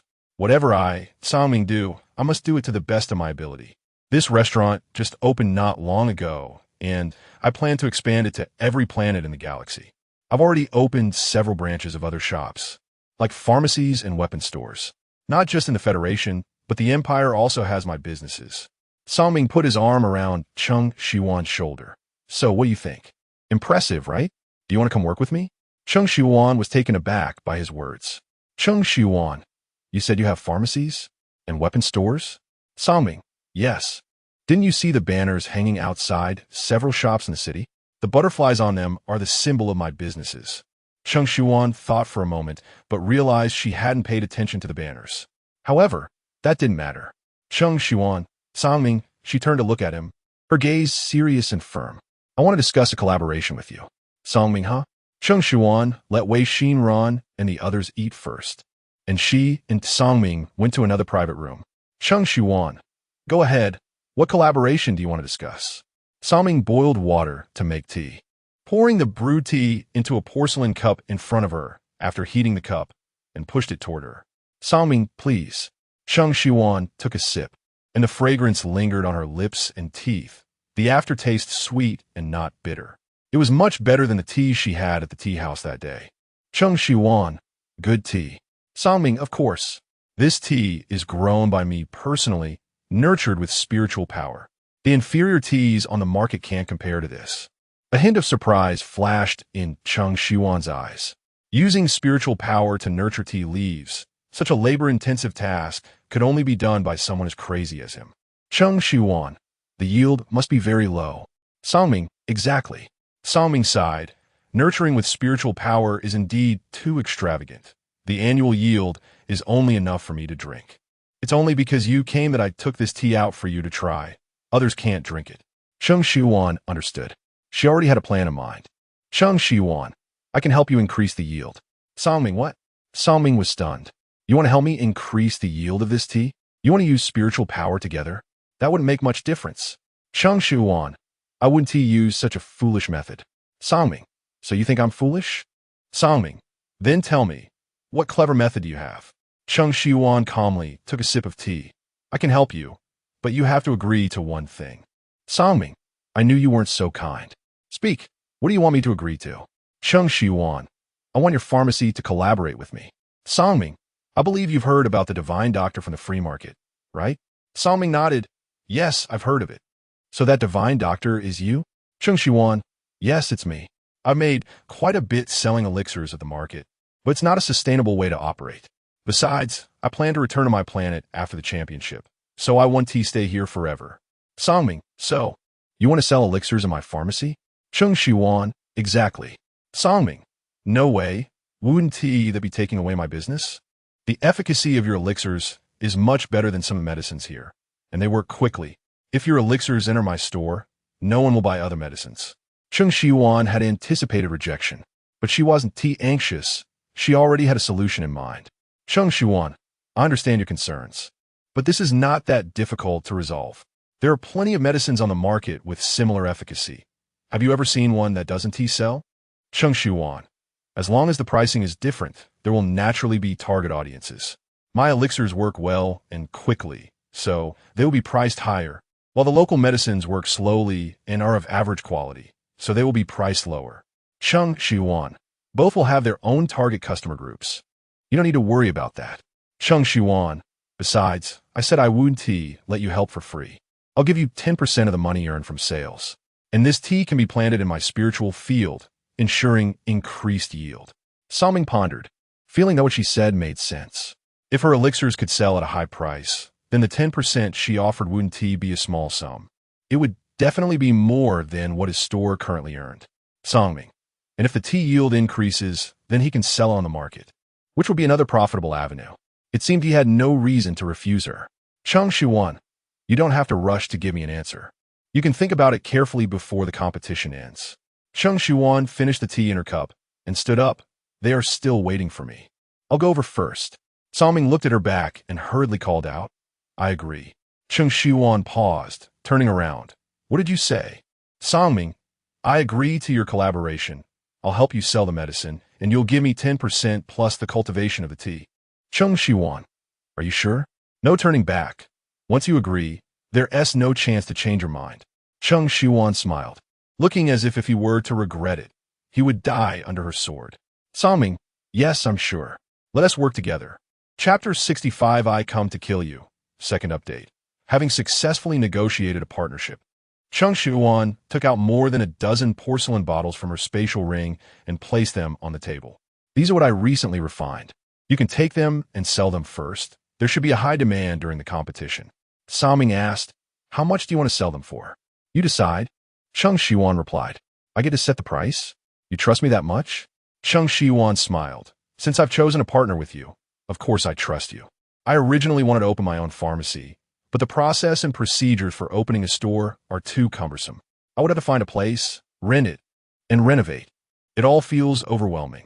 Now that you have a ready-made opportunity in front of me, I, of course, choose the easy route, even if it means losing a bit of profit to share with you. You can manage so many stores and operate them well, which shows you have a business mind. I feel at ease letting you set the price. Salming was taken aback. Their relationship wasn't deep. They had only traveled together for a while and hadn't seen each other for 100 years until today. Yet, she trusted him so much. Okay, I won't let you down. Salming raised his cup.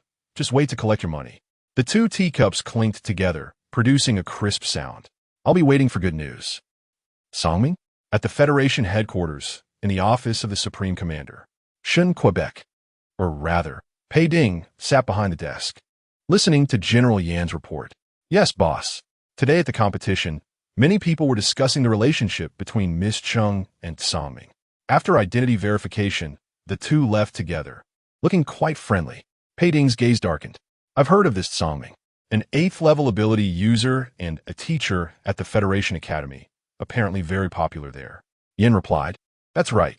His high ability level, along with his handsome appearance, has garnered him favor among students and other teachers. He is representing the Federation Academy in this competition and is responsible for some tasks. Got it, Pei Ding nodded. By the way, boss, there isn't much information about his identity. It's as if he just appeared out of nowhere. Previous records are all lacking, and we can only trace his activities in the Federation over the past few years. Are you suspecting he was sent by the Empire? Yan lowered his head, yes. Although Salming and Miss Cheng appear to have a close relationship, his identity is a mystery, and we must be cautious. You are surrounded by tigers. You cannot be attacked for both sides. Then keep an eye on him. If he makes any suspicious moves, let me know. Yes. Also, protect Cheng Shiyuan. They are currently in the spotlight, which will likely attract ill-intentioned people. Understood. You can't kill anyone openly during the competition, but that doesn't mean no one will strike from the shadows. Almost every competition has incidents where participating teams are attacked. Today, Cheng Shiyuan's team scored 90 points in the first round alone, which will surely make many teams feel threatened and want to eliminate them quickly. Even though they displayed impressive strength in the arena, some may still think they lack abilities and might resort to direct attacks. After finishing the conversation with Songming, Fang Tianzong and Wei Xinran had also finished eating, so they took them back to the hotel. As they were approaching the hotel, Cheng Shiyuan's eyes flickered, and she glanced toward a shadow not far away. You all go back first. I forgot to tell Songming something. Meng Hongyun, take them back to the hotel and don't linger outside. After Cheng Shiyuan spoke, Meng Hongyun keenly sensed something off in her tone and immediately understood. Yes, elder. Watching them leave, Cheng Shiyuan suppressed the smile on her face, her expression darkening as she turned back. In a moment, she turned into a small alley, seemingly taking a shortcut. Suddenly, a figure appeared in front of her, blocking her path. Are you Cheng Shiyuan? The person was a stranger she had never seen before. I am. Do you need something? Cheng Shiyuan asked calmly, seemingly unaware of the situation. I'm here to kill you. The person bluntly stated his intention, not hiding his face at all, showing no signs of disguise. Quite bold, aren't you? Cheng Shiyuan replied. Why? Upon hearing he wanted to kill her, Cheng Shiyuan showed no signs of panic. The stranger was puzzled by her calmness, but didn't think too much about it. You are blocking someone's path. You should know your place. Don't touch things you shouldn't be coveting, and don't stand where you don't belong. Since you're from the garbage planet, you should stay there and not come here to show off, risking your life. Oh, is that so? Cheng Shiyuan smirked, but I just love wandering around. Is this road owned by your family? Only you're allowed to walk on it, and we aren't allowed to stand here? What's wrong with people from the garbage planet? We not only successfully defended the arena, but also scored the highest points in the first round. Shouldn't you reflect on your own abilities? If we, who have no abilities, can outperform you, shouldn't you be the real waste? Hearing this, the stranger's expression darkened. Sharp-tongued. My tongue is indeed quite good. Cheng Shiyuan accepted his compliment with pleasure. His punch felt like it hit cotton, creating no ripples at all. The stranger clenched his fists, his gaze filled with malice. I want to see if you can still talk after you're dead. As his words fell, a powerful ability surged toward her face. This ability was stronger than any Cheng Shiyuan had encountered before, but still not as strong as Shen Ke's previous attack. He might be a level 6 or 7 ability user. The stranger threw a strike, waiting to collect her corpse. But the anticipated scene didn't unfold. His ability seemed to hit an invisible barrier and stalled right in front of Cheng Shiyuan. The ability was gradually consumed, ultimately dissipating into the air. He widened his eyes in disbelief. How is that possible? How is it not possible? Cheng Shiyuan stepped closer to him. Did you really think we were useless? Didn't you see what happened in the arena today? Why don't you believe it unless you personally verify it? Seeing his full force attack easily blocked by her, he realized Cheng Shiyuan's strength was completely above his. Don't come any closer. He turned to flee, but with a bang, he crashed into an invisible wall, blood streaming from his nose. What's going on? What is this? He felt the invisible barrier in front of him, desperately trying to push through. Even using his abilities was futile. Aren't you just arriving? Why are you in such a hurry to leave? Cheng Shiyuan's voice echoed behind him, sounding ghostly. Chapter 66, always forcing me to act one. I found a wrong person. He panicked and wanted to escape, speaking incoherently. Cheng Shiyuan, is that so? But didn't you call my name from the very beginning? How could you have mistaken me for someone else? I really mistook the person. It's not that I want to kill you. It has nothing to do with me.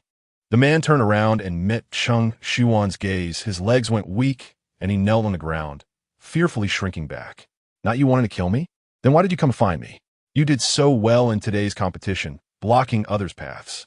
I just took the job. It's not that I want to kill you. He was sweating profusely, beads of sweat forming on his forehead. Taking the job? You were a killer? Cheng Shiyuan looked at him with great interest. Then, as a killer, you're not very good at it. Even your face isn't covered. You're so confident in yourself, thinking this task will definitely succeed. Huh? The killer fell silent. Before coming here, he was quite confident. The client told him that this person came from a garbage planet and had no abilities. Wasn't this an easy task? But she may lack abilities, yet she has strange and bizarre other skills that are completely comparable to him, a level 6 ability user. Today, he kicked an iron plate. If you let me go, I will tell you who wants to kill you. As long as you give me a way out, I will tell you. Cheng Shiyuan tilted her head. Why do people always want to trade with me and negotiate conditions? She sighed. Didn't anyone tell you that negotiating conditions is only useful before you act? I really dislike negotiating with others. Don't you want to know who wants to kill you? The killer's voice was sharp. Cheng Shiyuan's palm ignited with flames as she stepped closer. Hey, you're right. I don't want to know. It's just one of the teams in the competition, or maybe several of them. But so what? They can't kill me. She smirked. I enjoy watching them look at me with disdain, but unable to take me down like clowns. Don't you think it's hilarious and amusing? The killer felt like a clown now. You, in your next life, don't be a killer again, being sold without knowing and still counting money foolishly. The flames ignited the hem of his clothes, and the killer hurriedly tried to pat it out, attempting to extinguish the flames. But it was futile. The temperature was not high, yet he felt the warmth of the flames touching his hand. In the next second, the flames suddenly surged high, enveloping him.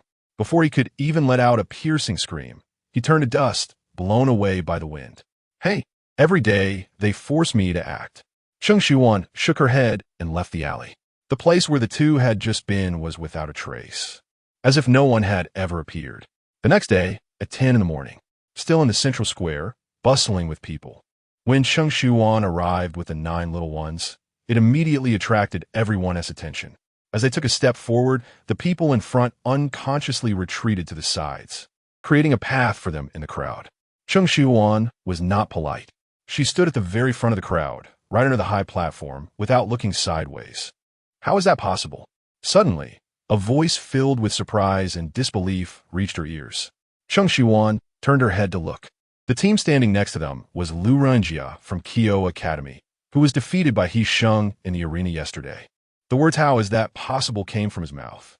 His teammates heard and asked in confusion, "Xianxia, what are you talking about? It was impossible." Xianxia's expression was slightly flustered. "Oh, nothing, you misheard." Cheng Shiyuan chuckled and withdrew her gaze. She guessed correctly. The one wanting to kill her was indeed from one of the participating academies. However, it was clear that others were unaware of his plan.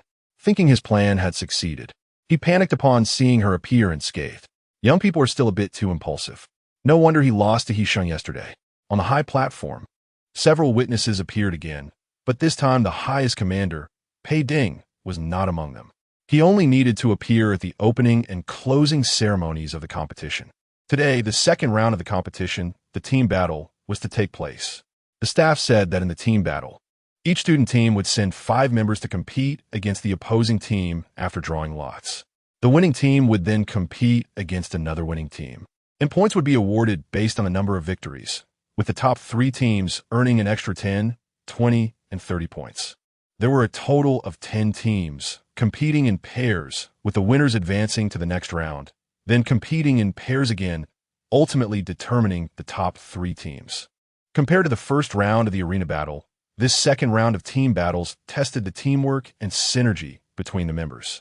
Perhaps all 5 are high-level ability users, but if their synergy is lacking, it could result in 1 + 1 being less than 2. Or if they're not all high-level ability users, but they have great synergy, then 1 + 1 could be greater than 2. The significance of team combat lies in this. Now, please have each team send out the 5 members who will participate in the team battle. Cheng Shiyuan looked at the 9 people. Who wants to participate? I will. He Sheng raised his hand first. You rest today. Although you took medicine for your injury yesterday, you haven't fully recovered yet. Recklessly using your abilities again will only exhaust your body. Cheng Shiyuan patted his shoulder. You can participate next time. He Sheng nodded in agreement. Elder, I will go. Meng Hongyan spoke up. Sure, Qian, I will too. Today it's my turn. I will participate. Feng Tianzong stepped forward. Wei Xinran silently raised her hand to register. Cheng Shiyuan nodded. Then Meng Hongyun, Shi Qian, Feng Tianzong, Wei Xinran, and Cheng Shi, you 5 will participate in the second round of the team battle. Cheng Shi? Elder. He is still a child. The competition is so dangerous. Wei Xinran expressed some concern. Did you forget what I told you? Cheng Shiyuan said solemnly. He is not a child. He is your partner in battle. Although he is only 8 years old, his strength is not inferior to yours. I am not a child. Cheng, she declared loudly, straightening his back to prove himself. Sister Shiyuan, don't worry. I won't hold back my older brothers and sisters. I will work with everyone to achieve victory. Cheng Shiyuan ruffled his hair. Good, then I will wait for you to win. She raised her eyes to look at Wei Xinran and the others. You all heard that. Cheng Shi has such determination. What about you? Meng Hongyun. Elder, I won't let you down. Elder, rest assured, with us, we will definitely defeat them. Shi Qian patted his chest, full of confidence. Chapter 67. The good luck has run out? Second update. Yesterday's arena was no longer an arena, but had turned into a battlefield. As long as one team knocked the other off the stage or rendered them unable to stand and automatically concede. They would win this match and advance to the next round. At this moment, all 10 academy teams had sent their 5 participants for the competition and sent representatives to draw lots. The Tianheng sacred sect, which had been under constant scrutiny, found that among their 5 participants was a child who was barely half a person's height. Immediately, discussions erupted. Is this a primary school sports meeting? How could they let a child who hasn't even grown all his hair participate? It's simply laughable. So small, looking only about 7 or 8 years old. Has he even learned any abilities? Don't you remember? They came from Garbage Star and are not qualified to learn abilities. They are mental power wastes. But I heard they won the first round of the arena match yesterday. It was just luck. I don't know what kind of rubbish academies they faced yesterday that they couldn't even win against them, embarrassing our ability users. So, do you have confidence in beating them? Of course, if they face us, they won't have such good luck as yesterday. There was mockery, disdain, suspicion, and contempt. The victory the Tianheng sacred sect achieved yesterday seemed as if it had never happened today. No one regarded their victory as significant, as if it were just a trivial matter. Meng Hongyun, who originally planned to draw lots, paused and crouched down to meet Cheng Shiyuan at eye level. Xiaoxi, can you represent us to draw lots? Cheng Shiyuan had naturally heard the disdainful comments about him. Even though he was just a child, he still felt a surge of frustration inside. His older brothers and sisters thought of him as a child needing protection, while these opponents looked down on him, believing that because of his age, his abilities must not be strong. He wanted to be like Sister Shiyuan said, to become a companion who could fight alongside his older brothers and sisters. He wanted them to know that he could protect them too. He nodded, okay. Xiaoxi isn't scared, right? I'm not scared of them. They're all big dumb idiots. The innocent words of a child were spoken openly without any concealment.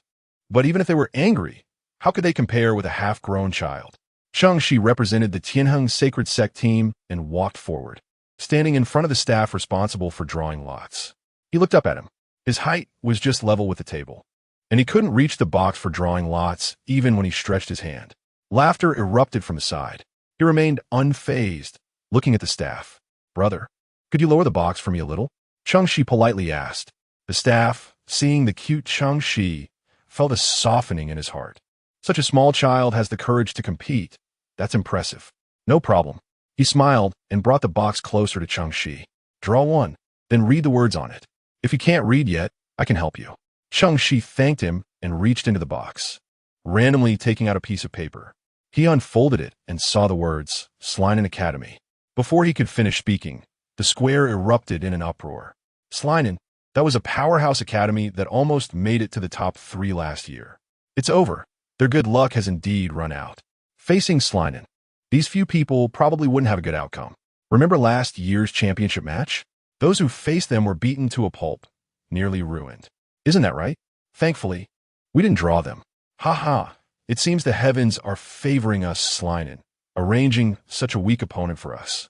Slinen Academy was exactly the academy of the person who had just said he was confident in winning if they faced the Tianheng sacred sect. At this moment, he and his teammates were full of pride and arrogance, as if they had already seen themselves winning. Good thing I trained well yesterday. That would have been a waste otherwise. These little chicks, I can take them out with one hand. You guys just watch from the side. Ha ha, Fang Hai. You're a level 4 ability user, right? I heard you're about to reach level 5? That's right. I estimate that after this competition, I can break through. I'm just waiting for an opportunity. Congratulations, congratulations. Then these few ways can be your practice targets. Ha ha. Compared to the arrogance of Slinen Academy. Cheng Shi returned to his team with the drawing results, looking somewhat dejected. Brothers and sisters, it seems I drew a very strong opponent. Is my luck not good? Cheng Shiyuan patted his head. No, on the contrary, your luck is very good. Really? Well, defeating a strong opponent is more impressive than beating a weak one, isn't it? Cheng Shi understood a bit and nodded. That's right. Sister Shiyuan is right. They are very strong, but we are stronger than them. That's the spirit. Cheng Shiyuan smiled. Show them how powerful you are. The 10 teams were divided into 5 groups, competing in pairs. This time, Tianheng Sacred Sect and Slinen Academy were placed on stage 5. At the very edge of the square, the 2 teams stood on the stage, facing each other. One team had contemptuous and disdainful expressions. while the other team remained calm and indifferent. One team comprised towering, fierce-looking men, while the other team had both men and women, including a child. The disparity was so obvious that the spectators below could already predict the outcome of their match, showing no interest in watching and heading to other stages. Below Stage 5 stood the other team members from Tianheng Sacred Sect and Slian Academy, along with a few scattered individuals. The second round of the team battle starts now. With a command, the other 4 stages quickly became entangled in fierce battles. However, Stage 5 remained unusually calm. Fang Hai took 2 steps forward and stood still. For you guys, I'm enough by myself. Are you coming one by one, or all together? His tone was arrogantly domineering. Fang Tianzong, furious, wanted to rush up and hit him, but Meng Hongyun held him back. Are you sure? If all 5 of us go together, you won't be able to handle it. Fang Hai snorted. Handle it? What a joke. I see that you won't even be able to take one move from me. Stop talking nonsense. I'm waiting to win against you and compete with the teams below, wasting my time. Sure, Qian. That's what you said. Just right. We don't want to waste time either. It's too slow to take you down one by one. Why don't you all come at once? Fang Hai seemed to hear the biggest joke in the world. All 5 of us together? Are you sure? You can't even beat me alone. If we come at you all together, you'll lose badly. That should be what we say to you. Sure, Qian summoned his sword, curling his lips into a sly smile. Don't cry later when you lose. Chapter 68. Jump down and admit defeat, haha. Fang Hai thought Shi Qian was just boasting and laughed loudly. All right, since you all want to die so badly, we'll grant you your wish. It's just right to finish early and rest. He raised his hand and waved lightly. All of you attack. The other 4 members of the Silian Academy team, standing behind Fang Hai, surged forward all at once. Meng Hongyun's expression darkened. Everyone be careful. Take them down. Got it. Shi Qian ran forward with his sword and engaged one opponent in combat. Wei Xinran and Xing Qi also each took on one. The 4 of them tacitly stayed close together, each taking a position to protect the smallest Cheng Shi in the middle, ensuring that no one could harm him. This also meant they were surrounded by the 5 members of Silian Academy. If one of their positions was broken, they would fall into a more passive situation. Moreover, this formation was not conducive to their attacks. Because they had to consider Cheng Shi in the middle, they couldn't move too far away. Once there was a tendency for someone to be drawn away, it would turn their attack into defense, slowing down the pace of the match. Elder, if this continues, their stamina will be greatly consumed. Ling Xia frowned, feeling worried.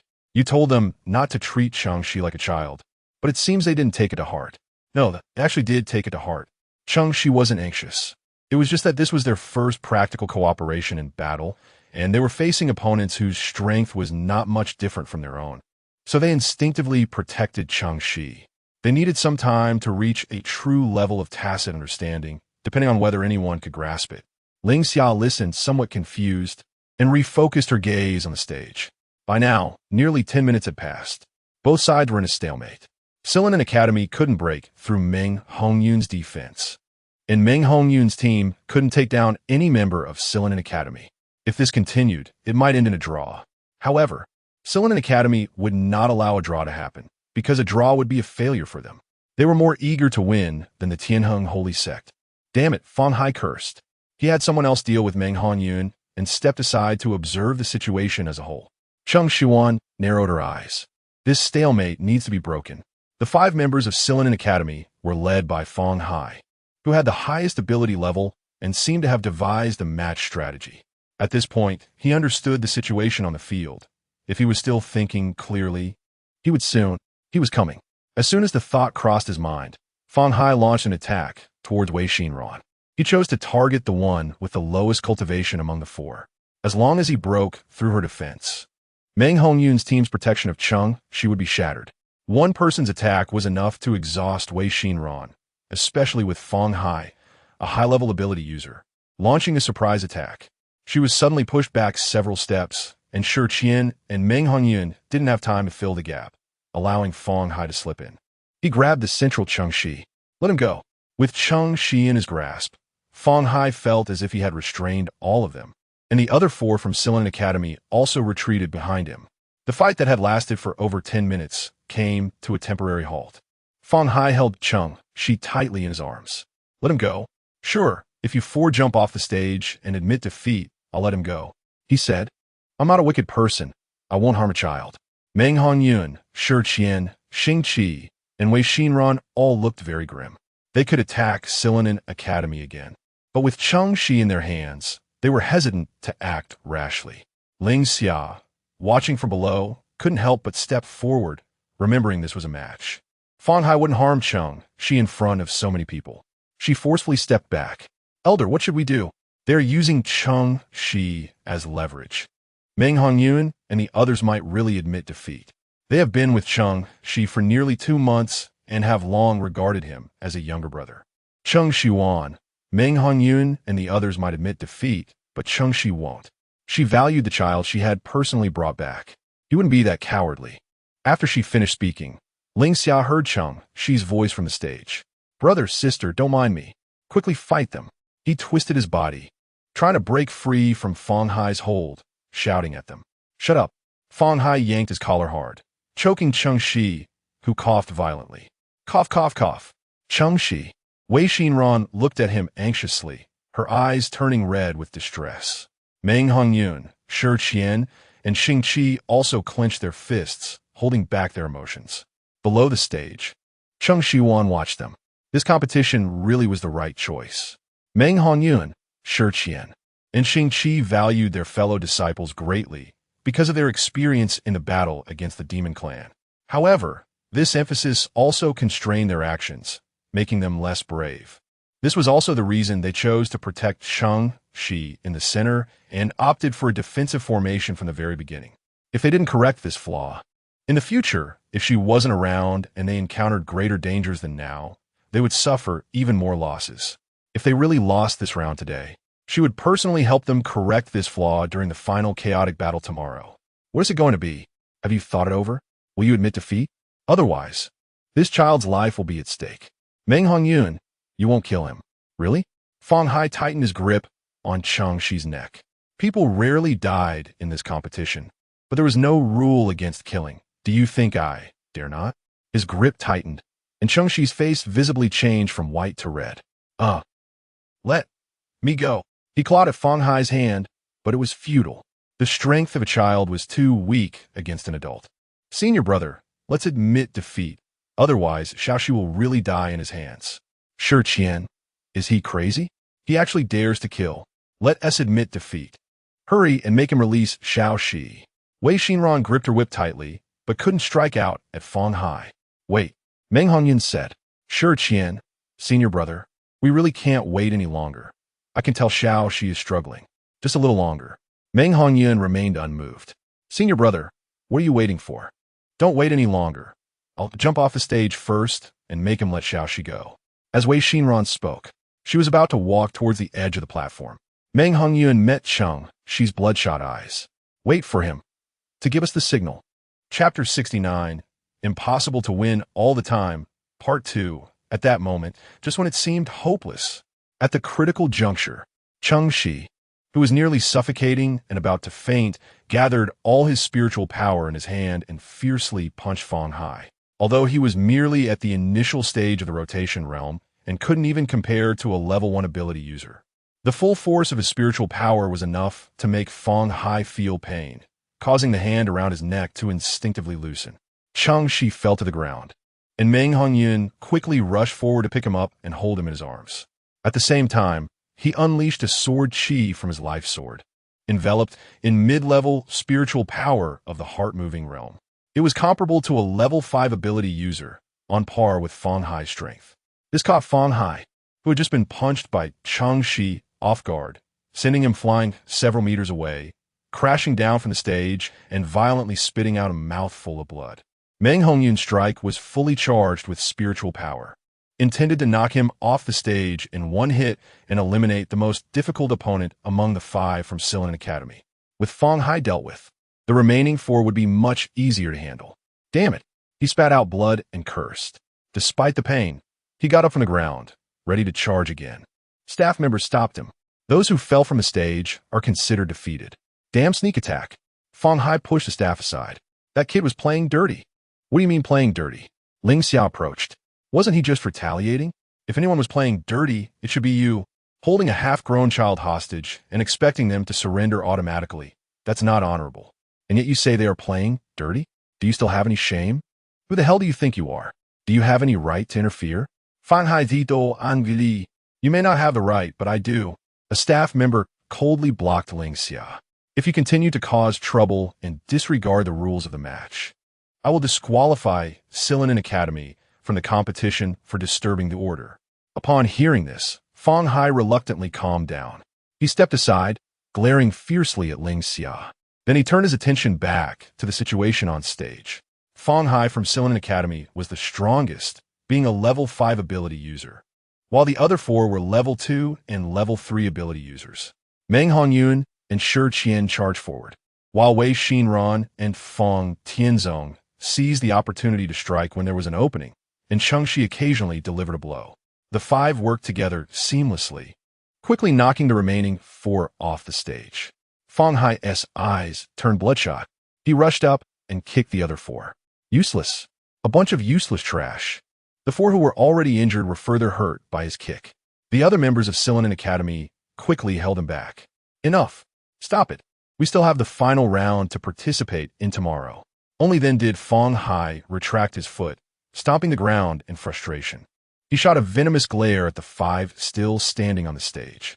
Tomorrow, he wouldn't let them have it easy. The humiliation of today, he would make sure to repay tomorrow. The staff member announced that Tianheng Shengzong advanced to the next round of the competition. The plaza erupted in an uproar. Tianheng Shengzong won again. They actually defeated Xianxia Academy. No way, who are they really? Did they really come from a trash planet?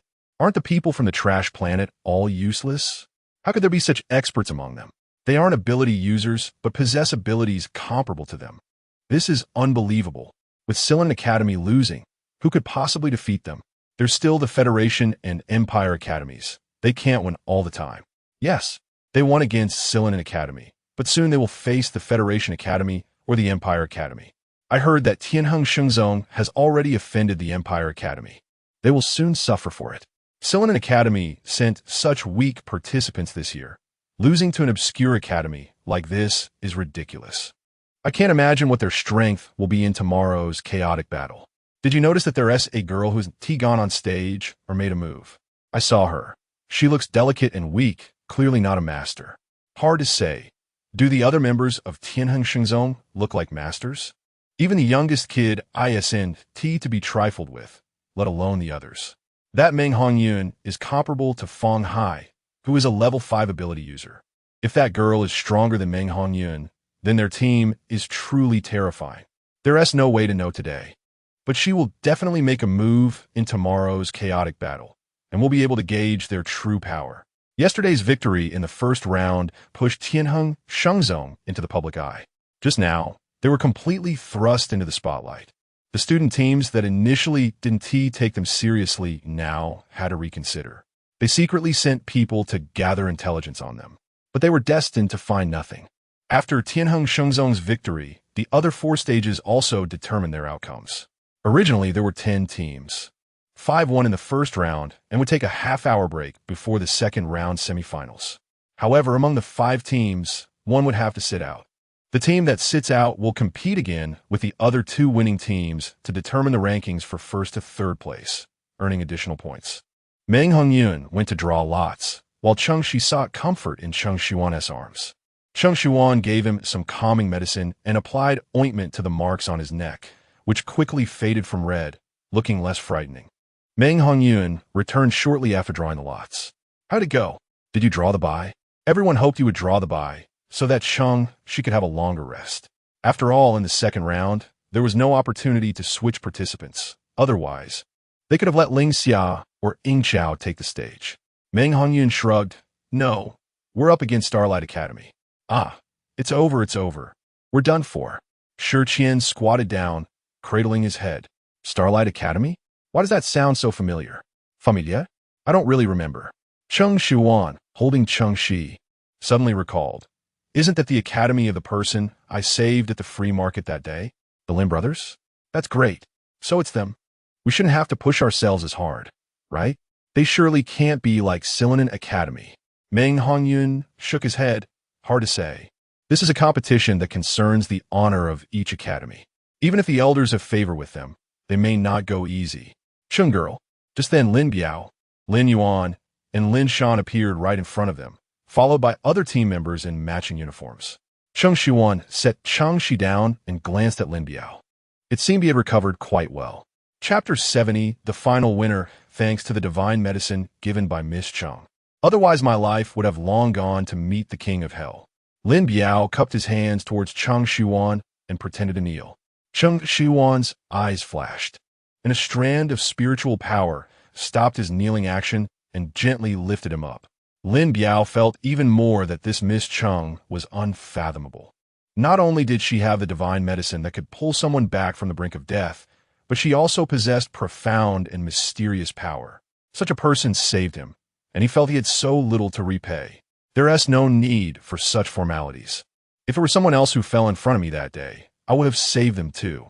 I know, Miss Cheng, you have a healer's kind heart. Lin Biao expressed his gratitude. You are my savior, the savior of our three brothers. What I said that day will always count. As long as Miss Cheng needs me, our three brothers will go through fire and water without hesitation. Through fire and water, without hesitation, Lin Yuan and Lin Shan echoed in unison. Cheng Shiyuan smiled. Okay, if I need it. All right, it's your team competing against us next. Don't worry, we will be fair and just. We won't use a child as a threat like that academy did just now. The people from Silenin Academy standing nearby looked grim but could not refute. They not only used despicable means but also lost. This embarrassment was like losing face in front of their grandmother.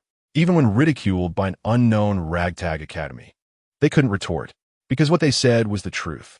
After losing the match, Silenin Academy could no longer stay in the center square and left angrily. The semi-finals began. On the side of Tianheng's sacred sect were still Meng Hongyuan, Shi Qian, Wei Xinran, Fang Tianzong, and Cheng Shi. On the side of Starlight Academy were the Lin brothers and two other team members.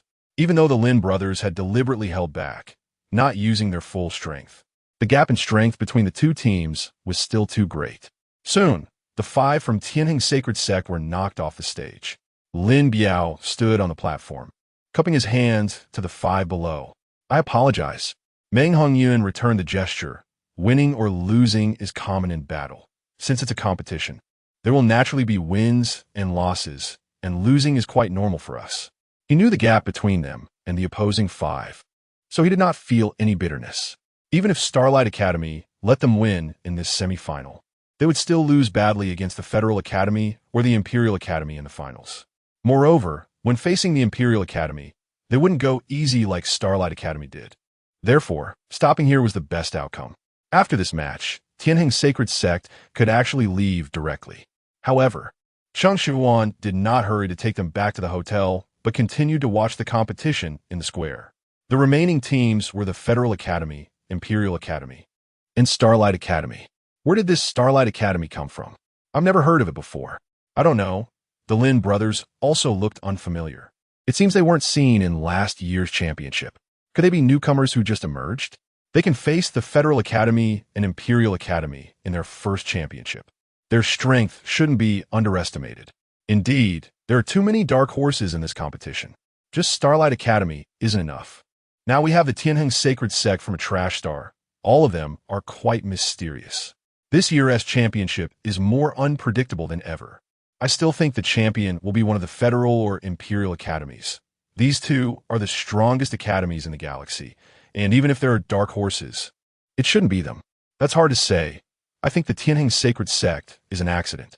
The Federal Academy, Imperial Academy, and Starlight Academy drew lots again, with the Imperial Academy getting a bye. Starlight Academy competed against the Federal Academy, and the winning side would compete for first place with the Federal Academy. Although Starlight Academy had the Lin brothers, their cooperation was seamless, and they had escaped danger multiple times. The gap in strength still led to their quick defeat. Tomorrow is the last and most important round of competition. Cheng Shiyuan could see that the Federal Academy had not used their full strength but had held back. Let us go. After Starlight Academy lost, Cheng Shiyuan called for them to leave. Elder, aren't we going to watch the next match? Yeah. The Federal Academy and Imperial Academy haven't competed yet. Aren't they strong opponents? Shouldn't we learn about them in advance?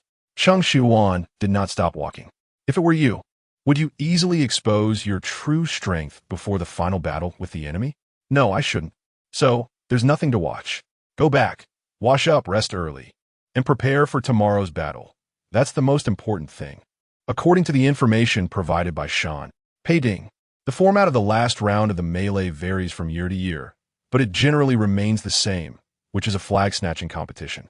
The organizing committee will find a venue and place all the participating teams inside.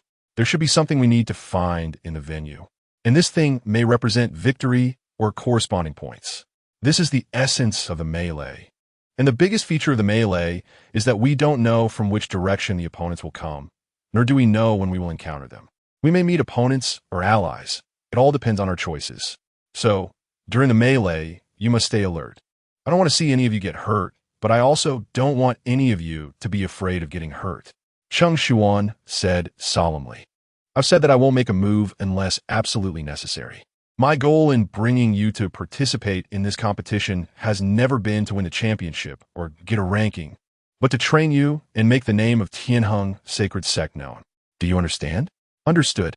Cheng Shiyuan was satisfied to see the serious and determined expressions on everyone's faces. It's very likely that injuries will occur during the melee. These are the pills I prepared for you. There are ones for stopping bleeding, for replenishing energy, and for restoring spiritual power. Keep them well and take them the right time. Yes. Thank you, Elder. Cheng Shiyuan, now let's set off. The third day of the championship, also the last day. The atmosphere in the central square was more serious and solemn than the previous 2 days. Those who had been joking and playing around were no longer smiling today, except for the Federal Academy and Imperial Academy. When Cheng Shiyuan and the others arrived, they felt dozens of sharp gazes directed at them. Among them, the Imperial Academy's gaze was sharp and ruthless. Chapter 71. It's only interesting to die in despair. Second update. Elder, is that the person from the Imperial Academy who came to trouble you at the hotel that day? Fang Tianzong felt the most malicious gaze and asked. After He Sheng and Wei Xinran returned that day, they told him about this incident, and he was furious. The elder kindly saved someone, but was accused of opposing the Imperial Academy. The people from Imperial Academy are too overbearing and unreasonable. They actually killed someone in the street, and even when the person who was supposed to be killed was saved, they still wanted to implicate the rescuer. Such arrogance and unreasonable behavior. Even the highest commander doesn't have such power, right? Cheng Shiyuan glanced at them and then looked away. We will definitely have to face them in today's competition. So you all need to be careful, understand? Elder, don't worry, I will definitely give them a good lesson. Fang Tianzong patted his chest in assurance. Wei Xinran gave him a slap on the back of his head. What lesson are you going to teach? With your cultivation level, do you think you can beat them? The people from the Imperial Academy are all high-level ability users. Just Shi Failwan's brother, Shi Yulong, is a level 5 ability user, and the others are even higher than him. You, a beginner in the Xianxia realm, can't even compare to a fraction of them. How are you going to teach them a lesson? Wei Xinran is right. We are here to compete, not to pick a fight. He Sheng spoke up. If they don't come looking for trouble with us, we won't have to take the initiative to find them. However, if they do come looking for us, then we can't avoid it. Meng Hongyu nodded. That's right. The elder warned us to be careful, not to seek trouble, but to protect ourselves when trouble comes. He looked at Cheng Shiyuan. Elder, am I right? Yes. Meng Hongyun's words reflect my meaning. Cheng Shiyuan nodded. We don't seek trouble, but we're not afraid of it either. There's a high probability that the Imperial Academy will look for trouble during the chaos. So everyone should be prepared in advance. Yes, Elder. On the side of the Imperial Academy. Failwan, are those the ones who save the trash that upset you? That's right. It's them. They don't seem like difficult opponents. Why didn't you just kill them directly that day? Shi Failwan smirked coldly. What is the point of killing them just like that? A mouse should be slowly cornered until they know the taste of despair. Only then is it interesting to watch them die in despair. Ha ha ha. You really know how to play. Don't worry. I won't let go of those who upset you. Leave them to me. I'll help you deal with them. Shi Failwan glanced at the man beside her. Then it's up to you. Just remember not to let them die too easily. Thinking of that woman from the trash star who was arrogantly fearless in the hotel that day, Shi Failwan felt quite displeased. No one who provoked her has ever lived to tell the tale. She wanted to see how that woman would make it out of here alive. The third round of the championship tournament is a free-for-all. The staff stood at the edge of the platform and announced loudly. Cheng Shiyuan looked up. The witnesses were still sitting up there, and today, Pei Ding also appeared, sitting in the middle, gazing down at the arena. In this free-for-all, every participant from each team must take part. This year's competition format is a flag capture battle. Dong dong dong. The bell rang 3 times. A large screen appeared out of nowhere on the platform, displaying a mountain. A kilometer away was Dingfu Mountain, the location for this flag capture battle. There are a total of 3 types of flags hidden in the venue, 5 flags in total, in red, yellow, and blue colors. 1 red flag. Capturing the red flag earns 100 points. There are 2 yellow and 2 blue flags, with yellow flags earning 60 points and blue flags earning 30 points. The time for the third round of the free-for-all ends at 3 o'clock in the afternoon.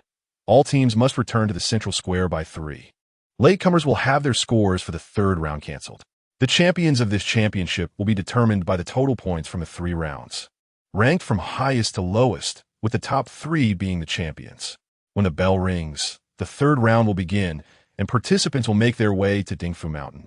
After the staff finished speaking, one raised their hand. Dong!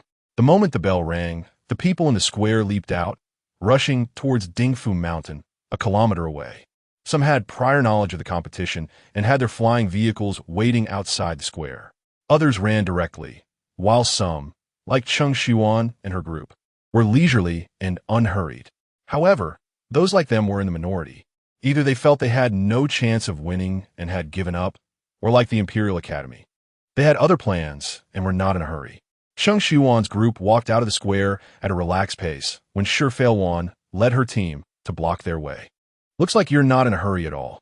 If you knew you would lose, why participate in the championship? You might as well stay on your trash star. They had heard this countless times since entering Yalan City. Trash should stay on the trash star. But who said that low mental strength makes one trash? And who said that planet KL0813 is a trash star? It's them.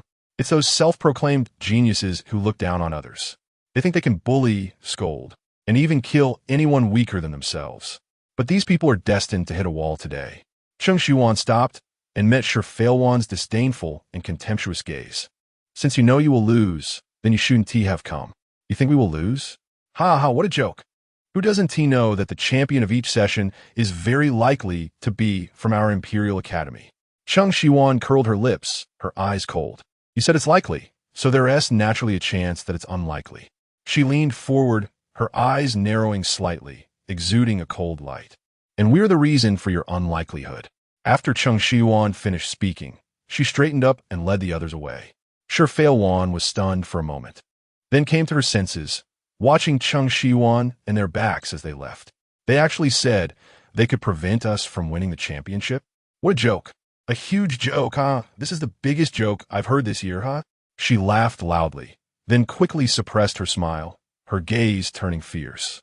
Trash from the trash, Star actually dares to compare themselves with us. Wu Guan, leave them to you. Don't let us see them come out of Dingfu Mountain alive. Feilwan, just wait and see. After leaving the central square. Elder, why did you confront the Imperial Academy just now? Aren't they going to come find us for trouble faster? Cheng Shiyuan summoned the sighing sword. Didn't I say that there is a high probability that the Imperial Academy will look for trouble with us? They just stepped on your head. And if you don't fight back, do you want to let them poop on your head? Chapter 72. The bigger the world. The bigger the meal. As soon as Cheng Shiyuan spoke those words, the others fell silent. Hearing those 2 words from her mouth felt somewhat out of place. Meng Hongyun and a few other senior disciples were accustomed to it. The third elder of the Tianheng sacred sect had always been like this, and the disciples in the sect all knew it. However, the new disciples had their perceptions of the elder refreshed. All right, let us fly over on our swords. With that, Cheng Shiyuan mounted the sighing sword and instantly vanished from sight. The remaining 9, those with swords, carried those without on their swords and hurried to catch up. As they reached the outer area of the central square, the people from the Imperial Academy, seeing their fleeting figures like shooting stars, widened their eyes in surprise. What kind of new flying device was that? Wasn't it the weapon they used in the earlier competition? Could it be that cold weapons were also flying devices? Which mech master crafted this? They had never seen anything like it. The speed was far greater than that of flying devices, and it could appear out of nowhere. How strange. Shen Que looked at the sky where they had disappeared and thought there was nothing strange about it. It didn't look like anything good. Miss Sure was right. What good things could come from trash? They didn't even have a flying cabin for shade and rain. They were inferior to the most basic flying devices. The others in the Imperial Academy team agreed, with Shen Ke's words, making her happy. In that case, I'll generously allow you to board my flying device to go to Dingfu Mountain together. Come on up. She stepped onto the flying device parked outside the square, and the others expressed their gratitude as they climbed aboard. However, Shiyuan, who was at the back, had different thoughts from Shen Que. With a deep gaze, he turned to the person beside him and said, "Go check who those people from Tianheng's sacred sect really are and where they got their flying devices." Understood. At the foot of Dingfu Mountain, Cheng Shiyuan and her group landed. She stowed away the sighing sword and stood with her hands behind her back. From the moment you enter Dingfu Mountain, you must be fully alert. Yes, Elder, everyone replied in unison. Now let us go in. Leading them into the mountain was Meng Hongyun, with Cheng Shiyuan leisurely following behind, strolling as if in a garden. Dingfu Mountain was an undeveloped wilderness, lacking any artificial paths, forcing them to carve their own way with their feet. There was no designated entrance. Each team entered from different directions, and perhaps until the end of the competition, some teams wouldn't even encounter others, or perhaps they would run into several teams in succession. It all depended on luck. The 9 of them searched around the mountain, but found no flags and didn't encounter a single team. By the time they arrived at Dingfu Mountain, it was already close to 11 o'clock, with the competition ending at 3 in the afternoon, leaving only 5 hours. After accounting for the time needed to return to the central square, there was less than 5 hours left. Senior brother, are we looking in the wrong place? The organizing committee wouldn't bury the flags underground or something, right? We've been searching for half the day and haven't seen a single one. Did we go in the wrong direction? Should we head to the other side of the mountain? We arrived late. Perhaps other teams have already found the flags. What if all the flags are gone? Everyone stopped in a relatively flat area. Meng Hongyun turned around, becoming the de facto leader of the group in Cheng Shiyuan's absence. His expression was calm as he surveyed their slightly puzzled faces. If the flags are all taken, then we'll just have to take them back. He stated, the organizing committee hasn't specified that we can't take them, since there are only 5 flags for 10 teams, and this last round is a free-for-all. It means we must act. If we can't find the flags, then we'll look for other teams. Do you understand? Feng Tianzong, Wei Xinran, and the others understood and nodded. The group continued deeper into the mountain, searching for traces of the flags as they walked. By the time the sun was high overhead, they had missed lunchtime. Cheng Shiyuan had already fasted and didn't need to eat, but they all did. Let us take a break and eat something before continuing our search. She spoke up, walking toward the 9. Yishang said, Elder, eating now would waste time. Yeah, Elder. We're fine without eating. We're not hungry yet, Wei Xinran added. Cheng Shiyuan replied, not being hungry now doesn't mean you won't be later. If you get so hungry later that you can't even lift your weapons and then encounter other teams, will you have the strength to fight? People are made of iron, and meals are steel. Eating is a must. Xing Qi said, but Elder, we didn't bring any provisions today, and we haven't seen any wild chickens or rabbits along the way. There's nothing to eat. I just saw a few wild fruit trees. We can eat those to fill our stomachs. No need, I brought food. Cheng Shiyuan took out the item she had prepared long ago from her spatial ring. Tables, barbecue grills, bowls and chopsticks, chicken, duck, fish, and even seasonings. Everyone stared in shock at the spread laid out on the table, mouths agape and eyes wide. Elder, are you a magical bag? How do you have everything? This is too lavish. It's like we're having a picnic. Are we competing or on an outing? Cheng Shiyuan laid out everything she needed. Stop dawdling. Let us get cooking. Instead of wasting time searching aimlessly, it's better to have a hearty meal first. Maybe a rabbit will come by. After a while, amidst the forest that smelled of leaves and dirt, the aroma of grilled meat wafted through the air. The 10 of them stood around the table, and Cheng Shiyuan joined in, feasting on the roasted chicken, duck, and fish. Suddenly, a rustling sound came from the forest. Everyone froze, halting their chopsticks and looking into the depths of the woods. Who? Meng Hongyun shouted, come out. Hurry up, or we'll take action. With more rustling, 10 unfamiliar faces emerged from the nearby forest. They had not encountered these people in the previous 2 rounds of the competition against Tianheng Sacred Sect. The leader stepped forward, standing not far from them, his gaze sweeping over the half-eaten food on the table, a look of surprise crossing his face. It was a competition, yet this group still had time for a picnic. While they had only eaten the bread, they had prepared in advance to save time looking for flags. The smell of grilled meat made them feel that the bread was no longer appealing. Their already empty stomachs rumbled. Cheng Shiyuan glanced at them. Don't mind us. Continue eating. Meng Hongyun kept a vigilant eye on them. We Haven Tea found the flags, so you don't need to waste your time here. Chapter 73, Noble Ability Users, Second Update. We know, the leader said. If we find the flag, what we should do now is find a deserted place to hide and wait until the competition is over, instead of brazenly having a barbecue here. Since we know that, let's not stand around here any longer. Let's leave. I'm still hungry. Don't interrupt others' meals. Hey, don't grab my drumstick. I want to eat the drumstick. The drumstick is for Xiaoxia and Xiao. They are still growing. How old are you? You don't need a supplement anymore. Hey, Fang Tianzong and Wei Xinran started to quarrel over a drumstick. The few uninvited guests, upon hearing Meng Hongyun's words of dismissal, did not leave immediately. We haven't eaten either. Can you share some with us? The leader felt a bit embarrassed saying this.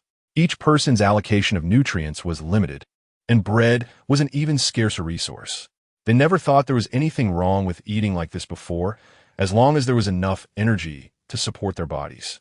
But now, seeing the luxurious chicken, duck, and fish that were extravagant even for the high-ups in the Federation and Empire, they were shocked to see them casually roasting and eating it in the wild. This was truly astonishing. The way Cheng Shiyuan and the others ate was a luxury for the interstellar natives, but for them, it was just a normal meal. In fact, the dining environment was quite modest. Meng Hongyun frowned upon hearing his words. Fang Tianzong and Wei Xinran, who were fighting over the drumstick, turned to look at him. Big brother, we are opponents. Are you really asking us to share your food? Xianxia even thought she misheard. They thought they were already outrageous. But it turned out there were people even more outrageous than them. I know, but since we haven't found the flag yet, it hasn't reached the point of competition. We are indeed a bit hungry. We couldn't resist coming over after smelling the aroma, or we wouldn't have rashly asked you. You still know you acted rashly. The leader said, if you don't want to, that's fine. We'll leave. He turned to leave with the others. Wait. Cheng Shiyuan spoke up. Let's eat together. Meng Hongyun and the others looked at her in confusion, but did not voice any objections. The elder must have her own thoughts. There must be a reason for what the elder was doing. Really? Can you really share some food with us? The group became excited. Cheng Shiyuan replied, you're right. Since none of us have the flag right now, it hasn't reached the point of needing to be adversarial. Since that's the case, sharing some food with you is no problem. The leader smiled and cupped his hands toward Cheng Shiyuan. Thank you. Thank you so much. Thank you. Cheng Shiyuan took out a few chickens, ducks, and fish from her spatial ring, and the picnic team of 10 instantly grew to 20 people. So delicious. This is really so delicious. After participating in so many championships, this is my first time being full after 3 rounds. The roasted chicken is so tender. Is this the taste of chicken? I actually got to eat chicken in my lifetime. They suddenly felt that nutrient agents were no longer food for humans. Cheng Shiyuan listened to their exclamations and asked, have you always relied on nutrient agents? One person who was busy gnawing on a chicken leg raised his head, unable to speak, and could only nod at her. The person next to him explained to Cheng Shiyuan, yes, most people in the stars rely on nutrient agents. These chicken, duck, and fish are too luxurious. Ordinary families can't afford them. Nutrient agents are distributed regularly and in fixed amounts by the Academy each month. There's no excess. I've only seen these fresh dishes at high-level banquets in the Federation from afar, but they are far from as abundant as yours. Moreover, most of them are vegetable-based, with very little meat from chicken, duck, and fish. Shi Qian, holding a sword, watched them eating happily. Don't you grow your own vegetables? Don't you raise your own chickens and ducks? As soon as he said this, the students looked at him with puzzled and strange expressions. How could that be possible? We are ability users. How could we have time for that kind of thing? Having nutrient agents is enough. It's okay not to eat these things. We can survive. Letting ability users farm? Isn't that a joke? One sentence after another from their mouths gradually darkened the atmosphere. Cheng Shiyuan chuckled. I see. On this planet, 2/3 are occupied by deserts and oceans, 1/3 is mostly forests and mountains, and only a small part is plains. Humans basically live on the plains. And on the plains of the main star live the so-called noble and extraordinary ability users. On the main star, where natural resources are scarce, ability users drive out those with lower mental powers and exile them to the garbage star. The people on the garbage star do not receive regular nutrient agents from the Federation or Empire. To survive, they must be self-sufficient and engage in farming. Although the land on the garbage star is barren and yields very little, barely maintaining survival is not a problem. But on the main star, ability users do not need to worry about survival resources. They only care about their ability levels and their identity as ability users.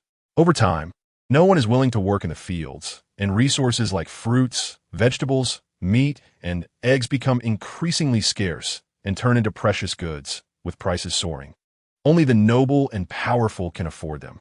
And now, these people enjoy the food they kindly provided while saying they could survive without these things. Is it a joke for ability users to farm? Cheng Shiyuan sneered. The food you're eating now is grown and raised by our own hands. Do you think we are a joke? The ingredients in her spatial ring were all grown and harvested by disciples taking turns watering, loosening soil, fertilizing, and picking in the spiritual fields back in the cultivation continent. If it is a joke for ability users to farm, then are those who personally grow their own food also a joke? The 10 people with food in their mouths all unconsciously stopped chewing. The leader realized that what they had just said was problematic and tried to remedy it. No, that's not what they meant. Shi Qian looked at them with disdain. Elder, isn't this just typical of someone who has become a tyrant yet wants to maintain Taotie-A? Since you think you can survive without these things, then go eat your nutrient agents. Why are you shamelessly asking us for food? Fang Tianzong also retorted. Wei Xinran and He Sheng's expressions were also not pleasant.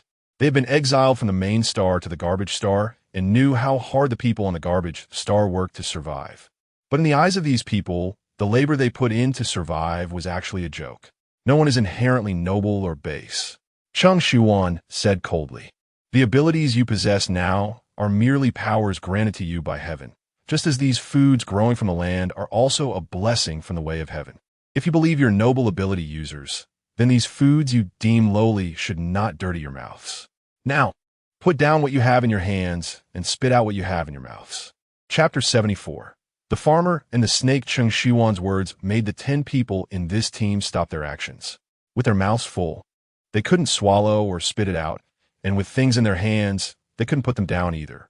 The thick-skinned ones hurriedly chewed a few more times and swallowed the half-eaten food, saying, "You say put it down, just put it down? We're eating this because we respect you." Someone in the group spoke up, "But this food is from the trash star. We're willing to eat your food to give you face. Don't push your luck." One person said this, and others felt they had a way out, following their teammates' lead. "That's right. We are giving you face. If you're sensible, take out some more food for us. Maybe when we meet again later, we'll be lenient." Several people echoed this. The leader wanted them to stop speaking, but opened his mouth and couldn't make sound. Their shamelessness shocked Meng Hongyun, Fang Tianzong, and the others, leaving them incredulous and angry. "Goodness, we're giving you food, and you say it's to give us face? This is the first time I've seen such thick-skinned people, and all at once too. Truly, they're noble supernatural beings. Their skin is indeed noble. I now completely understand the lesson of the farmer and the snake. The term white-eyed wolf fits them perfectly. Elder, there's nothing more to say to them. Let's take our things back. Anyway, we are all full." Cheng Shiyuan responded with a HM, indicating to collect. Fang Tianzong, He Sheng, Shi Qian, and Meng Hongyun stepped forward to tidy up the unfinished food on the table, along with the barbecue tools and utensils. "Hey, who allowed you to take that? We haven't finished eating yet. Leave it. Can't you see we're still eating?" The team members were going to reach out to snatch it. Meng Hongyun narrowed his eyes and waved his hand, sending a surge of spiritual power that knocked those people to the ground. "What you haven't finished eating has nothing to do with us. Shi Qian, just collect it all." "All right, senior brother, we'll collect everything. If it's unfinished, Just throw it on the ground to fertilize. We have to take the trash away. Shi Qian called for the others to help clean up. The team members were knocked down, crying out in pain. Are you crazy? How dare you hit us? Captain, aren't you going to say something? We haven't finished eating yet. Quickly teach them a lesson, Captain. The leader bit his lip and looked at Cheng Shiyuan. Anyway, throwing away the unfinished food is a waste. It's better to leave it for us. Ha! Cheng Shiyuan smiled, but her eyes were cold and piercing. How could it be a waste? It's meant to fertilize the land. It's wasting it if it goes into your stomach. Moreover, this is our stuff. Whether we throw it or not is none of your business. After saying this, she didn't look at them again, urging Meng Hongyun and the others to finish cleaning up and continue searching for the banner. Captain, can you still tolerate this? We can't let them throw our food away. We haven't finished. Captain, let's go grab it back. After all, these vegetables they grew should be for us to eat. In a way, they belong to us. Their voices were not loud, but enough for the Tianheng sacred sect members to hear clearly. Even the two children, Ling Chao and Cheng Shi, understood. These people who had suddenly appeared to ask for food were now saying that the food Cheng Shiyuan provided should belong to them.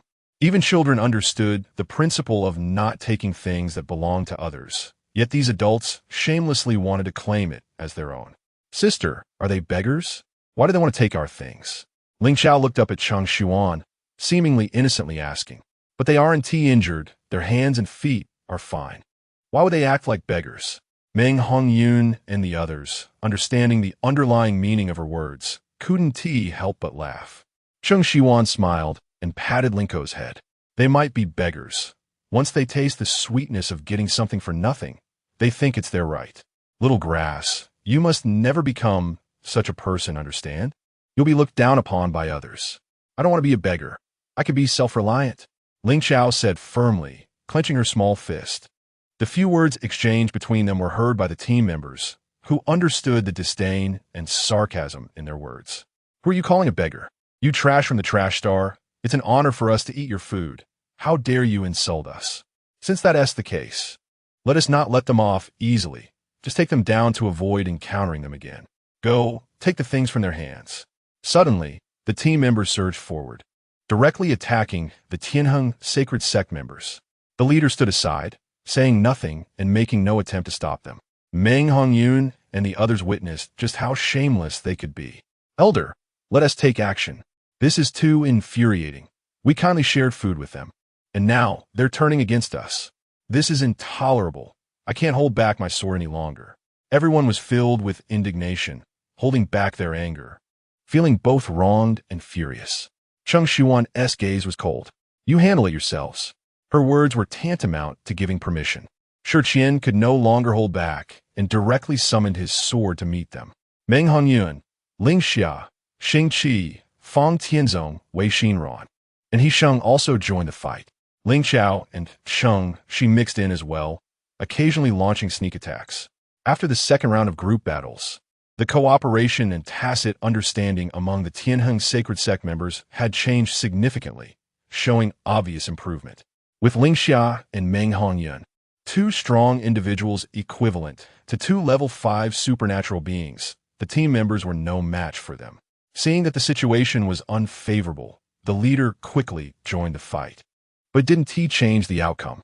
Before long, all 10 of them were knocked down to the ground. Some tried to get back up to continue, but with a sword at their throats, they dared not move. Captain, help! Captain! A few wanted to call the leader for help. But when they turned their gaze and saw the leader also fallen under the sword, their cries for help caught in their throats, swallowed back down. In the first and second rounds of competition, they had heard about the Tianheng sacred sect's impressive performance. It was said that this team from the Trash Star should not be underestimated, being one of the dark horses in this competition. However, before actually facing them, they had dismissed these claims as exaggeration. But now they had no choice but to believe it. Chapter 75, Not a Good Person. Part 2, Elder. How should we deal with them? Meng Hongyun looked at Cheng Shiyuan and asked, In my opinion, keeping these people is a disaster. Otherwise, Shi Qian made a gesture across his throat. The meaning was self-evident. Please don't kill me. I was wrong just now. I misspoke. Please let me go. Several team members were already breaking down, trembling as they pleaded with them.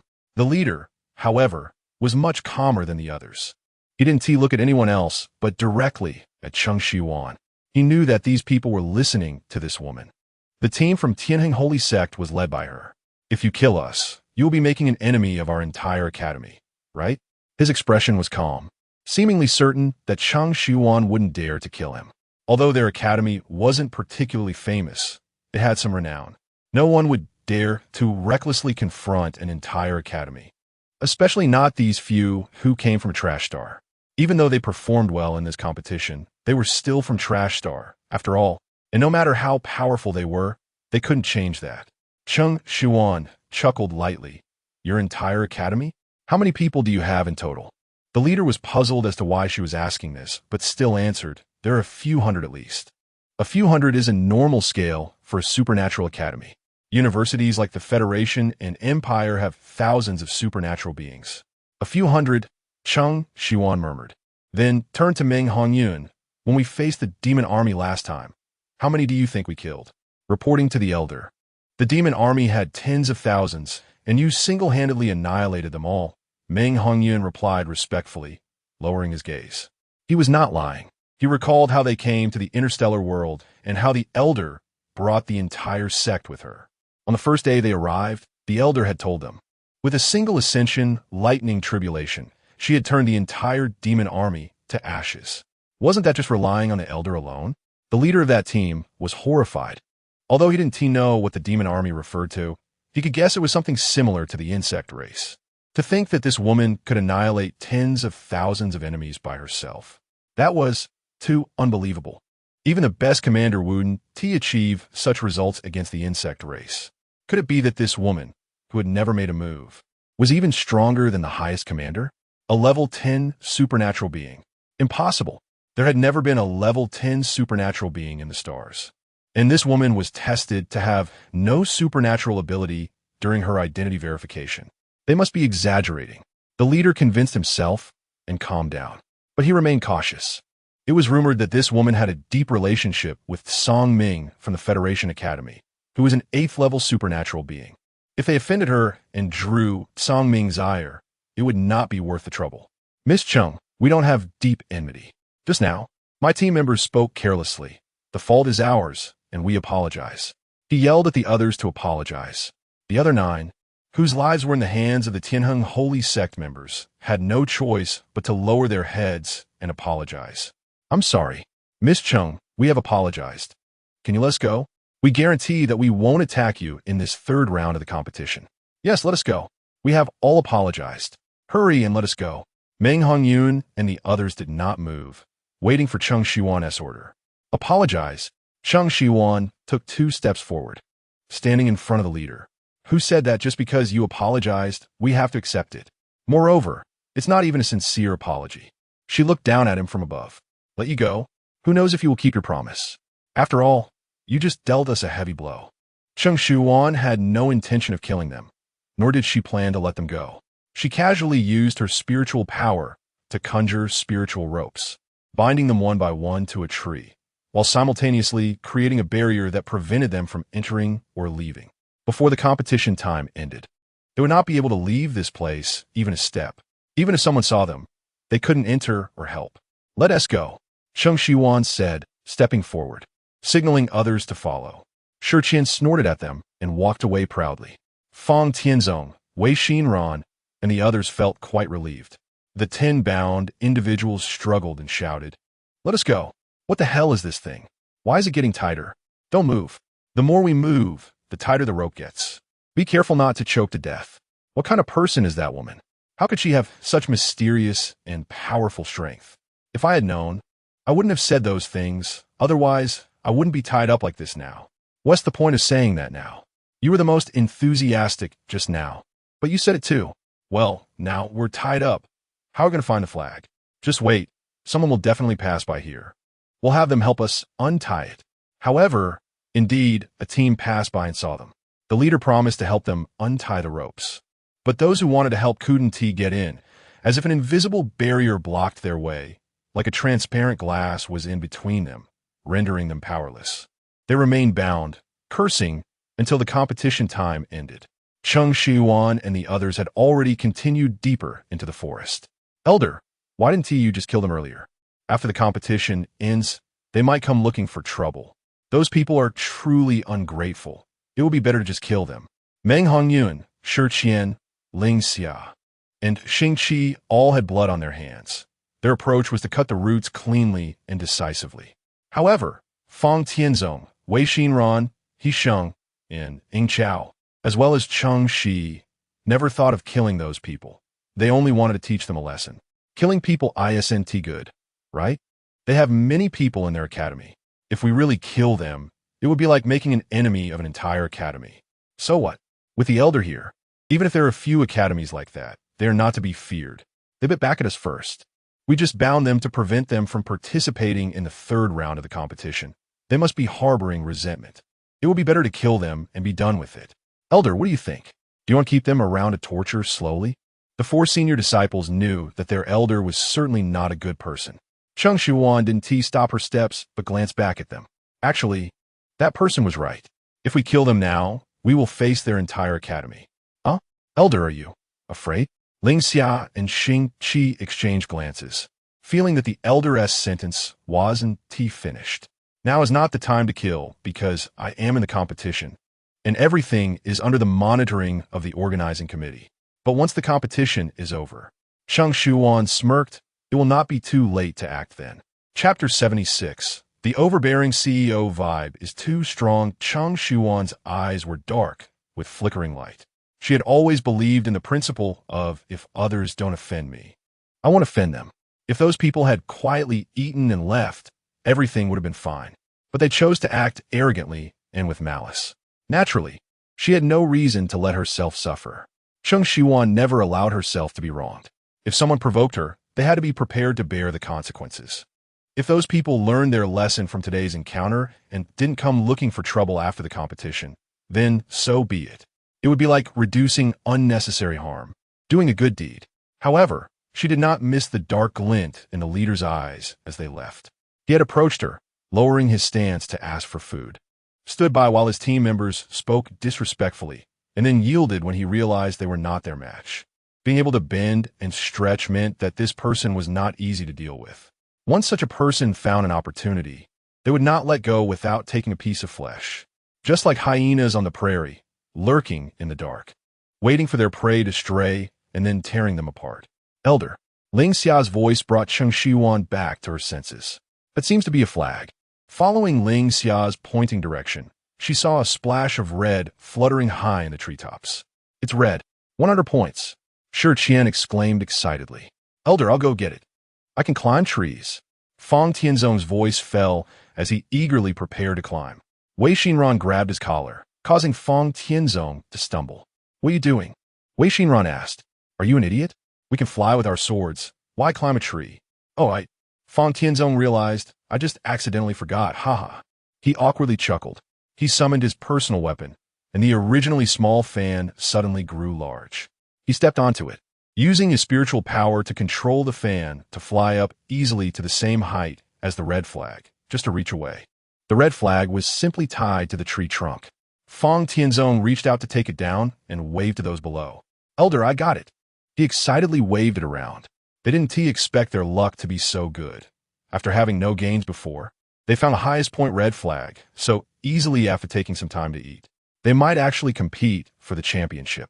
Fang Tianzong seemed to envision everyone from the Tianheng sacred sect standing on the highest podium, proving to everyone on the main star that even if their mental powers were low, even if they were not ability users, they could still defeat everyone and become the champions of the Interstellar Academy competition. Just as Fang Tianzong was about to fly down with the red flag, suddenly, a supernatural ability struck him on the wrist. The pain made him loosen his grip, and the red flag fell, swaying in the air as it descended. Fang Tianzong, be careful. The others below immediately went on high alert upon seeing the sudden attack, scanning their surroundings. Fang Tianzong was hit, and his spiritual power became unstable, nearly falling with the fan. Fortunately, he quickly steadied himself, avoiding a disastrous fall. Our red flag. He looked at the flag that was almost on the ground and hurried to chase it. But before he could reach the flag, another supernatural ability came at him, forcing him to withdraw and dodge. Seeing the red flag about to hit the ground, Meng Hongyun and the others leaned forward to catch it. Suddenly, a gust of wind blew up, carrying the flag deeper into the forest. The flag flew away. This wind is too strange. Who is hiding and being sneaky? Come out. Meng Hongyun chased after the flag, intending to use his spiritual power to retrieve it. A supernatural ability equal to his own shot out from deep within the forest, accurately attacking him. He furrowed his brow and dodged, also losing the chance to grab the flag. The flag floated into the woods, landing on the ground, where a hand picked it up. Meng Hongyun focused, seeing a group of people emerge from the forest. Leading them were the siblings Shi Feiwan and Shi Yulong from the Imperial Academy. He frowned, his gaze landing on the red flag they had already taken, and retreated back to his team. How effortless this was. Shi Feiwan looked at the flag in her hand, a triumphant smile on her face. This year, the red flag was hidden too obviously. We found it quite easily. I guess I need to suggest to the organizing committee to increase the difficulty next year. Otherwise, if every academy can get the red flag, what is the point of having a champion? What the senior sister said is right. Miss Shi is absolutely correct. It's time to have a good talk with the organizing committee. If the top 3 can win by luck, then this competition has no meaning. Shi Feiwan smiled, handing the red flag to someone behind her. She took a couple of steps forward, standing in front of the Tianheng Sacred Sect members. Her gaze passed over them, directly locking onto Cheng Shiyuan, who stood at the back. What a narrow road for enemies in this vast Tianfu mountain. Cheng Shiyuan met her eyes, her expression calm and indifferent. We got this red flag first. Isn't it a bit too direct to just take it? Shi Feiwan seemed to find this amusing, laughing a couple of times. You got it first? It was clearly blown away by the wind, and we picked it up. Who saw that you got it first? No one. No one saw. It was clearly you, Miss Shi, who picked it up. Fang Tianzong was very angry. It was clearly you reversing black and white. I had already gotten it. Shi Feiwan scoffed. So what? The third round doesn't say you can't snatch it from others. We just snatched it. What can you do about it? She was fearless. A bunch of trash from a garbage star dared to compete with her. Her gaze towards the Tianheng Sacred Sect members was filled with contempt and disdain. The look she gave Cheng Shiyuan was even more profound and fierce. I told you, I won't let you go. No one has ever dared to oppose me, Shi Feiwan, and you were the first. Cheng Shiyuan laughed at this. Did she think she was an overbearing CEO? What? Woman, you are the first to dare to treat me this way. What are you laughing at? Shi Feiwan angrily questioned upon hearing her laughter. Cheng Shiyuan touched her nose. Nothing, I just feel like laughing. Can Miss Shi not allow others to laugh? I don't care about others, but I care about you. Cheng Shiyuan found it even more amusing. This Shi Feiwan really seemed to have been overbearing for too long. Her CEO vibe felt like it had been marinated. If one didn't know better, they might think she had feelings for her instead of enmity. The others from the Tianheng Sacred Sect also felt her words sounded strange, but it was certainly not in a friendly way. Chapter 77, Dregs or Crawlers, Part 2. Seeing Cheng Shiyuan smile twice, Shi Feiwan became even more convinced that she was laughing at her, and her anger grew. The man standing next to Shi Feiwan noticed her expression was off. It was time for him to step in. Feiwan, I told you I would help you deal with her. The man stepped forward. Don't worry, no one can hurt you in front of me. Cheng Shiyuan smiled again. It wasn't intentional. It was just that these few people from the Imperial Academy were too funny. Why don't you all become actors with such a strong sense of drama? You could win an Oscar. The corners of her lips curved up. Who wants to hurt her? What could they possibly harm? Her innocent little heart? These two had been talking to themselves. They should really record their conversation and show it to the sect leader. It would definitely make him laugh. It would save him from worrying about the Tianheng Holy Sect all day long, always looking so grim without a smile. Shut up, the man shouted sharply, standing in front of Shi Feiwan. Feiwan is not someone you can casually slander. Cheng Shiyuan stopped smiling. Waste. I've heard that word so many times my ears are about to get calloused. Can you use another term? Did you not graduate from elementary school? Or do you have a limited vocabulary? You really don't know when to quit. The man gritted his teeth. Aren't you just the wastes? Trash from a garbage star. For you, the term waste is the most suitable. Is that so? A cold light flashed in Cheng Shiyuan's eyes. I wonder what you will be when we waste people beat you down so you can't get back up? Dregs or crawlers? Ha ha ha. The man thought she was joking. You think you can beat us down? How arrogant. I bet you'll be the first to die. Cheng Shiyuan was too lazy to argue with them any further. Her gaze sweeping over the people behind Shi Fewan, who had a red flag peeking out of their pockets.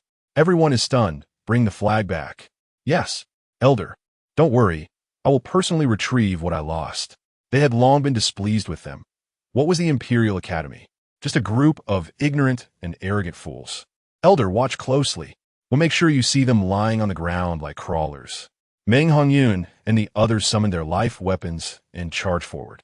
Multicolored spiritual power surged towards the people from the Imperial Academy.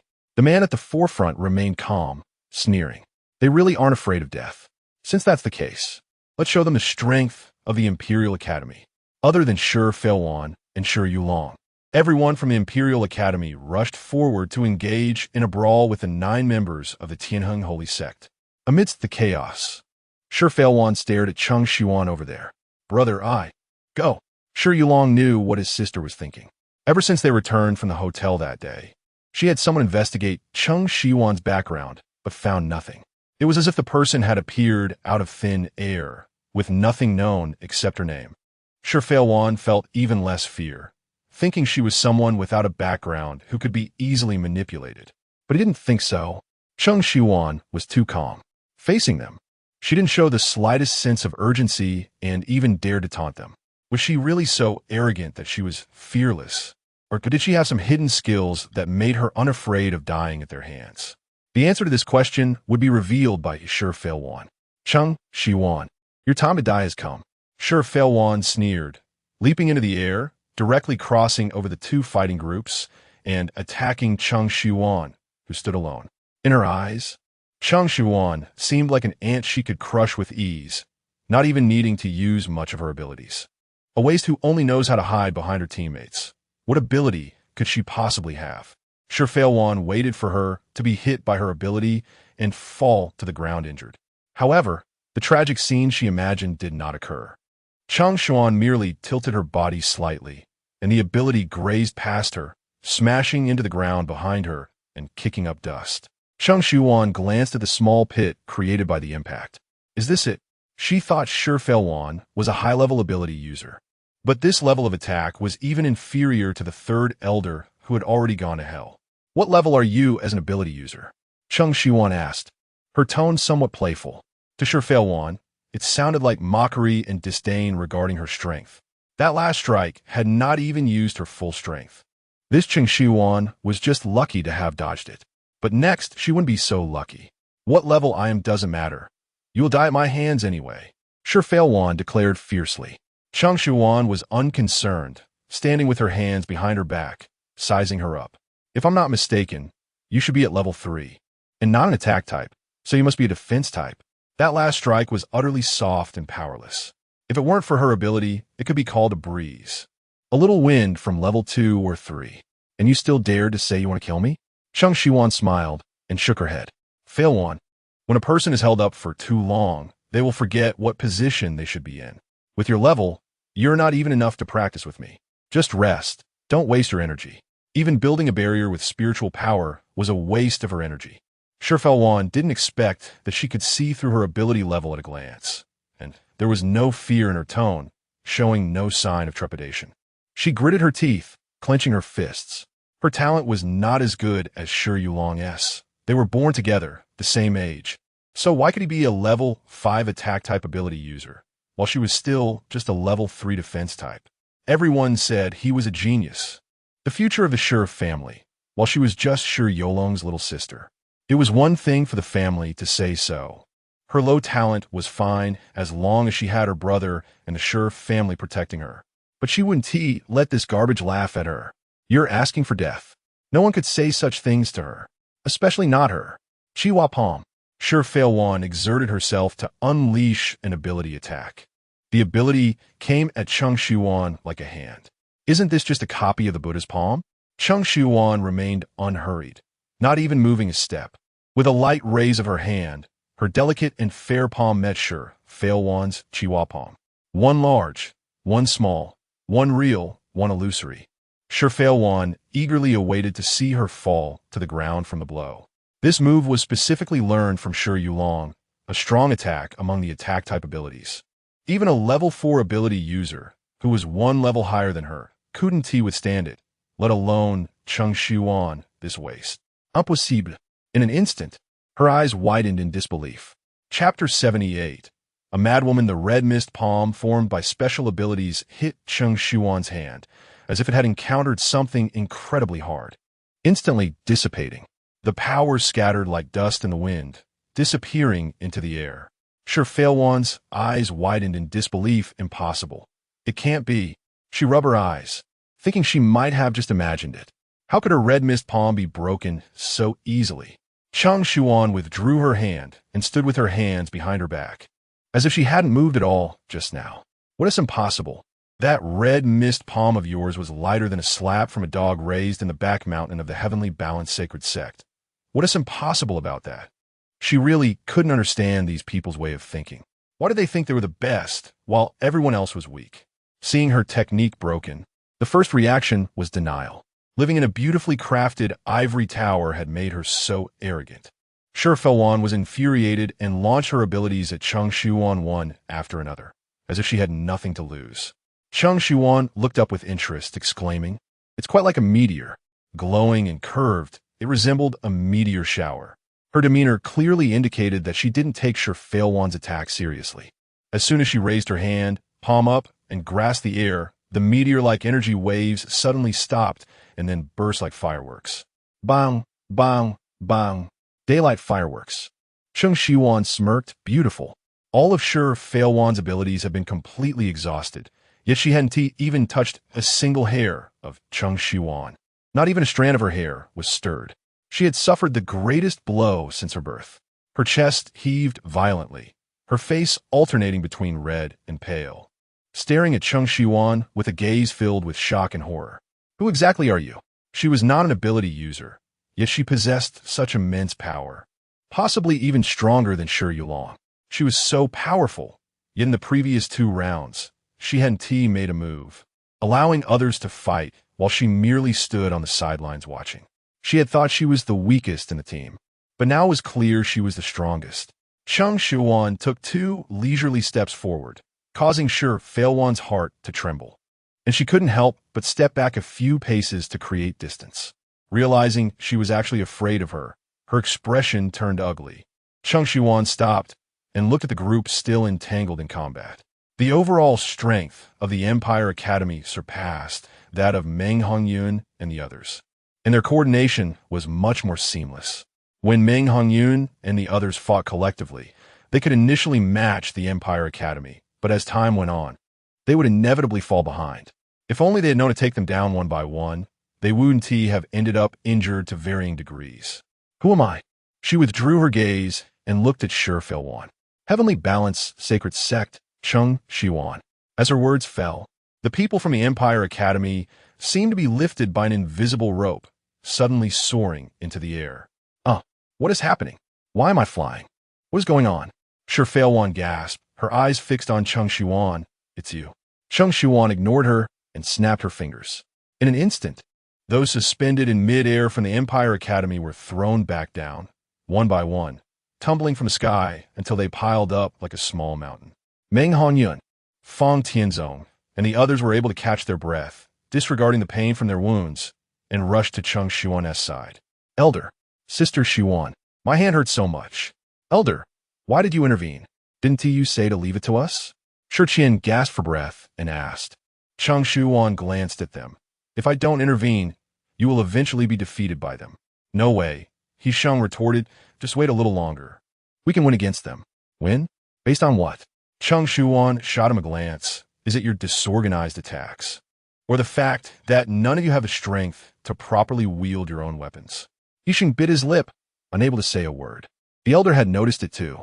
They seemed not to have anyone knocked down or pushed back, but in reality, he already felt his strength waning, and he could barely hold his sword steady. The chances to attack were dwindling, and they could only passively defend. If this continued, they would indeed eventually lose to the Empire Academy. He lowered his head, feeling somewhat dejected. The others were also aware of their situation just now. The elder was right.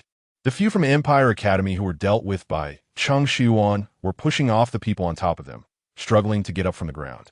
Who is it? Who was behind this?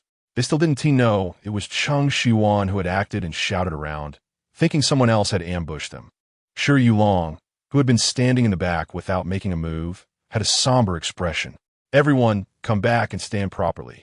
As he spoke, the people from the Empire Academy had no choice but to return, resuming their standoff with the heavenly balanced sacred sect. Failwan, he called out, signaling Shi Failwan to return. Brother, you have to kill her for me. Shi Failwan clenched her fists, her gaze towards Cheng Shiyuan filled with murderous intent. This was the first time someone had humiliated her like this. Cheng Shiyuan had to die. No one could live after offending her. Shi Yulong frowned. Failwan, come back first. Brother, you have to kill her. Kill her. Shi Failwan shouted in a breakdown. She could no longer tolerate Cheng Shiyuan standing before her in one piece. She wanted to see her collapse on the ground, gasping for breath, begging for mercy. Failwan. Shi Yulong's tone grew serious as he approached to pull her back. I want tea. Brother, kill her. Kill her. Shi Failwan gripped Shi Yulong's hand tightly, her eyes bloodshot. Brother, you're so powerful. You can definitely kill her. I don't want her to live. Cheng Shiyuan listened to Shi Failwan's words, her expression unchanged. Was she just hit hard and then broke down? Elder, is she going crazy? Yeah, just like a madwoman. Unable to handle her own weakness against the elder, she sought help, but it was useless. Elder, do you think Shi Yulong will make a move? Neither of the siblings was a good person. He would definitely help Shi Failwan. No, Cheng Shiyuan spoke up. He won tea. Compared to Shi Failwan, Shi Yulong is much smarter. From the very beginning, he stood by as a spectator.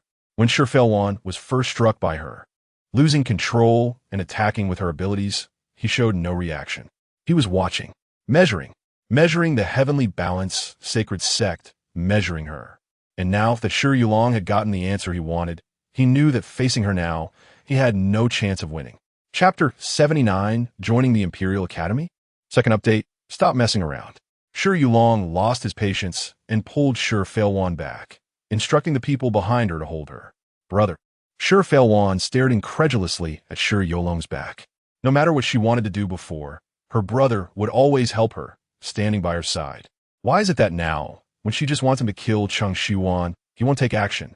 Shi Yulong ignored her cries. He walked up to the person holding the red flag and asked for the flag. Here. He extended his hand and passed the red flag to Cheng Shiyuan. Cheng Shiyuan raised an eyebrow, a hint of interest flickering in her eyes. Has young Master Shi had a change of heart? Is he willing to return the red flag to us? Shi Yulong showed no reaction to her words, maintaining his usual calm demeanor and the posture of a noble young master. This red flag was found by you first, he said, and you just won. He was certain that if Cheng Shiyuan had wanted to take action against him after dealing with others, it wouldn't have been a problem at all. Cheng Shiyuan smiled and stepped forward to take the flag. Xianxia pulled her back. Elder, could it be a trap? Others shared the same doubts. Yeah, why is he suddenly so kind? It feels off. Does he want to lure you over? Elder, how about I go instead? I'll get it. Feng, Tianzong said. The flag was lost by me, so I should go retrieve it. Cheng Shiyuan called out to him. No need, I can go. There's no trap. He just sees the situation clearly and has to bring the flag out. Even if he doesn't take the initiative, I would make him bring it out. Cheng Shiyuan said as she walked forward, reaching Shi Yulong to take the red flag into her hands. Without pausing, she turned to head back. Miss Cheng. He called out to stop her. The people from the heavenly balanced sacred sect immediately tensed up, fearing he would make a move. Cheng Shiyuan turned to look at him. Is there something else? I wonder if Miss Cheng would be interested in joining our Imperial Academy? As long as you join, the Imperial Academy will definitely offer you the highest treatment, equivalent to a specially invited teacher. You want to invite me to join you? Cheng Shiyuan smirked. You should know I'm not an ability user. All the teachers and students at your academy are ability users, right? That's right. Shi Yulong did not deny. But your abilities are above those of other ability users of the same level. As long as you are willing, you will definitely not stay in a nameless academy on a trash star. Nameless academy. Cheng Shiyuan laughed. The once #1 sect of the continent, the heavenly balance sacred sect, has now become a nameless academy in their eyes. How ironic. So what do you mean? As long as I agree now to join your Imperial Academy, I'll be part of your team? The Sure family has such great power? The personnel for each academy's team had already been confirmed during registration. Only the highest commander, Pei Ding, could privately allow her to become a team member from being a leading teacher. The Sure family's power can actually compare to that of the highest commander? That's right, Sure Yulong affirmed. I refuse, Cheng Shiyuan said coldly. What? Sure Yulong thought she had been moved earlier, but he never expected her to directly reject his proposal. Are you really not going to reconsider? He had intended to bring Cheng Shiyuan into the Imperial Academy and then slowly explore her abilities and uncover her true identity. I have never considered it. Cheng Shiyuan stated firmly, I will only be a member of the Heavenly Balance Sacred Sect. Her tone was resolute, her gaze unwavering. Sure Yulong pressed his lips together. The Imperial Academy is an institution that countless ability users aspire to. As long as one enters the Imperial Academy, there is a possibility of joining the Imperial Army and becoming a commander in the future. Moreover, he had just promised her the highest treatment, yet she still rejected it. The Heavenly Balance Sacred Sect, Cheng Shiyuan, it really was becoming increasingly difficult for him to grasp her. Since that is the case, the unstable bomb must be dealt with in advance to prevent any long-term troubles. All right, it's a pity we can't become alumni of the same academy. However, since you have already made your decision, I won't persuade you anymore. He seemed to give up and felt relieved. The red flag is returned to you. We will continue to look for other flags. Sure Yulong slightly nodded to Cheng Shiyuan and turned to leave with the others from the Imperial Academy. Brother, you. Sure Failwan's goal had not been achieved, and seeing him about to leave, she wanted to speak out, but was silenced by a glance from him. She had never seen her brother make such a face before. It seemed like he could kill her at any moment, despite her being his sister. Standing in place, Cheng Shiyuan watched their departing figures, withdrew her gaze from Sure Yulong, and turned to face the others. All right, we got the flag back. Let's continue searching. Elder, are they really just leaving like this? Wei Xinran still felt something was strange. It was too smooth, too suspiciously smooth. Yeah, that Sure Yulong even wanted to pull you into the Imperial Academy. I really don't understand what he's thinking. A few people began discussing animatedly. Meng Honyun walked over to Cheng Shiyuan's side and lowered his voice. Elder, are you really just letting them go? I feel they won't let it rest like this. That Sure Failwan is not credible. Her expression is all over her face, and she openly talks about fighting and killing. But that Sure Yulong doesn't seem like an easy target. You are right. Cheng Shiyuan handed the red flag to him. A barking dog doesn't bite, but that non-barking dog, Sure Yulong, might pounce on you at any moment.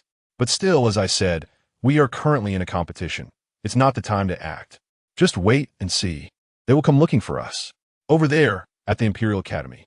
After walking a considerable distance, Sure Yulong finally let the people release Sure Failwan. Brother, what's wrong with you? Why didn't you kill Cheng Shiyuan just now? She questioned, standing in front of Sure Yulong. Sure Yulong was forced to stop, looking down at her. Kill her? How do I kill her? He retorted. Of course, just kill her directly. Brother, you used to agree to everything I said. Why didn't you listen to me just now? Sure Yulong looked at her with an expression devoid of joy or sorrow, as if he were looking at a lifeless object. Do you think I could kill her? Of course, Sure Failwan stammered, but even she felt uncertain.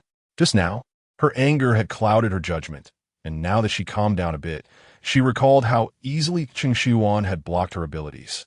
At that moment, she had thought perhaps her brother might not even be a match for Cheng Shiyuan. Brother, she was unwilling to give up. Are we just going to let them go? I haven't even vented my anger. Sure Yulong narrowed his eyes. Of course, not. Chapter 80, do you want to win the championship? The third round of the competition was halfway through, with less than 2 hours left until the match ended at 3 o'clock in the afternoon. Cheng Shiyuan and her team continued to search for the other 4 flags in Dingfu Mountain after obtaining the red flag. Elder, didn't you say our goal isn't to win a ranking? Fang Tianzong asked in confusion. Then is it fine if we don't look for the other flags? We've already got one. We could just hold on to it. His doubt was shared by the other members of the team. With not much time left until the match ended, they could take a good rest and then head back to the central square. They had just fought with the Imperial Academy and had various injuries. Some had taken the pills given by the elder, but were still recovering slowly, feeling a bit exhausted. Cheng Shiyuan paused. The others stopped as well. Is that what you all think? Cheng Shiyuan glanced at them and asked. Wei Xinran and Ying Xiao, along with Cheng Shi, shared Fang Tianzong's thoughts, while Meng Hongyun and the other 4 senior disciples shook their heads. Only He Sheng remained silent, speaking up, I want to win.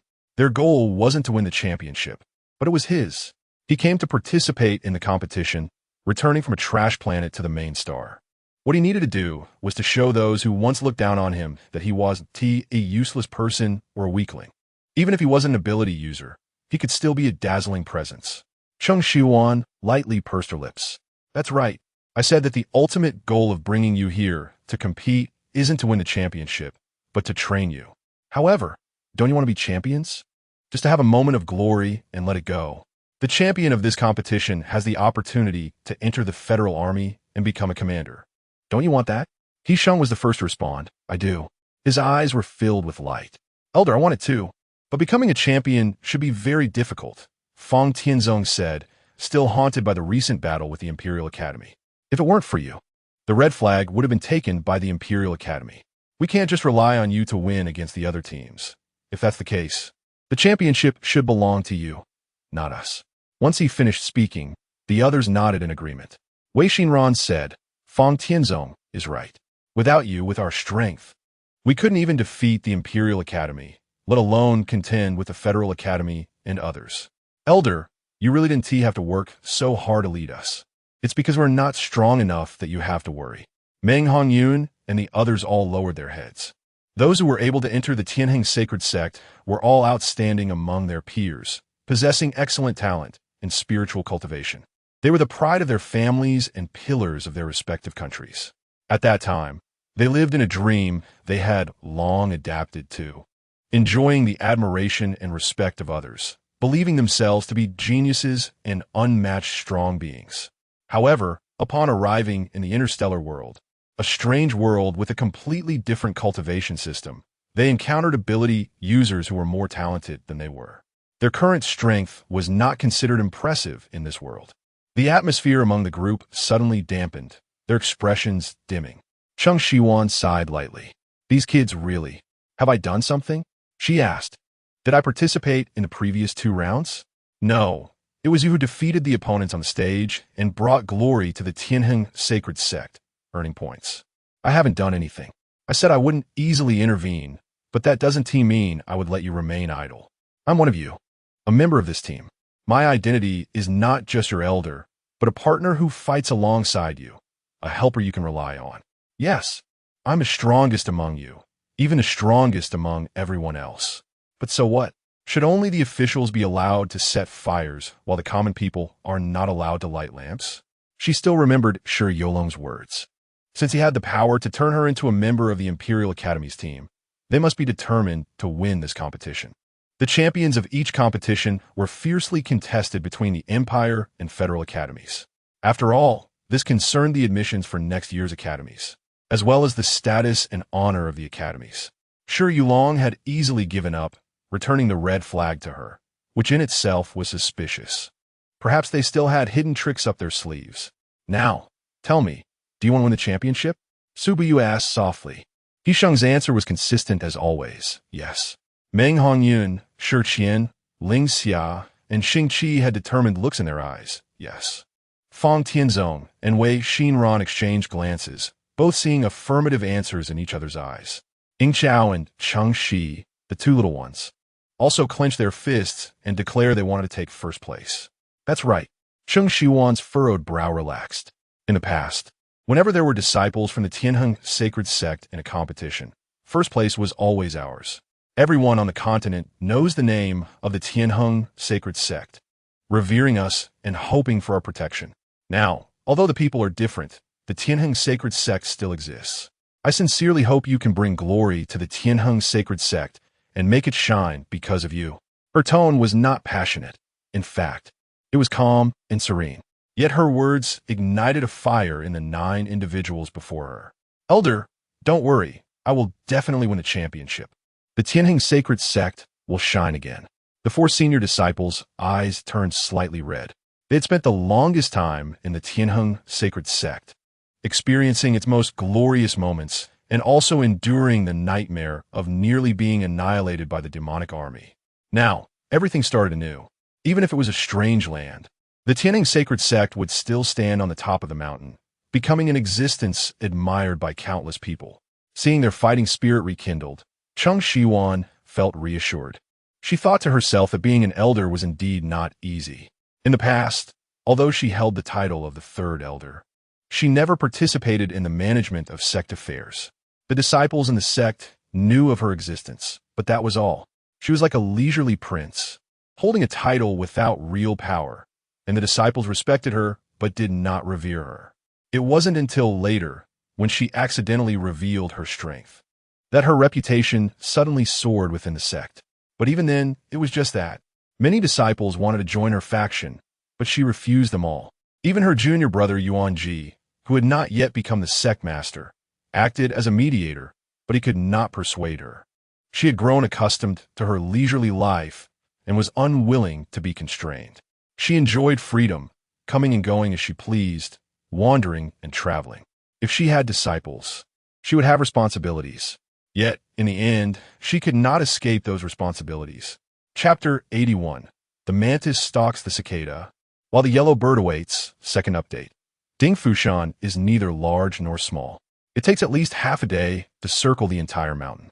However, the third round of the competition only lasts 5 hours, so how to obtain the flags within such a limited time has become a question for every team to consider. Since the beginning, Cheng Shiyuan and the others have only encountered 2 teams, including the Imperial Academy, and have not seen anyone else. They searched the mountains and fields, but didn't catch a glimpse of a single flag. Could it be that all the flags have already been found by other teams? Or maybe the organizing committee didn't place any flags at all. Otherwise, how could they not find even one? Fortunately, we have one. Otherwise, we might end up with nothing by the end of the competition. With 10 teams and 5 flags, it's possible that the other 4 have already been found by other teams. We've been walking for almost an hour, and we've covered a good portion of the mountain without finding anything. Perhaps the other 4 are on the other side of the mountain. Let us keep looking.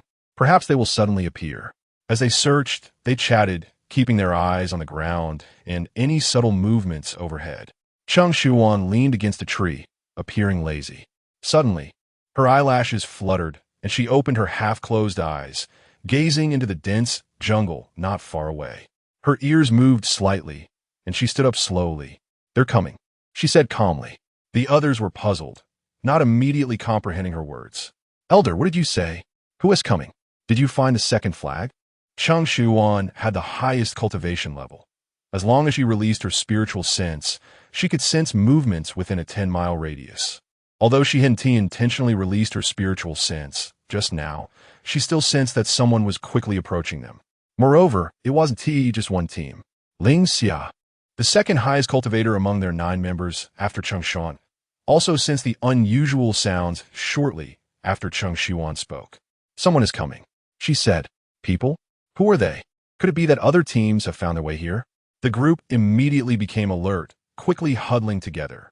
The 9 of them formed a circle, watching every direction. Rustle, rustle, rustle, rustle. The wind blew through the leaves, creating sounds. Fallen leaves swayed gently in the air, falling down in a desolate manner. Cheng Shiyuan brushed away the leaves that had landed on her head, and her fingertip released spiritual power toward the dense forest nearby. Whoosh! The spiritual power struck someone, eliciting a cry of pain. Following that, several teams emerged from different directions in the forest, gradually surrounding them. So many people. Are they here to find us? Are they here to snatch the flags? How could so many teams find us at the same time? This is too strange. Cheng Shiyuan's eyes darkened. It's not strange. Someone must have informed them. As for who informed them, it's easy to figure out. It's the Imperial Academy. Damn, I knew they weren't good news. That sure Yulong seemed to have given up, but he's actually scheming. Is he planning to pull a mantis, stalking a cicada while a yellow bird waits? The elder was right.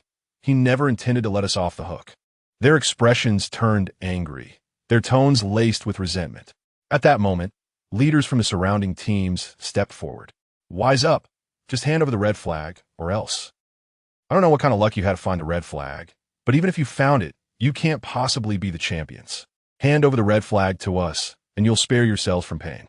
They spoke harshly, their gazes toward Cheng Shiyuan and the others unfriendly. You think we'll just hand it over? On what basis? Who do you think you are? Fang Tianzong retorted angrily. Sure, Qian, we found it, so it's naturally ours. As for whether we'll be the champions, we'll see when the competition ends. The leaders sneered at their words, thinking they were just boasting. One of them scoffed. You really don't know when to give up, do you? You'll regret it if you don't hand over the flag while we're still being reasonable. We don't want to hurt you. It's a waste for you to hold on to it anyway. Why waste words with them? Let us just take action. We can't act recklessly. Didn't you see their performance in the first 2 rounds? They're not ordinary. What is so special? They just got lucky in the first 2 rounds. Otherwise, how could they perform so well? Time is running out. Once we get the flag, we can return to the central square. Several teams gradually closed in, moving toward the Tianheng sacred sect and the others. The 9 of them gripped their weapons tightly, knowing that a confrontation was inevitable. We can give you the flag. No problem. Just as they were about to move, Cheng Shiyuan suddenly spoke. But there is only one red flag. With so many teams, who should we give it to? Her words halted every team in their tracks. Of course, it should be given to me. What do you mean it should be given to you? We found it first.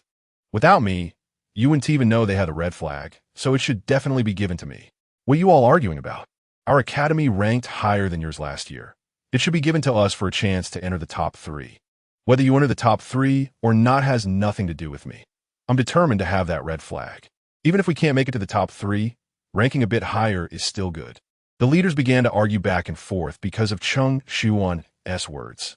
Meng Hongyun and the others looked at the suddenly changed scene, a bit bewildered. Elder, this is too funny. Didn't they discuss this beforehand? Haha. There is only one red flag, and with 40 teams. Are they going to split it among them? Cheng Shiyuan's earlier words were merely a test. She didn't expect it would actually yield results. These teams came together, but they hadn't discussed the ownership of the red flag in advance. Or rather, someone just led them here, informing them that there was a red flag, and they happened to encounter it on the way. With a common goal, their steps naturally aligned. But they hadn't considered that there could only be one final outcome, and who could truly achieve the goal would require competition. Why say so much? Let us grab the flag first. Exactly. Once we have a red flag, we can argue later. Otherwise, if they escape, it won't be good. Escape? Where could they escape to? With so many of us, I don't believe they can slip out of our grasp. Once I get the flag, I'll have 160 points. Plus the points from the first 2 rounds. Who knows? Maybe we can really aim for the top 3. Your points can't compare to ours. Don't get your hopes up. Stop arguing. Let us deal with them first. After finishing their words, the leaders temporarily halted their debate. They signaled to the other teammates behind them and all rushed toward Cheng Shiyuan and the others. Elder, you step back. We'll handle this. No matter if we can beat them, we'll give it our all. No one can take our flag. Chapter 82. The fragile little white flower, the 9 members of the Tianheng sacred sect stood protectively behind Cheng Shiyuan, their eyes fixed on the enemies in front, ready to respond to any sudden attacks. The leaders observed their movements, their gazes landing on Cheng Shiyuan, who was being shielded behind them. Look, that woman is being protected by them. She must be the weakest among them, and very likely the one they value the most. They lowered their voices. That makes sense. Let's capture her first. We can use her to exchange for the flag. These people will have to agree. If we go straight for her, they will definitely be on guard. So, let's pretend to attack these 9 first, and when they're unprepared, I'll grab that woman. All right, then she will be your responsibility. They believed they had come up with an excellent scheme, their expressions filled with smug confidence, determined to succeed. The members of Tianheng's sacred sect noticed their hesitation and wondered what they were whispering about. Everyone be careful. They may be up to something sneaky. Stay alert. These people are truly despicable, every single one of them. With so many of them, we won't be their match. Meng Hongyun was clear about the current situation, but he said, let's do our best to show the elders that we are determined to win the championship. Yes, Xiao will take first place. The atmosphere was tense, ready to explode at any moment. The leaders' eyes darkened, their hands raised high before they swung down, and the dozens of people behind them charged towards the members of Tianheng sacred sect. Sure, Qian twisted his neck. Let's see who can defeat the most opponents. Fang Tianzong. The last round has to guarantee a win for the week's meals. Wei Xinran cracked the whip, a loud crack echoing. No problem. Sheng stepped forward. This free meal is mine, for sure. Xianxia and Shen Que exchanged glances. We can't lose to these little brats. Sister, we can fight side by side again. Meng Hongyun was spirited. Let's show them the strength of Tianheng sacred sect. Dozens of people against 9. It wasn't just a difference in numbers, but a gap in overall strength. The members of Tianheng sacred sect fought recklessly, avoiding only crucial damage. They didn't care about minor injuries. If they felt they were losing too much blood, they would just pop a few pills into their mouths, not caring whether it was a blood-stopping pill or something else. They swallowed anything that could be useful. Their previously pale faces quickly regained color, leaving their enemies dumbfounded, almost forgetting to use their abilities. If strength is lacking, then rely on pills. As they fought to exhaustion, a few pills could instantly restore their vitality, making them strong again. In contrast, the dozens of people from the various academies did not have such abundant supplies of medicine. Their stamina gradually weakened, and they accumulated many wounds. This is so unfair. What kind of medicine are they using that works so quickly? I heard that a divine doctor was selling spirit medicine at the market a few days ago. They wouldn't have bought it from him, would they? That medicine cost thousands of star coins each. How much did they spend? Weren't they said to come from a trash star? Where do they get so much money? This is outrageous. They realized they couldn't keep going like this. Otherwise, they'd be dragged down by them. The enemy gradually noticed something was off and quickly changed tactics, starting to break through one by one. The leaders exchanged glances, realizing it was the right moment. One of them leaped up and headed towards Cheng Shiyuan, who stood not far away, seemingly indifferent, without any reaction, while simultaneously unleashing his ability. Cheng Shiyuan's eyes flashed. This ability level is very high, at least above level 5. However, judging by his age, he didn't seem very old. A young person with nearly level 6 or 7 abilities could not be an unknown figure. Pei Ding had introduced her to several important participants in this competition, including some renowned young geniuses, such as Lu Xinyue from the Federal Academy, Shi Yulong from the Imperial Academy, and a few others from lesser academies. She remembered their faces. Yet, she had no recollection of this person. Who was he? The ability quickly reached her, and Cheng Shiyuan raised her eyebrows, her previously calm demeanor shifting to one of panic and fear. Her legs went weak, and she fell to the ground just in time to dodge the attack. The leader responsible for capturing her landed right in front of her, looking down at her from a height. What luck! She dodged my move just like that. Cheng Shiyuan sat on the ground, looking up at him with a frightened expression. Don't come any closer. Her voice trembled. Tears brimmed in her beautiful eyes. The man was momentarily struck by her beauty, his thoughts shifting. Don't be afraid. I'm not here to kill you. His tone softened, and while his expression seemed gentle, his gaze swept over her body, growing increasingly profound. A flash of killing intent flickered in Cheng Shiyuan's eyes before she reverted to her harmless little white flower appearance. As long as you come to my side obediently and let them hand over the red flag, I can guarantee your safety. Really? Cheng Shiyuan seemed to be moved, her eyes sparkling. The man's interest intensified, his gaze becoming more unabashed. Of course, but I don't know you. How can I be sure what you're saying is true? What if you deceive me? I am Lian Jingping from Taotie-A Academy. As long as you join me, I won't let anyone else harm you. Cheng Shiyuan, Lian Jingping. That's right. What are you doing? Hurry up and capture her. The other leaders urged when they saw him hesitating. He looked at Cheng Shiyuan on the ground and slowly walked closer, bending down to help her up. Come, I won't hurt you. Before he could touch her, Cheng Shiyuan stood up on her own. She brushed off the dead leaves and dirt from her clothes, raising her eyes with an indifferent expression. No trace of the previous fear remaining. Taotie-A Academy, Lian Jingping. She looked at him. I remember Lian Jingping is just a level 3 ability user, while your ability level should be at 6 or even higher. If you're Lian Jingping, then is there an error in the committee's information? Or are you using a false identity? As her words fell, the man's expression changed. I don't know what you're talking about. But his reaction had already told Cheng Shiyuan the answer. She carefully scanned his face, her gaze stopping at his temples. So that's it. I didn't expect that even in the interstellar world, the technology for disguise hasn't improved much. Nonsense. Seeing that the situation was turning against him, the man decided to capture her first and then figure it out. In an instant, he reached out to grab her. Chapter 83. I don't like others touching me. Part 2. Cheng Shiyuan stepped back slowly, avoiding his hand. At the same time, a burst of spiritual power shot out, striking the back of his hand and eliciting a painful cry from him. Lian Jingping looked at the red mark on his hand, his eyes filled with a fierce expression. Looking for death, he cursed under his breath, no longer caring about her delicate beauty. His formidable ability transformed into a large hand, similar to Shi Feilwan's move. The crimson glow palm. It seemed that once it caught her, she would be crushed like a weak insect. Cheng Shiyuan summoned the sighing sword and suddenly thrust it forward.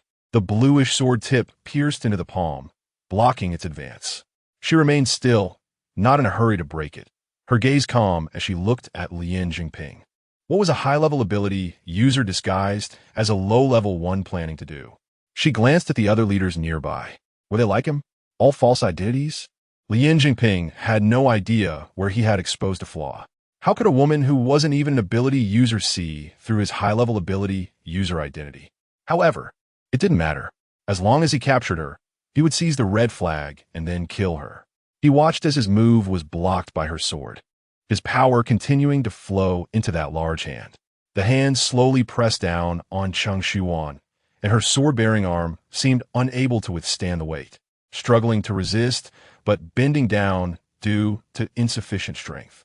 A smug smile crept onto Lian Jingping's lips. Not an ability user, yet possessing some mysterious other power. But so what? She wouldn't be his opponent. Just as he was waiting to see the scene of Cheng Shiyuan being knocked down by a single palm, he noticed her expression remained unchanged. It shouldn't be so easy to counter his move. Clearly, her arm was already struggling, yet her face should at least show a pained expression.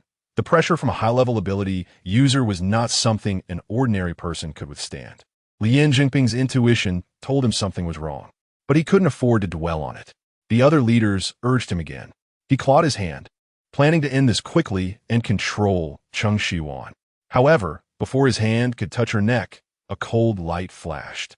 He had yet to react when his vision blurred, and blood sprayed everywhere. His claw-like hand suddenly disappeared without a trace. Lian Jingping's steps halted, his body stiffening, as if frozen like a statue in an instant. His gaze slowly drifted down.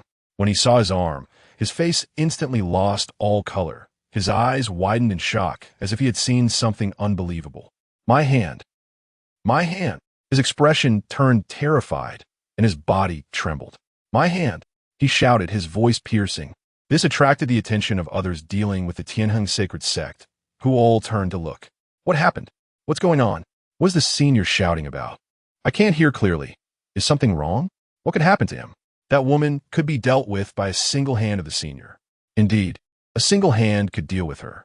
However, the consequence of that was losing a hand.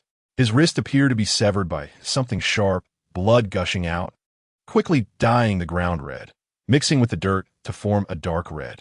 The adrenaline surging through his body dulled the pain of his severed hand, but he could clearly see the exposed white bone and flesh at the cut. The scene was gruesome, not suitable for children. Initially, the blood sprayed out in a jet, not a single drop touching Cheng Shiyuan. She waved her hand, withdrawing the barrier. The large hand, suspended in mid-air, blocked by the sighing sword, dissipated in an instant. Cheng Shiyuan sheathed her sword and glanced at the severed hand that had flown away. I don't like others touching me. Lian Jingping's eyes were bloodshot, his face flushed, forgetting about his severed hand, only thinking about killing her right now. He didn't care about the red flag anymore. He unleashed all his hidden abilities. Yet before he could touch her, they vanished like starlight, as if they had never existed. How is this possible? My abilities? Were my abilities? He looked at Cheng Shiyuan in fear. Who exactly are you? What are you? The Tianheng sacred sect, Cheng Shiyuan. The people from the Imperial Academy should have told you all. Lian Jingping trembled all over, almost unable to stand. He certainly knew she was Cheng Shiyuan. Shi Yulong from the Imperial Academy had also told them that the red flag was with her. But he hadn't said that this Cheng Shiyuan was so strong. Strong enough that even he, a level 7 ability user, couldn't exchange a single blow with her, and didn't even know how his hand had been severed. He had been deceived. No, They had all been deceived. Sure, Yulong had used them, wanting them to deplete the Tianheng sacred sect and then reap the benefits. Or perhaps he wanted to use them to probe Cheng Shiyuan's strength, to see how strong she truly was.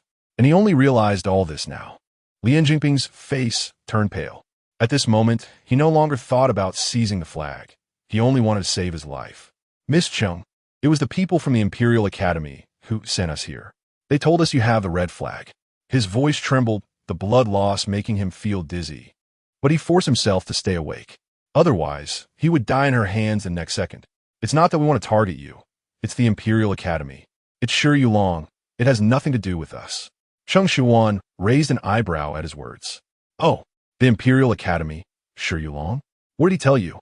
He said the red flag has been found, and it's in the hands of your Tianheng sacred sect, so anyone wanting the red flag can come to you.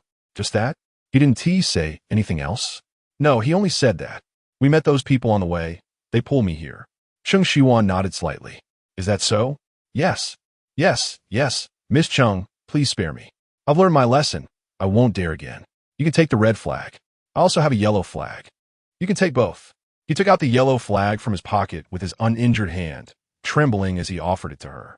Cheng Shiyuan accepted it without hesitation. You're giving this to me? You don't regret it? Without the flag, your academy won't earn any points in this third round. Lian Zhengping forced a pale smile. It's fine as long as you have it.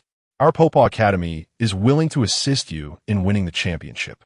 The other leaders, seeing that there hadn't been any progress on this side for a long time, ran over, only to see Lian Zhengping's tragic state. What happened to you? Your hand. Weren't you supposed to catch a woman? How did you end up like this? Lian Zhengping moved away from them, standing beside Cheng Shiyuan. Miss Cheng, our Taotie-A Academy has nothing to do with them. I hope my hand can persuade you to spare the others in our academy. Lian Zhengping, what are you saying? Didn't we agree to seize the flag together? You're actually standing with them? They came from a garbage star and offended the Imperial Academy. Chapter 84. Not quite right in the head, Lian Zhengping ignored them, stubbornly staring at Cheng Shiyuan.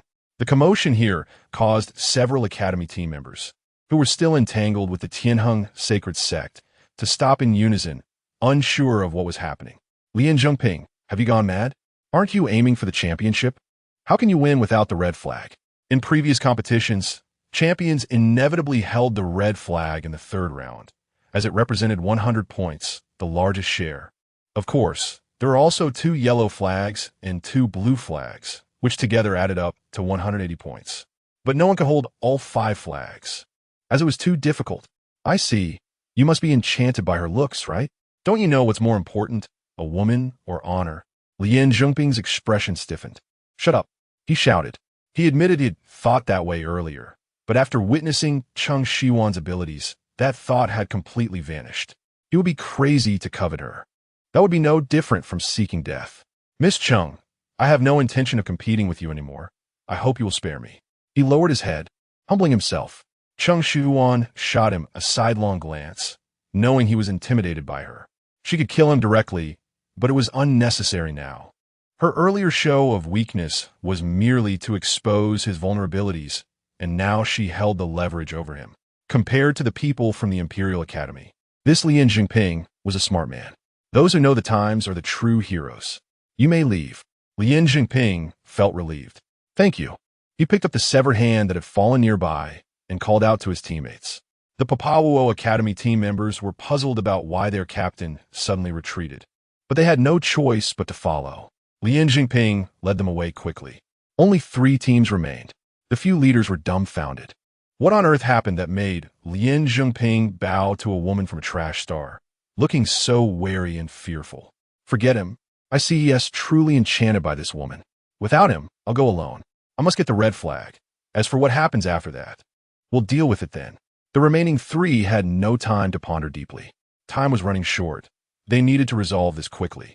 They also had to leave time for the journey back, so they couldn't waste any more time here. All right, let us go together. The image of Lian Zhengping's severed hand left a deep impression on them. They didn't choose to send just one person, but decided to attack as a group of 3.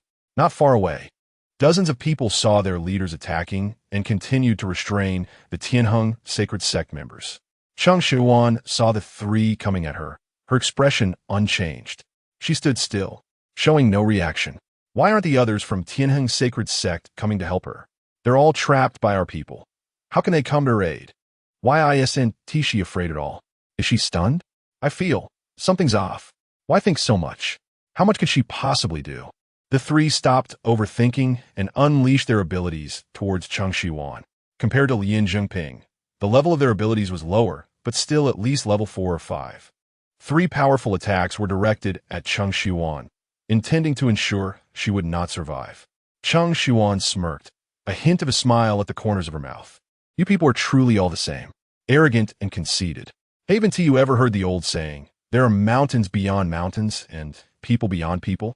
Still spouting nonsense at the brink of death. One person scoffed. I think she's scared silly. Ha ha, good looking, but not very bright.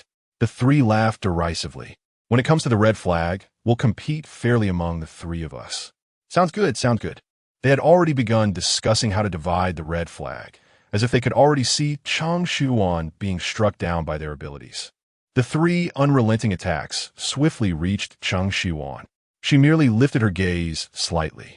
Suddenly, the leaves stopped falling, and even the wind ceased howling. The world turned incredibly quiet, as if the pause button had been pressed. An important ability of breaking through to the great ascension realm is to perceive the laws of the universe and control time and space. The 3 abilities hung in the air. The dozens of people fighting nearby were also frozen in place. In this area, it seemed like only Cheng Shiyuan was alive. She stepped sideways and slowly walked in front of the 3. In the blink of an eye, the air resumed flowing, and time began to move again. The leaves that had been suspended in mid-air fell silently to the ground.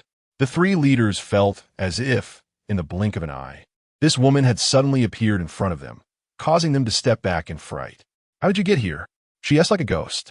What's going on? She shouldn't have been hit by our abilities. Bang, bang, bang. 3 loud bangs. The 3 abilities that had been suspended continued on their original paths, crashing violently into a tree behind them. The 3 looked over, their expressions frozen in shock. I admit she's good looking, but I don't acknowledge that she's not bright. Cheng Shiyuan chuckled lightly, her eyes devoid of warmth. As for what there are mountains beyond mountains, and people beyond people means, you'll find out soon enough. She suppressed her smile, raised her hand, and grasped the air. Ugh. Ugh. The 3 who had just been laughing and joking suddenly seemed to have their throats constricted, as if a pair of hands were tightening around their necks. Their faces visibly changed from white to red, then to blue, just as they were about to pass out from lack of oxygen. Cheng Shiyuan mercifully loosened her grip a bit. Cough, cough, cough. They began to cough violently, reaching for their necks, trying to pry away the invisible hands, but found nothing there. As they caught their breath, the pressure suddenly tightened again. This cycle repeated countless times. Finally, Cheng Shiyuan released her clenched fist, and the 3 collapsed to the ground, gasping for fresh air like near-death individuals, pleading for a chance to live. How is it? She squatted down, leisurely admiring their current predicament. Do you understand the meaning of that saying now? But they had no strength to speak, not even enough to utter a syllable. Collapsed on the ground, they didn't even have the energy to wipe away the drool trickling from their mouths. Cheng Shiyuan looked at them with disdain, stood up, and clapped her hands. Enough. You should have had enough by now. Chapter 85. Now you know. Part 2. Her voice was not loud, but it was enough for everyone present to hear. The people from the Tianheng sacred sect immediately stopped what they were doing and quickly retreated to a safe distance. The dozens of people on the opposite side turned to look at Cheng Shiyuan, and when their gazes fell upon their fallen captains, they were stunned. How could this be possible? The captain was a level 5 ability user. How could they be defeated? How did she do it? She isn't even an ability user. Captain, get up. Aren't we supposed to seize the flag? They shouted. The 3 captains were their support, their pillars, the highest level ability users in the team. Now that they had fallen, they felt like headless flies, unsure of which direction to fly in. Cough, cough. One of the leaders recovered the quickest, struggling to prop himself up from the ground, kneeling and looking up at Cheng Shiyuan's back. You, who exactly? Cough, are you? His voice was hoarse, having injured his throat. Cheng Shiyuan turned her head and glanced at him. I've answered this question many times. Tianheng sacred sect, Cheng Shiyuan. That was her identity. Tianheng Sacred Sect. I've never heard of it. When did such a strong academy appear on a garbage star? No, I should say, when did any academy appear on a garbage star? It's just a bunch of low-spirited wastes who don't even have the qualification to learn abilities. How could there be such a powerful expert? He was baffled. It doesn't matter that you haven't heard of it before. Now you know. Cheng Shiyuan waved at Meng Hongyun and the others. The 9 of them walked over to her side. She took a look at them. They all had some injuries, but nothing major. A few more pills would heal them. Although each of them was somewhat exhausted, their overall condition was acceptable. With a wave of her hand, the 3 leaders were bound tightly to a tree with spiritual ropes, unable to move. Captain, let us go. The defeat of the 3 left the others without the courage to struggle. If even the 3 captains were no match for her, how could they possibly win? They were already timid before the fight had even started. Cheng Shiyuan ignored their shouts and glanced at Meng Hongyun and the others. Let us go back. It's about time. Yes. The 9 responded and followed her lead. Stop. Don't go. Why is this rope so hard to untie? Let our captain go. A few bold individuals rushed forward to block their way. Cheng Shiyuan paused for a moment. The others silently lit a candle for these roadblockers in their hearts. However, Cheng Shiyuan didn't spare them a glance. Instead, she recalled something. Right. Let us go back and search those 3 people to see if they have flags. Since Lian Zhengping has a yellow flag, maybe these people have one too. Meng Hongyun nodded and called over Xianxia and Shiqian to walk back. The few academy members wanted to stop them, but their feet felt as if they were glued to the ground, unable to move an inch. What's going on? Why can't I move? I can't move either. It must be that woman. She's definitely behind this. Meng Hongyun and the 3 searched the 3 leaders, and indeed found a blue flag from one of them, which they handed to Cheng Shiyuan. Here, take it. She also asked Meng Hongyun to keep the yellow flag given by Lian Zhengping. Looking at the time on her light brain, there was only half an hour left until the end of the competition. Let us go. Cheng Shiyuan led them away calmly. The sounds of anger and shouting behind them startling the birds in the forest to take flight. Dingfu Mountain was a bit far from the central square if they walked. Half an hour would be just about right. But Cheng Shiyuan was too lazy to walk and directly took them flying on swords, returning to the central square in an instant. At this time, several teams had already returned and were standing in the square. She immediately spotted the Imperial Academy standing right in the middle. She raised an eyebrow slightly. As soon as Shi Feilwan saw her, she exclaimed, "Brother, how come they Shi Yulong shot her a glance?" And she quickly closed her mouth. However, the expression in her eyes was filled with disbelief and anger. They had returned completely unscathed. They had endured the attacks of several student teams without losing a single person. Before returning, Cheng Shiyuan had made sure they all took pills, and their injuries were mostly healed with just some torn clothes. Although their uniforms were ripped on the outside, the disciple robes worn underneath were completely intact. Compared to the other teams in the square, they were the cleanest and most presentable. Shi Yolong's eyes darkened, and he grew increasingly wary of them. It seemed that the strength of this Tianheng sacred sect, no, it should be said that Cheng Shiyuan's strength was even greater and more unfathomable than he had imagined. If those several academies had failed, then the flags in the hands of Tianheng sacred sect. Shi Yulong frowned. This was somewhat tricky. Cheng Shiyuan brought them to an empty space, waiting for the competition time to end. On the high platform, the witnesses had not yet arrived, and she did not see Pei Ding's figure. She opened her light brain and sent a message to Pei Ding. Forgot to ask, besides the opportunity to enter the military as a commander, what other rewards are there for the champion of the competition? She didn't care about being a commander. She hoped there would be some material rewards. Pei Ding replied quickly. There is. What is it? It's a secret for now. You'll find out later. Come on, just tell me. After all, the champion is ours. So sure? So confident? Of course. Although I didn't come for the championship at first. It's going so smoothly that I will become the champion. The rewards will also be for us. So you might as well let me in on a bit of the news. You'll know when the award ceremony comes. I can only say that this prize is something you will like. Cheng Shiyuan was taken aback. Something she would like? How did Pei Ding know what she would like? A few minutes later, the competition time ended. In the central square, there were only 5 academy teams present. Whereas everyone else, had they not had time to return? This was truly unprecedented. Last year, only one team hadn't made it back. Not returning was not a good thing. Their competition results would be lost, and we would have lost several competitors. That said, I still feel something strange. I heard that Bapawo Academy withdrew from the competition voluntarily. Weren't they quite strong this year? Why did they withdraw? The leader was seriously injured. His arm was broken, and he looked terrible. As soon as he returned, he withdrew from the competition and went straight to the hospital for emergency treatment. A broken arm? Who was so ruthless? I don't know. He probably offended someone badly. Otherwise, it wouldn't usually be this severe. TSK. Good thing we came back early. Bam! A heavy sound echoed as several witnesses walked out and took their seats on the high platform. Chapter 86. The Heavenly Balance Sacred Sect Champion. The third round of the competition has ended. The staff announced loudly. Now, we will proceed with the score tally. Subiyue was somewhat surprised. They really didn't waste any time at all.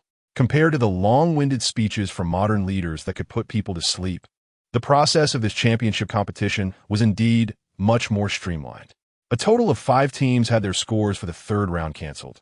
Papawo Academy voluntarily withdrew, while Abano Academy, Longti Academy, Hongya Academy, and Huachuahon Academy failed to return to the central square on time, resulting in automatic cancellation of their scores. In the end, the scores for the third round were determined based on the performance of the teams from the Federal Academy, Empire Academy, Star Luo Academy, Viba Huat Academy, and Heavenly Balance Sacred Sect. As the announcement concluded, images appeared on the electronic screen above the platform. The names of these 5 academies were lined up side by side, with numbers scrolling in the boxes below. The audience watched nervously. The others from the Heavenly Balance Sacred Sect were also wide-eyed, afraid to miss the moment when the scores were revealed. Only Cheng Shiyuan casually took out a small porcelain bottle from her space ring, poured out a candy, and tossed it in her mouth. The sweetness spread in her mouth, and she happily squinted her eyes. On the platform, Pei Ding glanced at her expression, his gaze flickering before he discreetly turned back to the electronic screen. The speed of the scrolling numbers gradually slowed down, and the first digit stopped. 0? How could it be 0? This is the hundreds place. Didn't the Federal Academy get a red flag? The Empire Academy also has 0. Both of them didn't get a red flag. Who took it then? Could it be one of the other 3? That's impossible. The strength of the competitors from the Federal and Empire Academies this year was quite strong. How could they not even get a red flag? It seems that the championship might fall to someone else this time. Not necessarily. This is just the score for the third round. There are still the scores from the first 2 rounds. The Federal and Empire Academies had decent scores in the first 2 rounds. This year's dark horses really are many. I've never heard of Star Luo Academy before, and that Heavenly Balance Sacred Sect is even more surprising, coming from a garbage planet. I think even if they are dark horses, they can't possibly surpass the Federal and Empire Academies. These 2 old prestigious schools are not to be underestimated. If they really lose the championship position, the standings of these 2 universities are going to change. Wait, their essay won the hundreds place. Oh my god, the Heavenly Balance Sacred Sect actually has over 100 points. How is that possible? The red flags are actually in their hands. Am I seeing things, or is the screen broken? Is it really not wrong? On the big screen, the boxes below the Federal Academy, Empire Academy, Star Luo Academy, and Viba Hua Academy all had 0 in the hundreds place, while the last place. The 4 characters of Heavenly Balance Sacred Sect had a 1 below it. The central square erupted into an uproar. The audience, who had gathered to watch the results, began to discuss in surprise, and more gazes fell upon the Heavenly Balance Sacred Sect group. The several witnesses on the platform were also astonished by this result, exchanging glances, clearly unable to believe it. Quiet. Staff maintained order. The crowd gradually quieted down. The numbers on the screen continued to scroll. The 10s place slowed down. The 10s places of Star Luo Academy and Viba Hua Academy were both 0. The result was already evident. These 2 academies did not capture a single flag, resulting in a score of 0 for the third round. The 10s place for the Federal Academy was 3, and for the Empire Academy, it was 6. One had 30, the other 60. The 10s place for the Heavenly Balance Sacred Sect was 9. 190. The square instantly erupted into noise. This can't be true. 190. The Heavenly Balance Sacred Sect actually captured 3 flags. No team has ever captured 3 flags before. How do they do it? Are they really from a garbage planet? Are they really not superhumans? The gap is too wide. Even if the Federal Academy and Empire Academy had high scores in the first 2 rounds, it should be very difficult to turn the situation around now. They are over 100 points behind. There's no way to make that up. I say, having a new champion emerge isn't bad. It's always been a tug-of-war between the Federal and Empire Academies. That's just not interesting. Ha. This championship is the most interesting one I've ever seen. The scores for the 3rd round finally came out. Heavenly Balance, Sacred Sect, 190, Empire Academy 60, Federal Academy 30. Adding the scores from the first 2 rounds, the Empire Academy and Federal Academy could not change their loss of the championship position. Now I announce that the champion of the 68th Interstellar Academy Championship is the Heavenly Balance Sacred Sect. The runner-up is the Empire Academy, and the 3rd place is the Federal Academy. Please invite the representatives of the 3 Academy teams to the stage to receive their awards. We are the champions. We really won the championship. I am no longer the worthless person that people look down on. I am the champion who defeated so many academies. Boo-hoo. I want to cry. We're the champions. Several new disciples hugged and cried. Yingqiao and Cheng Shiyuan, 2 kids, happily clapped their hands and jumped around. Meng Hongyun, Shi Qian, and Xianxia, Xing Qi were slightly more composed, but they couldn't hide their smiles. Elder, please go up to receive the award. Yes, Elder, go receive the award quickly. Cheng Shiyuan raised her eyebrows. Me? You don't want to take such a good opportunity to show yourselves in front of everyone? Elder, without you, we wouldn't have been able to win the championship this time. This award is definitely for you to receive. Fang Tianzong was right. It should be you, Elder. Cheng Shiyuan scanned them and nodded. Fine, I'll go. She wanted to see what kind of mysterious gift Pei Ding was talking about for the champion. She walked towards the platform. The Empire Academy sent Lu Xinyue, and the Federal Academy sent Shi Yulong. The 2 walked quickly, while Su Biyue walked leisurely behind. Stepping up the stairs, staff brought over beautifully crafted trophies and a bouquet of flowers and handed them to each of them. Su Biyue slightly nodded and received them with both hands. The champion of this championship not only has the opportunity to join the Federal Army as a commander, but the highest commander has also specially prepared a gift for the champion team. After the staff finished speaking, they looked towards Pei Ding. Cheng Shiyuan's gaze fell on him. Even though it had only been a few days since they last met, he still had that familiar face, but his expression seemed to have changed slightly. He appeared somewhat aloof, but upon closer inspection, a hint of warmth could be seen in his eyes. He stepped forward 2 paces and stood in front of Cheng Shiyuan. Heavenly Balance Sacred Sect, congratulations to you. Thank you. Cheng Shiyuan politely responded, silently adding in her heart, you too. Chapter 87. Worried about others? Second update. He returned to the place that rightfully belonged to him. Yet, he remained a disciple of the Tianheng Holy Sect. This honor belonged to them, and also to him. On the high platform, under the gaze of the crowd, his eyes were deep, focused solely on the figure before him. Perhaps he had been silent for too long, prompting a staff member to remind him. Pei Ding took something out from his pocket. It was a familiar metallic texture, but its shape was different from the mech they had bought at the free market. It was a small sword-like object, resting in his palm, somewhat resembling her size sword. This is an additional reward for the champion team, a mech I personally crafted. It can defend against level 6 powers and also has offensive capabilities. You can give it a try. Cheng Shiyuan was surprised at his words and looked up at him. You crafted this? He was actually a mech master. Everyone knew that the highest commander of the Federation was a high-level mech master. Standing beside Pei Ding, Pei Mingda spoke up. Past champions of the competition have never had you personally forge a mech for them. This year's champion is truly lucky to receive a high-level mech crafted by Commander Pei himself. Little girl, you'll be envied by many. Very few people get a mech personally crafted and given by Commander Pei. Pei Mingda's gaze fell on Cheng Shiyuan. His intuition told him that this young girl from the Tianheng Holy Sect seemed to have a different relationship with Pei Ding, yet neither of them seemed to show it. The fact that Pei Ding voluntarily offered a mech was enough to raise his suspicions. A flicker of light danced in his eyes as he began to calculate. Cheng Shiyuan glanced at him, then quickly turned away. She took the mech from Pei Ding's hand.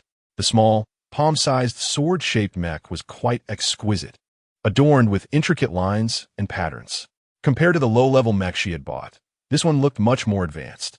If one didn't know, they might mistake it for just a trinket instead of a mech. Thank you. Cheng Shiyuan did not try out the mech right there. After receiving the trophy and the prize, she walked off the stage under the guidance of the staff. Afterwards, Pei Ding, as the highest commander, said a few words and announced the official conclusion of the 67th Interstellar Academy competition. After 3 days of competition, it finally came to an end. However, the struggles outside of the competition seemed to have just begun. Elder, the competition is over. Should we head back right away? I miss my sister. I wonder how she is doing in the sect. Wei Xinran expressed her longing. Since the competition is over, what are we still doing here? We have no place to stay besides the hotel. I miss my bed. I just can't get used to the hotel bed. You're picky now. Back in the village. You live like this, and now in the sect, it's so much better. That was then, this is now. People must have pursuits, right? Ha ha ha. A group of them happily walked out of the square. The eyes of several academy teams behind them fell on them in unison. What kind of mysterious power do they have? They aren't even ability users, yet they managed to defeat us and win the championship. It clearly resembles abilities, but it's not exactly abilities. Could it be a new energy discovered on the garbage star? Do you know why the garbage star is called the garbage star? Besides those waste materials, it's also because it's barren, with only deadly ores and nutrient-poor land. How could there be any new energy? Then what about them? Could such powerful people really just appear out of nowhere? How strange. From the beginning of the competition until now, the speculation and curiosity about the Tianheng Holy Sect had grown heavier. The mysteries surrounding them attracted countless people eager to unravel them. Brother, the competition is over. Are we just going to let them go? If they return to the garbage star, it would be too easy for them. Sure, Failwan was very unwilling. The championship that should have been ours was taken by them. Once our family and the academy find out, they will surely take the opportunity to mock us. Shut up. Shi Yulong was also well aware of what she was saying. But right now, he couldn't kill Cheng Shiyuan. Those from the Tianheng Holy Sect were all protected by Cheng Shiyuan, leaving him with no opportunity to act. Sure, Failwan's eyes turned red at his reprimand. Brother, you never used to scold me like this. She had never been treated this way before. Shi Yulong pinched the bridge of his nose, suppressing his anger. All right, I'll handle the matter with the Tianheng Holy Sect. Really, brother, you must make that Cheng Shiyuan suffer a bit. You can't let her off so easily. Sure, Failwan's expression was fierce. She made me lose face. It can't just end like this. I know. The Imperial Academy's team quickly left, and the Federal Academy followed closely behind. Qi Mufeng had overheard Shi Failwan and Shi Yolong's conversation. She really knows how to make enemies. How many people would be willing to stand up for her after such a match? So, worried about her? You are her defeated opponent. Don't you want to kill her to relieve your resentment? Besides, her Tianheng Holy Sect took the championship, which should have been ours. Qi Mufeng shook off the hand that had been placed on his shoulder. Do you think I'm like those bandits from the Imperial Academy? Always fighting and killing. Wanting to kill someone just because they don't agree with you? I lost to her, but I lost willingly. What made me less skilled? She really is formidable. Even against a senior sister, there's no chance of winning. Senior sister is a level 5 ability user. She can't defeat Cheng Shiyuan? That's impossible. How is that impossible? Do you think those academies that didn't come are doing fine? The Imperial Academy instigated them to find trouble with the Tianheng Holy Sect, and they haven't returned yet. They've probably been dealt with quite harshly. Qi Mufeng clicked his tongue. Fortunately, we were smart and didn't get involved in their conflict. Otherwise, we wouldn't even get third place. Hey, why are you boosting others' confidence while diminishing your own? Senior sister, you tell him. He must be wrong. The Federal Academy team looked at Lu Xinyue. She paused, stopping in her tracks. Her gaze fell on the group from the Tianheng Holy Sect that had already walked far away, focusing on the slender figure at the front. Qi Mufeng was right. If she faced Cheng Shiyuan, she wouldn't win either. You see, I told you, but you still don't believe it. We must acknowledge others' excellence and strengths, and clearly understand our own abilities and position. Don't be blindly arrogant like the Imperial Academy, seeking death. Thinking about the conversation she had just overheard between Shi Yulong and Shi Failwan, Qi Mufeng felt it was necessary to remind Cheng Shiyuan. I have something to attend to, so I'll leave first. You all head back to the academy. He said this and quickly ran away. Hey, where are you going? The people beside him tried to stop him, but didn't catch even a corner of his clothing. I also have something to take care of, so you lead them back to the academy. Xianxia threw out a sentence and walked away slowly. The remaining people were left in confusion. What on earth were they all going to do? Chapter 88. Do you sell mechs? Cheng Shiyuan was stopped in the hotel lobby by Qi Mufeng and Xianxia. She let the others go upstairs to rest first, planning to have a good meal at Songming's shop in the evening. Are you looking for me for something?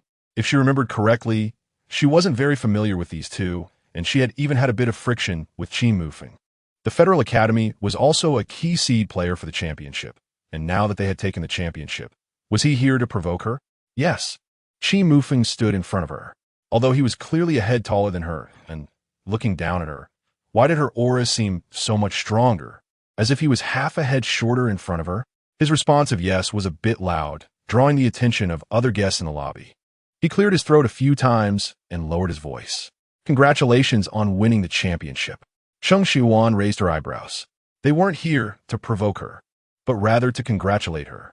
She chuckled. Compared to the people from the Imperial Academy, those from the Federal Academy were indeed a bit more endearing. Thank you. Qi Mufeng. I didn't expect you guys to be quite capable. I underestimated you from the beginning. From childhood. The notion that everyone from the garbage star was worthless had been deeply ingrained, and he had always believed that. It was a deeply rooted idea that no one had changed. But today, the Tianheng Holy Sect had slapped everyone in the face with their strength.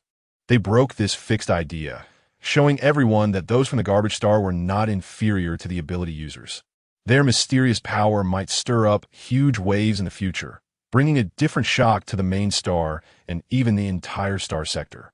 Cheng Shiyuan listened to his words and saw the awkward expression on his face, gladly accepting his praise.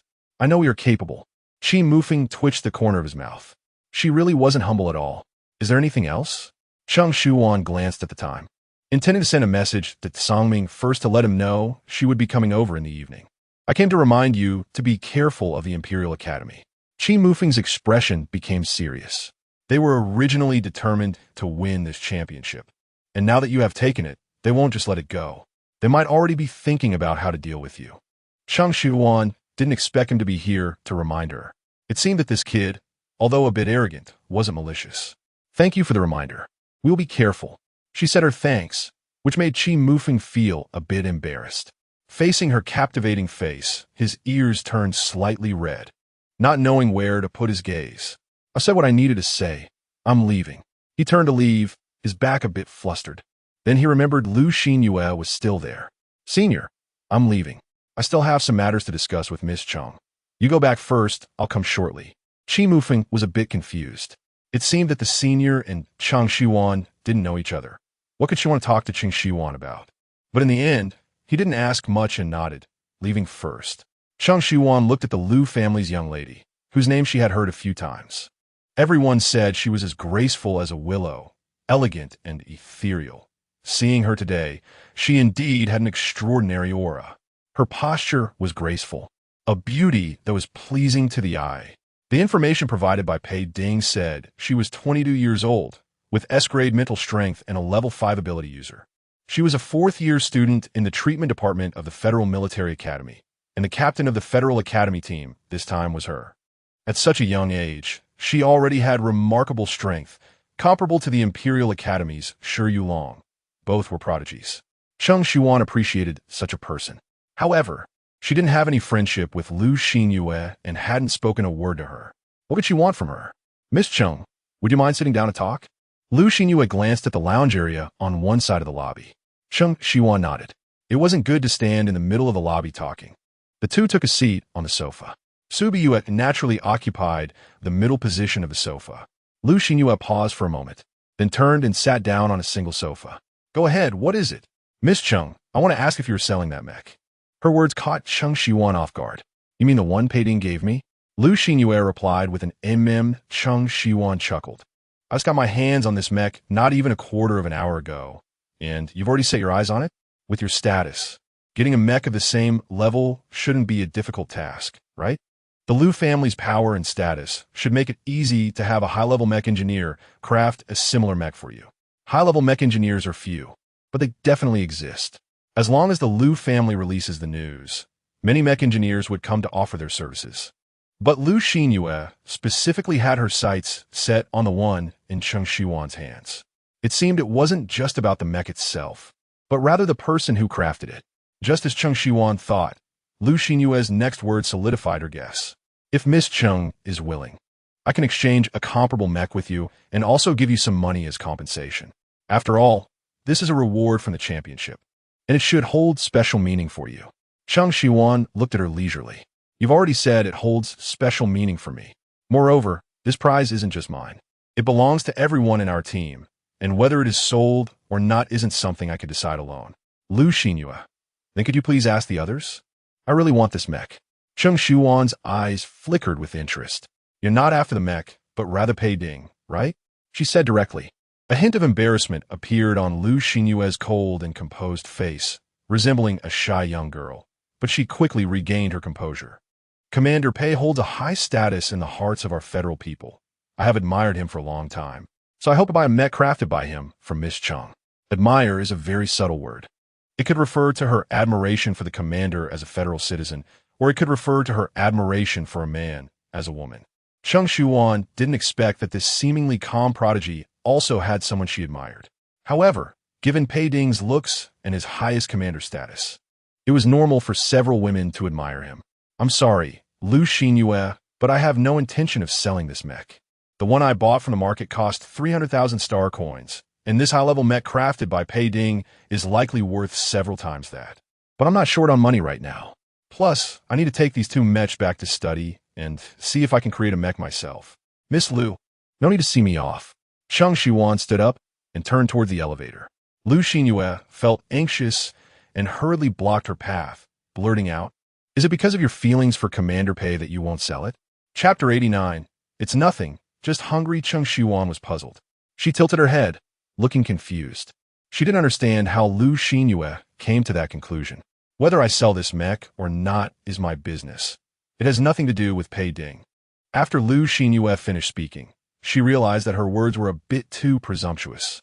However, her woman's intuition made her vaguely sense the subtle atmosphere between Cheng Shiyuan and Pei Ding while receiving the award on stage. Moreover, from her position, she could see Pei Ding's expression clearly. It was a look she had never seen on his face before, soft and completely non-aggressive. Perhaps even he himself was unaware of how enviable his gaze on Cheng Shiyuan was. You and Commander Pei know each other, right? It was not a question, but a statement. Cheng Shiyuan had just felt a bit of admiration for her. Now that admiration had completely vanished. Why would such an outstanding woman focus her attention on a man? And to come to her and say those vague words for the sake of a man. What does it matter whether they know each other or not? Her eyes turned cold, the curve of her lips tightening, holding the sword-shaped mech in her hand. No matter who forged it or to whom it once belonged. This thing is mine now. If I want to sell it, I will. If I don't, I won't. It has nothing to do with anyone else. If you have a habit of collecting Pei Ding's things, then go look for something else. Don't come to me with ideas about this one. After saying that, she put away the mech and strode away. Liu Xinyu opened her mouth to call her back, but ultimately didn't say anything. Just now, she had indeed gone a bit too far. She watched Cheng Shiyuan's retreating figure, her hands clenched in her sleeves, and her gaze darkened. What exactly is the relationship between Cheng Shiyuan and Pei Ding? Back in her room, Cheng Shiyuan threw the mech on the bed and stared at it for a long time. She still felt a bit angry. Attracting trouble and bringing it to my head is really annoying. She curled her lips and no longer glanced at the mech. Turning around, she went into the bathroom. After spending a day in the mountains, she was covered in dust and needed a shower before dinner. In the evening, Cheng Shiyuan took them to the restaurant opened by Tsongming. As they arrived at the door, they saw Tsongming already waiting for them. Wow, what a privilege to have Teacher Tsong personally greet us at the door, she teased. Of course, this is the treatment reserved for the champion of the competition. Ordinary people wouldn't even get to see my face. So tonight's dinner, Tsongming saw the mischievous smile on her face and sighed helplessly. I will treat you. It's only right for me to host the championship celebration. He put his arm around Cheng Shiyuan's shoulder and walked inside. Moreover, you're my shareholder. I must treat you to a meal. Good, this might not just be one meal. Cheng Shiyuan chuckled and waved to signal the others to follow. If you want to eat, just come. How could I possibly kick you out? Later, I'll have someone record a message for you. As long as you come, I guarantee no one will stop you, and you can leave after you've eaten your fill. Then I won't hold back. The group chatted and laughed as they entered the restaurant, while a shadow flashed in the darkness across the street. In the highest commander's office, Boss Yin Jiang had received news and came to report. Pei Ding was focused on his holographic computer, not looking up as he replied. His expression was puzzled. You said they should be back at the hotel by now, so they should have seen the message I sent her, right? Yin Jiang, are you referring to Miss Cheng? Yes, it's been almost 3 minutes since I sent her the message, and she hasn't replied. Do you think she fell asleep because she's tired and didn't see it? Boss. Yin Jiang's expression was somewhat complicated. Miss Cheng should not be asleep. You can take a look at what I sent you. Pei Ding raised his eyebrows, thinking he was sending work-related documents. But when he opened it, his expression darkened. Boss, Miss Cheng should be out having dinner with them, so she didn't see your message. There was something else Yin Jiang didn't say, that Miss Cheng was currently with other people, and she might not have thought of the boss at that moment. Pei Ding's gaze fell on the photo of the man with his arm around Cheng Shiyuan's shoulder. Is that Song Ming? Yes, boss. He is the Song Ming I mentioned to you from the Federal Academy last time. It seems that the relationship between Song Ming and Miss Cheng is not just a simple acquaintance. It looks like Miss Cheng is very close and trusts him. Yin Jiang's voice got quieter as he continued, watching Pei Ding's face darken little by little. He wondered if he shouldn't have sent these photos to the boss. But the boss had asked him to keep an eye on Song Ming. Pei Ding suddenly stood up. Boss, where are you going? He grabbed his coat, quickly walking out of the office. Going to eat. Yin Jiang, didn't you say you weren't hungry? As Pei Ding stepped out of the office, he ran into one of his subordinates. Commander Pei, Miss Liu is waiting for you outside. She said she wants to talk to you about the competition at the Federal Academy. Pei Ding paused. Miss Liu Xianxia? Yes. Miss Liu is waiting for you in the lobby. Tell her to go back. If she wants to discuss work, she should remember to make an appointment in advance. His expression was indifferent as he brushed past his subordinate and quickly walked away. Yin Jiang patted his subordinate's shoulder. What's wrong with Commander Pei? He looks like he's in a bad mood. Although he never smiled much, he didn't look this frightening before. It's nothing, just hungry. Yin Jiang said, You let Miss Liu go back. Have her make an appointment to come tomorrow. The subordinate nodded. Okay. He watched Pei Ding's departing figure, mumbling to himself. Being hungry can indeed put one in a bad mood. In the lobby, Liu Xinyu saw the staff member who went to report returning and quickly stood up. Is he in the office? I can go over myself. After saying that, she hurriedly walked out. The staff member stopped her. Miss Liu, Commander Pei is not in the office. Not in? Where'd he go? Wasn't he just here? He just went out, saying he was hungry. He should have gone to eat. Liu Xinyu was anxious, not having time to say anything before running out. The staff member was left bewildered by her hasty demeanor. Why is everyone in such a rush? Liu Xinyu ran to the entrance of the federal headquarters and just saw Pei Ding getting into a car. Pei! She was about to call him. With a bang, the car door closed and it sped away. She swallowed the remaining word, her expression gradually falling into despondency. Hungry. It's already past mealtime. Is he going to find Cheng Shiyuan? Her hands clenched at her sides. She steadied her heart, got into her car, and said to the driver, Follow Commander Pei's car. Chapter 90. Extra envious in the restaurant's private room. The air was filled with the aroma of food and the warmth of the bustling atmosphere. The children from the Tianheng sacred sect were already starving after a whole day's activities, which included fighting and arguing, and their energy was nearly exhausted.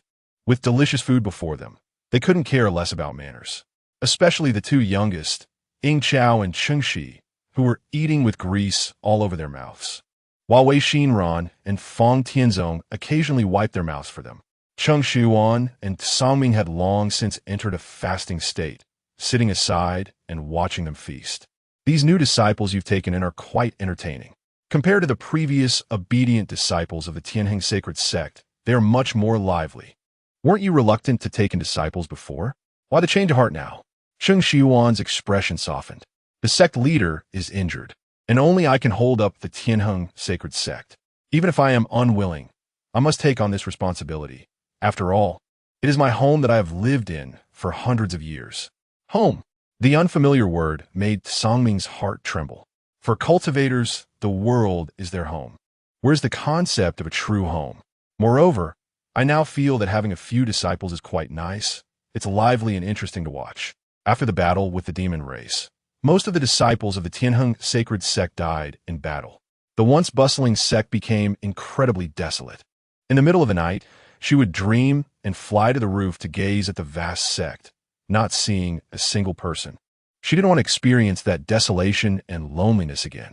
I used to dislike being constrained and loved freedom. That was because I knew I had a place to return to where everyone from the Tianheng sacred sect was, and I could see them whenever I wanted. Cheng Shiyuan's eyes darkened, but later they were no longer there, all gone. That day, she lifted the ban and used the tribulation lightning from her ascension to resist the demon army, intending to perish together with them. She had suppressed her cultivation at the great ascension stage for too long and knew very well that once she lifted the ban and ascended, the tribulation lightning would be extraordinary. The purple gold lightning that day completely exceeded her expectations, as if the heavens wanted to destroy her. Indeed, forcibly suppressing one's cultivation is an act against the heavens. Moreover, she had suppressed it for 100 years. She thought she could deceive the heavens, but the heavenly path was clear as day. She thought she could perish together, but instead, she ascended to the interstellar world, bringing the Tianheng sacred sect with her. I believe this is an opportunity for the Tianheng sacred sect, as well as for me. Songming had seen her spirited and radiant self, but had never seen her so desolate and disheartened, as if she were about to shatter. His heart tightened. Before he could process what was happening, his hand had already gently touched her head, as if to comfort her. Cheng Shiyuan was taken aback. She raised her eyes to look at him, her expression full of astonishment. Even without saying anything, her eyes clearly asked, "What are you doing?" Songming, realizing belatedly, had no idea why he made that gesture and was about to retract his hand. Suddenly, the private room door swung open. Pei Ding entered and saw Cheng Shiyuan and Songming staring at each other, with Songming's hand still resting on her head. His gaze darkened, and a fleeting shadow passed through his eyes. Cheng Shiyuan turned to look, and Songming instinctively withdrew his hand. The soft texture of her hair seemed to linger in his palm, and his fingers curled slightly. "What are you doing here?" Cheng Shiyuan asked.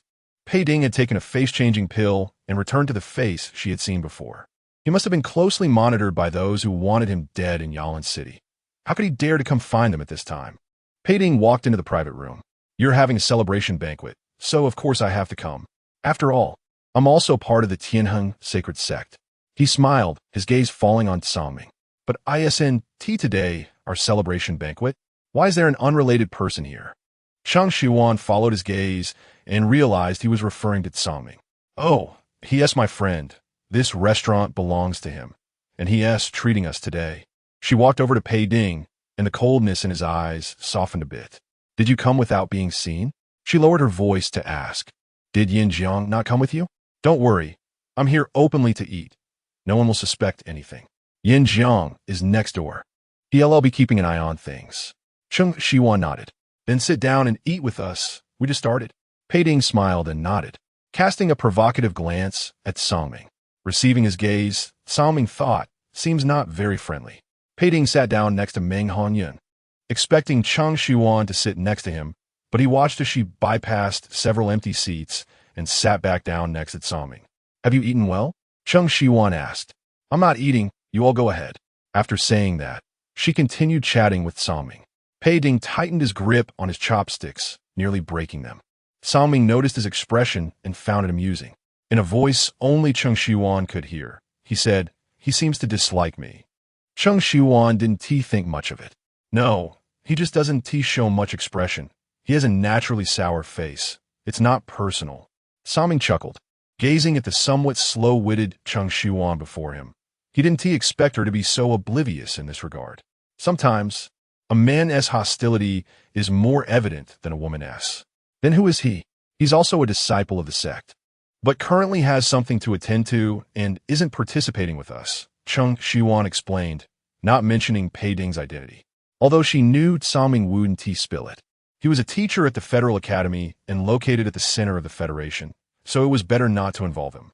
She hadn't invited Pei Ding to the celebration banquet today either, worried that if he came, it might increase the risk of exposure and put him in more danger.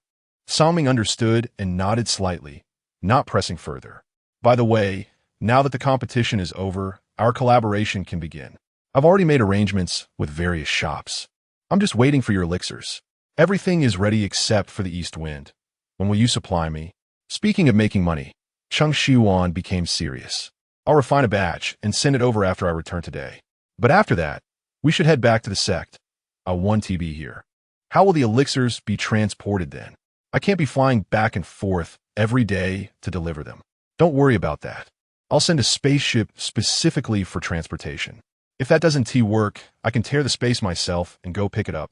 Cheng Shiyuan's eyes widened. Are you crazy? Tearing space requires a vast amount of spiritual power. It's unnecessary for just an elixir. A spaceship will suffice. Songming chuckled lightly. You really believe that? Cheng Shiyuan, you're more naive than I imagined. Well, Song the Great Beauty, your tricks are getting better and better. Even I was fooled. The two of them joked around. No one noticed the slight sound of chopsticks clinking in Pei Ding's hand, as a crack slowly spread along the entire length of the chopsticks. Chapter 91, Such a Relationship, second update, Pei. Shen Que, why aren't you eating? Aren't you hungry? Meng Hanya noticed he wasn't touching his chopsticks and asked. Pei Ding forced a smile. Letting go, the chopsticks in his hand broke into several pieces and fell onto the table. The quality of the chopsticks here isn't very good. I need to change to another pair. The others, who were focused on eating, looked up at his words and then glanced at the chopsticks in their own hands. Ours seem fine. Maybe yours are just an exception. These wooden ones should be quite sturdy. I'll call the waiter over to bring you a new pair.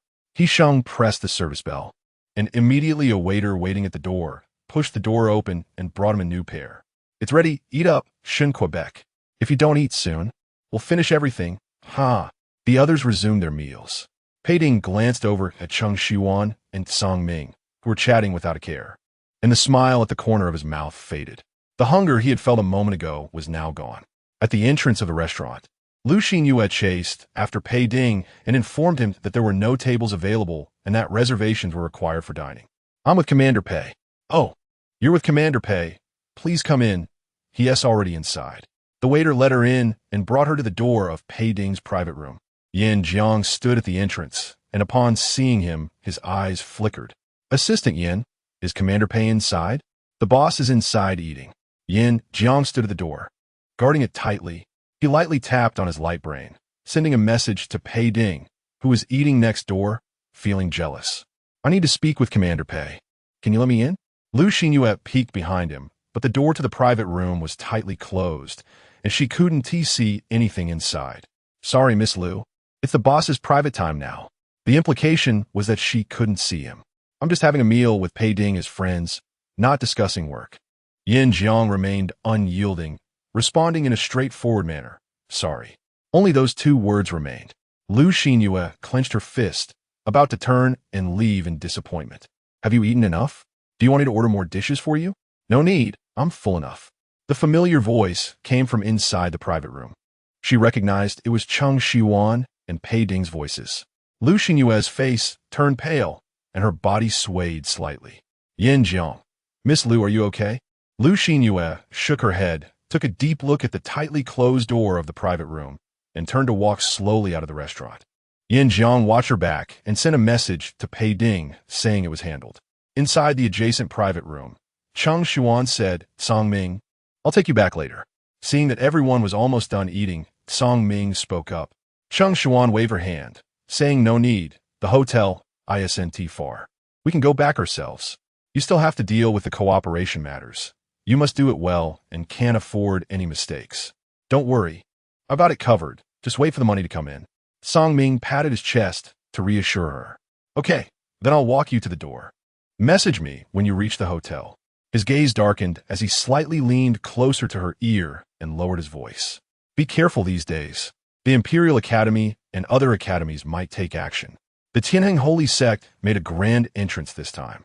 The Imperial Academy and several other academies that she dealt with 1T let it go so easily.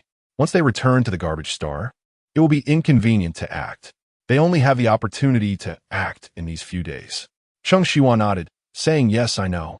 Song Ming was well aware that her strength surpassed his, more than enough to handle a few petty characters.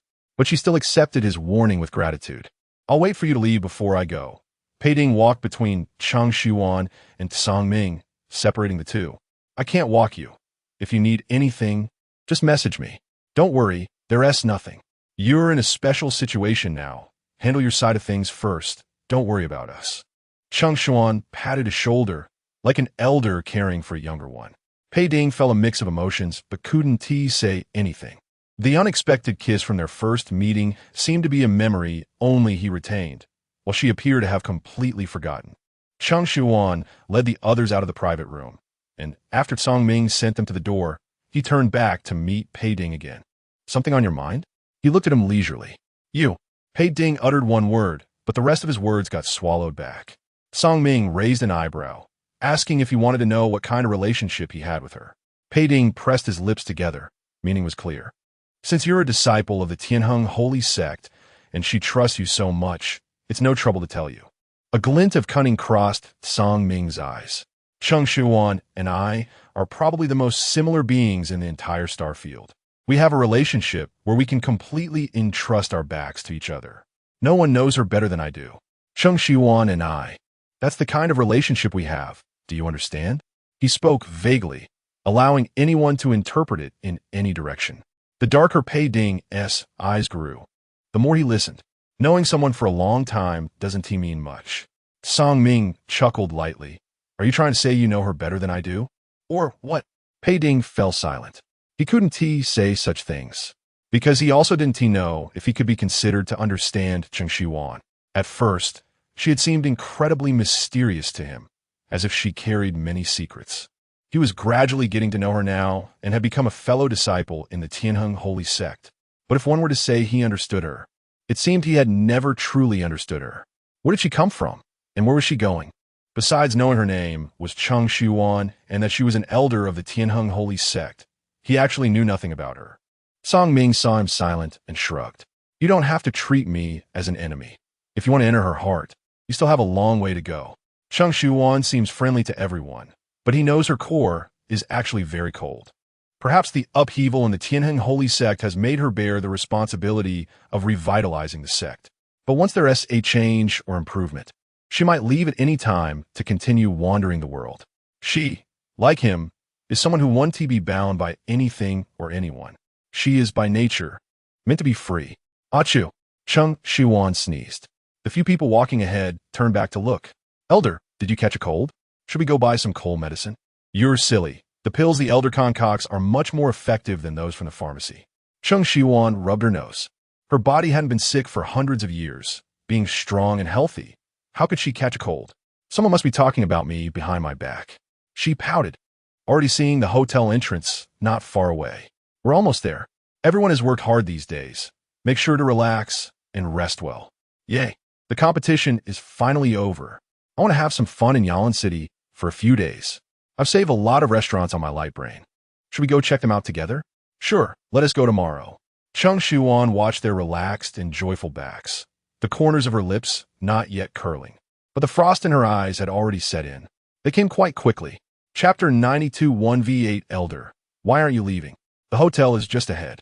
Shi Qian, who was in front, noticed that Cheng Shiyuan had not followed and turned to ask. Cheng Shiyuan concealed her unusual expression and returned to her usual indifference. You all go back first. I forgot that I still have something to discuss with Song Ming. She beckoned to Xianxia, who quickly walked up to her. Cheng Shiyuan lowered her voice. After you go back, everyone should stay in one room. If I'm not back, don't go out, understand? Yes. Xianxia immediately understood and replied solemnly. You don't need to tell them. It will cause unnecessary panic. If there is any situation, inform me using the communication talisman. Got it, Elder. Cheng Shiyuan watched them enter the hotel. The warmth in her gaze vanished, and her eyes turned cold. It was as if she hadn't noticed anything, and she turned to walk back. However, she did not head towards the Songming restaurant, but casually walked to the central square. The square, which had been bustling with people during the day, was now dark, with only a few streetlights casting cold white light along the road. The moment she stepped into the square, her clothes rustled in the wind, and a strange gust swept through the silent night. In an instant, several shadows appeared around her. Cheng Shiyuan glanced around. 1, 2, 3, 7, 8. She chuckled. 8 high-level ability users. I really don't know if he underestimates me or overestimates himself. The 8 ability users exchanged glances upon hearing her still joking. The young master said this woman was not simple, and now it was indeed evident, despite being surrounded. She showed no signs of panic or fear. Even though they had some doubts in their hearts, they still had to complete the task given by the young master. You are Cheng Shiyuan? One of them asked. Don't you know whether I am Cheng Shiyuan? Shouldn't you understand the information about your target before coming here? Why ask me directly? Cheng Shiyuan pouted. The assassins in this galaxy are so unprofessional. I really don't know how they find people. Sharp-tongued. Thank you for the compliment. My teeth are indeed quite nice, and my eloquence is not bad either. Cheng Shiyuan responded cheerfully, further igniting the anger of the 8 ability users. Still being stubborn when death is imminent. No wonder you've offended the wrong person. One of the ability users said, looking at her as if she were a dead person. Cheng Shiyuan put her hands on her hips, looking quite helpless. Do you assassins always talk so much before you make a move? Don't you know that too much talking leads to mistakes? Can you just get on with it? I'm exhausted and want to go back to sleep early. Who told you we are assassins? Someone retorted. Old 6. Then aren't we originally not assassins? It was already embarrassing for a prestigious guest expert to come to kill a little girl without any abilities. And now to be called a lowly assassin was even more unacceptable. Not assassins? What you're doing now is exactly what assassins do. Isn't there a difference? Cheng Shiyuan tilted her head. In this day and age, even assassins are looked down upon? Of course there's a difference. We are. Old 6, are you stupid? Why are you wasting so much time talking to her? Hurry up and make your move so we can report back. Oh, so I go. The ability user called Old 6 pointed at himself. Don't say, there's a bit of a naive charm. You alone are enough. I really don't know why the young master sent all 8 of us here for this. It's not even a good show. Hurry up. I have a drama to catch up on. Old 6 nodded. All right, then I'll go. He approached Cheng Shiyuan, rolling up his sleeves. Little girl, don't be afraid. I promise it will be quick and painless. Cheng Shiyuan. So should I thank you? No need to be polite. It's what I should do. Just learn to be smarter in your next life, and don't provoke the wrong people. Be more low-key. But I just don't know what being low-key is. Cheng Shiyuan sneered. People only live once. Why should I make myself feel constrained? I always repay grudges with grudges and revenge with revenge. Don't leave today's grudge for tomorrow. The main goal is to avoid adding to my troubles. Hearing her words, Old 6 actually thought she made sense. Indeed, I think it should be this way. Old 6, what are you doing, chatting? The others shouted angrily, waking him up. Even though I feel a connection with you. Who am I to disobey orders? If there's a chance, maybe in the next life we can be friends.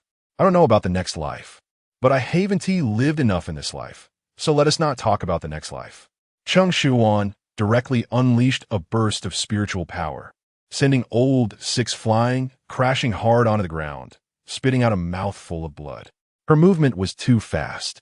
The others didn't react in time and only saw Old 6, who had just stood in front of her, now lying before them, unsure if he was dead or alive. What happened? Could it be that she is really as formidable as the young master said? Stop talking nonsense. Let us go together. Cheng Shiyuan rubbed her wrist and looked up lightly. One by one is such a waste of time. All right. It seems she thought of something. You don't need to beg for mercy or try to negotiate with me. Remember that. What are you talking about? The other 7 ability users didn't understand. And Old 6 looked uneasy. We need to resolve her quickly.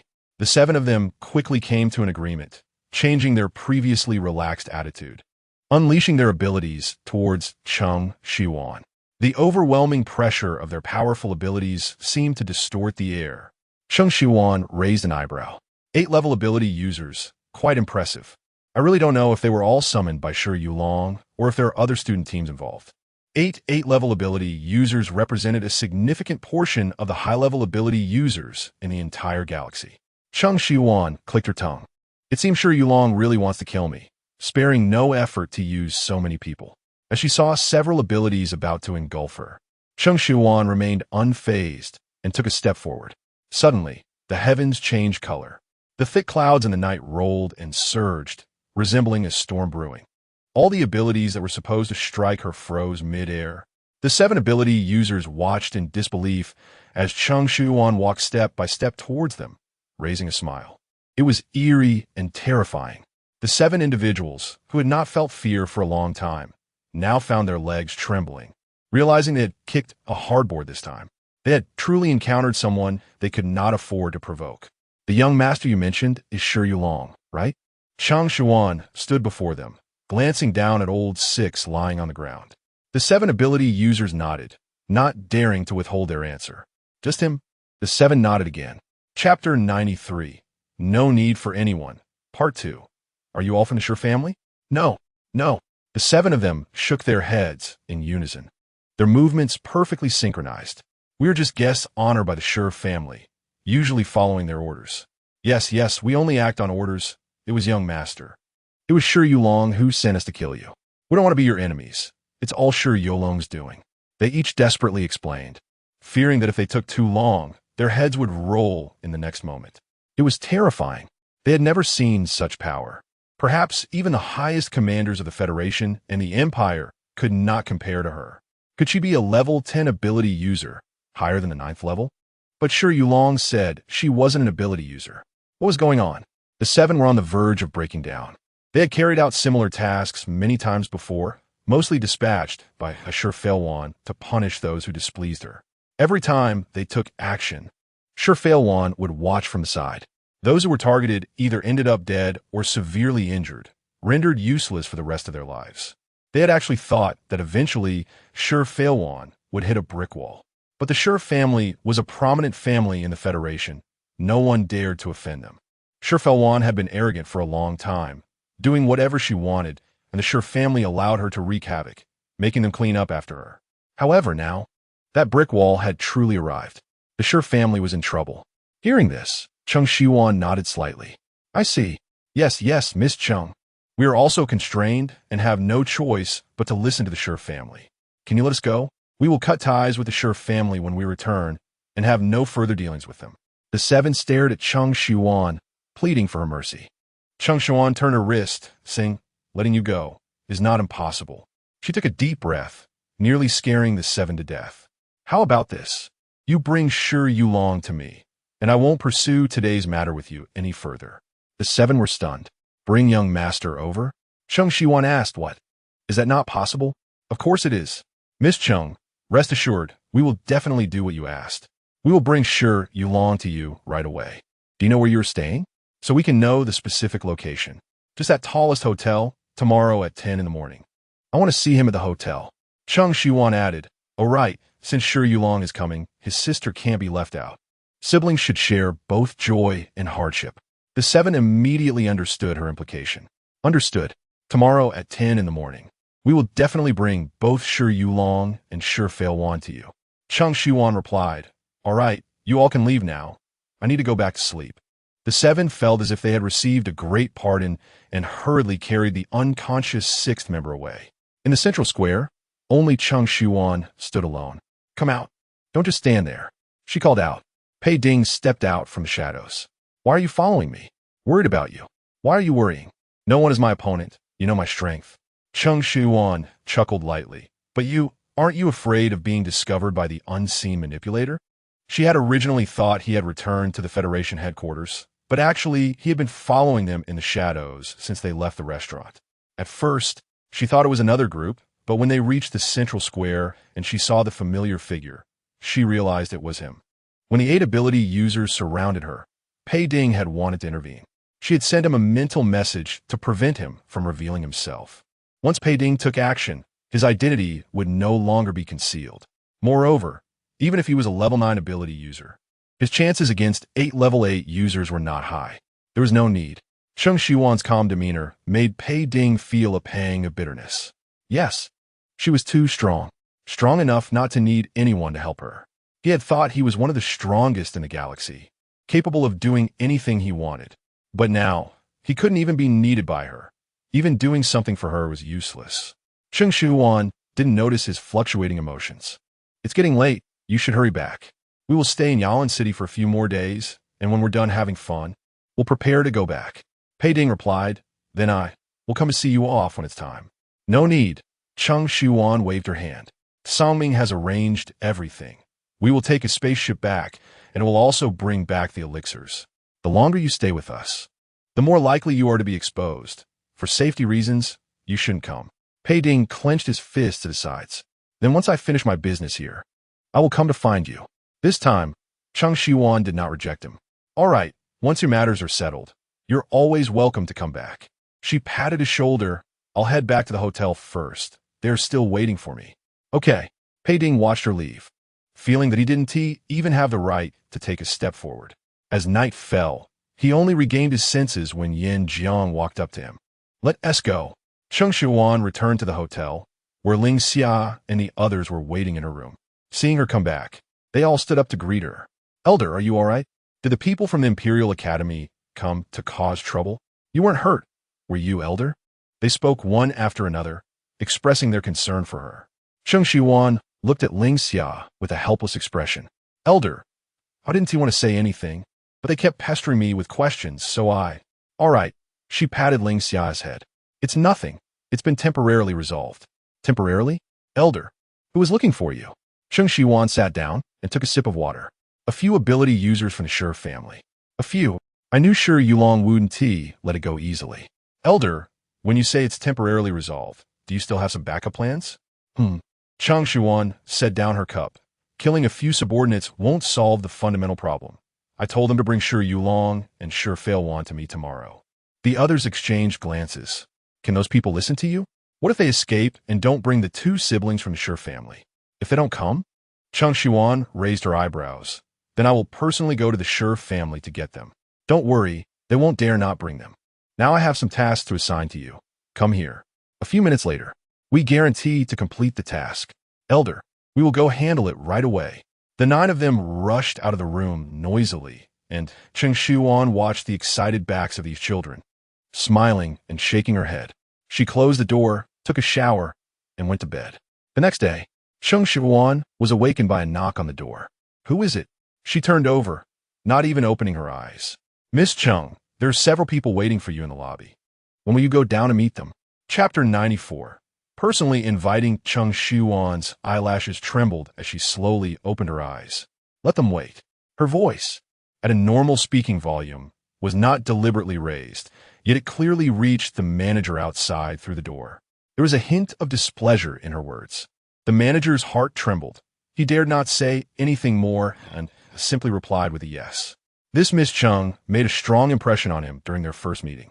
She was able to remain composed and not fall behind when facing the two siblings of the Shi family, which was something ordinary people could not achieve. Today, she had even had the Shi siblings bound and made them wait in the lobby downstairs. With so many people coming and going, the miserable appearance of Shi Failwan and Shi Yulong was visible to anyone. This was a blatant slap in the face to the Shi family. Miss Cheng had completely gone up against the Shi family.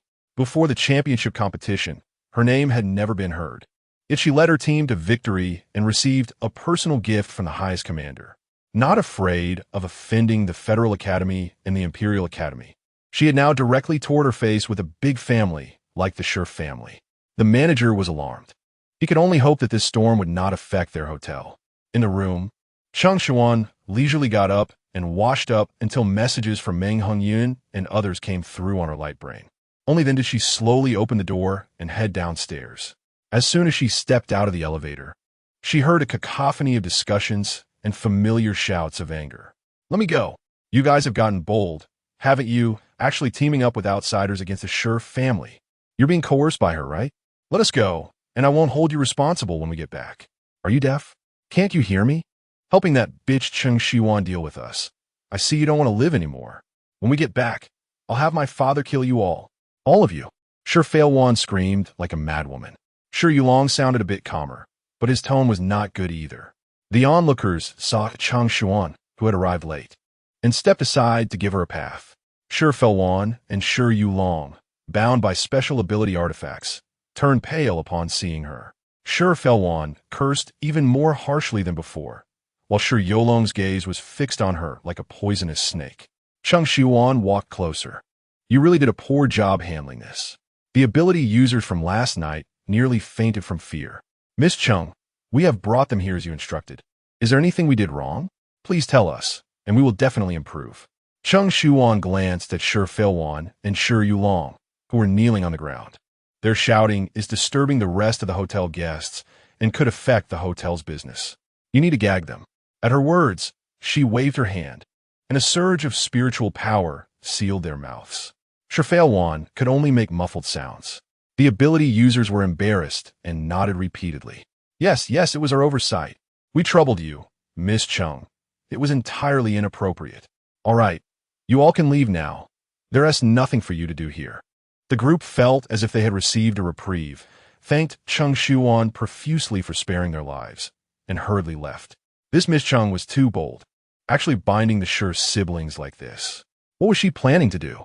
These two siblings were used to being arrogant and bullying others. It was good for someone to teach them a lesson. It might be good, but they were from the Shi family. I worry that this Miss Cheng will not end well facing off against the Shi family. The ability users who had just left were all guests of the Shi family.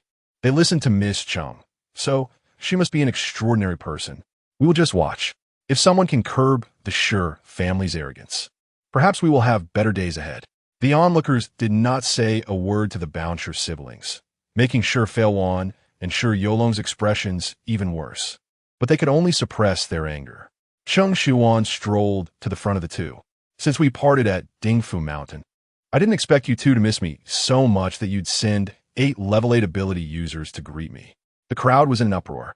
They looked at Cheng Shiyuan with increased admiration and curiosity. To be unharmed under the siege of 8 level 8 ability users and even command them to bind the Shi siblings was too impressive. Everyone wanted to give her a thumbs up. Since you missed me so much, why bother having others come and greet me? You should come to visit me personally. Look, I've had them help invite you. Cheng Shiyuan spoke politely. If they had not seen the Shi siblings being tied up and kneeling on the ground, they might have thought she was genuinely inviting them for tea and a chat. Shi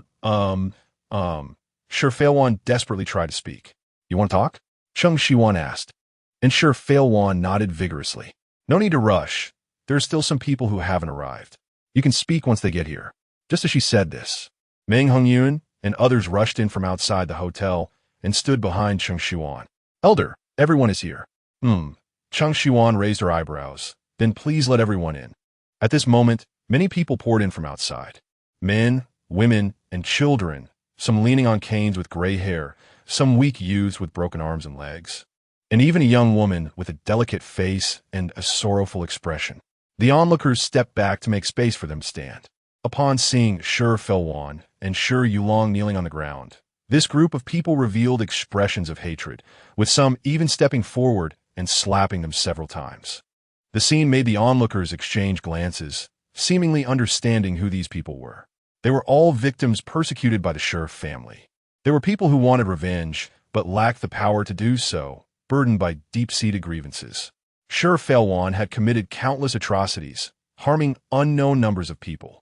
Yet, those who had suffered under them had been unable to voice their anger due to the Shi family's power.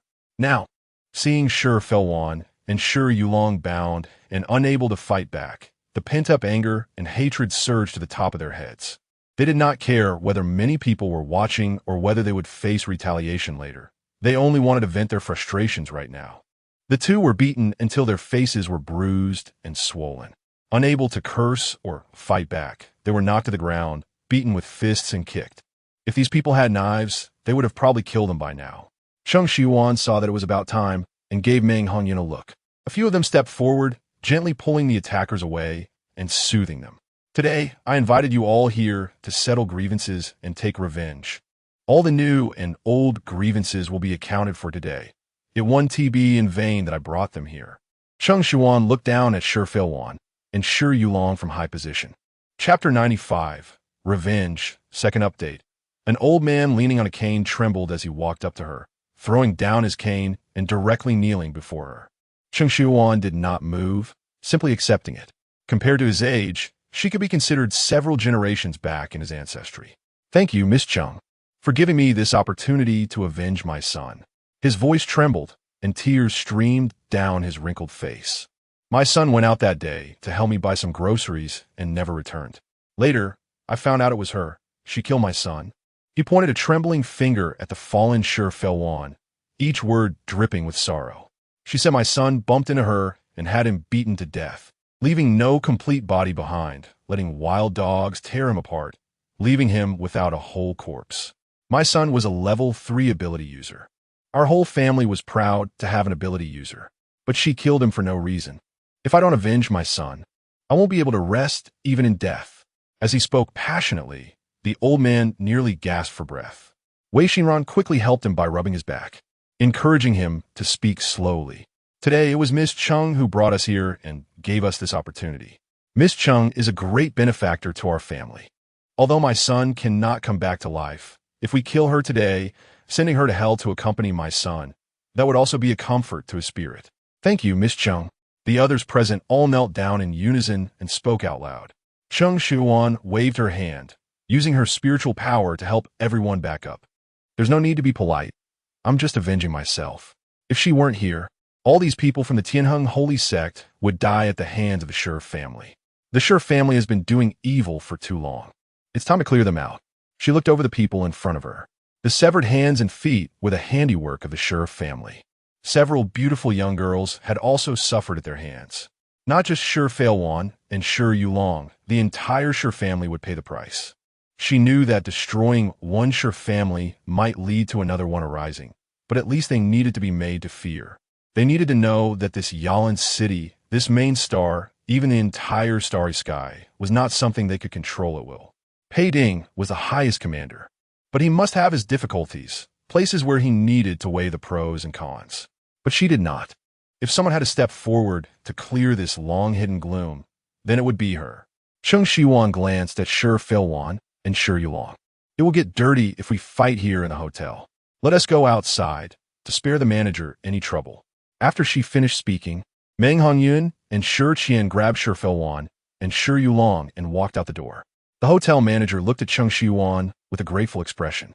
As everyone stepped onto the street, the onlookers who had seen the Shi siblings being brought and were waiting outside. When they saw them come out, they gasped at their miserable state. They've been beaten so badly.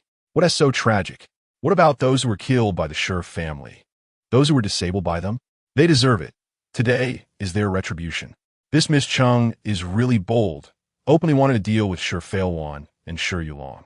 Isn't she afraid the Shi family will come looking for her? I estimate the Shi family must have received news by now. With such a commotion, someone is bound to inform them. I hope Miss Cheng will be okay. She has done a good deed for the people of Yalan City. But good people don't live long. I doubt she'll make it through today. The onlookers sighed. The road in front of the hotel was packed with people, blocking it from both ends, all peering inside. How could they not come to see the scene of the Shi siblings being tied up? What do you want them to suffer? Cheng Shiyuan asked the crowd. Of course. They can't die easily. They must be tortured well. They should feel the pain my brother suffered at that time. What if we break their hands and feet? How about we dig out their eyes and cut off their tongues? Slowly peel their flesh away, a death of 1,000 cuts.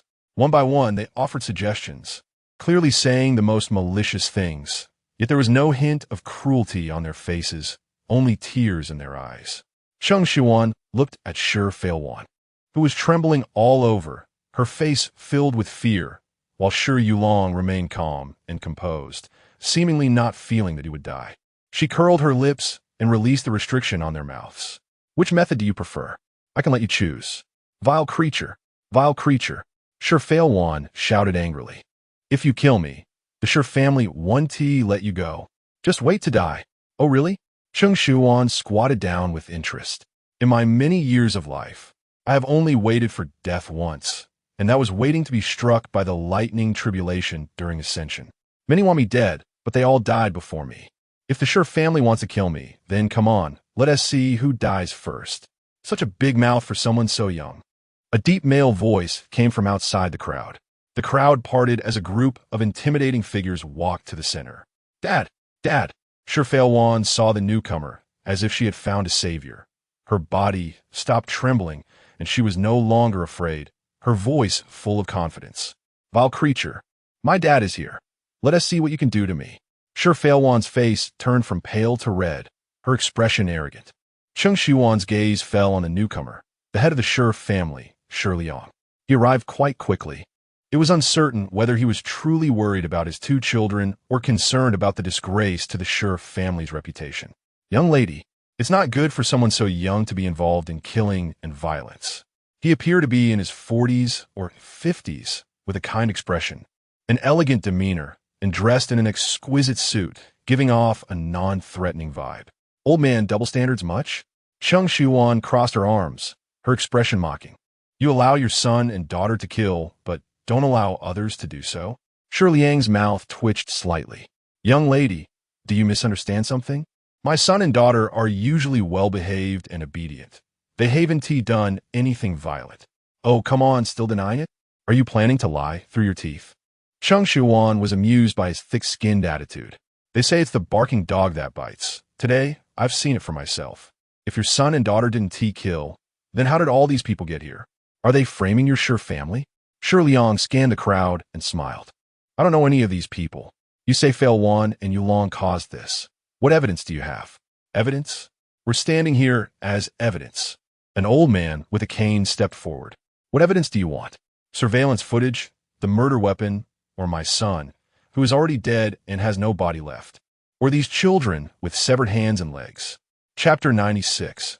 No whole corpse. The questions from these people did not make Shi Liang frown.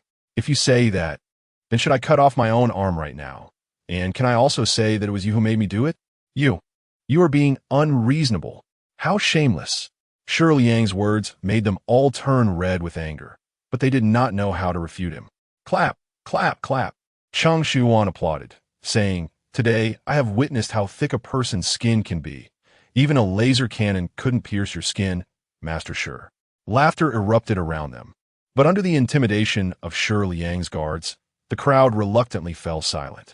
According to Master Shi's logic, if I were to kill your 2 children today, as long as I don't admit it, I could claim I didn't kill them. She smirked. Isn't that right? The people from Tianheng's sacred sect behind Cheng Shiyuan spoke in unison, saying yes. Shi Liang squinted his eyes, sizing up the young woman before him, who showed no fear. He already knew that the 10 of them were the champions of this year's competition, having severely suppressed the Federation Academy and the Empire Academy. Even Yulong had some apprehension towards her. After returning home, he summoned 8 level 8 ability users, but they failed to kill Cheng Shiyuan, and instead, one of his guest elders defected, bringing Fail Wan and Yulong over. Just how capable is this woman? He needed to fully understand before determining whether the Shi family should be enemies or friends. If friendship was not possible, they certainly could not afford to offend her.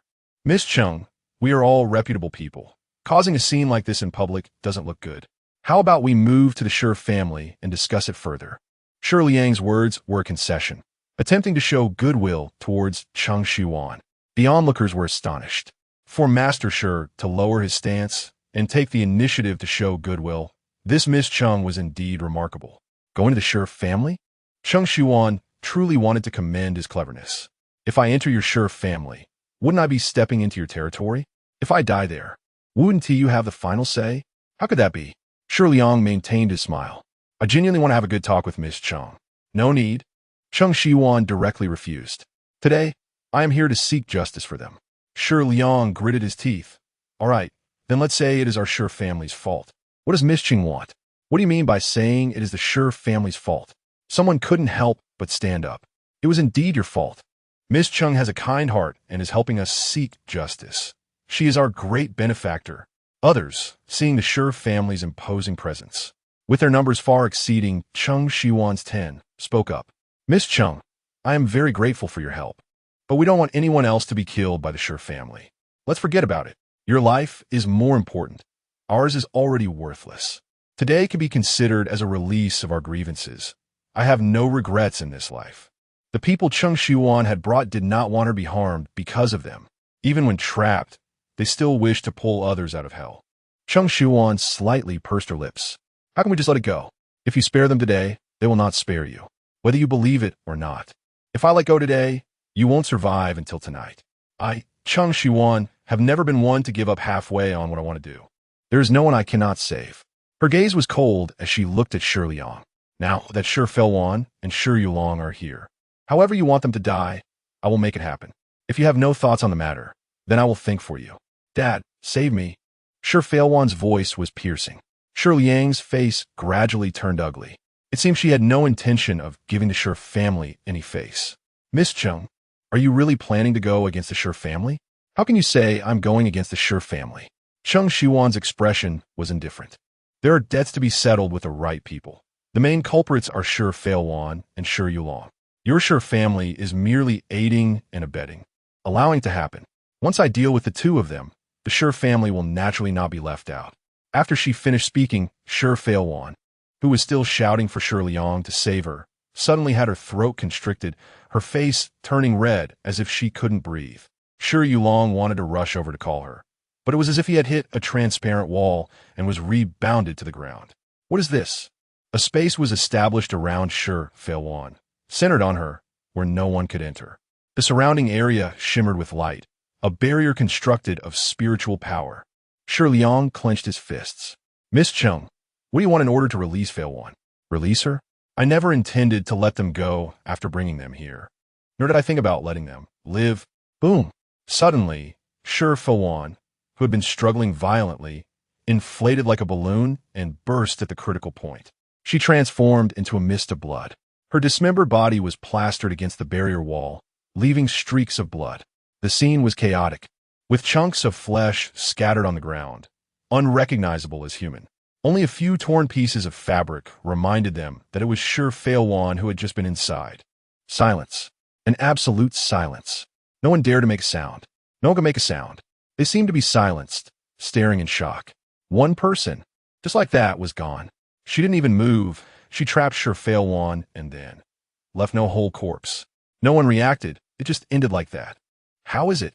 Cheng Shiyuan stood with her hands behind her back, looking at the old man leaning on a cane. In this way, it can also be considered a comfort to your son's spirit in heaven. A similar death with no whole corpse, even more brutal than the way his son died. The old man opened his mouth, but could not speak. The mastermind behind his son's death was dead. He felt happy and relieved. But he did not expect that this seemingly beautiful Miss Cheng had such cruel methods. Shi Liang's pupils constricted sharply. He looked at Cheng Shiyuan with horror in his eyes. Her power was unprecedented. He had never seen anyone kill someone so effortlessly. No one could stop it. At this moment, Shi Yulong finally began to feel fear. Shi Failwan's appearance before her death was still fresh in his mind. His throat rolled, and his face turned pale. Father. He looked at Shi Liang pleadingly. He opened his mouth, but couldn't utter a single syllable. Not me. He did not want to die. He did not want to die like Shi Failwan. Shi Liang finally realized how terribly wrong he was. This Tianheng sacred sect, or rather, this Cheng Shiyuan, was far stronger than he had imagined.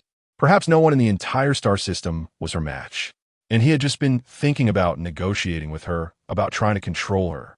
For such a powerful person, if friendship was not possible, it would be fine, but they had nonetheless offended her, and they had offended her thoroughly. No way. The Shi family could not be destroyed in his hands. Chapter 97. Only you are the leader. Second update. Cheng Shiyuan leisurely watched Shi Liang. Shi Failwan died at my hands, in front of everyone. I won't deny it like a rogue. If the head of the Shi family seeks revenge, you better make sure he's got the right person and not get it wrong. The last few words were emphasized, warning him that those men, women, and children were under her protection. Now, it's your turn. She strode over to Shi Yulong and looked him up and down with a reckless gaze.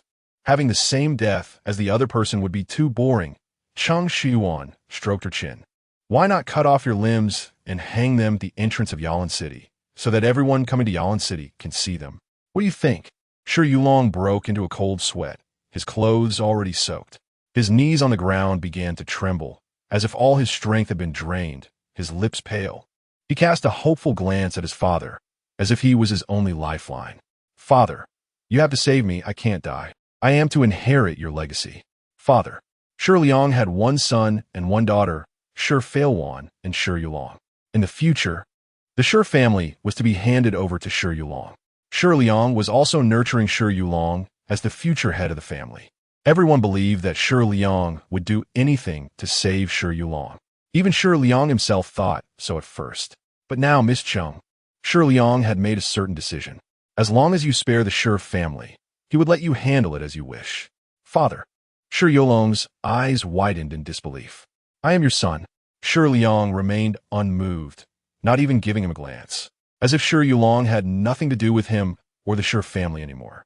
Miss Cheng, it was the Shi family's lack of manners that offended you. I hope you can overlook our faults and spare the Shi family a way out, Shi Liang said, lowering his head. The onlookers were in an uproar. The head of the Shi family actually bowed to Cheng Shiyuan. Did he really give up on Shi Yulong to save the Shi family, or did he have another scheme? No one believed that Shi Liang was genuinely bowing to Cheng Shiyuan. Only he knew, if he didn't give up now, the Shi family would be destroyed along with Failwan and Yulong. Cheng Shiyuan was unmoved by his words. I won't spare the Shi family. His life is also in my hands. Head of the Shi family, your condition holds no temptation for me. As she spoke, she summoned the sighing sword. Upon seeing this, Shi Liang quickly shouted, Miss Cheng. If he couldn't persuade Cheng Shiyuan to spare the Shi family before Yulong died, then the Shi family would really be doomed. As long as you spare the Shi family, they will follow your lead from now on. He knelt down, cupping his fist towards Cheng Shiyuan. The dozens of Shi family guards behind him also knelt as they saw their head kneeling. Only you are the leader, they shouted in unison, startling everyone. The great Shi family of the empire was now bowing to an outsider, Cheng Shiyuan. This had never happened before. This meant that from now on, Cheng Shiyuan would replace Shi Liang as the head of the Shi family, controlling the Shi family in her hands.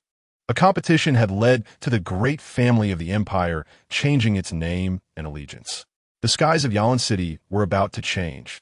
With a flick of her wrist, the sighing sword emitted a cold blue light. Only I am the leader?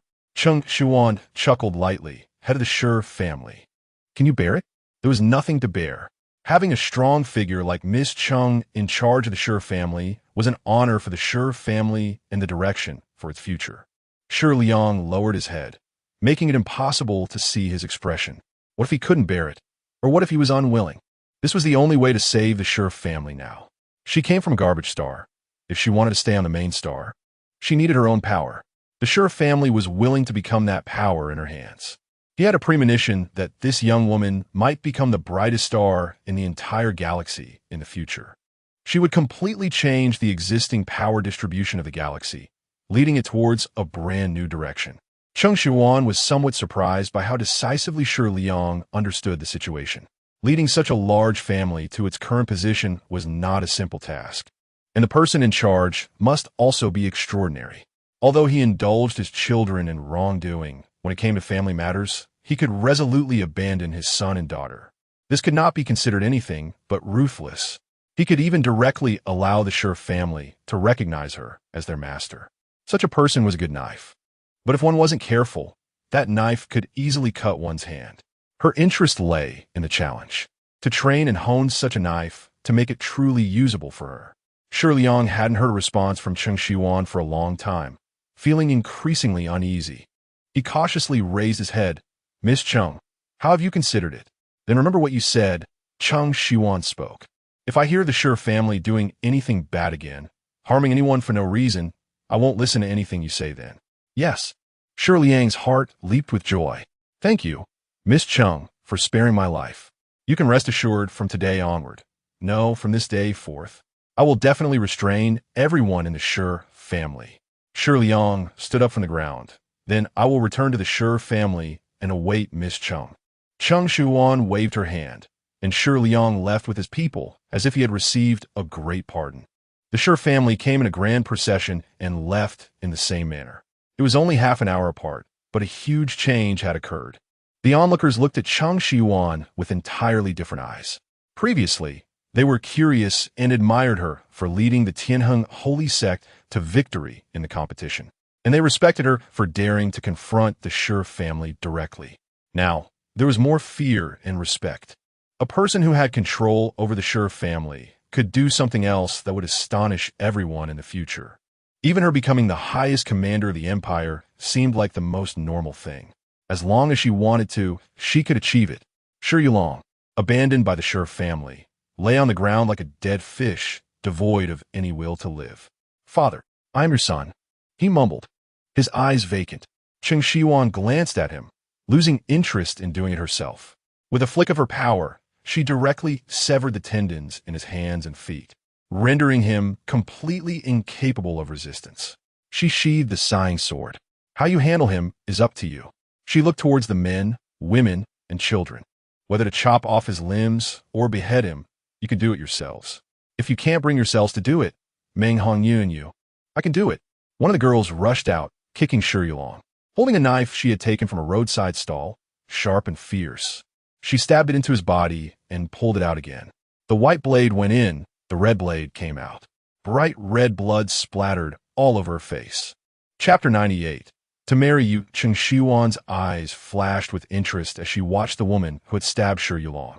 Despite her trembling hands, she continued to stab him repeatedly, returning the pain she had once suffered in this manner. It wasn't until Shiyuan spat blood, his eyes wide open in death, that she seemed to lose her frenzy.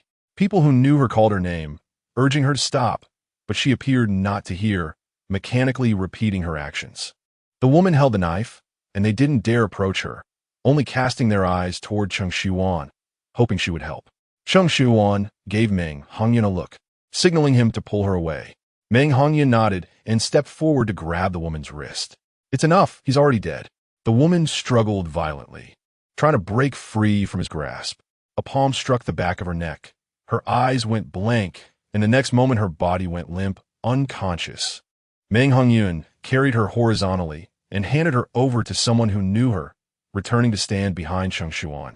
Miss Cheng, thank you so much today. An elderly man leaned on his cane as he approached her. If it weren't for you, we might never have had the chance to avenge our grievances. Yes, Miss Cheng, you are our great benefactor. Thank you so much. With the debt of vengeance settled, everyone exhaled the breath they had been holding. Now that everything is over, Yolong's body is here. You can handle it as you wish. Whether to hang it at the city gate or throw it in a mass grave is up to you. Cheng Shiyuan clapped her hands and turned to enter the hotel. Goodbye, Miss Cheng. Thank you, goodbye. The words of thanks echoed outside. The crowd on the street gradually dispersed, and the events of the day quickly spread throughout Yalan City. She killed the Shi family's siblings in public.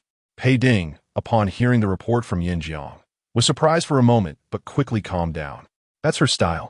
She would never allow herself to be wronged. And what is the Shi family's reaction? Yin Jiang replied, the Shi family has submitted to Miss Cheng, saying they will follow her lead from now on. Shi Liang really knows how to read the situation, Pei Ding remarked coldly.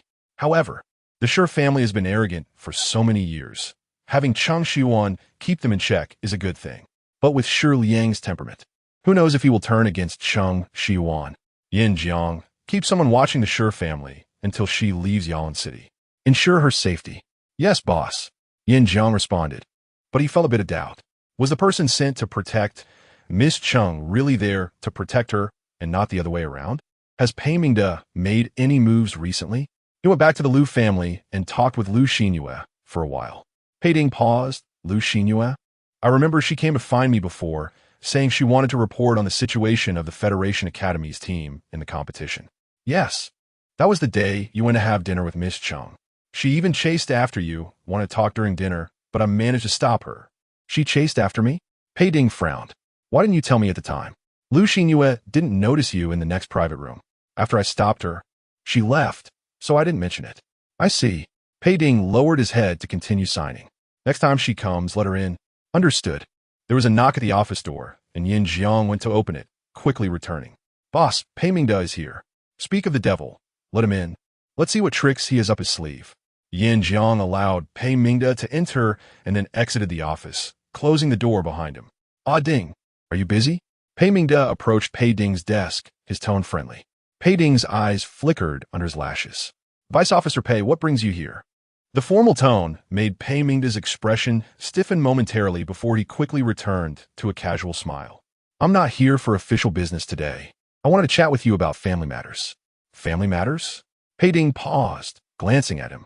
Pei Mingde, originally from the Liu family and married into the Pei family, was his aunt's husband. With his aunt gone and without any children, he had relied on the Pei family to rise to the position of deputy commander. As he aged, his ambition grew, and the position of deputy commander no longer satisfied him. He began to covet the position of commander. He had not acted against Pei Ding since returning from the trash planet, likely out of respect for his late aunt. Now it seemed he was ready to stir trouble again.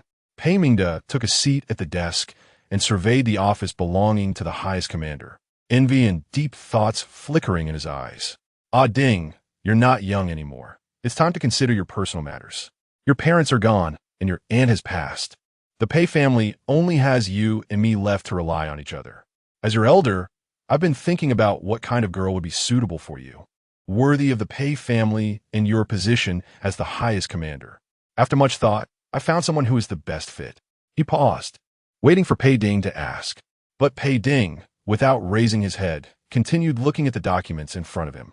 Pei Mingde gritted his teeth and continued. It's Lu Xinyue. You've met her before. You played together as children. She is already a level 5 ability user now, and with her talent, she might reach the same level as you in the future. Moreover, you know she has feelings for you. She would be very happy to become your wife. I'm not happy. Bang! Pei Ding slammed his pen on the table. I don't know or care if she likes me. I have no plans to marry now. And even if I do in the future, it won't be her. Pei Mingde was taken aback. That girl is really great, and the Lu family is well known to us. She is devoted to you. She is a really good girl. I like her very much. Ah Ding, you should consider. If you like her, why don't you marry her yourself? Pei Ding said expressionlessly. Anyway, your aunt is dead, and you don't have a woman by your side. What are you talking about? Pei Mingde slammed his hand on the table. I am Lu Xinyue's uncle. How could I possibly marry her? If you can't marry her because you like her, why should I marry her if I don't? Pei Ding stood up, looking at Pei Mingde. Vice Officer Pei, I'm going to have lunch now. Please leave. No one can stay in the office. His meaning was crystal clear. Take care. No need to see me off. Pei Mingde gritted his teeth, fists clenched, but ultimately said nothing and left in a huff. As the door opened, Lu Xinyue stood outside, her eyes red. Pei Ding brushed past her without even a glance. Chapter 99, is it definitely her? Second update, Pei Ding. His wrist was grabbed. Pei Ding paused his steps, turned his head to glare at her, and pulled his hand back. Miss Lu always comes at the wrong time. I'm about to go have dinner. If you want to report about the competition, come back during office hours this afternoon. After saying that, he lifted his foot to leave. I'm not here to talk about that. I want to discuss Cheng Shiyuan with you. His foot, which was about to step away, moved back, and he looked at her with deep eyes. In the office, the two sat facing each other. Pei Ding leaned back in his chair, his posture lazy and relaxed. Go ahead, say what you want to say. Lu Xinyue stared at him, lightly biting her lip. You've changed since you came back from your trip, Pei Ding. She said, in the past, your eyes only had the Federation in them. No one else ever caught your attention. But now you've changed, there's another person's shadow in your eyes. The Federation is even ranked behind her. You clearly know that your uncle has always coveted your position, looking for your mistakes. Are you really handing in the handle? Pei Ding, what are you thinking? After listening to her, his already limited patience was finally exhausted. What I think has nothing to do with you. He looked at Lu Xinyue with indifference. Pei Mingde wants you to marry me. You know this, but have not refused. You know that once you marry me, you will be a pawn placed beside me by Pei Mingde, a surveillance tool. Lu Xinyue panicked and quickly denied it. No, I didn't collude with my uncle. Just what? Just like me? Pei Ding sneered. Everyone says that if you like someone, you wouldn't push them into a pit of fire. You wouldn't want them to fall into danger. But what about you, Lu Xinyue? You should know very well that once you marry me, Pei Mingde's influence will grow, which is harmful to the stability of the Federation. Isekai'd? Lu Xinyue lowered her eyelashes. I know, Pei Ding. She pressed her fingers against her palm under the table. But trust me, the Lu family is on my side. If we unite in the future, the Lu family will become your power. Your position in the Federation will be more secure. No one can threaten your status. I don't need to rely on the Federation or a woman to maintain my position. Lu Xinyue, you overestimate yourself and underestimate me. Pei Ding spun up in boredom. The Lu family 1 TB behind you now, compared to Pei Mingde. Who do you think is more likely to elevate the Lu family to a higher level in the future? Is it you, who can only be my wife, or Pei Mingde, who might pull me down and become the highest commander? This calculation, someone as smart as you should be able to figure out clearly. His words left Lu Xinyue completely silent. Yes, what Pei Ding said Hadn't Tishi thought about it? Didn't Tishi know? But the long-cherished wish was finally within reach, making her unable to care about anything else. Is it definitely her? She raised her head, her gaze landing on Pei Ding's face. Is it definitely Cheng Shiyuan? She's just someone who woke up from trash, offering you nothing. I didn't expect you to become like everyone else, valuing power, hypocrisy, and self-interest above all. When Pei Ding mentioned Cheng Shiyuan, his brows and eyes softened a bit. I don't need her to bring me anything, not even to be by my side. I just want to see her from time to time, talk to her, and know that she's waiting for me somewhere. That's enough. Lu Xinhua widened her eyes slightly. You don't even want to be with her? I want to, but I want to demand it from her. Pei Ding didn't look at her, but gazed into the distance at some unfocused point. She should be free, unbound by anything. No one or nothing should be able to constrain her. After his words, there was a long silence and stillness in the room. Pei Ding came back to his senses. I've said what I needed to say. I have things to do, so I want to see you out. He stood up and walked out. Yin Jiang was waiting right outside the office door. When he saw Pei Ding come out, Lu Xinhua was still inside. Boss, wait until she comes out, then close the door. Okay, boss. Where are you going now? Going to eat? Pei Ding hummed, looking for someone to eat with. Yin Jiang immediately understood that the someone he mentioned was which person. Besides Miss Cheng, no one else could make the boss actively seek them out. In the past, it was others who invited the boss to dinner, and the boss wouldn't necessarily give them face. Now the boss has taken the initiative to reach out several times. Yin Jiang sighed. It seems the boss has really fallen for Miss Cheng. Pei Ding's car was still parked outside that clothing store. After changing his appearance with a cosmetic pill, he set off for the hotel. Cheng Shiyuan had let those kids play by themselves. She stayed in the hotel to rest, watching TV that she hadn't seen in a long time and playing with her light brain, enjoying her time immensely. Buzz. The light brain vibrated, signaling a new message. Where are you? Have you eaten? If not, come to the store and eat together. It was sent by Song Ming. Not coming, don't want to go out. At the hotel. There's nothing good to eat in the hotel. Forget it. I'll come to the hotel to find you. Wait for me. I'll be there soon. Cheng Shiyuan glanced at the message and continued snacking while watching TV. Knock, knock, knock. Not long after, there was a knock at the door. Cheng Shiyuan walked over to open it, not even looking at the person outside before turning back. Not wanting to miss the exciting part of the show. Coming so fast, they said there's nothing good to eat in the hotel. Why are you here? After she finished speaking, there was no one behind her. Cheng Shiyuan paused her steps and turned to look. Standing outside the door was not Song Ming, who was supposed to come, but Pei Ding, who had come without any notice. What are you doing here? She was puzzled, but not overly surprised. Pei Ding would definitely know about what happened at the hotel entrance today, so it wasn't too strange for him to come looking for her. Guomin. After hearing her words, Pei Ding walked into her room. Besides me, is anyone else coming?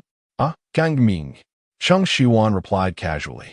He originally invited me to eat at his store, but I didn't want to go out today, so I refused. Then he said he would come to the hotel to eat with me. What about you? Are you looking for me for something? Is it related to the Shur family?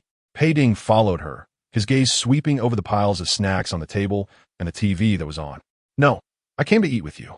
I didn't have enough to eat at the last celebration banquet, so I need you to compensate me with another meal.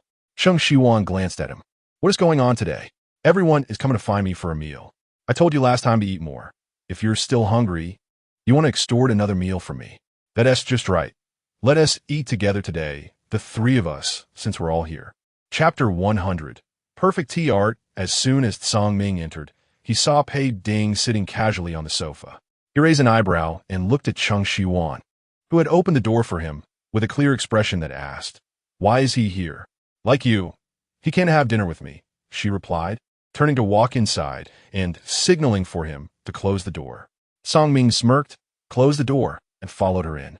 He hadn't had a chance to ask last time, but what was this person's name? After all, he was a disciple of the Tianheng sacred sect, and it would be inevitable for them to interact in the future. Knowing his name would be important. Saying this, he took the initiative to introduce himself. "You should know me. Song Ming, Cheng Shiyuan's friend." Just as Cheng Shiyuan was about to introduce him, Pei Ding stood up and faced Song Ming. Song Ming's name is likely well known throughout Yalan City. No one doesn't know him. "You can call me Shen Que, as in the sparrow." Pei Ding gritted his teeth, confirming it was indeed the case. "Oh, indeed," Song Ming replied sarcastically, and it felt like sparks were flying between the two, ready to ignite. Yet, Cheng Shiyuan was completely oblivious. Her attention focused on the TV show. She pushed between them, grabbed some snacks, and continued munching while watching TV. "You guys can order whatever you want. Just give me a portion. I can eat anything." The impending battle was defused because of her. Song Ming glanced at Pei Ding and sat down right next to her. "How about I have the restaurant send over some takeout? Just order whatever you like." Pei Ding was unwilling to back down and sat on the other side of Cheng Shiyuan. Eating the same thing so many times must be boring. "It's time to try something new. The chef at this hotel cooks quite well. I'll call and have them start preparing." Even if you eat your favorite dishes many times, you one tea get tired of them. Especially since I've shared many meals with her and know her tastes and habits. Song Ming leaned down to grab a cup of water from the table and handed it to Cheng Shiyuan. "You agree, right?" Cheng Shiyuan, completely engrossed in the TV show, didn't hear what he said and reflexively accepted the water. "Ah, yes," she replied absently. A glimmer of pride flashed in Song Ming's eyes. Pei Ding's expression darkened, his unwillingness reigniting. If the takeout takes too long, the food will lose its flavor. It's faster to just have the hotel chef prepare it. At least it'll still be hot when it arrives. "What do you think, Cheng Shiyuan? Should we just let the chef cook?" "Sure, you can arrange it," Cheng Shiyuan mumbled, stuffing a chip into her mouth. Whether she actually heard him or just responded absent-mindedly, Pei Ding didn't know. But as long as she agreed, that was good enough. He smirked. "All right, I'll call the hotel to start making it now." He stepped aside to make a call, and Song Ming watched his back, his eyes glinting. Shen Que. There was no one by that name in Yalan City that he had heard of. His ability fluctuations were very calm. Only high-level ability users could control their ability fluctuations so freely. There were only a handful of high-level ability users in the Federation, and he had neither heard of nor seen Shen Que. What was his true identity? The hotel delivered quickly. Half an hour later, the manager personally pushed a cart to her door and knocked. "Miss Cheng, your order has arrived." Cheng Shiyuan nudged Song Ming, who was closer to the door, with her elbow to open it. Song Ming pointed at himself. "Me? Why not? I'll go." Pei Ding stood up. "Since Song Ming doesn't want to move, I'll go. It's just a few more steps, not a big deal." "No need." He asked closer. "Let him open it," Cheng Shiyuan said, glancing at Song Ming. "Weren't you the one who wanted to have dinner with me? Now the food is at the door, and you're not going to get it?" Song Ming resignedly nodded. I'll get it." He shot a glance at Shen Que. Okay, this tea is really strong." He figured Cheng Shiyuan would soften at this, so he was playing this card, right? Song Ming gritted his teeth. He had encountered women who played tricks on him, doing little things just to get him a look at them. He and T expected that the men in this star field would be no better than those women. Song Ming went to open the door. The manager was about to smile at Cheng Shiyuan, but upon seeing that it was the famous Song Ming, a teacher from the Federation Academy, he froze for a moment. Song Ming, teacher? There had been rumors about Cheng Shiyuan and Song Ming having a close relationship. It turned out they had this kind of relationship. The usually solitary Song Ming must have caught the attention of many women, yet he had never given anyone a glance. It seemed that he already had such an outstanding woman by his side. No wonder he didn't look at anyone else. "Is Miss Cheng inside?" "Yes." "Please bring it in." Song Ming stepped aside to allow the manager to push the cart inside. Hearing this, the manager hesitated. The man's voice on the phone didn't sound like Song Ming's. Another man's figure appeared in his sight. The manager was so surprised that he momentarily forgot to push the cart, standing there in a daze. The TV show had just finished an episode, and Cheng Shiyuan, still wanting more, waited for the end credits to finish before starting the next episode. Noticing the manager bringing in the food, she spoke up. "Just put it here." "Thank you." Her voice snapped the manager back to reality. He quickly composed himself, pretending he hadn't seen anything as he placed the dishes on the table one by one. "Enjoy your meal, Miss Cheng. I'll take my leave now. If you need anything else, you can contact the front desk." Cheng Shiyuan nodded slightly. "All right. Thank you for your hard work." The manager waved his hand. "It's no trouble. This is what I'm supposed to do." Delivering a meal and witnessing such a big surprise, it was hardly a burden for him. Once outside the room, the manager couldn't help but glance back at the closed door. They say the strong fear nothing. It turns out, There are no taboos in this regard either. He shook his head, deciding not to think further. He just needed to do his job well. The rest was not within his concern. Inside the room, why do I feel like the manager looked at me strangely just now? Cheng Shiyuan tilted her head, puzzled. Song Ming and Pei Ding exchanged glances, both understanding that the manager might have drawn some conclusions upon seeing the three of them in one room. Song Ming said, "It's nothing. I didn't notice. I didn't see it either." At this moment, the two of them had a mutual understanding and didn't break the tension.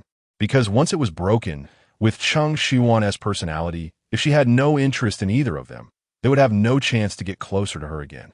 Cheng Shiyuan didn't question their answers further, shrugged, and continued, "Let us eat. This food looks good. You two who said you wanted to eat, make sure to finish it all." Chapter 101, Please have tea. Second update. After finishing her meal, Cheng Shiyuan sent the two large Buddhas away. Just as she was about to take a nice afternoon nap, her light brain vibrated with a message. Lying on the bed, she raised her hand to glance at the screen. Instantly, her previously lazy expression turned cold, and she slowly sat up. "I invited a few young people to have tea. I wonder if Miss Cheng has time to join us for a drink?"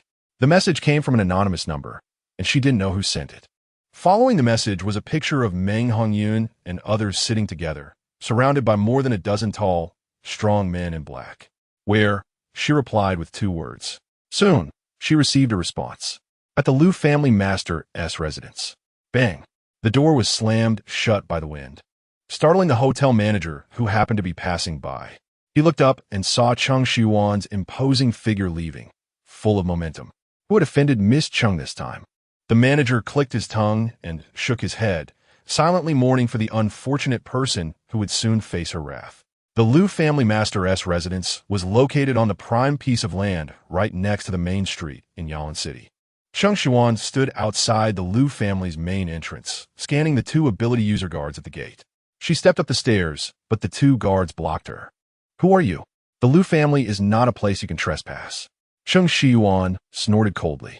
With a flick of her sleeve, the wind picked up. The 2 guards were instantly knocked to the ground, clearly unharmed but unable to get up due to the pain. "The Liu family invited me for tea, but one tea let me in. What kind of reasoning is that? If they wanted to show me their authority?" This method was too clumsy. She stepped forward, and as she crossed the threshold, dozens of black-clad men surged out, neatly dividing into 2 rows on either side, as if ready to charge at her with any further advance. Cheng Shiyuan walked in without a sideways glance, hands clasped behind her back. With each step she took, the 2 black-clad men on either side were forced back by her spiritual power. It was quite a spectacular scene. When she reached the last 2 black-clad men, she stood between them.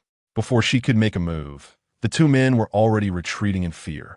Clap, clap, clap. Sudden applause broke the tension. "As expected of the champion of the competition, your skills truly put me to shame." A figure emerged from the shadows. Cheng Shiyuan looked up to see a familiar face. It was one of the witnesses who had appeared at both the opening and closing ceremonies of the competition. On the day of the opening ceremony, Pei Ding had said he had matters to attend to and had left the duties to this person who now sat beside him. He must hold a significant position within the Federation. Now appearing at the Liu family master's residence, the only one fitting that description was Pei Mingda, the deputy commander from the Federation headquarters who had married into the Liu family. "Deputy Commander Pei, you made such a grand invitation for me. It can't just be to compliment me, right? Miss Cheng is indeed insightful." Pei Mingda chuckled twice. "I invited Miss Cheng mainly to discuss some matters. Would you like to join me for a drink in the tea room?" Cheng Shiyuan's expression remained indifferent as she did not respond but instead asked, "Where are my people?"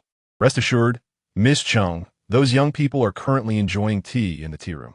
Since they are your friends, I naturally treat them with courtesy." Cheng Shiyuan scanned his smiling face.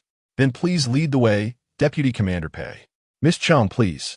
Pei Mingda walked ahead, leading Cheng Shiyuan toward the tea room. Neither could see the other's expression, each harboring their own thoughts. The smile faded from Pei Mingda's face, and his gaze darkened. This Cheng Shiyuan was more difficult to deal with than he had imagined. When he first learned that Pei Ding was entangled with a woman from a trash planet, he hadn't taken it seriously. He assumed that the Tianheng holy sect, which Cheng Shiyuan belonged to, had won the championship due to Pei Ding's backing, Otherwise, how could a team from a trash planet win? But after hearing yesterday that Cheng Shiyuan had actually confronted the Shijia family and that the Shijia family had bowed to her, he had to take her seriously. The position next to Pei Ding must belong to Lu Xinyue. Other women could play around, but they absolutely could not threaten the Lu family. However, now, there were too many mysteries surrounding this woman, making it hard for him to see through her. He had to clear the obstacles for Lu Xinyue. Otherwise, she would block his path. After passing through the garden, the tea room was situated at the edge of the garden by the water, and the scenery was quite nice. Cheng Shiyuan took an interest in the view. Pei Mingde looked back and said, "If Miss Cheng likes it, you can come here often in the future." Cheng Shiyuan withdrew her gaze, indifferent. "I've seen many such views. They're nothing special. It's just that I haven't seen a traditional Chinese garden for a long time. Looking a bit more doesn't mean I like it. If we're talking about beauty, the scenery at Saming Restaurant is much better than here. This place is shaped but lacks spirit. It's obvious it was built by an amateur. An outsider might find it okay, but an expert would lose interest after just one glance." Pei Mingde was momentarily taken aback, swallowing the rest of his compliments about the garden. "The tea room is right ahead. Miss Cheng, please." He stopped and pointed in a direction. Cheng Shiyuan followed his gesture, seeing that the tea room was draped with curtains that swayed gently in the wind. Meng Hongyun and the others were sitting inside, eager to come over upon seeing her. However, it seemed that the presence of others around intimidated them, preventing them from moving easily, so they had to sit back down. Cheng Shiyuan squinted her eyes. "Is this how Deputy Commander treats my friends? I was just afraid of inadequate hospitality, so I called more people to wait nearby." Pei Mingde's expression remained unchanged. "Since Miss Cheng doesn't like it, I'll have them withdraw." He waved his hand, and the dozen or so black-clad men surrounding them stepped back, standing outside the tea room instead. Cheng Shiyuan raised her eyebrow, signaling Meng Hongyun and Feng Tianzong to remain calm. She settled into one of the chairs at the head of the table. Pei Mingde's expression stiffened momentarily, but quickly returned to normal. He sat down beside her, as if he didn't mind. "This is this year's new tea. It has a nice flavor. Miss Cheng, please try it and see if you like it." Pei Mingde personally poured her a cup of tea, the aroma wafting through the air. Cheng Shiyuan picked it up and sniffed. Not bad. Just as she was about to take a sip, she heard Xing Qi shout, "Elder, don't drink it." Her hand paused.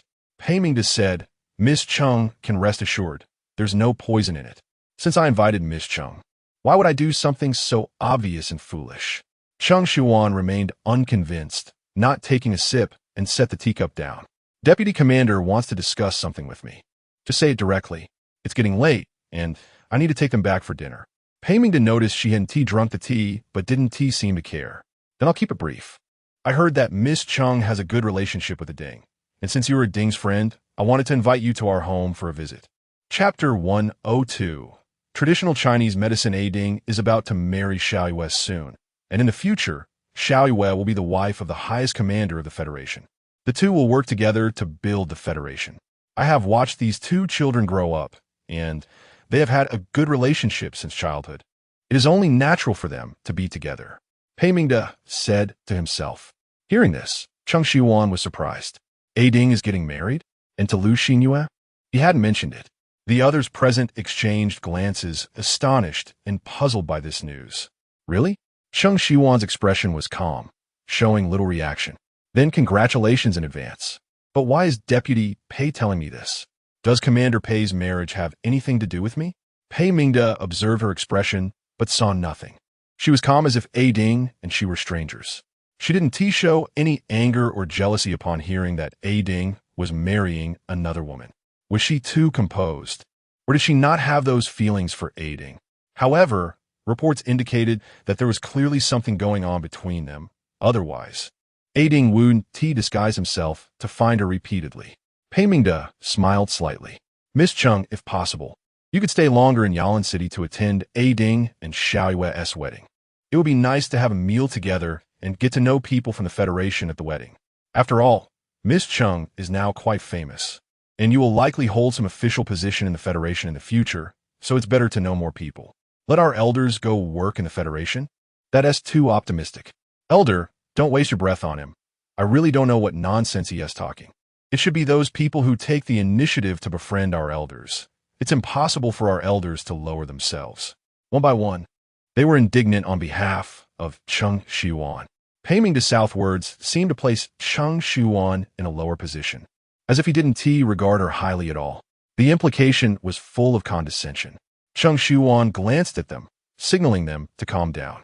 I appreciate Deputy Pei's good intentions, but I don't have time to attend Commander Pei's wedding. I will be taking them back in a few days. I also don't plan to take any position at the Federation headquarters. Deputy Pei doesn't need to test me. I am neither interested nor want it.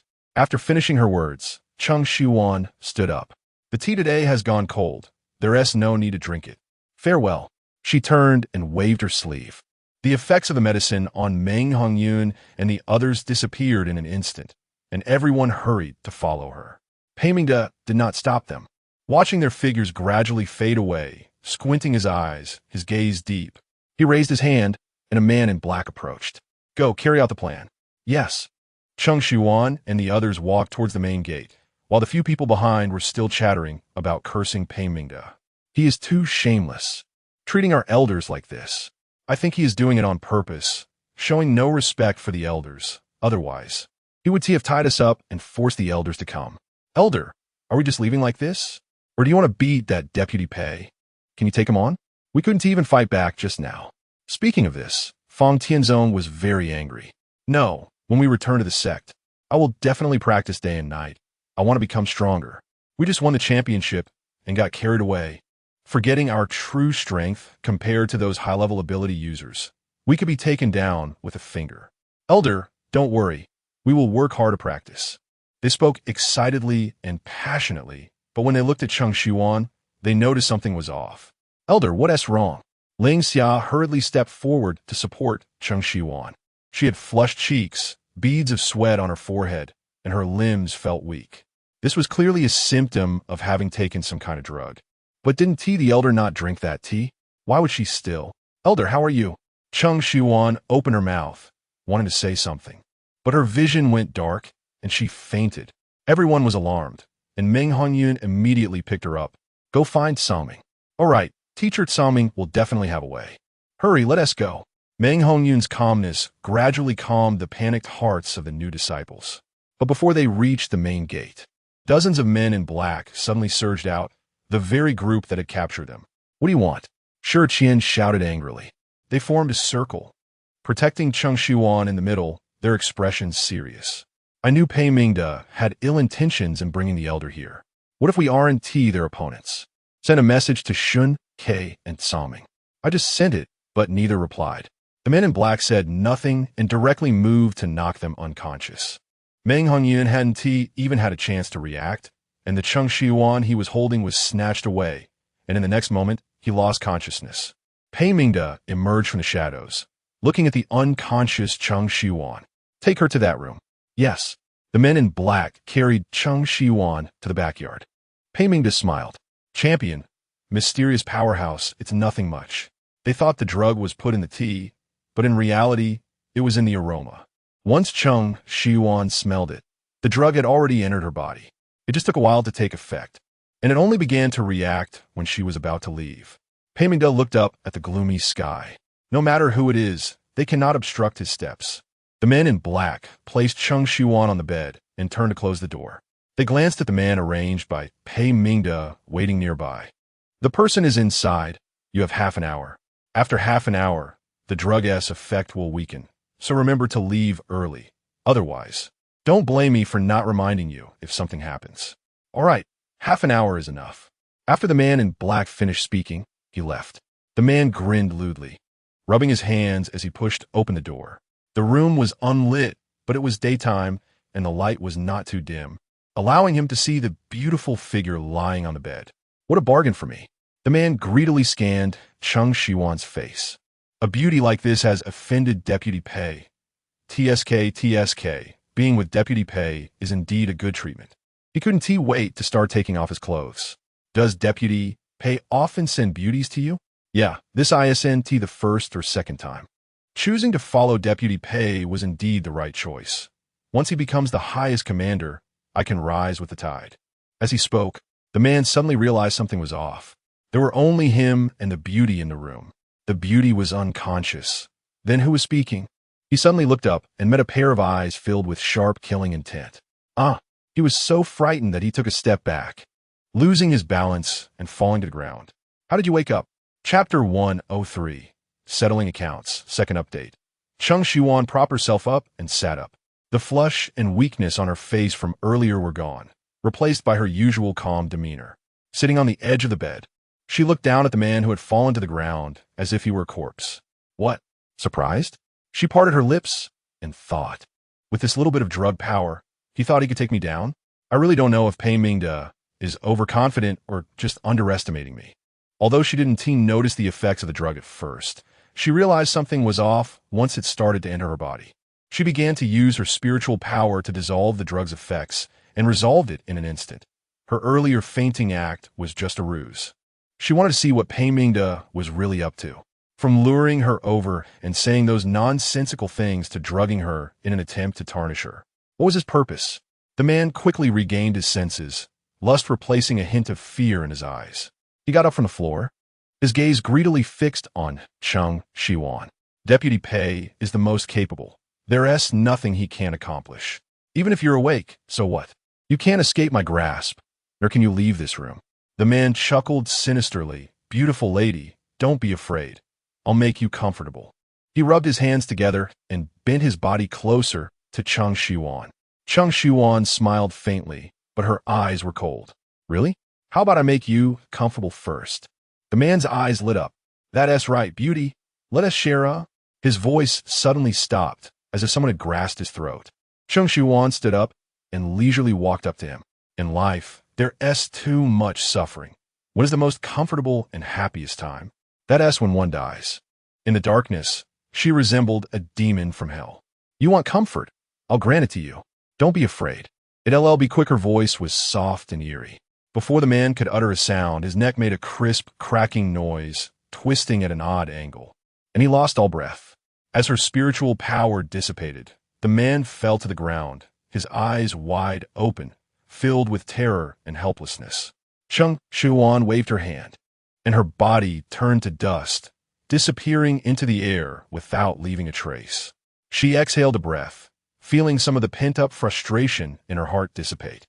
I really want to go back to Tianheng Mountain. Suddenly, shouts came from outside, and then the door burst open, letting in a beam of light. She looked up and saw Pei Ding and Songming rushing in one after the other. Are you all right? What happened? Where's that man? Pei Ding and Songming carefully examined her from head to toe, confirming she was unharmed but still not completely relieved. Cheng Shiyuan clapped her hands. He's dead. The two words floated out lightly. That's good, as long as you're okay. Both of them sighed in relief. Whereas Pei Mingde? Cheng Shiyuan raised an eyebrow, started to look for someone to settle accounts. Pei Ding. He's in the front hall. I've already restrained him. Cheng Shiyuan nodded slightly and stepped out of the room, with Pei Ding and Songming following. What about Meng Hongyun and the others? Songming. They've been knocked out and locked in a room. They're awake now, don't worry. That's good. Cheng Shiyuan walked into the front hall and saw Pei Mingde sitting bound, showing no signs of fear. When he saw her enter, his eyes flickered. Miss Cheng, he called out, seemingly unaware that anything had happened. Seeing Pei Ding and Songming following her, a look of understanding flashed across his face. A ding? What do you mean by tying me up like this? Pei Ding remained silent, standing behind Cheng Shiyuan to show his stance. Cheng Shiyuan walked up to him and stopped. What do you mean? Doesn't Deputy Pei know?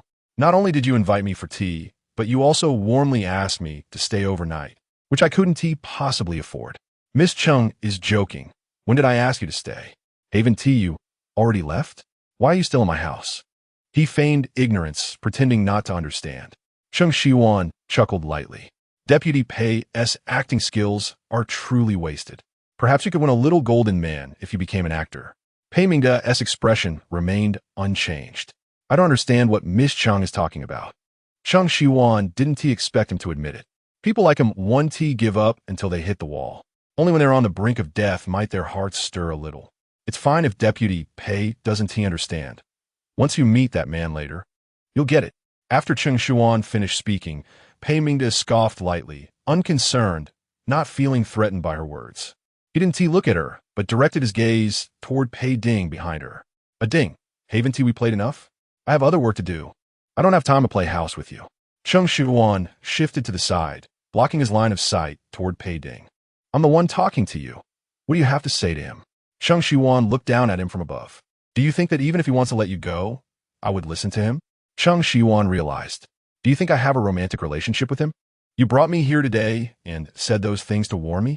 Cheng Shiyuan suddenly understood, finding it somewhat amusing.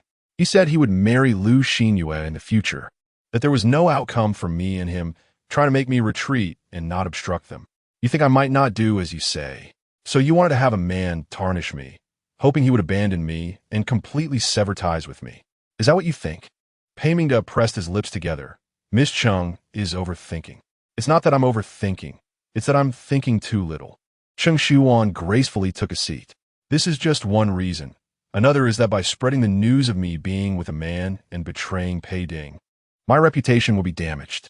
The fame I just gained from winning the championship would be lost. I would be looked down upon by others, and I wouldn't be able to stay in Yalan City, the Federation, or even the entire star system. At that time, even if you seemingly kindly offer your help, you think I would be at your beck and call. Killing two birds with one stone? Pei Mingde, you have a good plan. It's truly a waste for you to just be a deputy. As Cheng Shiyuan spoke more, Pei Mingde's expression finally changed slightly. Cheng Shiyuan was not in a hurry.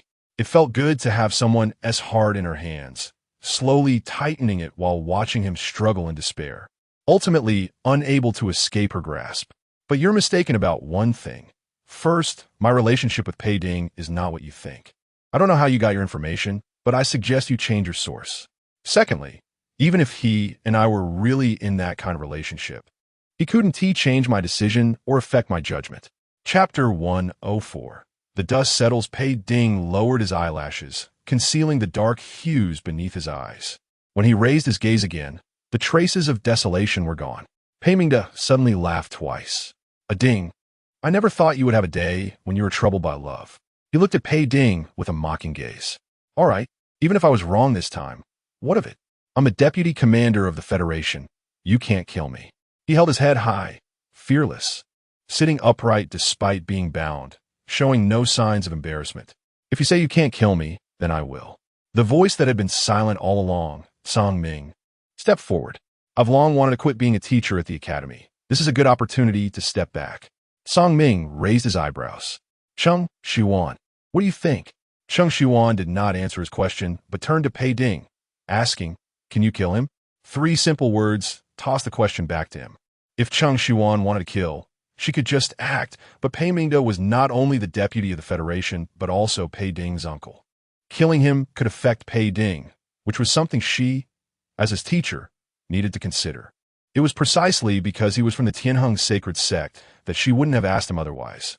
Pei Ding met her gaze. You don't need to care about me. If you want to kill, then kill. P.S. Just a deputy. There are plenty of people who want to be a deputy. His expression was indifferent. Deputy Pei is getting old and in poor health. Retiring to let someone else take over is a good reason. Or perhaps he has underlying health issues and dies from overwork. Cheng Shiyuan, you can kill him. I have 1,000 reasons to explain his outcome. Cheng Shiyuan raised her eyebrows. That sounds good. She probably guessed it. The one who tampered with Pei Ding's spaceship was likely Pei Mingde. Pei Ding had not dealt with him after returning, possibly due to their kinship.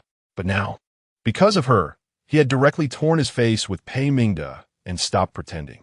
At this moment, Pei Mingde, who had not felt threatened, finally sensed a twinge of unease. A ding. I am your uncle. What are you saying? How can you help an outsider deal with me? He struggled to stand up, walking to Pei Ding and questioning him. Your parents passed away early. Your aunt is gone too. I raised you and watched you grow up. How can you treat me like this? His eyes widened, filled with disbelief. Pei Ding's gaze was indifferent as he slightly lowered his eyes to Pei Mingde before him. Before you wanted me dead, I indeed regarded you as my only family, but not anymore. He said, looking at Cheng Shiyuan. I have her. I have many friends from the Tianheng sacred sect. They are my family. You I no longer want. A ding. Pei Ding. You actually have connections with the Tianheng sacred sect? Pei Mingde was shocked.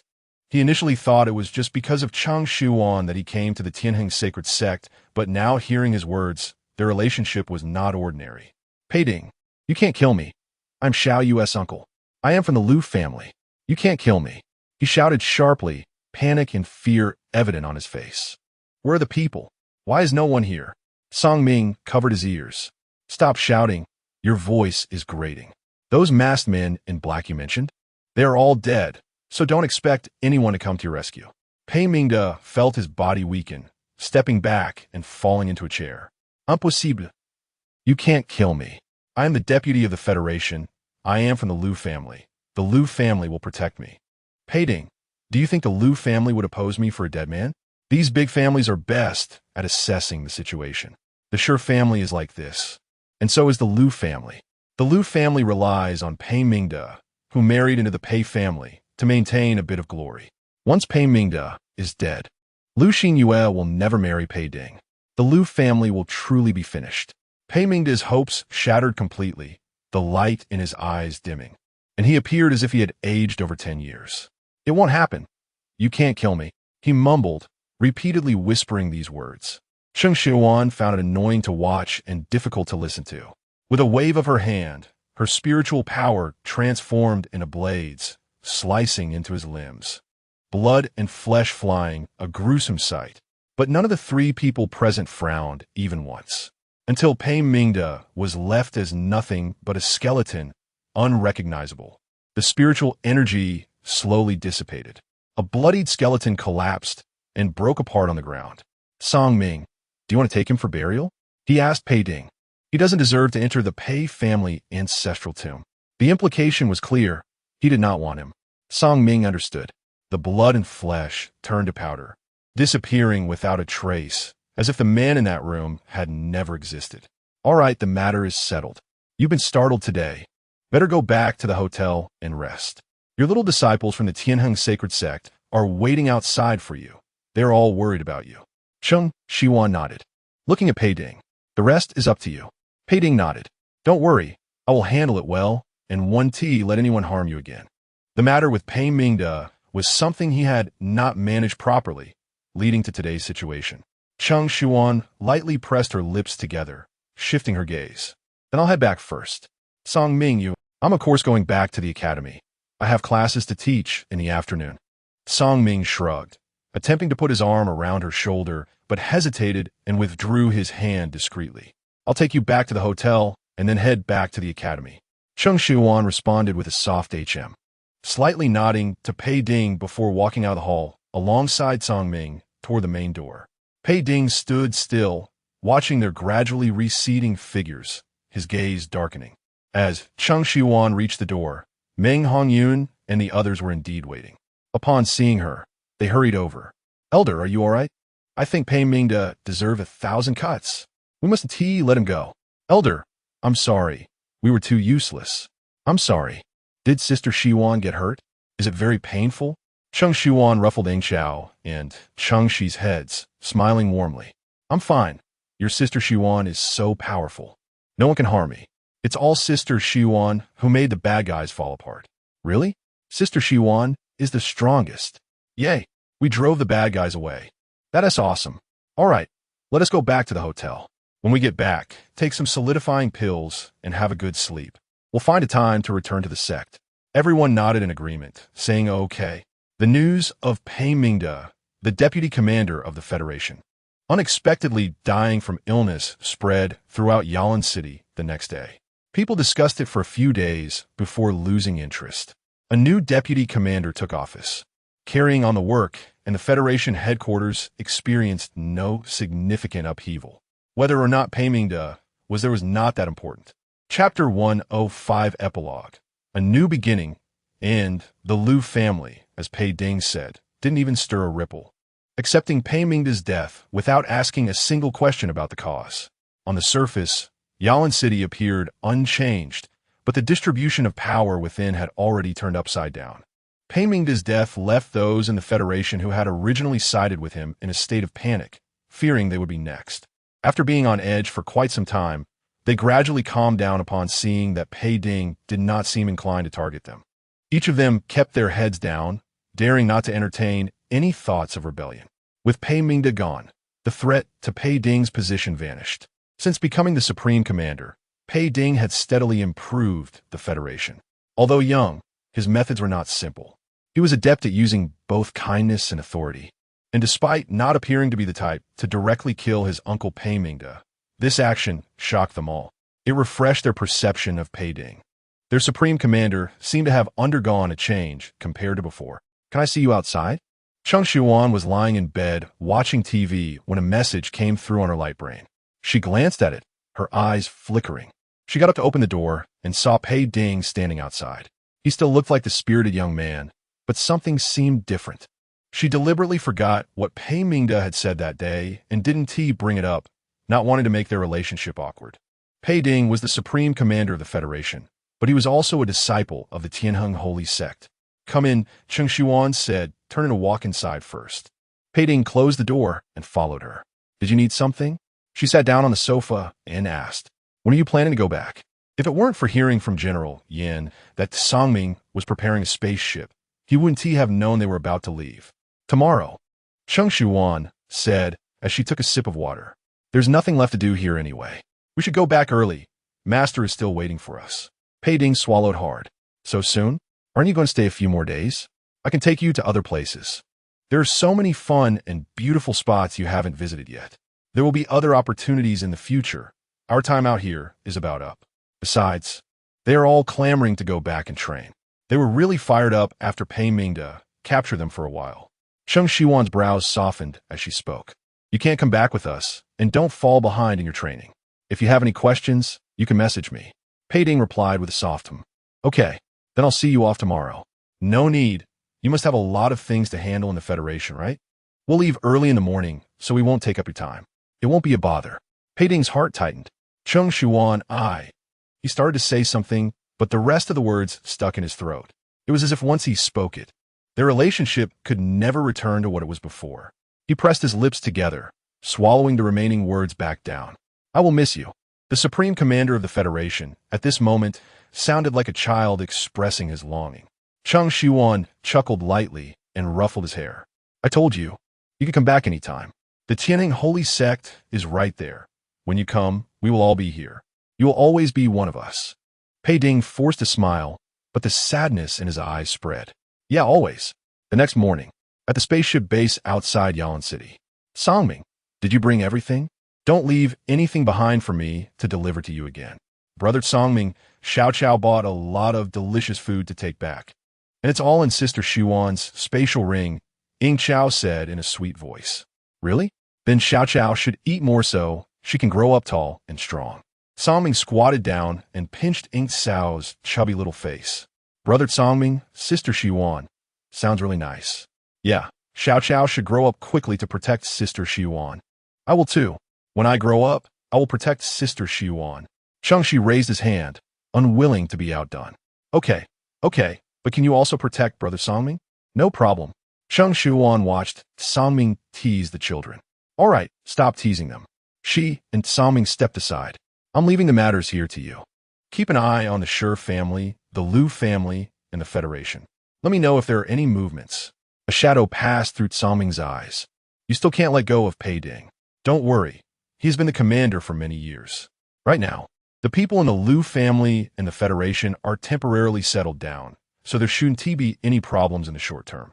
Even if they do have ulterior motives, with his abilities, he can handle it. Don't treat him like a child. Cheng Shiyuan. Then with our ages, aren't they all just kids? All right, you've lived the longest, you're the oldest, the great elder. I'm being serious. Cheng Shiyuan shot him a glare. And about our collaboration, you must keep in mind. I'll be refining pills waiting for you to come pick them up at the scheduled time. Okay. Songming sighed. Besides Pei Ding and the collaboration, do you have anything else to say to me? He looked into her eyes, anticipating something. Cheng Shiyuan stared at him, momentarily stunned. What should I say? Songming. He rubbed his forehead. All right, I'm counting on you to think of something. Let us go. If we don't leave soon, the spaceship will take off without us. As Cheng Shiyuan and the others boarded the spaceship, they waved goodbye to Songming through the window. The spaceship steadily ascended, slowly rising into the sky. In the Supreme Commander's office at the Federation headquarters. Boss, why don't you go see Miss Ching off? Even if she says you don't need to, she would definitely be happy if you went. Pei Ding gazed at the increasingly small spaceship, his expression calm. She would want me to go. From then on, he was the supreme commander of the Federation, Pei Ding, and she was an elder of the Tianheng Holy Sect. They were master and disciple, friends, and even separated by 2 planets, they remained closely connected. After the competition ended, not long after Cheng Shiyuan returned to the Tianheng Holy Sect, she publicly announced the start of the second recruitment competition, allowing all races from any planet to participate. The garbage planet was renamed Tianheng Star, number KL0813. On this planet, there were more spirit cultivators than ability users. A new cultivation system spread across the stars, offering a different path for those who could not become ability users. Later, rumors spread that the Supreme Commander of the Federation was not only a level 9 ability user, but also a high-level spirit cultivator, related to the Master of Tianheng Star.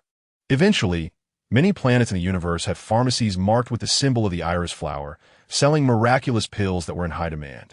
In the years to come, the Tianheng Holy Sect once again became the number 1 sect in the interstellar realm. She did it.